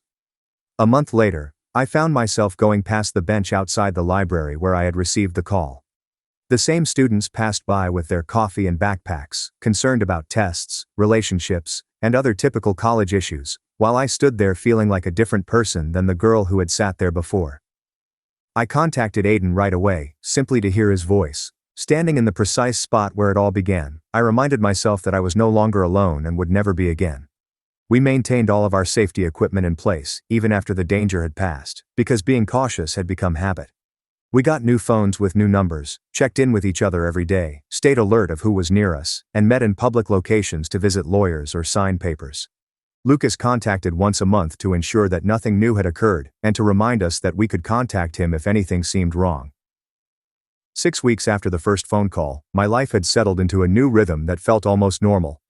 I spent 2 months working extra shifts at the library and studying harder than ever before. Aiden called one Thursday afternoon while I was shelving books to inform me that he had received his bar exam results in the mail. He'd failed on his second attempt and already had 3 interviews set up with other firms. The following week, he began working at a firm that dealt with financial crimes and fraud.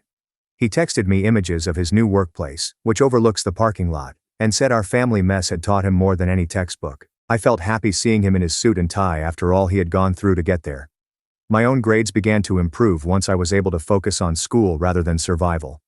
The statistics professor approached me after class and informed me that my exam scores had improved by 30%.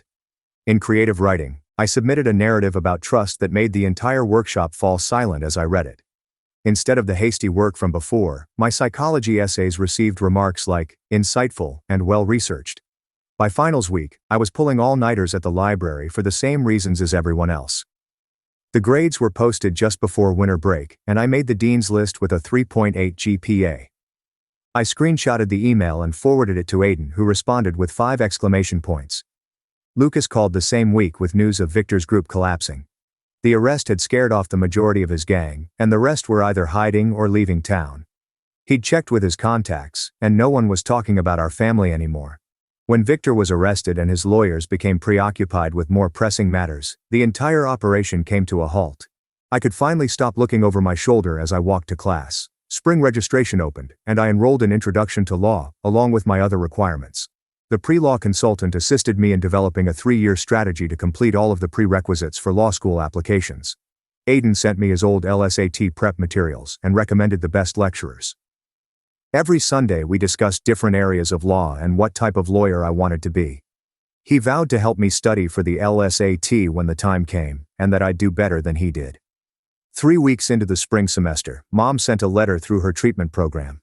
My name was printed on the envelope in her weak handwriting, which felt thin between my fingers. Inside, she had written 2 pages about finishing her program and figuring out what she had done wrong. She suggested we meet for coffee when I felt ready, but she understood if I never wanted to see her again. At the bottom, she mentioned that Dad was doing better as well and hadn't bet in 5 months. I gently folded the letter and placed it in my desk drawer, among my notebooks. Maybe someday I'll be ready to drink that coffee, but not now. Sophie saw I was quiet that night and brought me cookies from the dining hall. We sat on my bed, and I finally told her everything from the start. The phone call, the marriage plan, the mafia, recording my parents, and everything with Victor. She listened without interrupting, even as her eyes widened at the hazardous sections. When I finished, she hugged me and said she had known something was wrong but had never realized it would be this horrible. She said she was concerned when I kept vanishing and appeared agitated, but she didn't know how to help. Having someone who knew the whole truth but still treated me normally made me feel better than I imagined. We began having weekly coffee dates where I could discuss legal issues or family trouble without mentioning the context. Summer came and went, and I worked full-time at the library while also taking 2 online classes to catch up on credits. Aiden assisted me in finding a cheaper apartment near campus that I could afford with my library salary and financial aid. We painted it jointly over the weekend, and he added extra locks to all the windows. By August, I had saved enough for the following semester and felt secure for the first time in nearly a year. When sophomore year began, I arrived onto school feeling very different from the fearful girl from the previous fall. My backpack held literature that I had purchased with money gained through honest work. The pre-law classes were difficult but engaging, and my teachers knew me by name. I had a regular study group and friends who invited me to parties, but no one tried to marry me for money. Every week, Aiden and I talked about his cases, my classes, and occasionally even trivial matters like movies or sports. My parents stayed in their programs and sent information through their lawyers, but they maintained their distance as planned. As I traversed the routes that had horrified me just a year before, the campus felt comfortable and familiar. Standing outside the library where all began, I felt truly joyful and free of anyone else's intentions for my life. My sister cut up my wedding dress with scissors. My parents defended her until her own friends exposed the truth she tried to bury for months. 3 weeks before my wedding, I unlocked my childhood bedroom closet and froze. My dress, the exquisite lace sleeves, the intricate embroidery I had saved months for, had been ripped to ribbons. In a fit of wrath, someone cut it with scissors. My relatives told me I was overly dramatic and that accidents happen. However, moths do not create clean cuts. And deep inside, I knew who did it. I am Nora, a 26-year-old female, and I need to get this off my chest because I can't believe what my family is putting me through right now.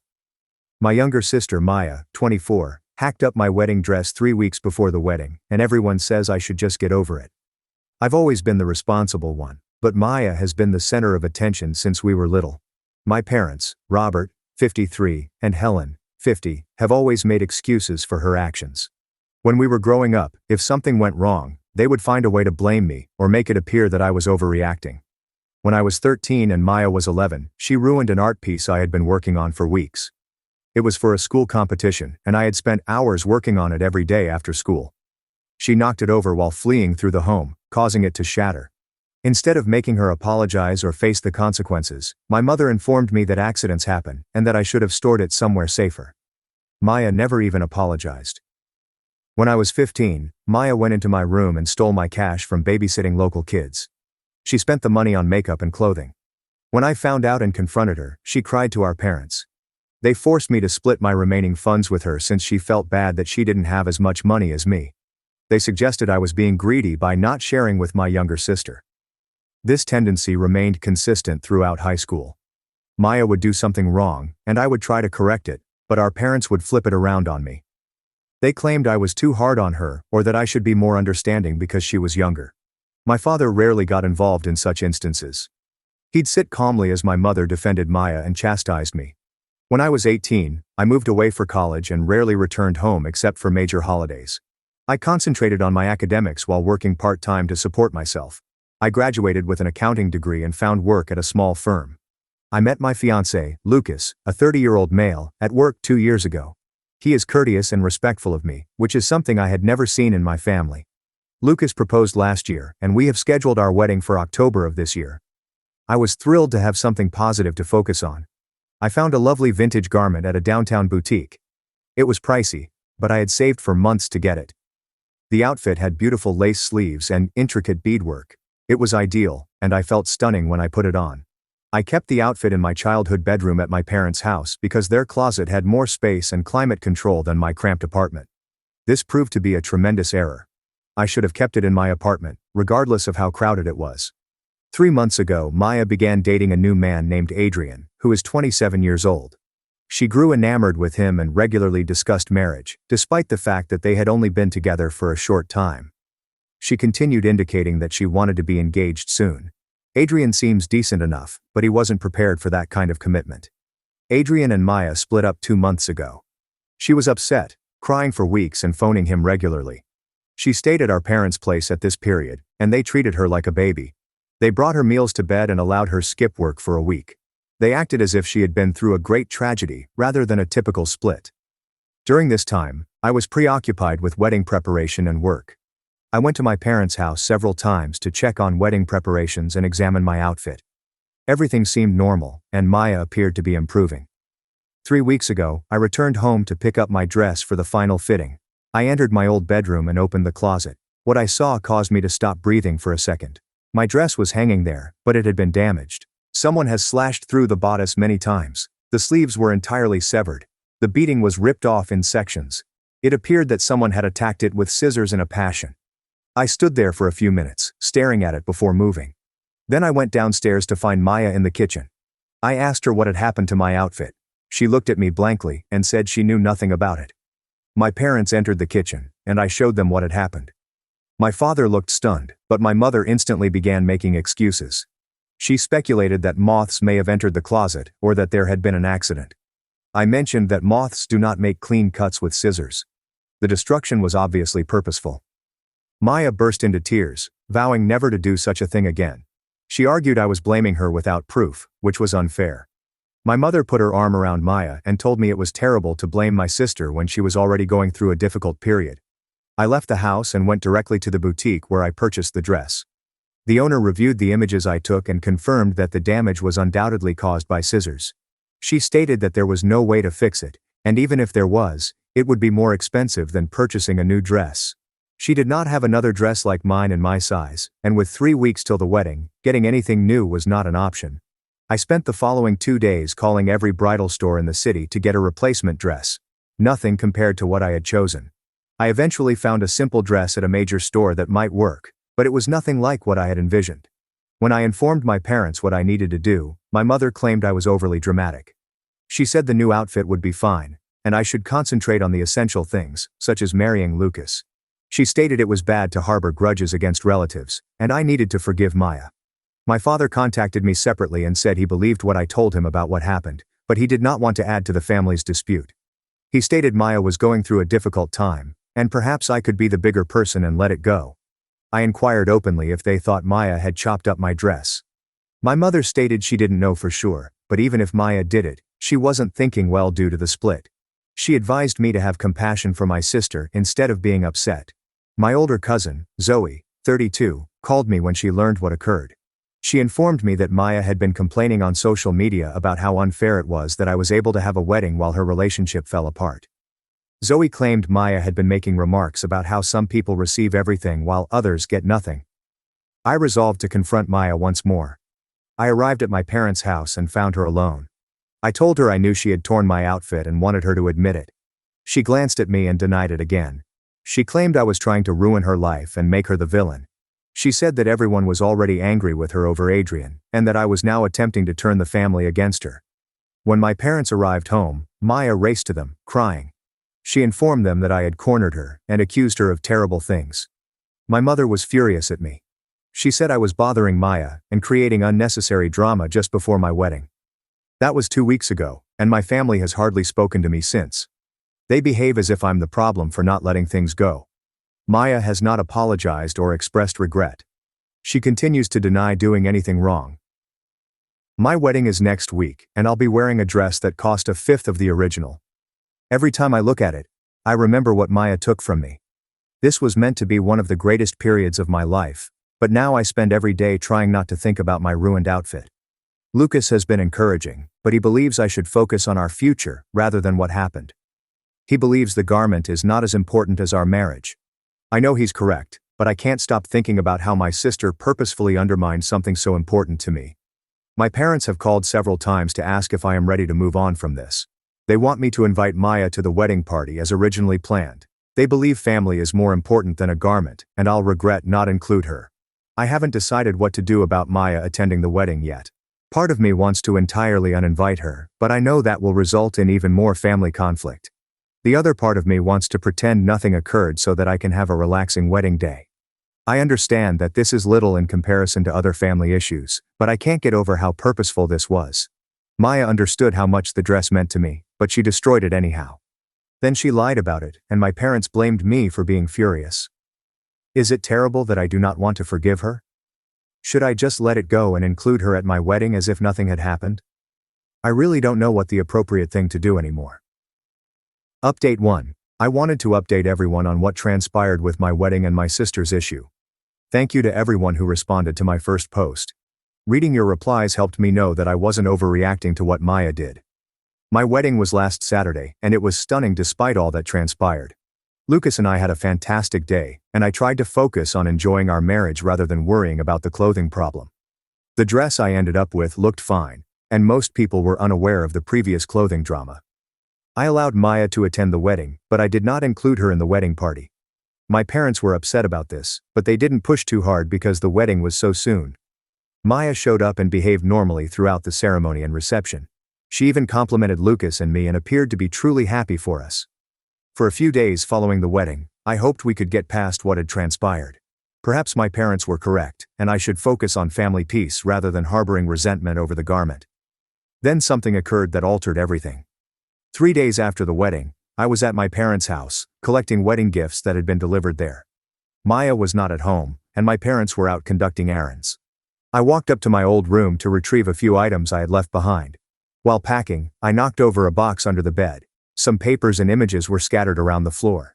As I was picking them up, I noticed something that made my stomach drop. There were printed screenshots from social media posts. Not just any posts, but those from a private group in which Maya and some of her friends participated. The posts date from about a month before my wedding, right around the time my dress was destroyed. In these posts, Maya mentioned my wedding.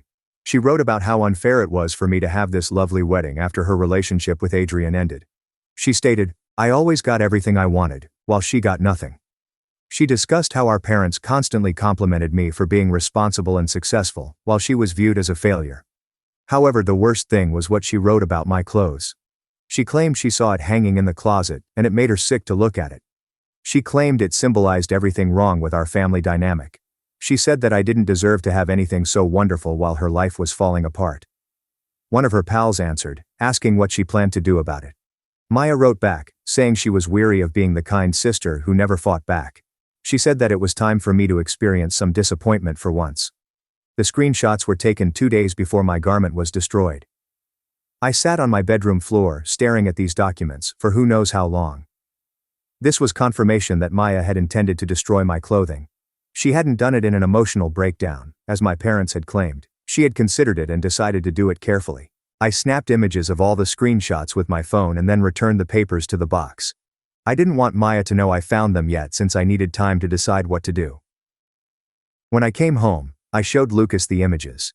He was surprised and told us to show my parents right away. I wasn't sure what that would accomplish, given that they had already decided to believe Maya over me, despite the lack of evidence on her side. I decided to wait and see whether Maya would eventually speak the truth now that the wedding had ended and everyone was under less pressure. I hoped she'd feel bad and admit what she had done. 2 days later, my mother called to ask how my marriage was doing. During the conversation, she mentioned the outfit dilemma again. She said she was delighted I didn't let it spoil my wedding and hoped I'd be able to forgive Maya soon. She said that harboring animosity was unhealthy and that family bonds were more essential than worldly possessions. I asked her directly if she had ever considered that Maya might be lying about not ruining the clothing. My mother became quiet for a minute before saying she couldn't believe Maya would do something so terrible. She stated that even if Maya did it, she was probably not thinking straight due to her separation. That exchange made me realize that my parents would continue to make excuses for Maya, regardless of the proof I offered. They had already determined that maintaining peace with Maya was more essential than admitting what she had done to me. I called my cousin Zoe to tell her about the screenshots I discovered. She wasn't surprised, saying she knew Maya was behind the garment damage from the start. Zoe claimed she had noticed Maya make disparaging remarks about my wedding plans for months before to the incident. Zoe also told me something I did not know. Apparently Maya had been telling folks that I was being a bridezilla about my wedding and placing unreasonable demands on my family. She had painted herself as the victim of my alleged problematic behavior. This made me realize that Maya had been trying to undermine me for months, not just when she ruined my outfit. She had been crafting a narrative that would make people sympathetic to her yet critical of me. Yesterday, I resolved to approach my family with the proof. I called my parents and requested to meet with them and Maya together. I mentioned that I had something essential to say concerning the wedding dress matter. We met at my folks' home yesterday afternoon. I brought printed copies of the screenshots and arranged them on the kitchen table. I explained how I discovered them and what they revealed about Maya's intentions. When Maya looked at the documents, her face turned white. She claimed that the screenshots were false or taken out of context. She claimed I was attempting to frame her and harm her reputation. My parents appeared uneasy as they went through the posts. My father seemed genuinely surprised and unhappy. My mother continued shaking her head, saying she couldn't believe Maya would write such things. Despite this proof, my mother attempted to minimize what Maya had done. She claimed that the posts indicated that Maya was in a severe mental state and was not thinking straight. She stated that while ruining the outfit was wrong, it was done out of grief rather than malice. Maya started crying and apologized for creating those articles, but she never truly ruined my garment. She claimed she was merely venting her anger online, and someone else must have ripped up the clothing. I pointed out that the timing of her posts corresponded closely to when my outfit was destroyed. I claimed it was too coincidental that she wrote about wanting me to be disappointed, and then my clothing was suddenly ruined 2 days later.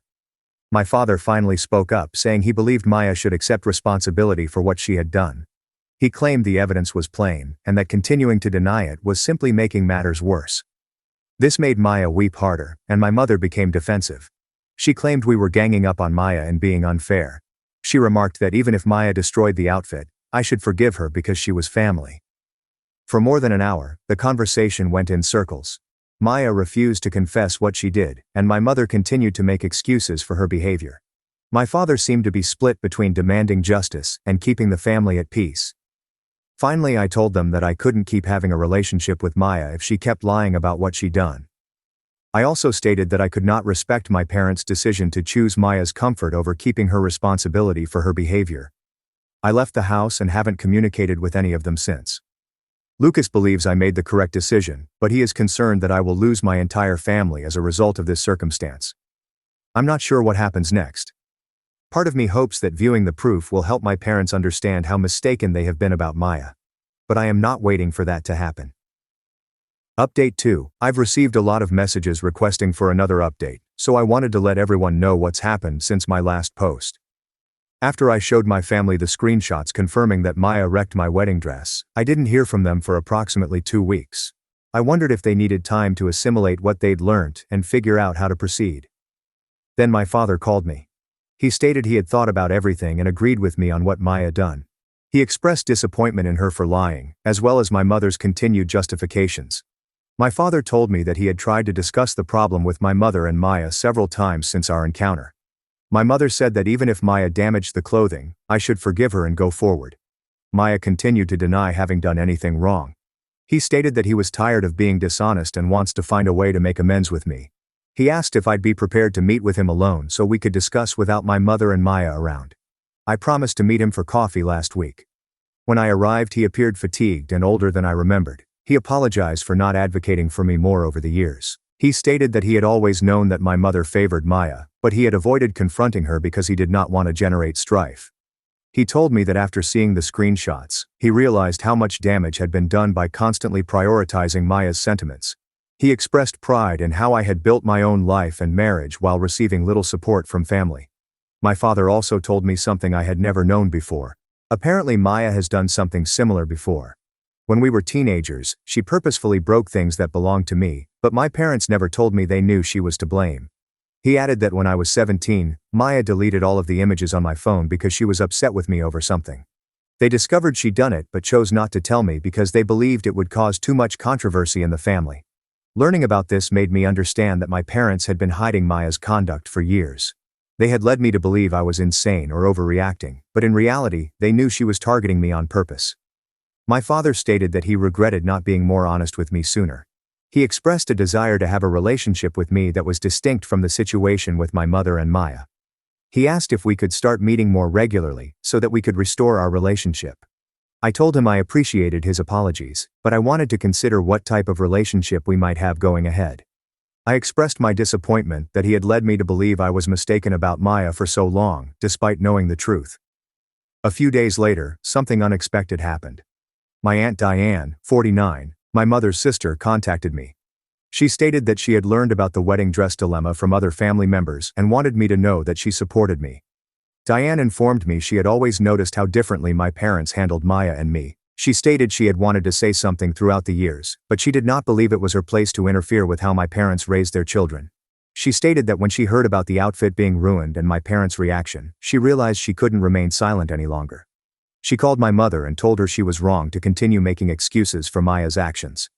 According to Diane, my mother became extremely defensive during their chat. My mother told me that I was being overly passionate about a clothing and that family loyalty should take precedence above financial possessions. She said Diane didn't grasp the situation because she didn't have children of her own. Diane claimed she warned my mother that burning someone's wedding dress was a serious error, and lying about it made matters worse. She stated my mother hung up on her and they hadn't spoken since. Diane also informed me that other family members had started discussing the problem. Apparently, word had spread about the screenshots, and numerous relatives questioned how my parents handled the situation. Some individuals argued that Maya should face the repercussions of her actions. This knowledge made me feel validated, but also sad that it had taken something so dramatic for people to realize the long-standing familial dynamic. Last week, Maya sent me a text message. It was the first time she had approached me directly since we met at my parents' place. The message was long and rambling, but the main point was that she apologized for all that had occurred. She claimed she had been in a terrible place following her separation with Adrian and had made some poor mistakes. She said she didn't mean to hurt me and regretted allowing things to get out of control. She asked if we might meet to discuss about mending our relationship. The message did not contain an admission that she had damaged my outfit. She kept using ambiguous language about terrible decisions and mistakes without specifying what she did wrong. I gave Lucas the note, and he pointed out that Maya was still not fully responsible. He stated it sounded like she was trying to regain my trust without confessing the truth about what she did. I chose not to react to Maya's message. I didn't see the sense of meeting with her if she wasn't being honest about what happened. 2 days ago, my mother called me. She stated that she missed me and wanted to work things out. She invited me to come over for supper so we could discuss as a family. I told her I wasn't prepared to sit down with everyone and pretend nothing occurred. I stated that until Maya recognized what she did and my mother stopped making excuses for her, I didn't see how we could go. My mother felt I was difficult and unreasonable. She told me that Maya had given me an apologetic message and I should take it and move on. She claimed keeping grudges was unhealthy and I was harming the entire family by remaining furious. I reminded her that Maya's statement was not an apology because she had yet to admit what she had done wrong. I claimed I couldn't be in a relationship with someone who kept lying to me about something so vital.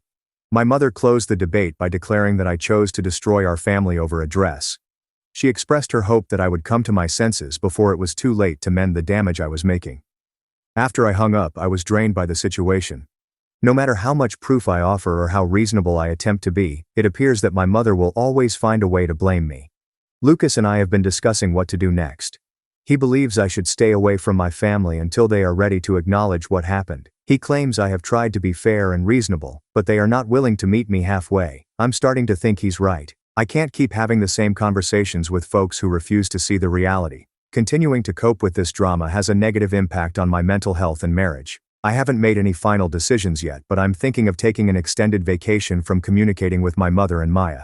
My father and I still chat occasionally, and the relationship may be salvageable, but I'm not sure about the rest of my family. Update 3. I wanted to provide one final update to let everyone know how the matter has unfolded. After my last post, I decided to cut off all communication with my mother and Maya. I was weary of having the same chats over and again without making any progress. My father and I spoke periodically, but I stopped replying to texts from anyone else in my family. For nearly a month, everything was quiet. Lucas and I focused on adjusting to married life, and I began to feel less anxious without the regular family conflict. I was beginning to wonder if severing contact was the best option for my well-being. Then 3 weeks ago, something happened that changed everything. My cousin Zoe called to tell me about Maya. Maya had apparently started dating a new person named Ethan, a 26-year-old male. Even though they had only been dating for a few weeks, Maya was already discussing marriage and plans for the future, according to Zoe. Zoe claimed that Maya had been continually posting on social media about how happy she was and how Ethan was the ideal man for her. She was acting as if her relationship with Ethan demonstrated that she had moved on from the drama with Adrian and our family. But then Ethan learned what Maya had done to my wedding outfit. Zoe learned from other family members that Ethan had met some of Maya's friends at a party. These were the same friends that were in the private social media group where Maya expressed her desire to disrupt my wedding. One of these acquaintances related the wedding dress event to Ethan, assuming he was already aware of it. When Ethan questioned Maya about it later, she told him the same lie she had told everyone else. She had nothing to do with trashing my outfit. But Ethan was fascinated about the situation and asked further inquiries. Eventually, someone showed him photos of Maya's social media posts proving she had planned to undermine my wedding. When Ethan presented Maya with this evidence, she eventually broke down and revealed what she had done.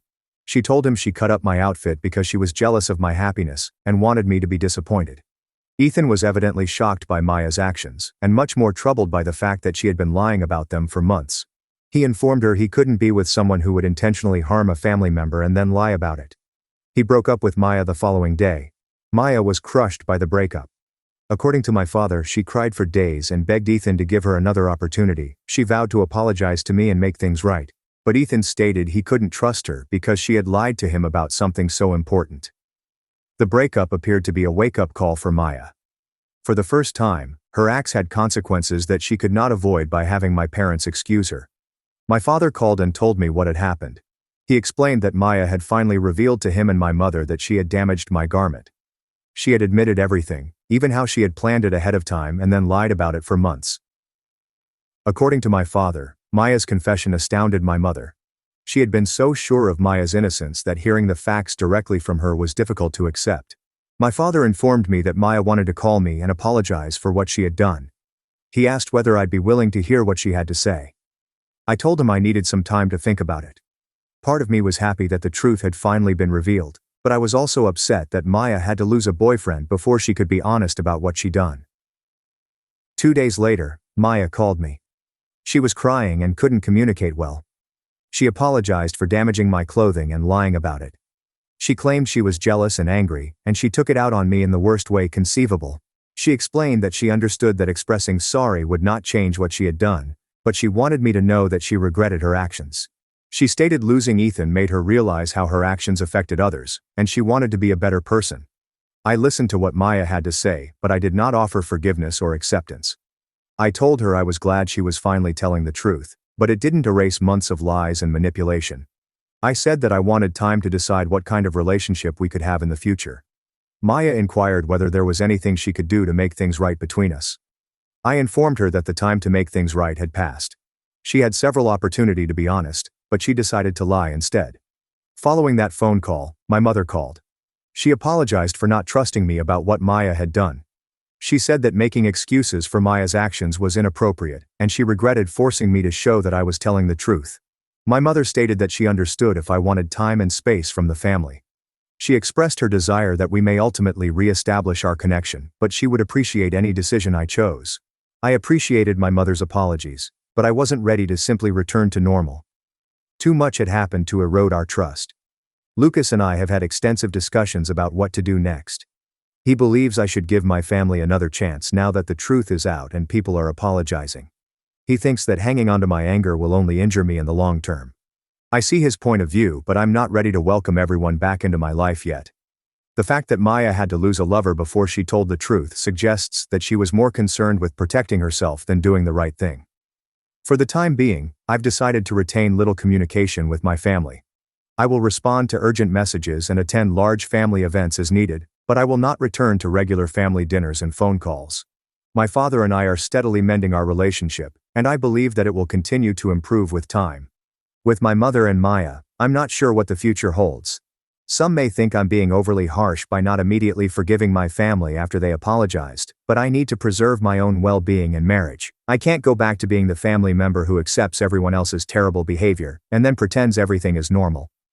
Lucas and I are doing well and are focused on creating our own lives together. We're thinking of buying a house and establishing a family in the following few years.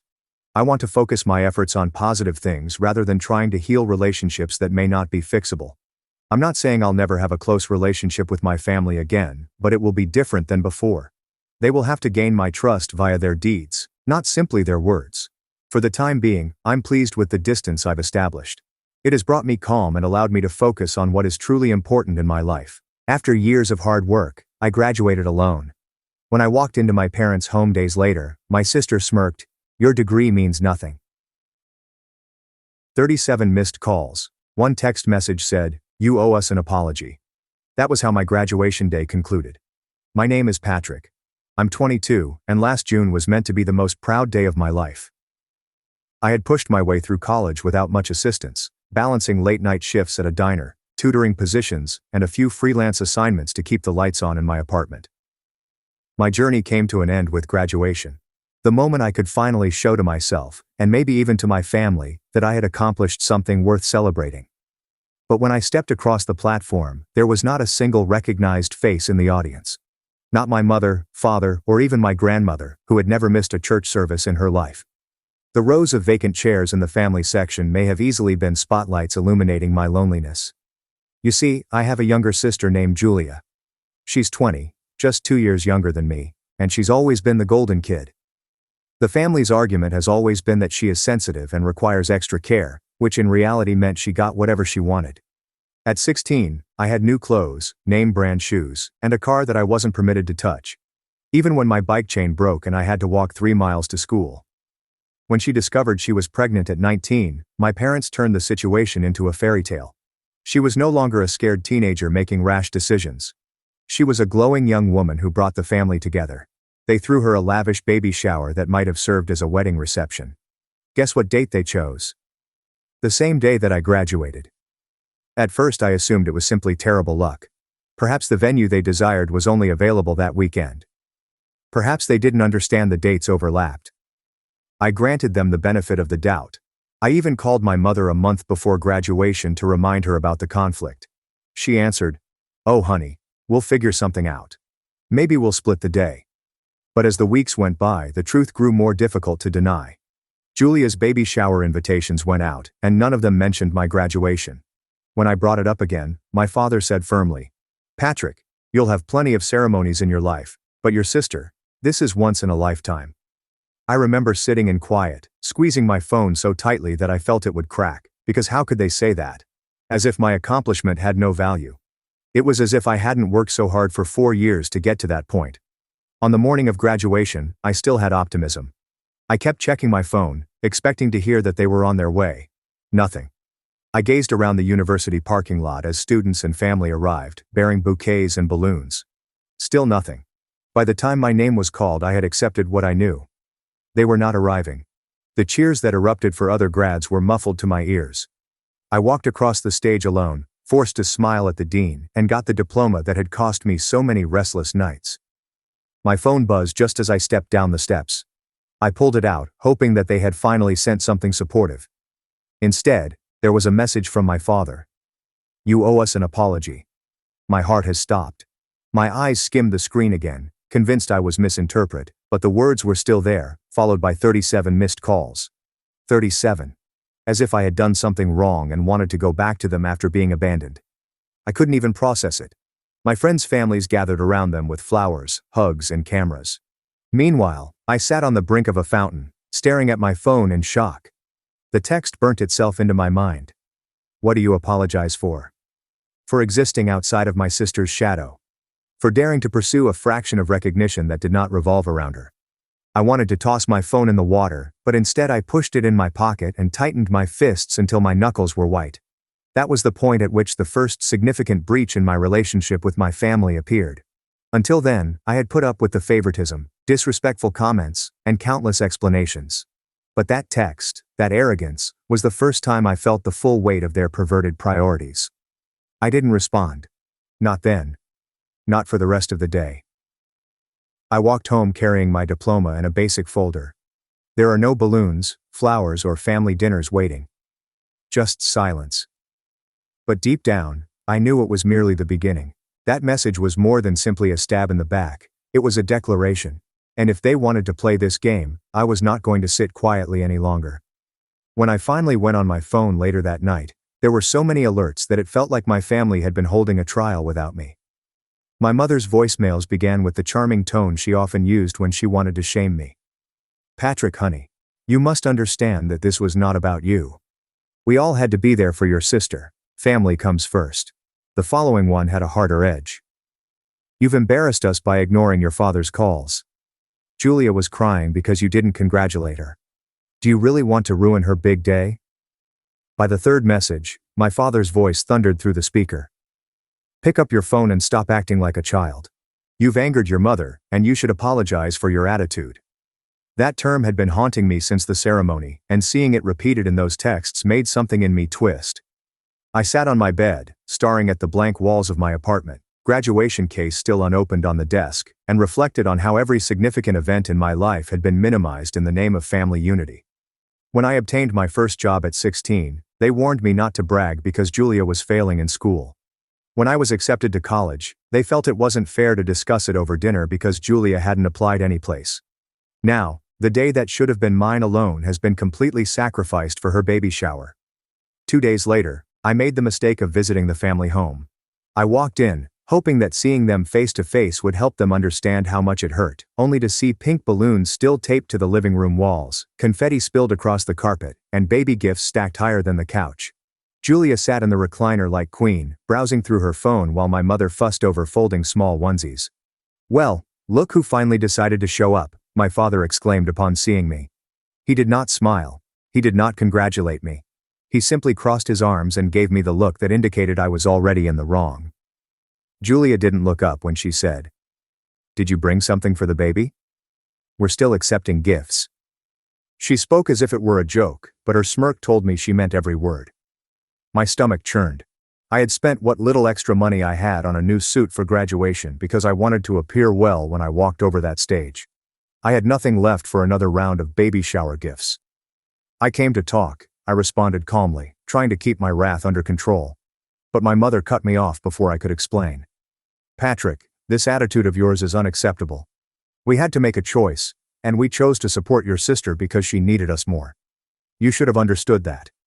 I stared at her, hoping for her to laugh and claim it was simply a misunderstanding. But she meant it. To her, it was that simple. Julia needed them. As a result, my graduation did not matter. I needed you too, I said softly, more to myself than to them. My father's eyes narrowed. Don't start with that selfish talk. You think walking across a stage compares to bringing a new life into this world. You should be grateful we even came back here to celebrate you now. Give me an award. That was the phrase he used as I looked around the room, which was still decorated for Julia's shower, with no evidence that anybody had recalled my milestone at all. No card, no balloon, no congratulations, just piles of colored wrapping paper and rattles. I recognized then that they did not think I was worth celebrating. I was only a footnote in their story about Julia. Julia finally laid her phone down and grinned at me. Don't sulk. You'll get over it. Besides, you'll probably have another graduation when you go for your master's, right? This one was just practice. Her nonchalant cruelty knocked the wind out of me. She truly believed that my years of effort, of working my way through college debt-free, were nothing more than practice. I went without saying anything else. As I walked to my car, I heard my father call after me, You're not welcome back until you learn some respect." The door slammed, and that was that. That week I watched as Julia shared pictures from her baby shower on social media. There she stood, shining in a floral outfit, surrounded by piles of presents and happy relatives. Comments poured in from extended family. "So proud of you, Julia. You're going to be a wonderful mother." There was no mention of me or the fact that I had graduated. It was as if I had been completely wiped from the family story. I hoped an aunt or cousin would at least reach out informally, but when I saw them in person a few weeks later at a family cookout, the truth struck me more deeply than any online silence. "You know, Patrick," my uncle laughed, "you really shouldn't have skipped your sister's big day." "That was selfish," my aunt interjected. "Yes, we were all there and it was beautiful. Your absence really cast a shadow. My lack of presence." They made it sound like I had decided to boycott, as if I had purposefully neglected my sister's achievement in order to whine about my own. Nobody believed or cared whether it was the other way around. That night, as I lay awake in my apartment, I felt something inside of me harden. For years, I told myself that if I worked hard enough and achieved enough, my family would eventually notice me. But now I realized that no amount of achievement could ever top Julia's standing on the pedestal they created for her. And as much as it hurt, the knowledge came with a peculiar, frigid clarity. But I wasn't prepared to act yet. Not then. First, I needed to determine how deep their preference would go. A few months after graduation, I maintained my distance. The calls went unanswered. Texts were left as read. Family reunions are respectfully denied. I told myself I was done seeking acceptance and bending just to feel included. But blood ties have a way of drawing you back, especially when guilt pervades every word your parents ever say. By the end of the summer, I was warily approaching reconciliation. My grandma, the only person who had ever shown me unwavering support, had been wondering when I was going to visit. She still saw the best in everyone, and part of me hoped that things had calmed down sufficiently for a new beginning. That weak hope did not last long. One Saturday afternoon, I drove over to the family's residence. The front door was wide open, and laughing poured out onto the porch. Inside, the main room was packed with relatives, pale green balloons, and a big banner that read, "Welcome Baby Shower Round 2. I froze in the doorway. Round 2. Julia had not even given birth yet. Apparently one luxurious shower was insufficient. My parents had agreed to host another. And when I walked into the living room, trying not to betray my disbelief, I spotted something else. Every relative was there, including aunts, uncles, and cousins. People who had skipped my graduation without a second thought were suddenly crammed into couches, balancing paper plates of food and swooning over Julia's belly like she was a celebrity. When my grandmother saw me and rushed over, I forced a grin.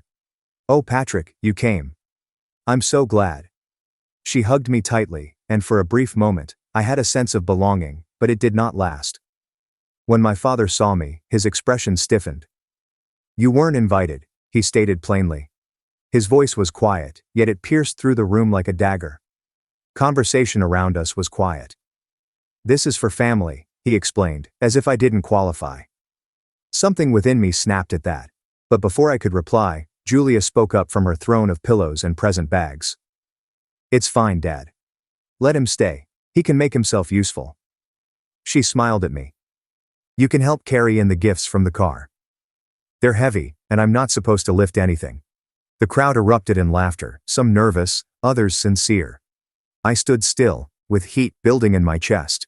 Was I the source of entertainment now? Was a laborer hired to transport boxes while everyone else enjoyed the party? I wanted to go out right then, but before I could, my mother stood beside me, her hand on my shoulder. "Patrick, don't make this harder than it has to be. Your sister is carrying the next generation of this family. It's your duty to support her. Obligatory." That is the word she picked. As if Julia's pregnancy was more important than my diploma, years of work, and complete identity. I clenched my mouth and followed Julia's boyfriend Derek outside onto the driveway. He was resting against a shiny new SUV, a smug expression on his face. "Oh good, you showed up," he remarked, referring to the trunk which was stocked with baby goods such as strollers, car seats, and diaper boxes. "We could use the extra hands." "I'd help, but bad back." He tapped his side as if it were an inside joke. I lifted the first box without saying anything, my silence the only defense I had against the rage seething inside. When we returned, the audience exploded with applause. Not for me, of course, but for Julia, who held up another gift while shrieking over small baby things. I positioned the box in the corner and recorded fragments of discussion. Patrick should really be more supportive. I heard he skipped the first shower out of spite. Poor Julia, having to deal with a jealous brother. Every murmur felt like another brick wall closing in on me. They had not only abandoned me on graduation day, but they had also changed the story to make me the villain. But the breaking point did not occur until dessert. Everyone gathered around as my father tapped a glass with his spoon, signaling for attention. Before we cut the cake, he told me, I want to say a few words. Julia, we are so proud of you. You've brought this family together in a way nothing else ever has. You've given us purpose, something to celebrate. You're the reason we're all here today. The room was abuzz with applause. He gave me a look. And Patrick, well, maybe one day you'll understand what it means to put family above yourself. Until then, we'll keep praying for you. It seemed as if the floor had fallen out from under me. My own father, in front of everyone, reduced me to a selfish disappointment. Gasps and murmurs permeated the room. I could feel every eye on me, waiting for my reaction. My grandmother's hand squeezed around mine. Even her presence couldn't ease the pain. I did not shout. I did not argue. I just stood there, graduation ignored and accomplishments forgotten, as my family cheered the sister who had never pulled a finger to earn anything. And at that point, something inside me changed. The placid resignation I'd maintained for years became harsher. It wasn't just favoritism anymore. This was a betrayal. I left the second baby shower without saying anything. There are no slammed doors or yelling matches, just peaceful walks out of the home and into the evening air. The sound of laughter and applause followed me down the driveway, muffled as I closed my car door, but still resonated in my mind. As I grasped the steering wheel, I realized I hadn't had a single mouthful of cake. Nevertheless, I felt sick to my stomach. My phone rang on the passenger seat. New texts were already piling up. I didn't have to look to know they were from my parents. Most likely warnings about how disrespectful I had been by leaving early, or how I had embarrassed Julia. I turned off my phone and drove home in silence. That night, I sat in my apartment with the lights turned out, staring at the diploma case on my desk. I had not hung it up. I had not even framed it.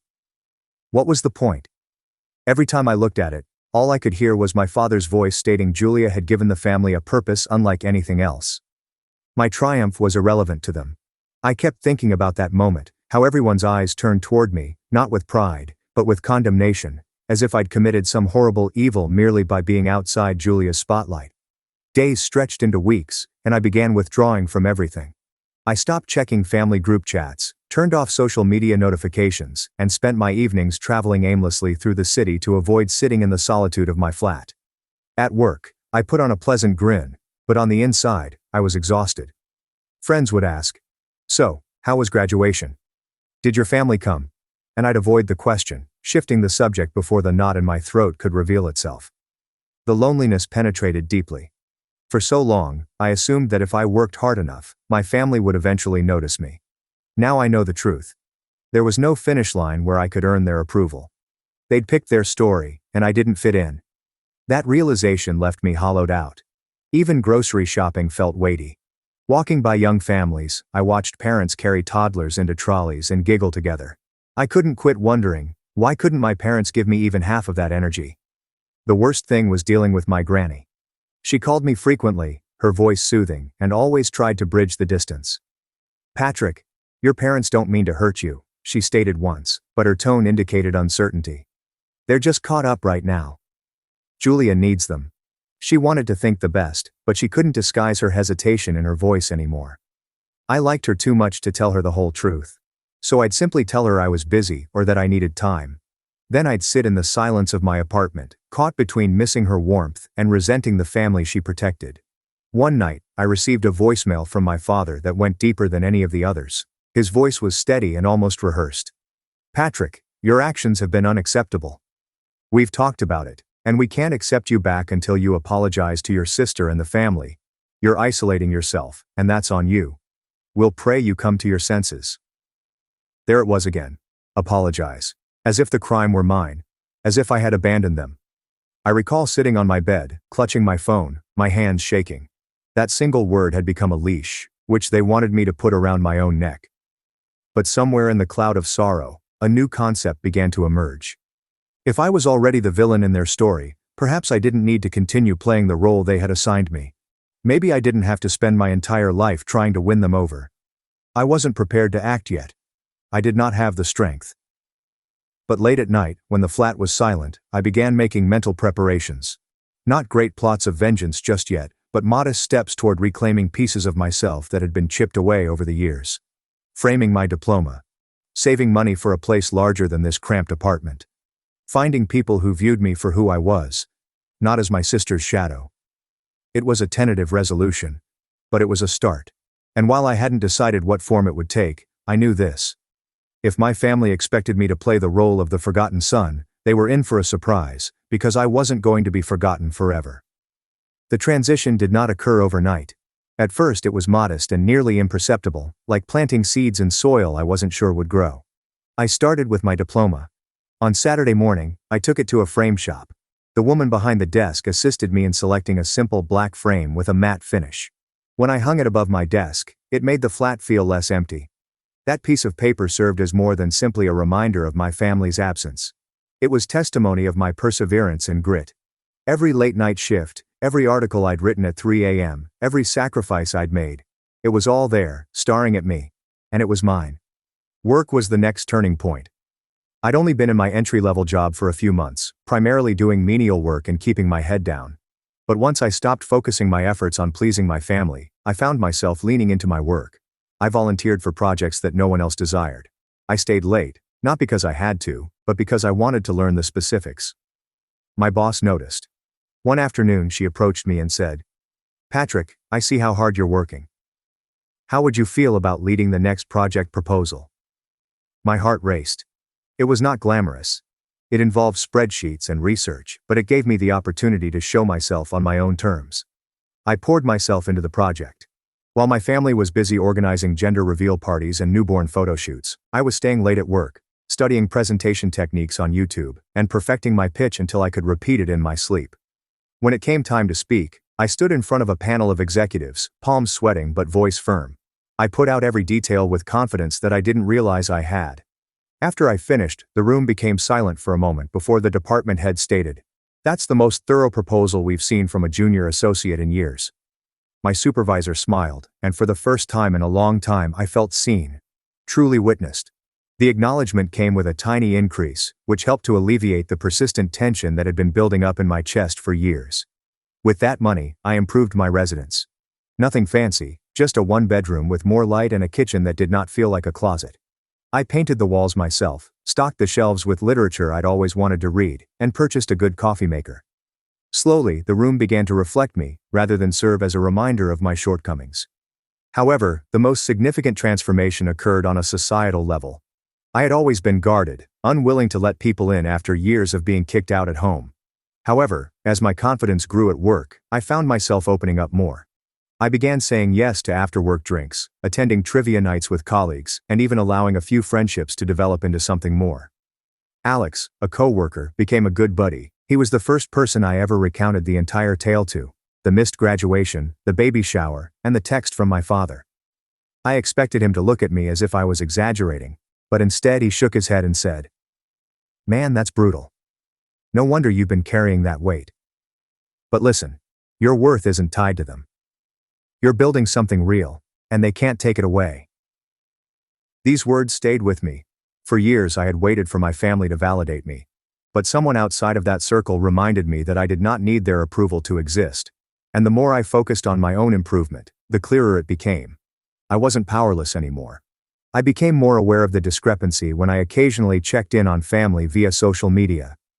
Julia's baby showers, nursery, and posts on the miracle of parenthood were all over social media. Cracks appeared behind the slick coating.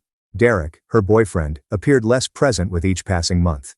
Rumors arose among extended family members about financial problems and confrontations behind closed doors. Meanwhile, my life was steadily improving. I wasn't wealthy. I was not famous. But I had steadiness. And I'd earned it. The true turning point occurred one evening, when my employer summoned me back to her office. "Patrick," she added, "I want you to consider applying for the management training program. It's competitive, but I think you'd be a strong candidate."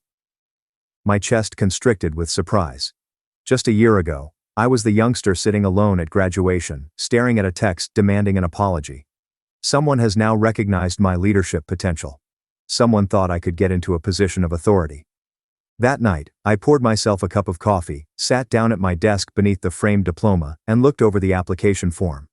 For the first time, I wasn't concerned about whether my parents would approve, or if Julia would overshadow me. I was reflecting on what I desired and how far I had come. The power I had previously craved for in my family's eyes was beginning to manifest in mine. Even still, the past remained. Their words lingered, harsh and weighty. Even though I was constructing a life without them, I knew this story was far from over. Because the relatives that had abandoned me will eventually come knocking again. And when they did, they discovered someone completely different from the boy they had rejected. It was almost uncanny how the tides began to change. For the first time in my life, I wasn't looking for bits of approval. I was being sought out. My name began to circulate in higher-level groups at work. Not only for the management program, but also for my natural ability to organize chaos. When a project fell apart, I became the go-to person, the calm hand that everyone relied on as deadlines approached. That reputation carried weight, and with it, influence. When I was officially admitted into the management training program, it was like entering a completely new world: leadership seminars, executive mentorship, and strategy sessions. Doors that had previously felt bolted shut now swung open. Valerie, a sharp but fair-minded CEO, was particularly interested in me. She approached me after a presentation one day and said, "Patrick, you have something people can't fake: resilience. Don't waste it. Learn how to use it." Her words became a mantra. I pushed myself into learning not only how to manage people, but also how to handle politics, read the room, and think long-term. And slowly, I began to recognize how those same skills could be used outside of work, because my family has not vanished. They were still present in the background, living their filtered version of reality online. Julia had her baby, a boy called Noah, and the family celebrated as if it were the second coming. My newsfeed were swamped with photos of my parents beaming as grandparents, Julia draped in pastel blankets with her miraculous child, and messages about how family is everything. Family is everything. I nearly laughed when I first saw it. They had entirely rewritten the narrative, such that anyone looking in from the outside would believe we were the epitome of harmony. However, reality tends to leak through crevices. My cousin, with whom I was still on excellent terms, approached me over coffee one afternoon. "Patrick, I don't know if you know this," she said, leaning over the dinner table, "but your parents have been asking around about you. They say you're distant, that you've lost your way. They're trying to make it sound like you're the problem." My jaw constricted. Of course they were. They couldn't confess they'd abandoned me, so they made up a new scenario in which I abandoned them. That same cousin also casually mentioned something else. "Julia and Derek are having money problems. He's not working steadily, and the baby expenses are piling up. Your parents are stressed. They've been covering more than they expected." I sat back in my chair, my coffee tasted harsher. Money issues, dependence, cracks in the gold pedestal. For years I had been the one scraping by, the one they dismissed as a burden while they lavished resources on Julia's every need. With their chosen star under strain, the roles began to alter. And unlike them, I had constructed something solid brick by brick without their assistance. Around the same time, my employer offered me the opportunity to manage a high-profile account. It wasn't simply a promotion, it came with a sizable raise and, more crucially, visibility. If I pulled it off, I'd establish my reputation not only in my department, but throughout the organization. I worked harder than ever before, putting every ounce of pain and rejection into laser focus. When the project was successful and brought in record numbers, I was offered a permanent management job. My pay has doubled. My name began appearing in company newsletters. For the first time, I was not just surviving, but thriving. I moved into a modern new apartment with floor-to-ceiling windows overlooking the downtown skyline. I bought an automobile that would start on the first try every morning. When I walked into meetings, people listened. I was no longer invisible. That's when my mother's first text arrived. "Patrick, love, it has been too long. We'd love for you to stop over and see Noah. He's growing so quickly, sweetie." The same mother who told me I needed to apologize was now using her grandchild as bait. A week later, my father called. I didn't respond, but the message had that calm, controlling tone that I was too familiar with. "Patrick, it is time to let go of the past. Your family needs you. Noah needs his uncle." These words stayed with me. Your family needs you. For years I needed them. Yet they turned me down. The roles had suddenly reversed. And as much as it ached, it also ignited a fire within me because, for the first time in my life, I wasn't on the losing end. I was in a position of strength. They needed me. And that realization, that wonderful, dangerous realization, is when the concept of payback began to emerge. I didn't respond to their texts right away. In reality, I let weeks pass. Every day I kept my phone on mute. I ignored every text message and deleted every voicemail without listening. It was not about being petty. It was all about timing. They weren't in control for the first time, and I wanted them to feel it slowly and fully. Then one afternoon, I saw my cousin again. She smirked when she spotted me. "You know, Julia's been asking about you a lot. Apparently she and Derek are in a bad spot financially. Your parents are covering their rent now, and with the baby, they're drowning." She paused, dropping her voice. "They keep saying, if only Patrick would step up." Step up. That phrase stuck with me. For years I had been ignored, ridiculed, and mocked. Now that their golden girl was struggling, I was supposed to take responsibility. Not this time. That weekend, I dressed sharply. A sleek blue suit, polished shoes, the kind of style that made people sit up straight in their chairs when you went into a room. I drove my new automobile, which shined in the light, to my parents' house. I hadn't been back since the second baby shower, and when I drew up to the side of the same driveway where I'd earlier been assigned to haul boxes, I was blasted with a flashback. I rang the doorbell, and my mother's face lighted up. "Patrick, oh sweetheart, you came." She drew me into an embrace, but it felt overdone, too sweet, as if she had practiced it in the mirror. My father was in the living room with Noah in his arms, and Julia sitting on the couch. The baby gurgled cheerfully, the sole innocent in the room. "Look at you," my father exclaimed, admiring the outfit and the watch on my wrist. His voice was full of the pride and disdain I had grown up with. "Doing well, huh?" "Better than well," I said evenly, taking my seat. I paused for a bit before continuing. "I heard you've been having difficulties." Julia's jaw tightened at hearing the word. "If you're here to rub it in, don't bother." My mother rushed to smooth things over. "What your sister means is things have been difficult. Derek's hours were cut, and the baby's expenses are overwhelming. We thought maybe as family, you could help." There it was. The request. They hadn't even attempted to conceal it. I leaned back, folded my hands, and looked each one in the eyes. "You want my help?" I inquired slowly. "The same family who skipped my graduation. The same family who told me I owed them an apology while I sat alone on the biggest day of my life. The same family who made me feel like I wasn't welcome in my own home." The room went silent. Julia's cheeks reddened, and my father's gaze narrowed. "That was the past," he stated firmly. "We need to move forward.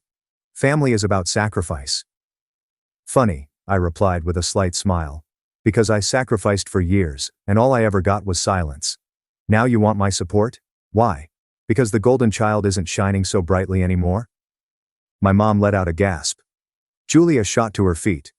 "How dare you?" she demanded. "You don't know what it's like to raise a child." "You're right," I responded, rising up. "But I do know what it's like to walk across a stage alone, because my family decided a baby shower was more important than my future.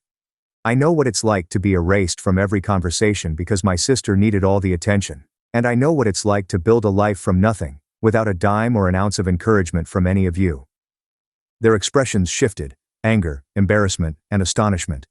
I allowed the weight of my words sink in before administering the final blow. "You made your choice that day.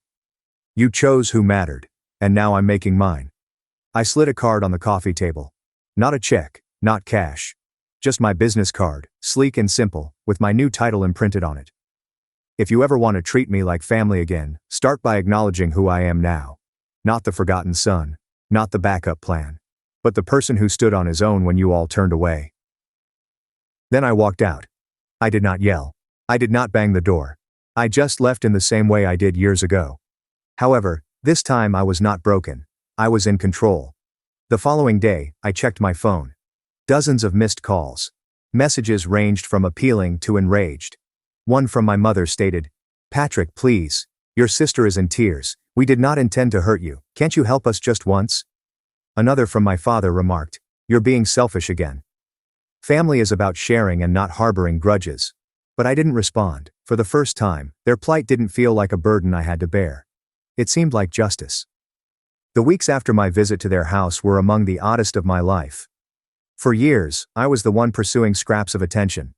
The person calling, apologizing, and pleading to be seen. My phone would not stop buzzing. My parents fluctuated between guilt and wrath. My mother's communications were filled with heartbreaking pleas. "Patrick, we just want to start over. Noah needs his uncle." Meanwhile, my father issued strong commands. "Enough games. Stand up for your family." Julia, on the other hand, was pure poison. One text read, "You think you're better than me now? Don't forget who sacrificed everything so you could live a regular life." I stared at that one for a long time, wondering what universe she was living in, because I couldn't recall her giving up anything for me. I disregarded them all, not out of spite anymore but because I knew I owed them nothing. Every call I declined, every message I left unanswered, was a silent statement. I was no longer theirs to control. Even I was surprised by how badly the fallout hit. My cousin contacted me one night, her voice full of secondhand drama. "Your parents are furious," she stated. "They informed everyone that you declined to aid, and now people are asking questions." Aunt Ruth just replied, "Well, maybe if you treated Patrick better, he'd want to help." She chuckled. "It's unraveling. Everyone is seeing it now." Then came the shocker. Derek, my sister's boyfriend, has packed everything and departed. There's no warning, not a long goodbye, just left. Word quickly spread. He'd been drowning under the pressure, resentful of the expectations.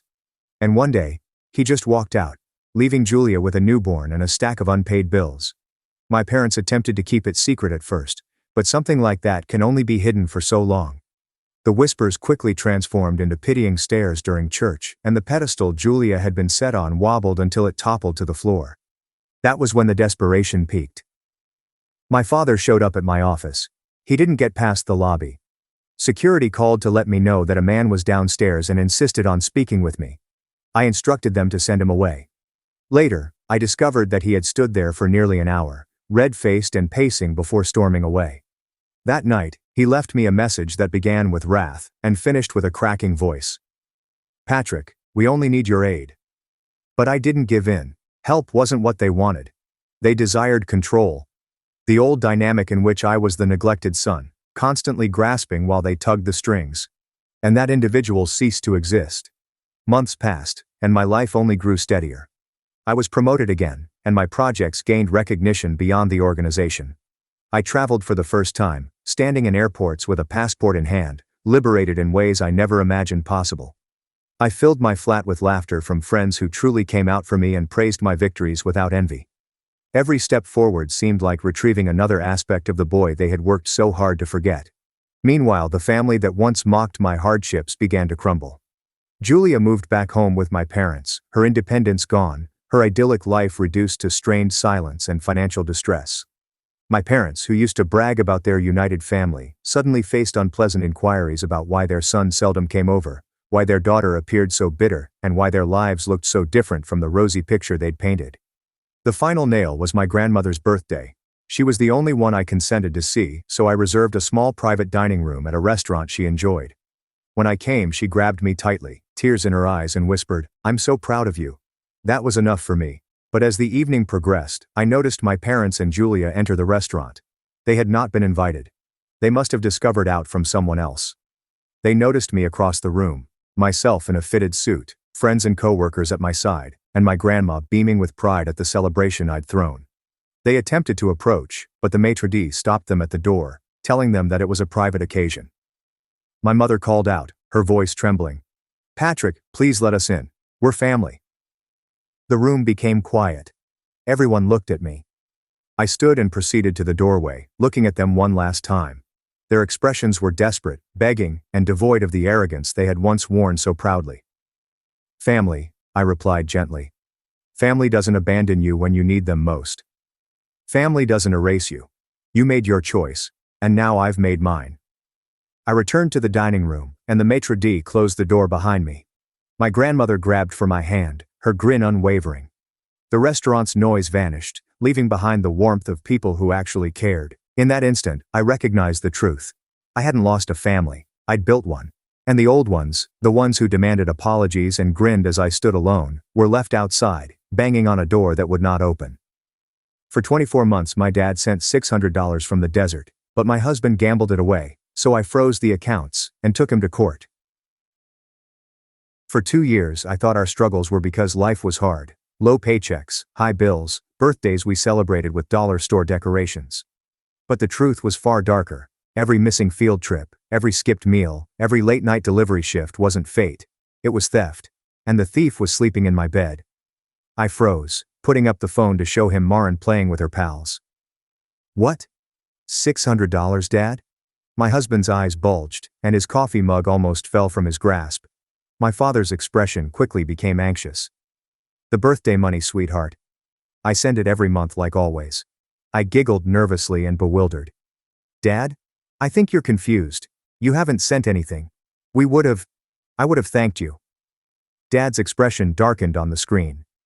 Mixed up? Alara, I've been sending $600 every single month for 2 years, for the kids, for birthdays, for clothes, and everything you need. He vanished from the frame, reappearing with a big folder. 24 transfers per year, October, November, and December. He displayed printout after printout to the camera.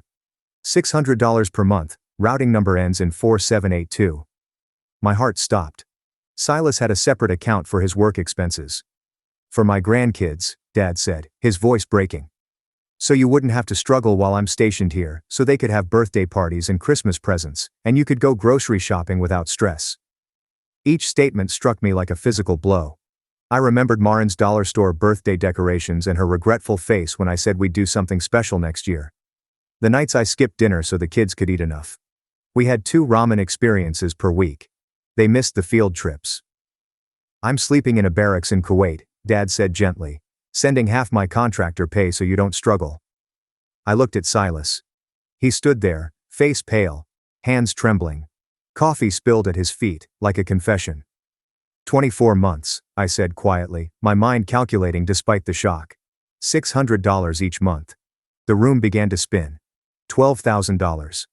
While I sold my grandmother's ring to pay for Marin's school supplies, while I drove for DoorDash after bedtime to cover groceries, while I told the kids that homemade birthdays are more special, while Silas came home late from overtime, with dilated pupils and new excuses. You've been stealing my father's money while our kids went without. The quiet was oppressive, save for Marin's laughing from the backyard. I was going to tell you, Silas began. Tell me what? I exclaimed. That you've been collecting $600 a month while I worked 3 jobs, while I told Marin we couldn't afford a birthday cake from the store. Then where is it? I took his phone. Show me where the $12,000 went. He opened it with trembling hands. I viewed the account. Deposits from Kuwait and then withdrawals. ATM in the casino costs $200. ATM in the casino costs $300. I have a problem. He murmured. You had $600 coming in every month from my father while I skipped meals, I remarked quietly. You held me while I sobbed about failing our kids. You said we needed to budget better while you were stealing. Dad's voice was icy and steady. Silas, did my granddaughter eat ramen for dinner on her birthday while you had my money in your pocket? Silas could not look at the television. I'm 7,000 miles away, in the desert, Dad said, his voice breaking. You made my daughter believe I had forgotten them. I grabbed Silas's phone again and scrolled through the transactions. These casino withdrawals, I explained, my voice quivering. July 15th, that was Marin's first soccer game. August 3rd, her first dance recital. You weren't stuck in traffic. You weren't at work. You were gambling while I sat alone at our child's biggest moments, making excuses for why Daddy couldn't make it. He glanced at the floor, embarrassed. Then the Christmas memory struck me like a sledgehammer. Last year, I informed the kids that Santa was having a terrible year. Marin cried. She felt like she had done something wrong. My voice cracked. She came home after seeing all the other kids' presents and asked what she did wrong. She made a list of ways to be better so Santa would love her next time. My emotions were boiling over. You had $600 in December, another $600 in November, $1,000, while I wrapped dollar store toys in newspaper, while our perfect daughter spent a year trying to be better because you made her believe she wasn't good enough for Christmas. Marin dashed inside, her handmade paper crown sliding. Mommy, can we have cake now? I said, gazing at her adorable face and the homemade cake I decorated at 2 a.m., following my DoorDash shift. Yes, baby. Go get your friends. When she went, I turned around. $600 a month for 2 years while your daughter wore shoes with holes, while your son couldn't play soccer. While I skipped lunch every day to save $5. Dad's voice pierced through like a dagger. I'm on the next flight home. Emergency family leave. 24 months of wire fraud, Silas. Silas's face became gray. Corin, please pack the kids' things tonight, Dad added, his tone kinder now. You're done struggling alone. I'll be there in 18 hours. I stared at Marin's birthday crown on the counter, which was composed of paper plates and aluminum foil. She had no idea her grandfather had given money for a real one. You didn't just steal money, I explained calmly. You stole their relationship with him. Marin thinks her grandpa doesn't care. You stole that from her. Dad was putting on his uniform jacket behind him. Mom was using another phone. I overheard forensic accountant. 18 hours, Dad said. And Silas, you better not be there when I arrive. He hung up the phone, and when I turned to face Silas, he had a look on his face that indicated he was willing to do anything than go peacefully. My fingers grasped the counter edge so tightly that my knuckles turned white as Silas took a stride towards me, his jaw gritted and fists stiff at his sides. The birthday guests were still laughing in the backyard, and my husband stood there, looking like he was about to hurt me for the first time in our marriage. I slid my phone under the counter and typed a brief message to Dad without looking down. Just 3 words spoke it all. Marin ran through the rear door, asking for juice boxes, and I faked a smile that felt like breaking glass. Silas went back into the corner as I took the beverages from the fridge and presented them to her, shaking hands. She bounced back outdoors, oblivious that her entire world was about to change forever. My thumb discovered my neighbor's phone number, so I texted her to see if she was home, just in case I needed to get the kids out quickly. She quickly responded that her door was open if we needed anything, and I felt a little less alone. Silas looked at me with those calculating eyes that said he knew precisely what I was doing. Parents began arriving to pick up their children, and I accompanied each one to the door with fake cheerfulness while Silas remained in the kitchen. The last mother had finally taken her son, and I locked the door behind them with deliberate slowness, knowing what was coming next. Silas instantly began ranting about how I didn't understand and how he was going to repay it, but I held out my hand to stop him. I took out my phone and pressed the record button, placing it on the counter between us, where the red light flashed as a warning. He began pacing the kitchen, alternately blaming his work stress and pledging to get assistance tomorrow if I gave him another chance. I let him talk while the phone captured every excuse and justification he gave. When he finally acknowledged to stealing the money but claimed it was only borrowed, I felt my stomach turn but kept my face totally neutral. When the kids walked in and asked about dinner, I told them we were having a special sleepover in Mom's room tonight, which sounded like an adventure. They were delighted about camping in my bedroom, so I helped them assemble their stuffed animals and blankets while Silas observed from the doorway. After they were finished watching a movie on my laptop, I locked my bedroom door and heard Silas's footsteps in the corridor. He knocked once, hard enough to rattle the frame, but stopped when I told him that the children were listening and did not need to hear this. I contacted the non-emergency police line from the bathroom, using the running water to conceal my voice. The operator listened as I described the event and provided me a report number, stating that an officer might conduct a drive-by if I felt unsafe. Her soothing voice helped to soothe my nerves, even though my hands shook as I scribbled down the case number. My phone rang with a text from Dad, displaying his flight information, and stating that he'd arrive at 2 p.m. Tomorrow a rental automobile has already been reserved. Mom messaged separately, saying she'd found a forensic accountant who specializes in financial abuse cases and could begin documenting everything right away. Knowing that they were both mobilizing in different directions, let me feel less trapped in this nightmare. I hardly slept that night, getting up every hour to check the door locks and look at the kids sleeping soundly in my bed. Around 3 a.m., I heard Silas moving around in the garage, so I grabbed my phone to record the time and what I heard. The garage door opened and closed twice. Then his pickup began, and idled for 20 minutes before he returned inside. I typed everything into my phone notes, producing a history of his actions that would be useful later as evidence. By sunrise, I had typed down a complete timeline of the previous 2 years, including every late night, missed event, and reason for overtime. The kids awoke at their usual hour, and I got them ready for school as if nothing had happened, keeping their pattern intact. Marin inquired why we had a sleepover, and I explained that it was simply for fun. While I braided her hair with shaky fingers, I packed their lunches and checked their backpacks as Silas snored on the living room couch. When I walked by to retrieve the kid's shoes, I noticed him splayed down, surrounded by empty beer bottles and cigarette butts. The time of this video call appears weirdly perfect, doesn't it? 2 years of monthly payments, and it just happens to come up at the birthday party, while Silas is sitting there with his coffee. I took photos from 3 different perspectives, making careful to capture the chaos around him while he pretended to want to solve things. The rising sun illuminated the evidence of his priorities perfectly. This dad stole from his own children and drowned his remorse in drink. Marin inquired whether Daddy was unwell, and I assured her he was simply sleepy while I assisted her with her jacket. My son grabbed his backpack without asking any questions, but I noticed him glancing at his father with a puzzled expression. We stepped outside to wait for the school bus, and I gripped their hands tighter than normal, wondering how I'd shield them from everything. The bus arrived, and I watched them mount the steps before driving directly to the bank. My hands shook as I completed the paperwork for my personal bank account. The banker assisted me in switching my job direct deposit, and demonstrated how to transfer exactly half of our joint account balance. I took screenshots of the balance before doing anything, and Silas's half remained undisturbed.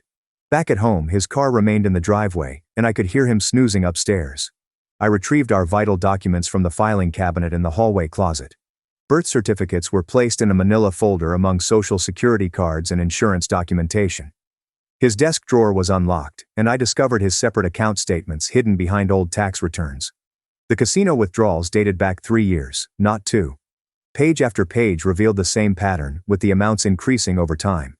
I documented each statement with my phone, and then locked everything in my car trunk. My phone began to vibrate with fraud notifications while I was still in the driveway. Silas was using an ATM downtown, emptying our joint bank account. I phoned the bank immediately, but he had already stolen $400. The woman on the phone helped me freeze the account, but the harm had already been done.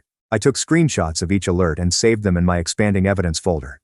At school pickup, I went straight to the main office and stated that there was a family emergency. The secretary noted in their computer system that only I may pick up the children. Marin's teacher stopped me in the hallway and noted that Marin appeared frightened today. Throughout story time, she kept asking if everything was well at home. I assured her we were going through some changes, but the kids were safe. Back in my car, I composed an email to the principal, explaining the custody issue. I requested her to chronicle any attempts by Silas to remove the children from school. Her response arrived within minutes, stating that they would follow protocol and only release them to me. While I was waiting for the kids to come out, another safety net clicked into place. Silas's texts began to arrive quickly while I was preparing dinner. First, he apologized and begged me to discuss. Then he became enraged, stating I was overreacting to certain mistakes.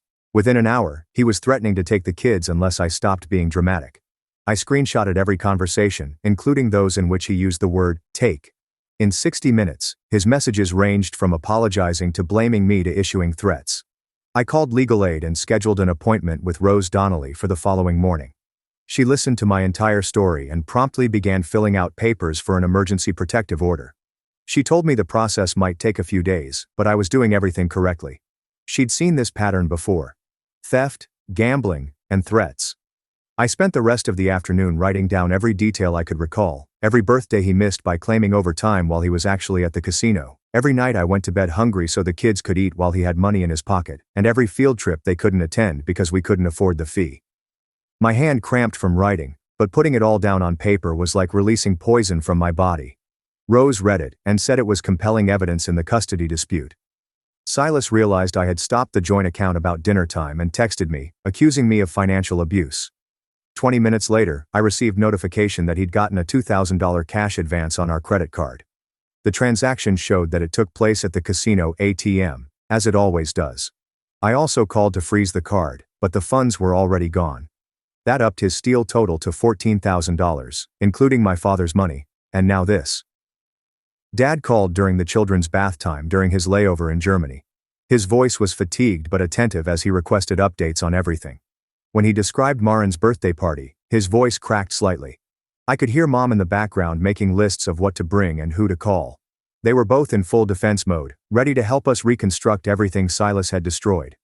The next morning seemed to drag on forever until, at 2:15 p.m., the doorbell rang, and there was Dad standing on the porch in his dusty contractor clothes with his duffel bag.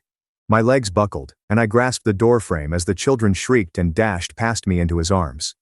He dropped his bag and grabbed them both, pulling them up and peering over their heads at me with a ferocious expression that indicated no one was going to touch us again.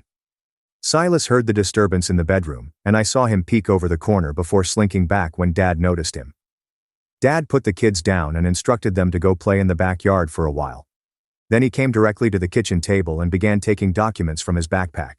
He spread bank statements, wire transfer receipts, and printed emails on the table, and Silas eventually came out and sat across from us. Dad's voice remained low and controlled, but there was something menacing beneath as he went through each payment one by one, pointing to dates and amounts.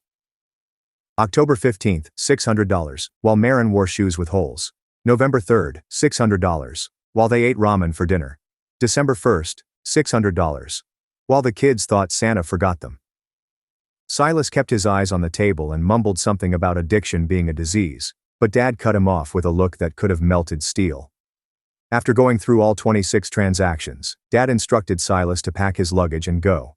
But Silas crossed his arms and replied, "This is also my house." Dad took out his phone and called the police, explaining that we needed a civil standby for a domestic crisis. Within 20 minutes, 2 cops arrived and calmly explained to Silas that, while they couldn't force him out permanently tonight, they strongly advised him to pack his belongings and find another place to stay to give everyone time to settle down. Silas grabbed a rubbish bag and began throwing clothes into it, shouting about his rights and how illegal this was, but the officers simply remained there, watching him walk out the door. After they went, I couldn't sit still and certainly couldn't sleep. So I gathered all of the bank statements and began creating a chronology on poster board with 2 columns. On the left I wrote, up every challenge we had, every missed opportunity, and every time I had to tell the kids no. On the right, I typed down every casino withdrawal Silas made using Dad's money. Seeing Marin's missing field trip next to a $200 ATM transaction at the casino made me rush to the restroom and vomit. Dad stayed up with me, preparing pot after pot of coffee and letting me work things out without trying to solve anything. Around 3 a.m., my phone rang, and it was the forensic accountant Mom had hired, phoning from the East Coast, where it was already 6 a.m. She had been working through the night and discovered that the trend was far worse than we had suspected, with Silas's withdrawals occurring within hours of Dad's payments most of the time. She'd also discovered 2 more transactions that we'd overlooked, bringing the total to 26 payments and $13,000 stolen. The theft began 2 months before Dad informed us, implying Silas had been lying and stealing for much longer. The following morning, I traveled to the police station with my poster board chronology and 3 folders of evidence to file a report of theft by fraud. Detective Dorian For 24 months my dad sent $600 from the desert, but my husband gambled it away, so I froze the accounts and took him to court. For 2 years I thought our struggles were because life was hard, low paychecks, high bills, birthdays we celebrated with dollar store decorations. But the truth was far darker. Every missing field trip, every skipped meal, every late-night delivery shift wasn't fate. It was theft. And the thief was sleeping in my bed. I froze, putting up the phone to show him Marin playing with her pals. "What? $600, Dad?" My husband's eyes bulged, and his coffee mug almost fell from his grasp. My father's expression quickly became anxious. "The birthday money, sweetheart. I send it every month like always." I giggled nervously and bewildered. "Dad? I think you're confused. You haven't sent anything. I would have thanked you." Dad's expression darkened on the screen. "Mixed up? Alara, I've been sending $600 every single month for 2 years, for the kids, for birthdays, for clothes, and everything you need." He vanished from the frame, reappearing with a big folder.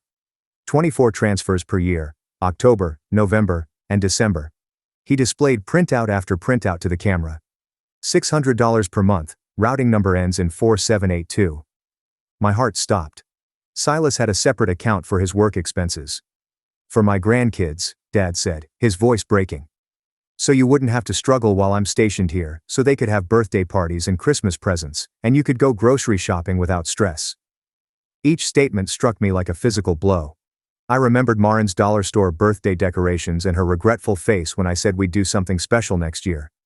The nights I skipped dinner so the kids could eat enough.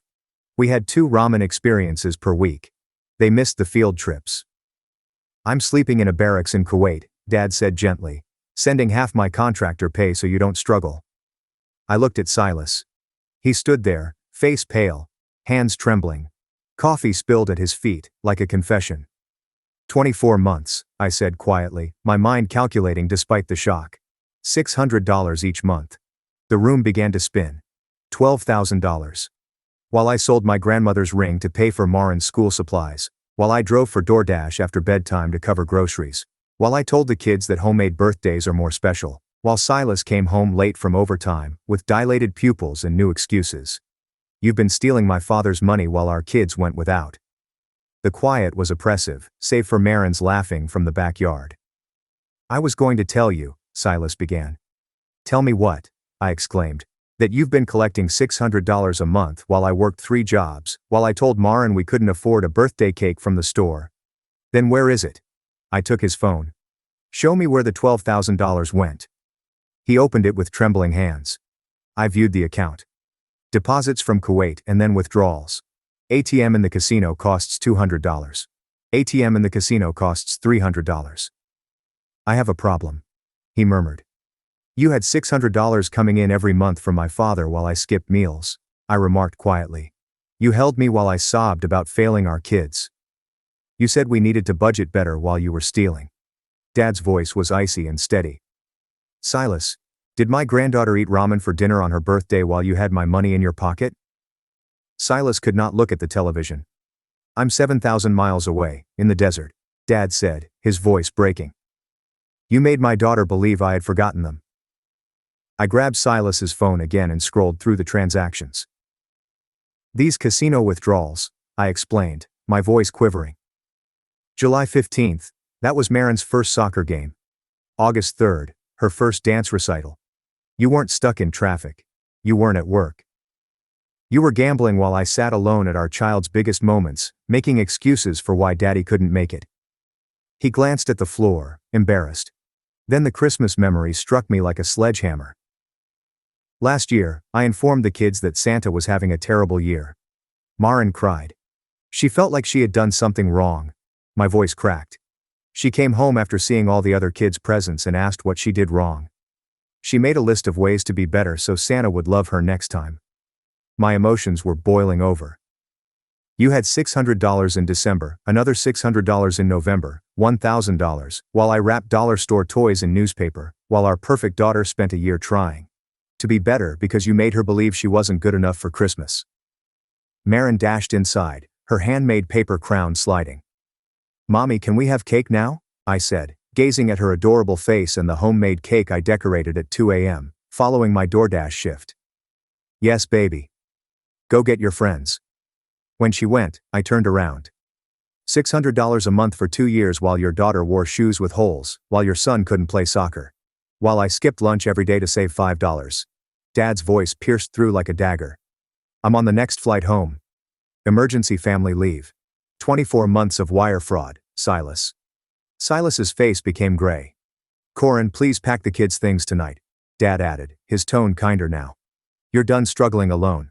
I'll be there in 18 hours. I stared at Marin's birthday crown on the counter, which was composed of paper plates and aluminum foil. She had no idea her grandfather had given money for a real one. You didn't just steal money, I explained calmly. You stole their relationship with him. Marin thinks her grandpa doesn't care. You stole that from her. Dad was putting on his uniform jacket behind him.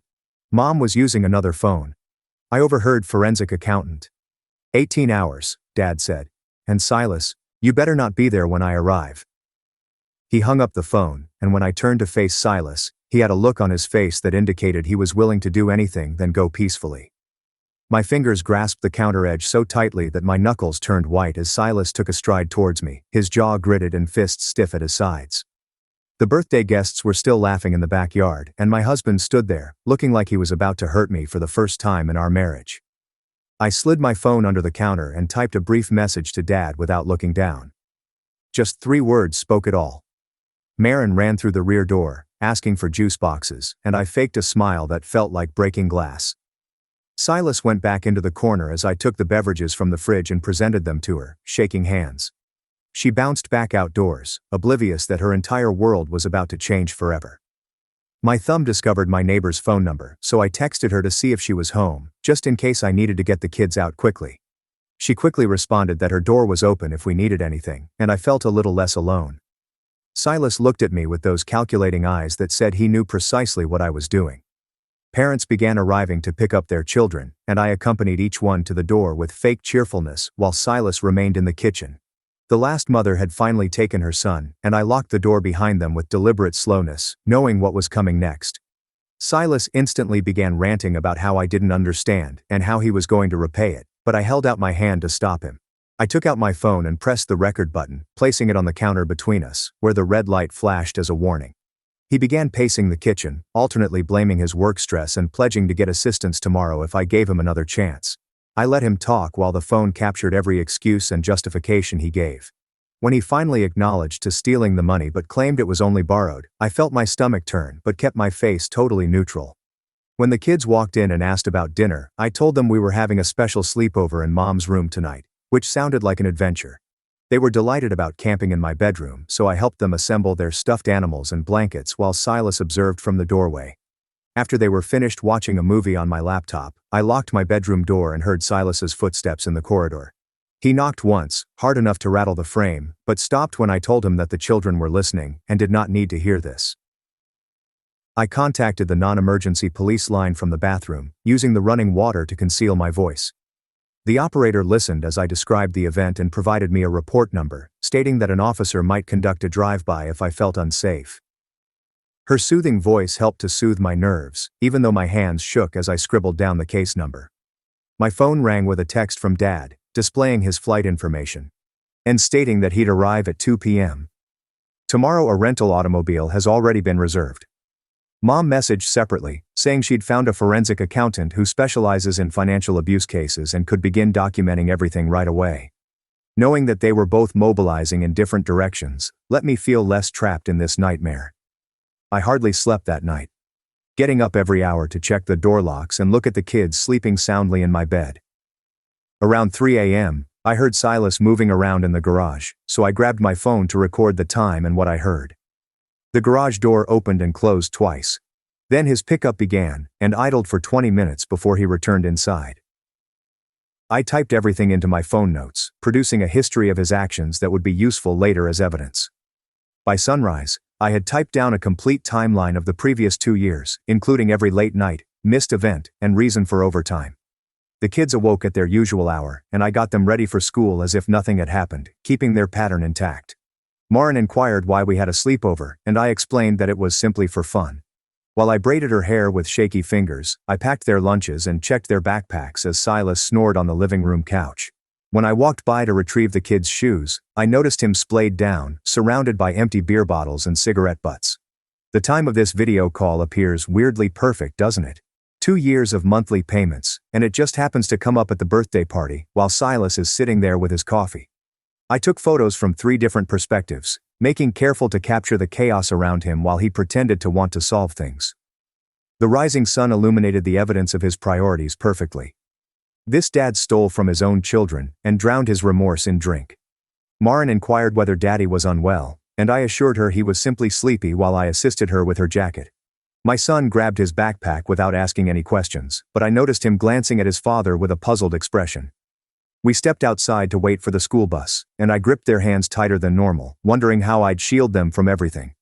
The bus arrived, and I watched them mount the steps before driving directly to the bank. My hands shook as I completed the paperwork for my personal bank account. The banker assisted me in switching my job direct deposit, and demonstrated how to transfer exactly half of our joint account balance. I took screenshots of the balance before doing anything, and Silas's half remained undisturbed. Back at home, his car remained in the driveway, and I could hear him snoozing upstairs. I retrieved our vital documents from the filing cabinet in the hallway closet. Birth certificates were placed in a manila folder among social security cards and insurance documentation. His desk drawer was unlocked, and I discovered his separate account statements hidden behind old tax returns. The casino withdrawals dated back 3 years, not 2. Page after page revealed the same pattern, with the amounts increasing over time. I documented each statement with my phone, and then locked everything in my car trunk. My phone began to vibrate with fraud notifications while I was still in the driveway. Silas was using an ATM downtown, emptying our joint bank account. I phoned the bank immediately, but he had already stolen $400. The woman on the phone helped me freeze the account, but the harm had already been done. I took screenshots of each alert and saved them in my expanding evidence folder. At school pickup, I went straight to the main office and stated that there was a family emergency. The secretary noted in their computer system that only I may pick up the children. Marin's teacher stopped me in the hallway and noted that Marin appeared frightened today. Throughout story time, she kept asking if everything was well at home. I assured her we were going through some changes, but the kids were safe. Back in my car, I composed an email to the principal, explaining the custody issue. I requested her to chronicle any attempts by Silas to remove the children from school. Her response arrived within minutes, stating that they would follow protocol and only release them to me. While I was waiting for the kids to come out, another safety net clicked into place.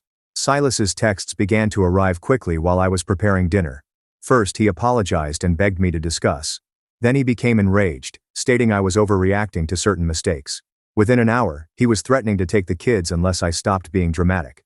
I screenshotted every conversation, including those in which he used the word take. In 60 minutes, his messages ranged from apologizing to blaming me to issuing threats. I called legal aid and scheduled an appointment with Rose Donnelly for the following morning. She listened to my entire story and promptly began filling out papers for an emergency protective order. She told me the process might take a few days, but I was doing everything correctly. She'd seen this pattern before: theft, gambling, and threats. I spent the rest of the afternoon writing down every detail I could recall, every birthday he missed by claiming overtime while he was actually at the casino, every night I went to bed hungry so the kids could eat while he had money in his pocket, and every field trip they couldn't attend because we couldn't afford the fee. My hand cramped from writing, but putting it all down on paper was like releasing poison from my body. Rose read it and said it was compelling evidence in the custody dispute. Silas realized I had stopped the joint account about dinner time and texted me, accusing me of financial abuse. 20 minutes later, I received notification that he'd gotten a $2,000 cash advance on our credit card. The transaction showed that it took place at the casino ATM, as it always does. I also called to freeze the card, but the funds were already gone. That upped his steal total to $14,000, including my father's money, and now this. Dad called during the children's bath time during his layover in Germany. His voice was fatigued but attentive as he requested updates on everything. When he described Marin's birthday party, his voice cracked slightly. I could hear Mom in the background making lists of what to bring and who to call. They were both in full defense. My in-laws blamed me for bad parenting after my child passed away. Months later, they sued us, but the judge shut them down instantly. 5 years of marriage, 4 beautiful children, and the quiet joy of building the life we always dreamed of. But one pregnancy changed everything. A hidden tumor. A loss that shattered us. And a single sentence spoken at a family gathering that would burn every bridge we thought was unshakable. So this is the part I never thought I'd tell. My wife and I have been married for 5 years, and we have always wanted to have a large family. Because we are Christians, we decided to wait until after the wedding before trying. 4 months later, she became pregnant, and we welcomed our first son. We had our daughter just a year after our first child was born. A year later, we had our second son. Finally, 3 years later, we had our second daughter. However, this pregnancy differed from the other ones.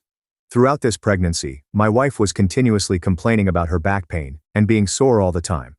During the delivery, the physicians discovered she had a tumor in her uterus and had to do emergency surgery. Fortunately, my wife recovered very well, but the doctors informed us that we would be unable to have any more children. After learning this, she suffered from postpartum depression since she believed she was failing to provide me with the large family I desired. But I told her that everything was just fine. Despite my repeated assurances, her despair did not improve for several months. She was meant to have only 4 months of maternity leave, but she elected to stay for 8. I chose to contact my brother because we were quite close. He's always been an excellent role model and older brother to me. However, his wife does not appear to like me or my wife for whatever reason.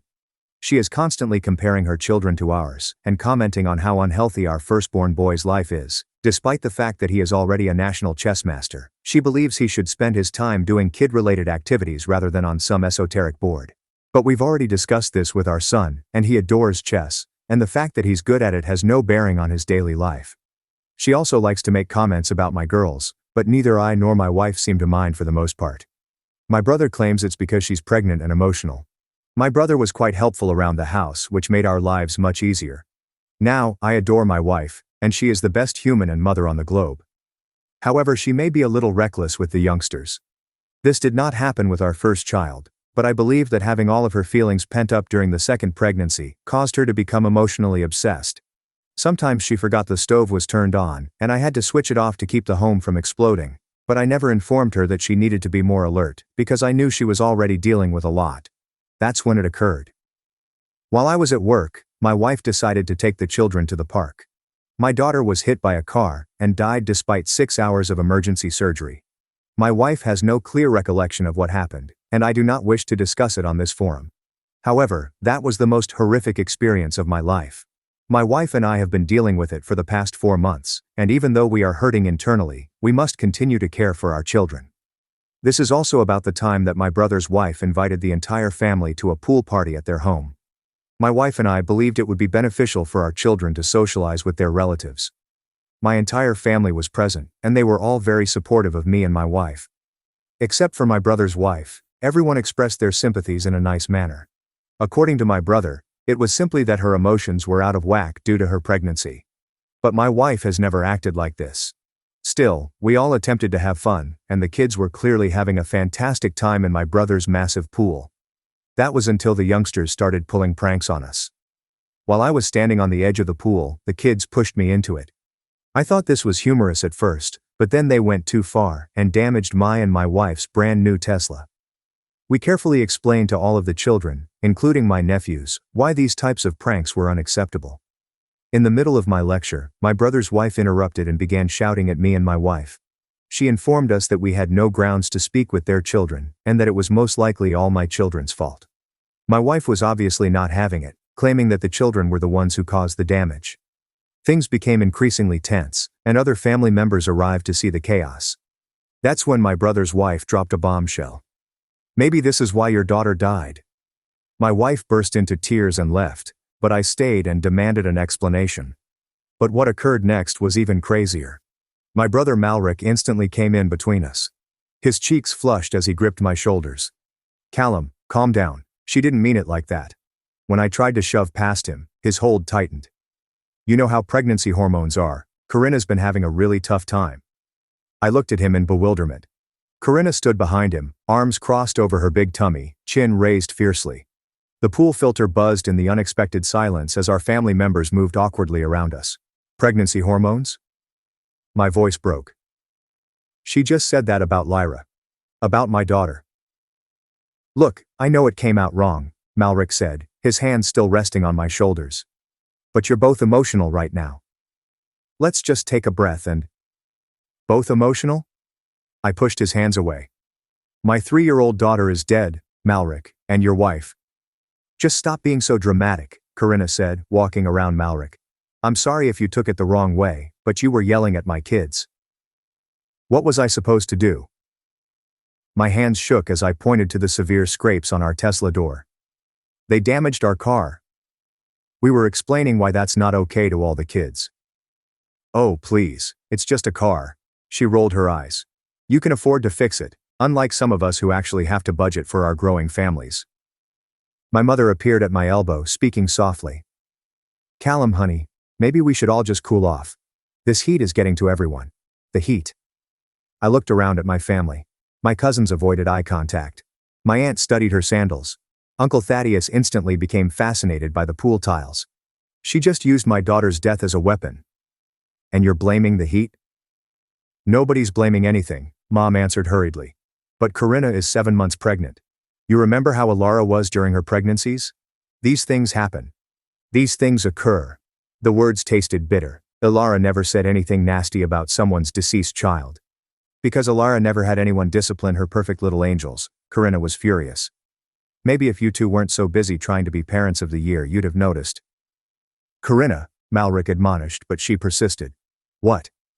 "I'm just saying what everyone's thinking. They act like their kids are so special. Chess champion this. Honor roll that. Well, look where all that helicopter parenting got them." I pushed forward, but 3 sets of hands stopped me. My cousin Jake, Uncle Thaddeus, and even my younger brother Tom created a barrier between us. "Not worth it, man," Jake grumbled. "Think of Alara." Alara. I spun around, looking for my wife. The sliding glass door to the house remained open, the drapes still fluttering. She'd overheard everything.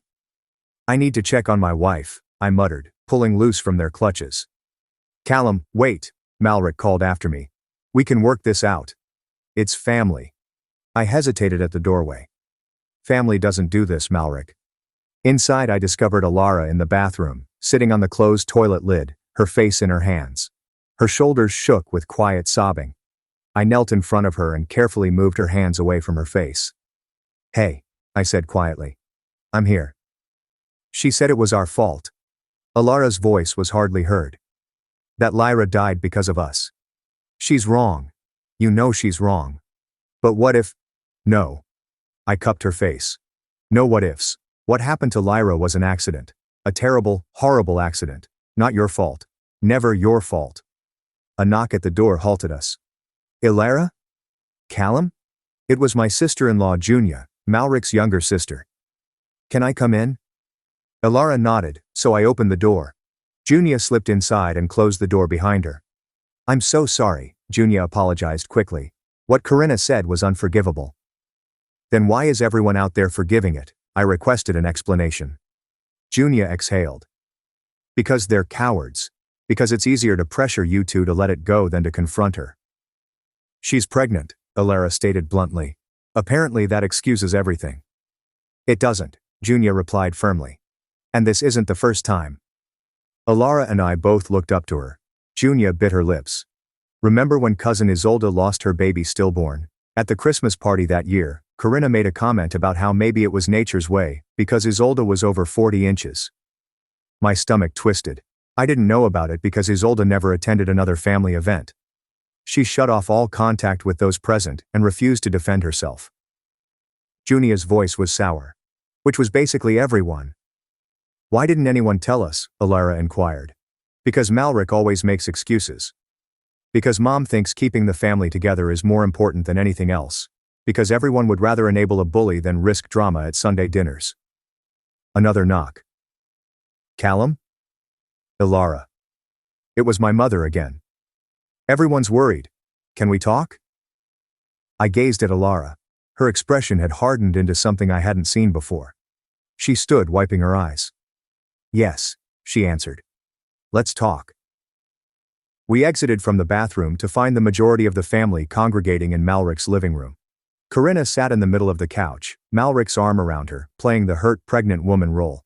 The kids had been sent somewhere else, most likely to the game room. "Ilara, sweetheart," my mother began.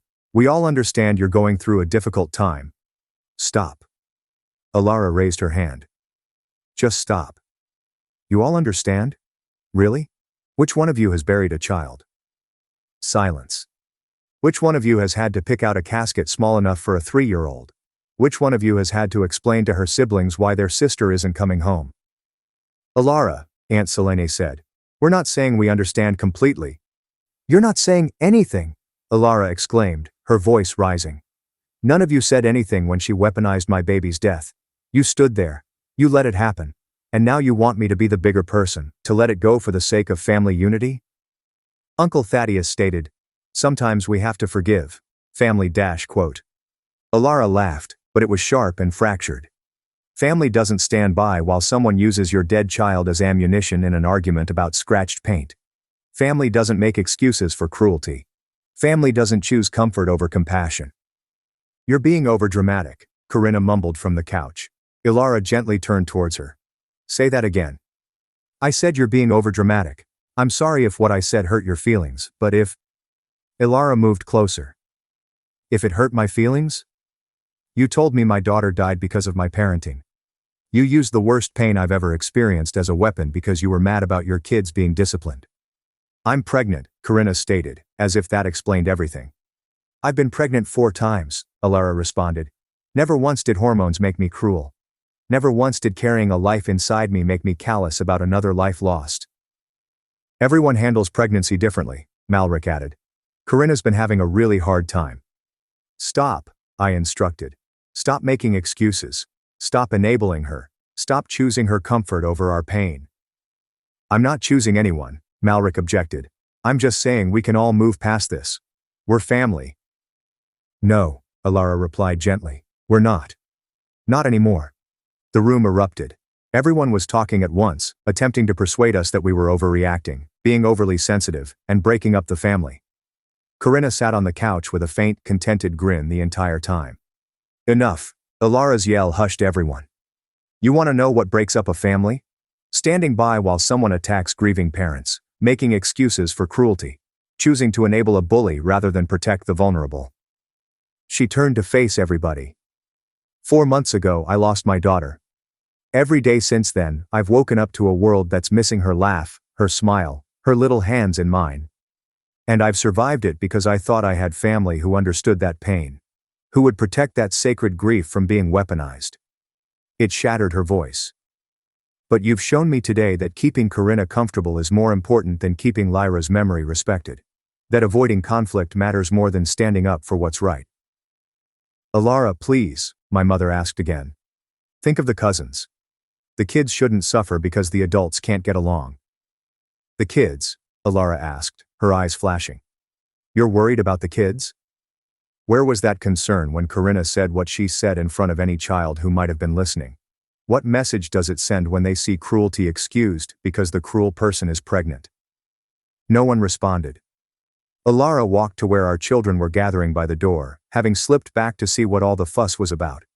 She kneeled down to their level. Get your things, she replied gently. We're going home. But Mom, our oldest argued. We were having fun. I know, baby, but sometimes we have to leave situations that aren't healthy, even when it's hard. As we packed our belongings, the family continued to complain. Malric followed us to the door. Callum, come on, don't do this. She didn't mean it. You know she didn't mean it. I turned to face my brother. That's the problem, Malric. I think she did mean it. And I think you know she meant it. But you'd rather we swallow our pain than confront your wife's cruelty. That's not fair. Fair? I laughed cruelly. Was it fair when she used our daughter's death against us? Was it fair when every single person in that room chose to protect her instead of us? We're not choosing sides. Yes, you are. You chose, and you chose her. We loaded the children into the car. As I started the engine, my phone began to vibrate with texts. Ilara's too. Family members attempted to guilt us into returning, apologizing, and letting it go for the sake of family harmony. Ilara turned her phone off and looked out the window. They'll never understand, will they? No, I replied. They won't. I can't go back there, she muttered. I can't sit across from her at Christmas dinner and pretend she didn't say what she said. I can't watch everyone act normal while knowing they'd rather protect her than us. Then we won't, I replied simply. We'll make our own holidays, our own traditions, with people who actually care about us. Ilara leaned across and grabbed my hand. I'm sorry, your family. They're not my family, I clarified. Not anymore. Family doesn't do what they did today. As we drove away, I noticed Malric still standing in the doorway, Corinna alongside him, hand on her belly, and the same delighted grin. The rest of the family had most likely already moved on, convinced themselves that we'd calm down, that we'd come around, and that family came first over principles. They were wrong. That night, after the kids had fallen asleep, Ilara and I sat on our back terrace, where Lyra used to play with her toy tea set, feeding us pretend pastries and telling us complex stories about her stuffed animals. I miss her so much, Ilara confessed. I know, me too. And now we've lost them too. Your family. I pulled her closer. We haven't lost anything worth keeping. Anyone who could stand by while you were attacked like that, anyone who could make excuses for that kind of cruelty, they're not family. They're just people we happen to share DNA with. Your mom will probably call tomorrow, try to smooth things over. Probably. What will you say? I thought about it. That Corinna crossed a line that can't be uncrossed. That they had a choice between protecting grieving parents or enabling a bully, and they chose wrong. That we won't expose ourselves or our children to that kind of toxicity again. Ilara nodded against my chest. They'll say we're breaking up the family. The family broke itself when they chose comfort over compassion. We sat quietly for a while, listening to the night sounds. We both tensed when we heard a toddler laughing in the distance. Every child's laughter sounded like Lyra's now. Every tiny girl with dark locks made our hearts skip. I keep thinking about what Junia said, murmured Ilara, about Isolde, how she cut everyone off after they didn't defend her. Yeah, I used to think that was extreme. Now I understand. How can you sit across from people who watched you be attacked and did nothing? Who made excuses for your attacker? Who tried to make you the villain for not accepting the attack? You can't, I replied simply. My phone vibrated again. Another text, this one from my mother. Please do not allow this devastate our family. Think about what Lyra might desire. I showed it to Alara, her expression stiffened. She did not just invoke Lyra to manipulate us into forgiving this. She did? Alara took my phone and typed back. Lyra would want her memory to be respected. Lyra would want to protect her parents. Lyra would want people to confront bullies rather than enable them. Do not use my daughter's name to guilt us into accepting mistreatment. She pressed send before I could stop her. Not that I'd have.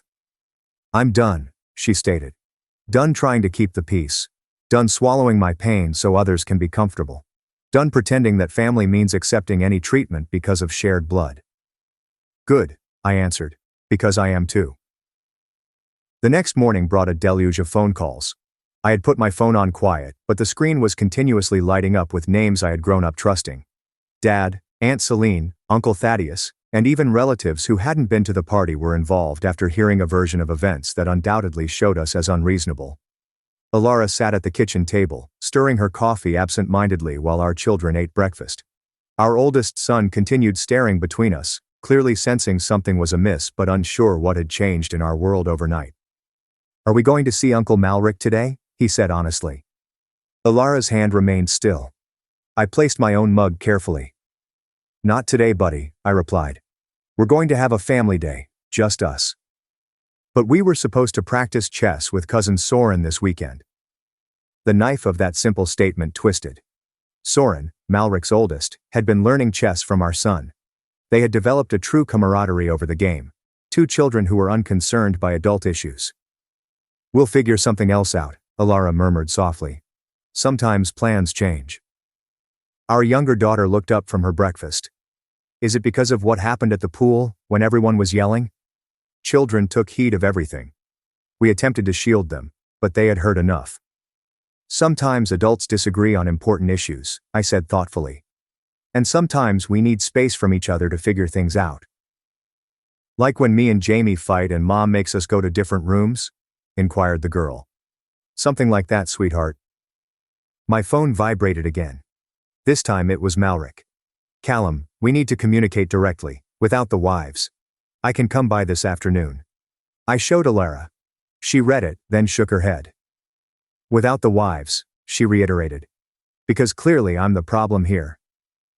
You're not the problem. You've never been the problem. I know that, but they don't. I typed back.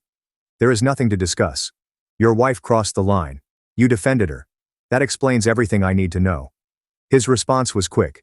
You are being stubborn. She is pregnant and emotional. You can't abandon a family because of a single angry comment. One comment. As if those words weren't carefully selected weapons. As if the cruelty had not been planned. Block him, Alara stated gently. Please. I can't. I can't watch you have these conversations. It hurts too much. I blocked Malric's number. Then, one by one, I blocked the others who had been standing by and watching. Mom was the toughest. Her name appeared on my computer, with decades of memories linked to those 3 letters. But she had made her decision yesterday. She had chosen the easier road over the correct one. The kids finished breakfast and went about their typical Saturday morning activities. Our son to his chess computer, our younger daughter to her art supplies, and our middle child to his reading. The house was strangely quiet without the typical expectation of family reunions, cousin playdates, and Sunday dinners. What do we tell people? Alara inquired. Our friends, the kids' teachers when they ask why the cousins don't pick them up anymore? The truth. That we've decided to distance ourselves from family members who don't respect us. They'll think we're overreacting. That we're those people who cut off family over petty drama. Let them think that. I stretched across the table for her hand. We know the truth. Using our dead daughter as a weapon isn't petty. Standing by while it happens isn't drama. It's betrayal. Alara's telephone rang. This time it's her mother.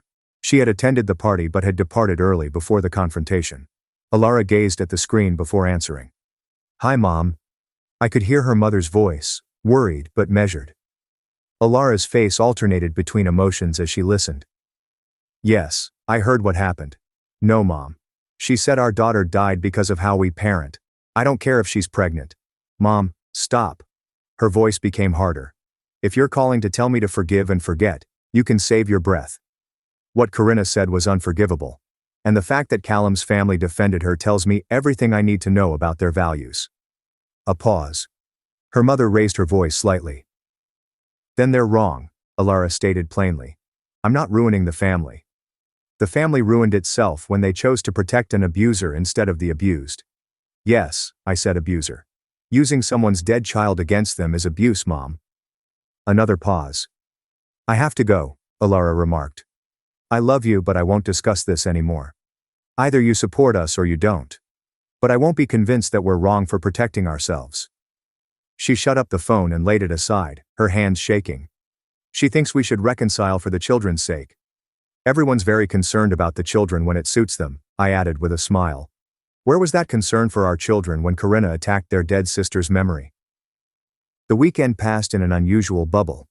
There were no family texts discussing Sunday dinner arrangements. No cousins came by.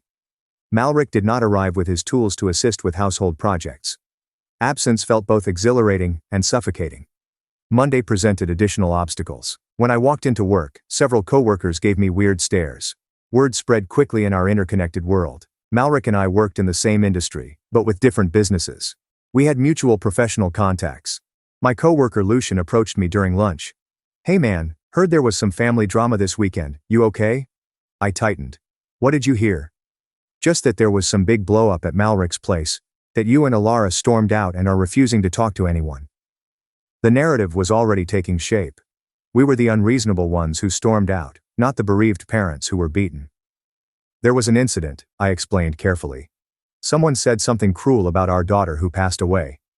We decided it was best to leave. Lucian's face shifted. Oh, man. I'm sorry. I didn't know it was about. I just heard you guys were being dramatic about some pregnancy hormones thing. Is that what Malric's telling people? He appeared uneasy. I mean, I heard it third hand. You know how these things get twisted. But I knew. Malric was already in control of the narrative, minimizing what happened and making us the villains in a story where we were the victims. That evening, Alara greeted me at the door with red eyes. The school called. Corinna showed up at pickup time for her kids and tried to take ours too. Said there must have been a miscommunication about carpooling. My blood became chilly. What did the school do? Followed protocol. She wasn't on the pickup list, so they didn't release them. But she made a scene. Told the office staff that we were having family troubles and keeping the kids from their cousins out of spite. This is escalation, I explained. She's trying to force contact through the kids. The principal offered to meet with us tomorrow to address the matter. We spent the evening drafting emails and documenting everything. Mrs. Maribel, the principal, understood when we explained the scenario in broad strokes. We didn't go into detail about Corinna's specific remarks because her sorrow was too personal to convey with strangers, but we did make it apparent that some family members were no longer permitted for pickup. I understand that family dynamics can be complicated, Mrs. Maribel explained thoughtfully. We'll make sure staff are aware of the updated list. At 9 p.m. on Tuesday, the doorbell rung. Through the peephole, I saw my mother standing on our doorstep with a casserole dish, which is the common peace offering of Southern families. Ilara looked at me and said, "Your choice." I opened the door but did not welcome her inside. "Callum," Mom began, her voice already full with passion. "This has gone on long enough. I brought your favorite." "Mom, stop." I raised my hand. "A casserole doesn't fix this. I'm not trying to fix it with food. I'm trying to get my son to talk to me. We talked on Saturday. You made your position clear when you defended Corinna. I wasn't defending her. I was trying to keep the peace. By sacrificing us." The words sounded harsher than meant. "You were keeping the peace by telling us to accept someone using Lyra's death against us." Mom's face wrinkled. "That's not, I would never." "But you did. You stood there while Corinna said our daughter died because of our parenting. And your response was to remind us she's pregnant. As if that excuse is cruelty. She didn't mean." "Stop saying that." The words burst forth. "Stop telling us what she meant. We heard what she said. We felt the intention behind it.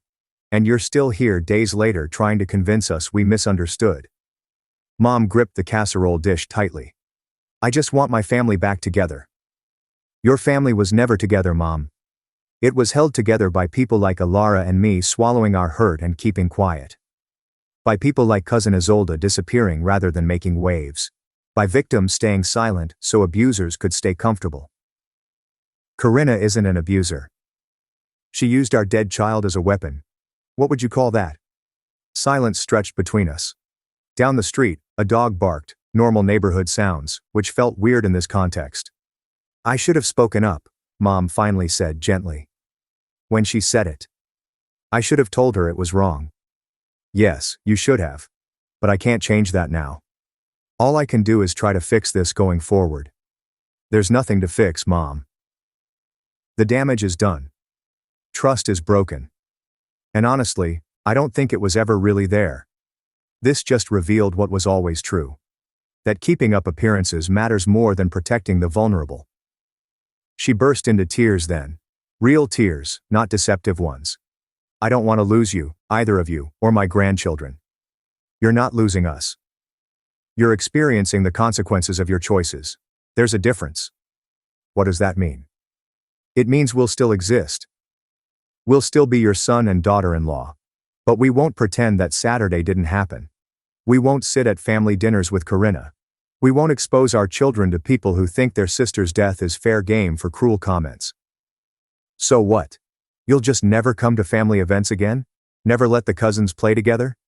The cousins can play together when their mother isn't around. Malric can bring them here, or meet us at neutral locations. But Corinna is not welcome in our lives. Neither is anyone who continues to make excuses for her. Mom wiped her eyes. And if I can't accept that, then you're choosing her over us again. She left the casserole on the porch. I brought it inside after she drove away, and Alara and I stood in the kitchen, looking at it as if it was about to explode. Your mom makes good casserole, Alara finally stated. She does. Doesn't make her a good person though. No, it doesn't.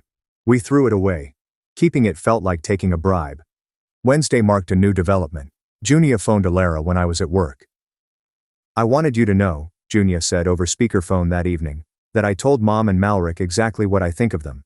That they're cowards who enable Corinna because it's easier than standing up to her. Alara inquired. How'd that go? About as well as you'd expect. Malric accused me of trying to break up his marriage. Mom cried and said I was being divisive. The usual guilt trips. I'm sorry you're dealing with backlash, I told you. Don't be. Someone needed to say it. I'm just sorry I didn't say it sooner. Maybe if I'd spoken up about Isolde. We can't change the past, Alara explained gently. Just choose better going forward. That's actually why I'm calling. Thanksgiving is coming up. I'm not going to Mom's if Corinna will be there. Thought maybe we could do something together instead. You guys, me, maybe some other family refugees. Family refugees. It was appropriate. We'd like that, Alara responded. After Junia hung up, we sat there with the weird understanding that we were reconstructing. Instead of reconciling or returning to the harmful dynamic, create something fresh. Somewhat healthier. Thursday was our son's chess tournament. We pondered pulling him out because Malric and his family frequently attended these occasions. But that felt like allowing Corinna's malice to take even more away from our children. If they're there, we stay focused on our son, Alara explained as we parked. They don't exist for us. They were present. Of course they were. Malric noticed us right away and began over, but I looked away and directed our family to the registration table. I felt his presence behind us, lingering, but did not acknowledge it. Callum, he finally replied. This is ridiculous.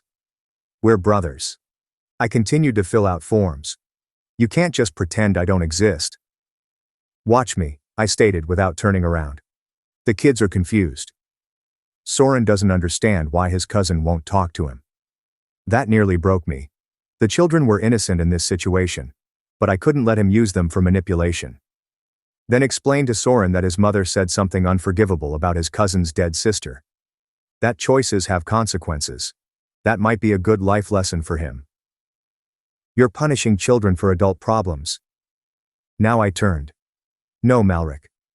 You're using children to avoid accountability for adult choices. There's a difference. Corinna sat across the tournament hall, her pregnancy becoming increasingly obvious. She attracted my attention and had the nerve to wave as if nothing had occurred, as if she hadn't used our greatest loss against us. Alara's hand touched mine. Don't let her steal this day from our son. She was correct. We picked seats far away from them and concentrated on our youngster. He performed well, as he always does when he is focused and calm. Chess was his escape and joy. Corinna had described it as unhealthy, but watching him analyze movements with laser focus and see the pride on his face when he completed a challenging strategy, this was a child in his element. He won his division. As we rejoiced, I observed that Malric and his family had already left. Good. Friday afternoon, an unexpected ally appeared. My father called. My parents had been divorced for many years, and Dad resided several states away. He'd been generally absent from family drama, something I used to despise but now appreciated. Heard through the grapevine there's been some family upheaval, he added quietly. I gave him a shortened version. Jesus, he replied when I was finished. She really said that about Lyra? Yeah. And your mother defended her? Everyone defended her, Dad. Or stood by silently, which amounts to the same thing. He was silent for a moment. You know, this reminds me of why your mother and I really divorced. What do you mean? I mean, the official story was we grew apart, but the truth? I got tired of her need to keep peace at any cost. Even when the cost was truth. Even when the cost was justice. Even when the cost was protecting the people who needed it most. I didn't know that. You were young. We kept it civil for you kids. But there was an incident with her sister. Your Aunt Celine, she was cruel to a waitress. Really cruel, made the girl cry, and when I called her out, your mother made excuses, said Celine was having a hard time at work, that I should let it go. That sounds familiar. It was a pattern. Anytime someone in her family did something wrong, there was an excuse, a reason to look the other way, a plea to keep the peace. I realized I was raising my children to either be bullies who never faced consequences or victims who never received justice. Is that why you moved so far away? Partly. Distance helped. I couldn't change who they were, but I could control my exposure to it. Do you regret it? Losing the family connections? Son, I gained more than I lost. I gained integrity, self-respect, the ability to look at myself in the mirror without flinching. And I gained the knowledge that my children would see at least one parent stand up for what's right, even when it's hard. After we hung up, I sat with our talk. My father, whom I had always regarded as distant, had been keeping his peace all along. He had prioritized principles over locality, values over visits. That weekend, Alara and I took the kids to a new park, not the one where Lyra was injured. We'd never go back there, preferring a different one across town. As they played, we discussed the future. The holidays are going to be hard, Alara stated. Thanksgiving, Christmas, all those traditions. We'll make new ones. It's not just that. It's the questions from the kids' friends, parents, from our friends. Everyone wants to know why we're not doing the big family gatherings anymore. We tell them the truth, that we're protecting our family from toxic dynamics. People don't like that answer. They want the pretty lie, that we're just doing something small this year. Then they can be uncomfortable. We're done prioritizing other people's comfort over our truth. Our daughter dashed up, breathless and happy. Mom, Dad, can we get ice cream? Of course, sweetheart.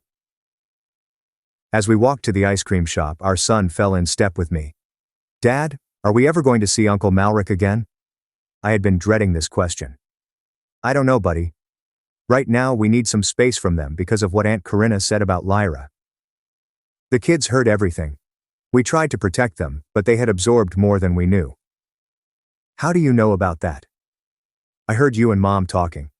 And Soren texted me. He said his mom didn't mean it. What do you think? He remained silent for a minute, thinking with the same concentration he used in chess. I think when someone says something mean about someone who died, they mean it. Because you have to really want to hurt someone to use that. Out of a baby's mouth. You're very wise, I informed him. So we're protecting ourselves. Yes, we're protecting ourselves and Lyra's memory. Good, he replied simply. Lyra deserves that. The ice cream shop was packed with weekend families, normal individuals enjoying normal lives, free of the burden of familial treachery. Perhaps they each had their own buried wounds, relatives who used cruelty as currency. Alara showed me her phone that night, after the kids had gone to sleep. She had been recording everything in a private journal app. Every text, every manipulation effort, and every flying monkey meant to guilt us into peace. Why? I questioned. Because I know how this goes. Time passes, memories fade, and suddenly we're the ones who overreacted to a misunderstanding. I won't let them rewrite this narrative. She was correct. The story was already being molded by people who had not been present. We were the dramatic, angry, family-destroying ones, not the bereaved parents who had been attacked by their own daughter's death.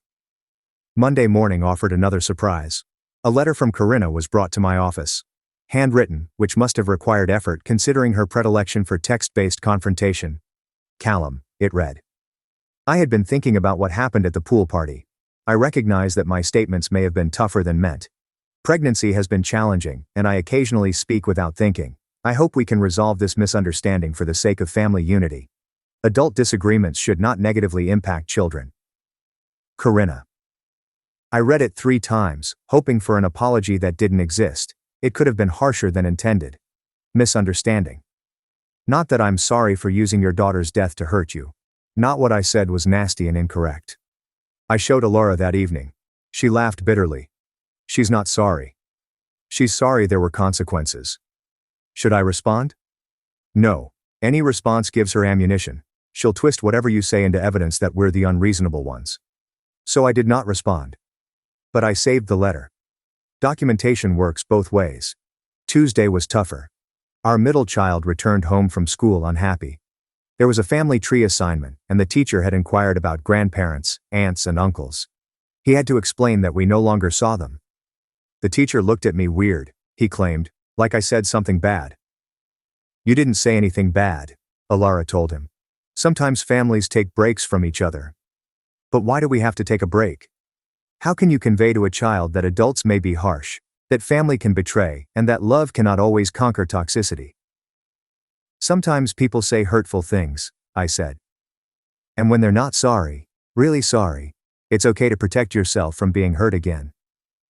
Like when Benny kept pushing me at recess and wouldn't stop, so I stopped playing with him. Exactly like that. He appeared satisfied with the explanation, but Alara and I exchanged glances. The ripple effects would persist. Our children would endure inquiries, criticism, and assumptions, all because we opted to shield them from those who saw their sister's murder as acceptable weapons. Malric came to our door on Wednesday night. He showed up on our porch around 8 p.m., looking haggard, with no warning or call. Please, he said as I opened the door. Just 5 minutes. No, Malric. Callum, I'm begging you. This is destroying my family. Your wife destroyed our family when she used Lyra against us. You destroyed it when you defended her. She's pregnant. I started closing the door. Wait. Okay, not the pregnancy excuse. I don't know what to do. Mom cries every day. Corinna and I are fighting constantly. Junia won't speak to us. The kids are confused and upset. This isn't what I wanted. What did you think would happen, Malric? That we just swallow that pain and show up for Sunday dinner like nothing happened? I thought you'd understand. That family meant more than one moment of anger. One moment? I laughed. But it wasn't funny. Malric, your wife has been cruel to us for years. Comments about our parenting, our children, our choices. We overlooked it all. But using our dead daughter as a weapon, that's not a moment of anger, that's calculated cruelty. She was upset about the car. Stop. Just stop. If you're here to make more excuses, leave. If you're here to genuinely apologize and acknowledge what happened, we can talk. But I won't stand here and listen to you minimize what she did. He stood there, mouth opening and shutting as if he wanted to say something appropriate, but couldn't think of it. Because doing the right thing would mean acknowledging his wife was unkind. That he had prioritized her nastiness over our suffering. He had failed as a brother when we needed him the most. I can't, he admitted finally. I can't say she was wrong. She's my wife. And I was your brother. Alara was your sister-in-law. Lyra was your niece. But you've made it clear where your loyalties lie. I closed the door. Through the window, I saw him linger there for another minute before returning to his car. A part of me wanted to call him back, remembering training him to ride a bike, being his best man, and celebrating the births of his children. But the greater half, the part that was first and foremost a parent and husband, understood that some bridges could not be rebuilt once they were destroyed. Thursday brought a call from an unexpected source. Isolde, the cousin who had lost her kid and disappeared from family gatherings following Corinna's abuse. Junia gave me your number, she explained. I hope that's okay. Of course. I heard what happened, what Corinna said. I'm so sorry. Thank you. I wanted to call because I know what you're going through, not the loss. I can't imagine losing a child who'd lived and laughed and been part of your world for years. But the family betrayal, that I understand. How did you handle it? Badly at first. I kept waiting for someone to reach out, to say they were sorry for not defending me, to acknowledge that what she said was wrong. But they never did. Because acknowledging it would mean admitting they'd failed, and that family unity they prized so highly. It's built on the silence of people like us. Do you regret cutting them off? No, I regret that it was necessary. I regret that they chose comfort over compassion. But cutting them off, that saved me. It let me grieve without having to pretend the people who enabled my attacker were safe. People think we're overreacting. People who haven't been through it always think that. They don't understand that some wounds are too deep for forgiveness. That some betrayals reveal who people really are, and once you see it, you can't unsee it. After we hung up, I spotted Alara in Lyra's room. We had left it mostly untouched, unwilling to face packing up her belongings. She sat on the floor, cradling one of Lyra's stuffed animals. Isolde called, I explained, sitting alongside her. Yeah. I told her about our talk. Alara listened, tears falling softly down her cheeks. She's right, Alara finally replied. About the family unity being built on silence. How many times did we bite our tongues when Corinna said something cruel? How many comments did we let slide to keep the peace? Too many. And it escalated because that's what happens when cruelty goes unchecked. It grows. We didn't know it would lead to this. No, I replied. But we knew it was wrong. And we stayed quiet anyway, just like everyone else is staying quiet now. Friday was Halloween. We'd always have a large family trick-or-treat party, with all the cousins dressed in matching costumes. This year, it was only us. The kids didn't complain, but I noticed our oldest going at images from last year on his phone. They're all together. Lyra, dressed as a witch, beams at the camera. You okay, buddy? I inquired. Yeah. Just remembering. It's okay to miss how things were. Do you think it'll ever be normal again? I think we'll find a new normal. Different. But still good. Without them. With people who truly care about us, who would never use Lyra's memory to hurt us. He nodded and pocketed his phone. I think Lyra would understand why we're protecting her memory. I think so too. That night, as we went across the neighborhood, I spotted other intact families taking photos and laughing. Were they truly as joyful as they appeared? Or were they also concealing wounds, remaining mute to maintain peace, and allowing violence in the sake of family unity? Our phones were mercifully silent. Maybe the family had finally accepted our boundaries. Or perhaps they were plotting their next move.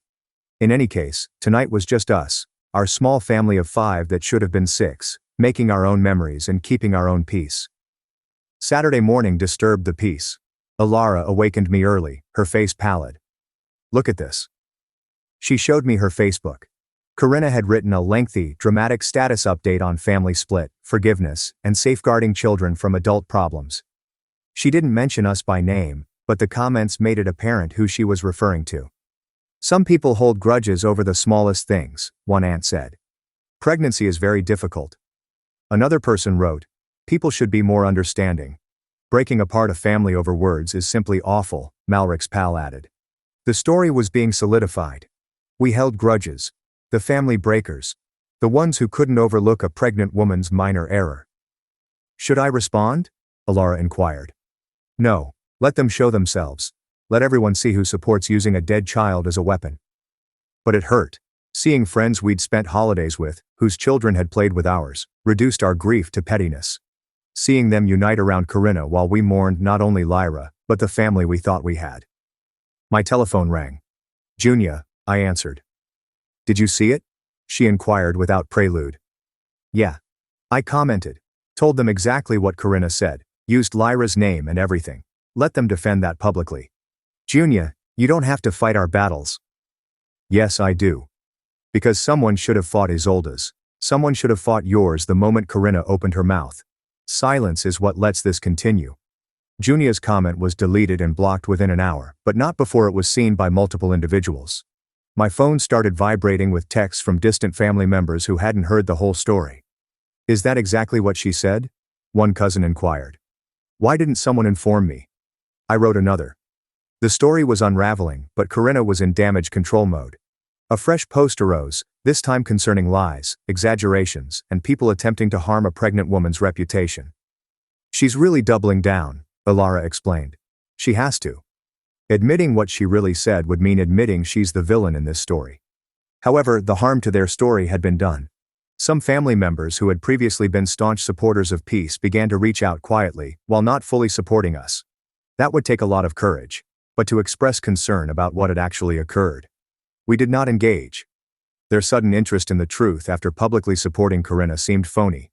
Where was the concern while we were under attack? Where were these inquiries when we were portrayed as the unreasonable ones? Sunday arrived, and there was no family dinner. Instead, we spent a quiet morning at home. The kids cooked pancakes, we played board games. It was quiet in a way that our family reunions had never been, without the underlying strain of anticipating Corinna's next cutting remark. "I don't miss it," Alara stated abruptly, seeing our children laugh during a game. "I thought I would, but I don't." It was always performative, always about maintaining an image rather than actually caring for each other. She was correct. How many Sunday dinners had we endured Corinna's words while everyone pretended to ignore them? How many times had we consoled our children after she ridiculed their interests, accomplishments, and very existence, all in the name of family togetherness, which protected the harsh and silenced the hurtful? That evening my mother called again. This time I responded. "I saw Junia's comment before it was deleted," she stated without explanation. "Is that really what Corinna said about Lyra?" "Yes." Silence. I didn't hear the exact words. I just heard shouting and came to see. By the time I got there, you were already leaving and Malric was saying it was pregnancy hormones. And you believed him. Without asking us.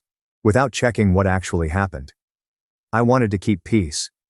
You wanted to avoid conflict. There's a difference, Mom. Keeping peace would have meant addressing the person who broke it. You chose to pressure the victims instead, because we're more likely to comply.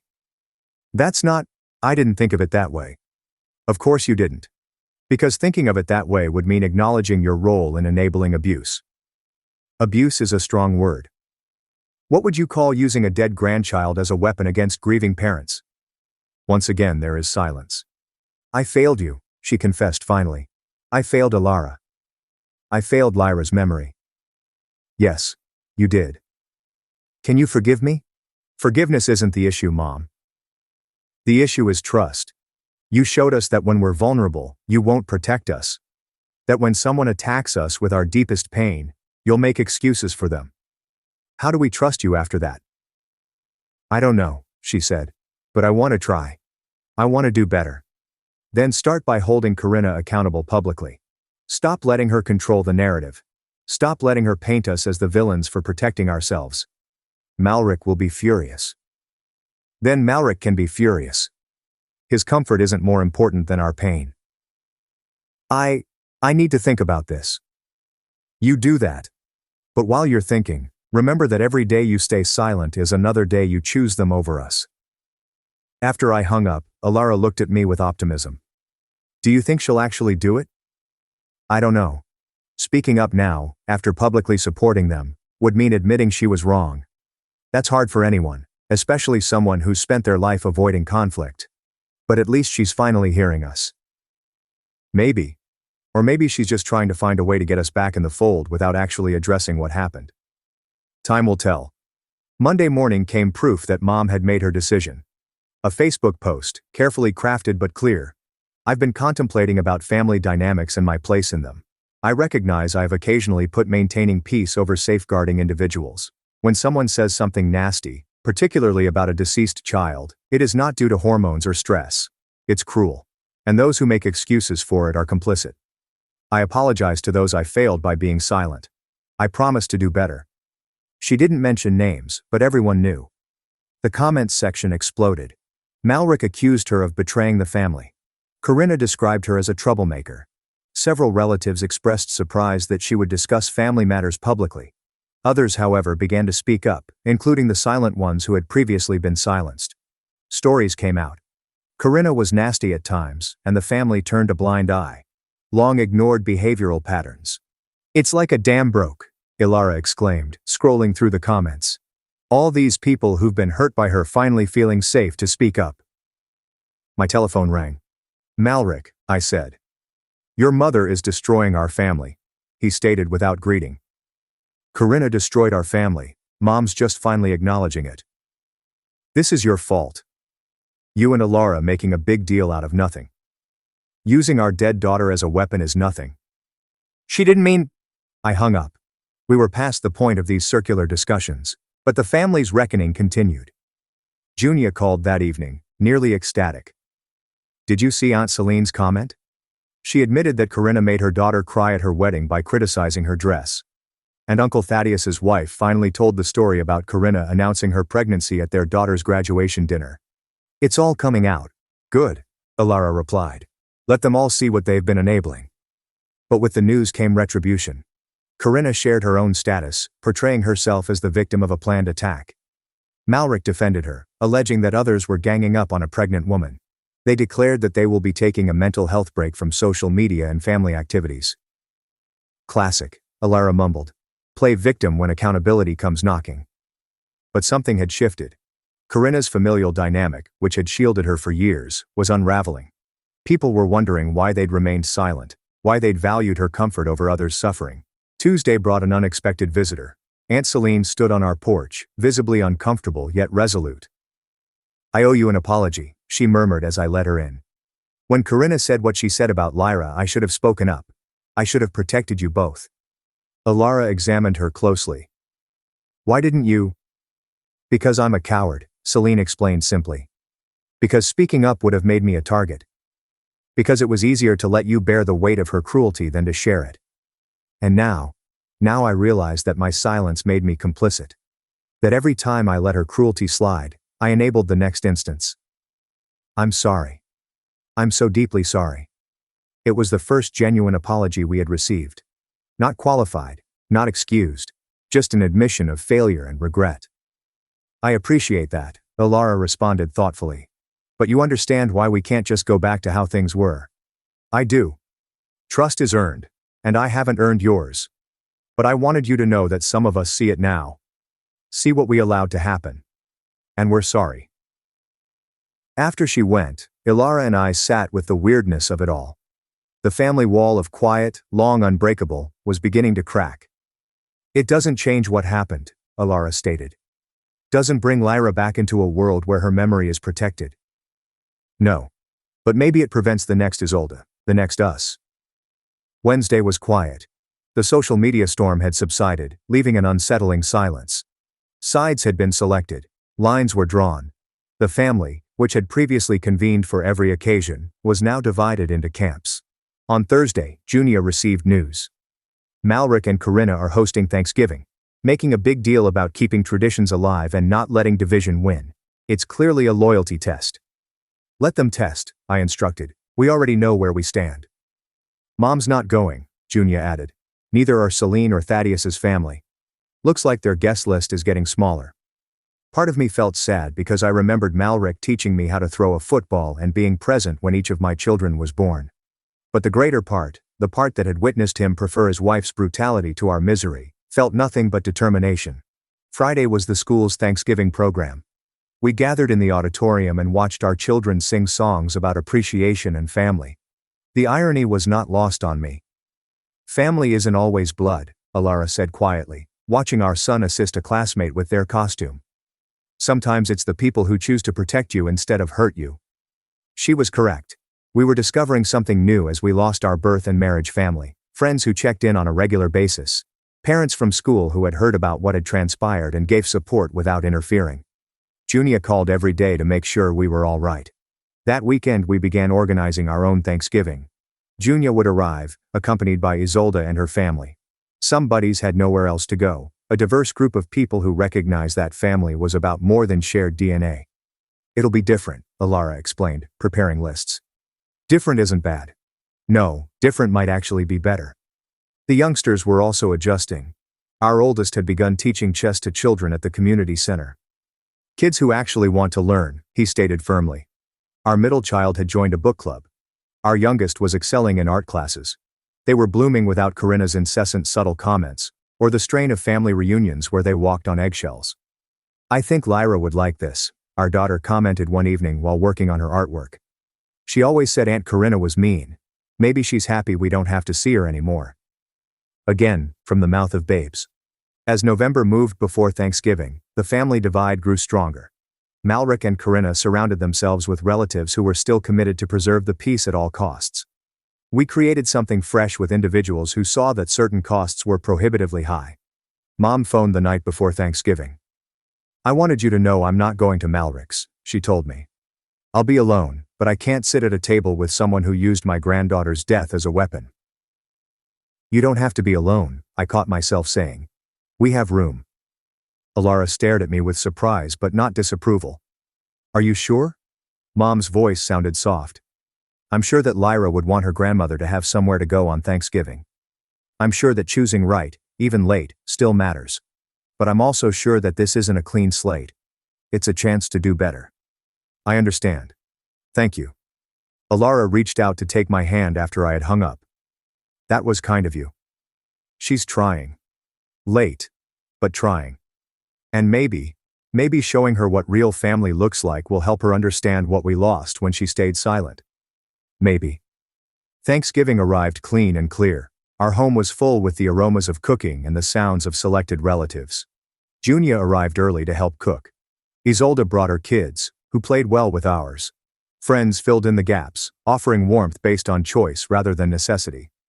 Mom arrived last, with her renowned sweet potato dish, and seemed uneasy. "Thank you for having me," she replied quietly. "Thank you for choosing to be here," Alara said. "For choosing us." The supper was different from previous years, smaller in some ways but richer. The conversation flowed without the underlying tension of anticipating Corinna's next jab. The children laughed freely. People shared their stories without fear of being judged. "This is nice," Mom commented at one point, glancing around the table. "Different, but nice." "Different can be good," our son explained. "Like in chess. Sometimes you have to sacrifice a piece to win the game." "What piece did we sacrifice?" our daughter inquired. "The one who was harming us," he stated plainly. Mom's eyes flooded with tears. "I'm sorry I didn't protect you, all of you, from that hurt." "We know," Alara replied.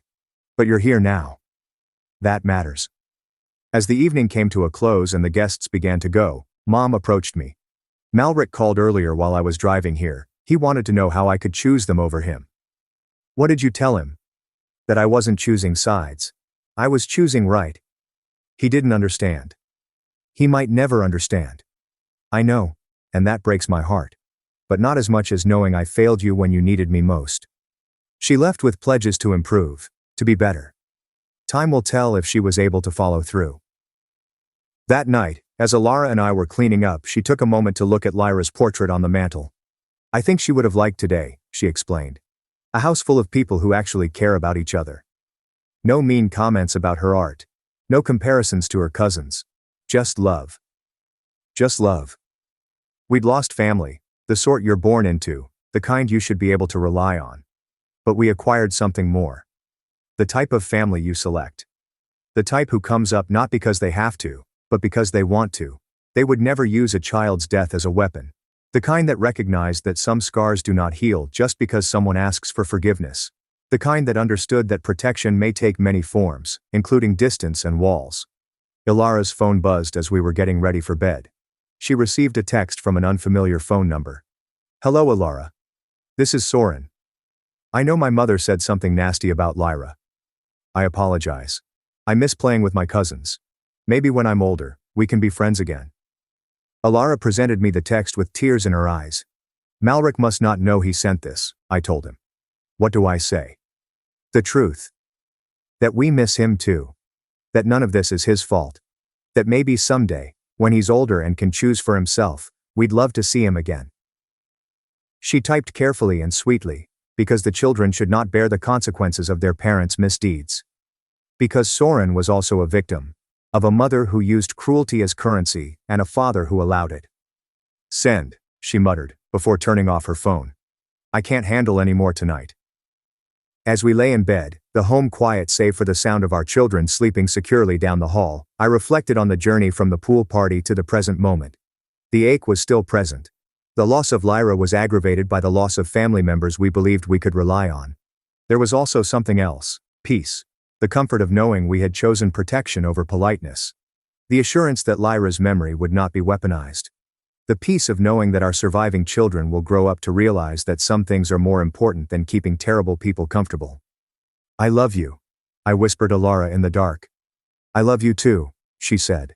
"And I love the family we're building. The one Lyra would be proud of."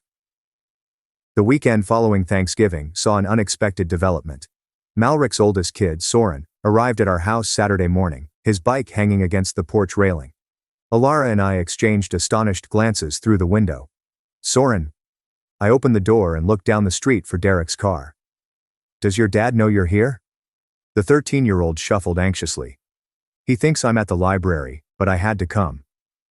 I need to talk to my cousin about something for the chess tournament next week." Alara appeared alongside me with a troubled expression. The child wasn't to blame for his mother's brutality, but having him here felt like crossing a boundary we had carefully drawn. "Soren, we can't," I said. "Please," he interjected, his voice cracking. "I know what my mom said about Lyra. Dad told me I wasn't allowed to talk to you guys anymore, but it's not fair. None of this is fair." Our son ran after hearing the doorbell. He paused when he spotted his cousin, hope and doubt on his face. "Can Soren come in?" he gently inquired. "Just for a little bit." Alara and I held a silent discussion with our eyes. Finally she nodded. 15 minutes. Then you need to go home before your parents realize where you are." The boys went upstairs, and Alara began pacing. "This is going to cause problems. I know Malrik will accuse us of undermining his parenting." "Probably." 20 minutes later, Soren returned downstairs, appearing lighter than when he had entered. "Thank you," he replied simply. "I'm sorry about everything." "You don't need to apologize for things that aren't your fault," Alara softly reminded him. He went, and we held our breath, braced for the eventual explosion. It arrived 3 hours later. Malrik's automobile roared into our driveway, and he arrived at our door before the engine completely died. "How dare you?" he snarled as I opened the door, going behind my back, encouraging my son to disobey me. "We didn't encourage anything," I explained quietly. He showed up. We let him talk to his cousin for 20 minutes, that's all. "You had no right to..." "To what? Let two kids maintain a friendship despite adult problems? You're right. How terrible of us." Corinna emerged from the automobile, her pregnancy in its latter stages. "This is kidnapping," she said dramatically. "We could call the police." Alara was following me. "Please do. I'd love to explain to them why you're trying to prevent cousins from speaking to each other. Maybe mention what you said about our dead daughter while we're at it." Corinna's cheeks reddened. "You're poisoning him against us." "We didn't mention you at all," Alara remarked. "Believe it or not, everything isn't about you." "Everything's been about you since your kid died," Corinna yelled. "Poor Alara, poor Callum, everyone walking on eggshells." "Get off of our property," I whispered gently. "Now." Malrik grasped Corinna's arm. "Let's go." "No, I'm tired of them playing victim. Their daughter died because Alara wasn't watching her properly, and somehow that's everyone else's problem." Alara moved so quickly that I scarcely noticed it. Not to strike Corinna, she would never give her that satisfaction, but to take out her phone and begin recording. "Say it again," Alara repeated, her voice dead calm. "Tell everyone how our daughter's death is our fault. Let everyone see exactly who you are." Corinna understood her mistake. The few neighbors who were outside stopped to watch. Mrs. Alden from across the street had her phone out. "Turn that off," Malrik commanded. "Public property," Mrs. Alden announced. "You're making quite the scene." Malrik hauled Corinna back to the car, but she couldn't resist one more shot. "This is why nobody wants you at family events anymore. You're exhausting." "Nobody wants us?" Alara chuckled sharply. "Check your Thanksgiving guest list again." They peeled away, leaving tire tracks on our driveway. Mrs. Alden walked up, shaking her head. "I recorded the whole thing," she claimed. "In case you need it." That woman is vile. The video was shared on social media within hours, even though we did not post it. We had no interest in the drama. But Mrs. Alden's daughter, who was visiting, uploaded it. The court of public opinion acted quickly and harshly. Corinna's carefully created picture of the victimized pregnant woman broke as witnesses saw her abuse bereaved parents in their own driveway. Mom called that evening. I saw the video. I'm so sorry you had to deal with that. Soren just wanted to see his cousin, I explained tiredly. I know. Malric called me ranting about boundaries and respect. I told him the only disrespect I saw was from his wife. How'd that go? He hung up on me. But I'm done enabling him. Watching that video, seeing how she spoke to you both, I'm ashamed I ever defended her. We began attending a grieving support group meeting a month ago, and on Sunday, we found peace among other parents who knew the weight of loss. As we took our normal seats, a familiar face drew my attention. Isolde sat in the corner, holding tissues in her hand. Following the meeting, she approached us. I hope it's okay I'm here. Of course, Alara replied. I know it's been years since my loss, but seeing you two stand up to the family, it brought everything back. Grief doesn't have an expiration date, Alara hugged her. I've been in therapy, she said, working through not just the loss, but the betrayal. My therapist says the family trauma might actually be harder to process than the grief itself. Because death is final, I explained. But betrayal is a choice people make every day. Junia texted some news that afternoon. Malric and Corinna's baby had arrived early, a small girl. The family was ecstatic with the traditional congrats and hospital images. Do we say anything? Alara inquired, gazing at the announcement. We wish the baby health and happiness, I concluded. The child isn't responsible for her parents. We mailed a simple card to the hospital. There's no return address. It was the decent thing to do, even if they did not deserve it. Monday's mail included a surprise. Soren had written us a letter. His handwriting was neat and meticulous. Dear Uncle Callum and Aunt Alara.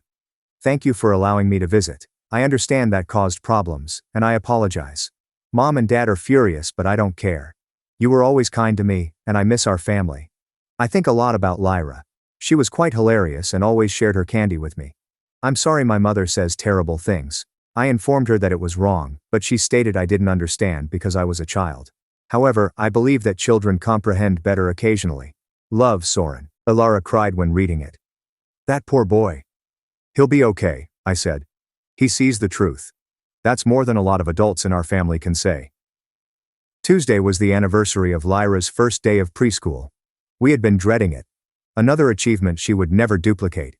Instead of staying at home and drowning in sadness, we brought her favorite flowers to the children's hospital where she died. The nurses remembered us. We think of her often, one added sadly. Such a bright light.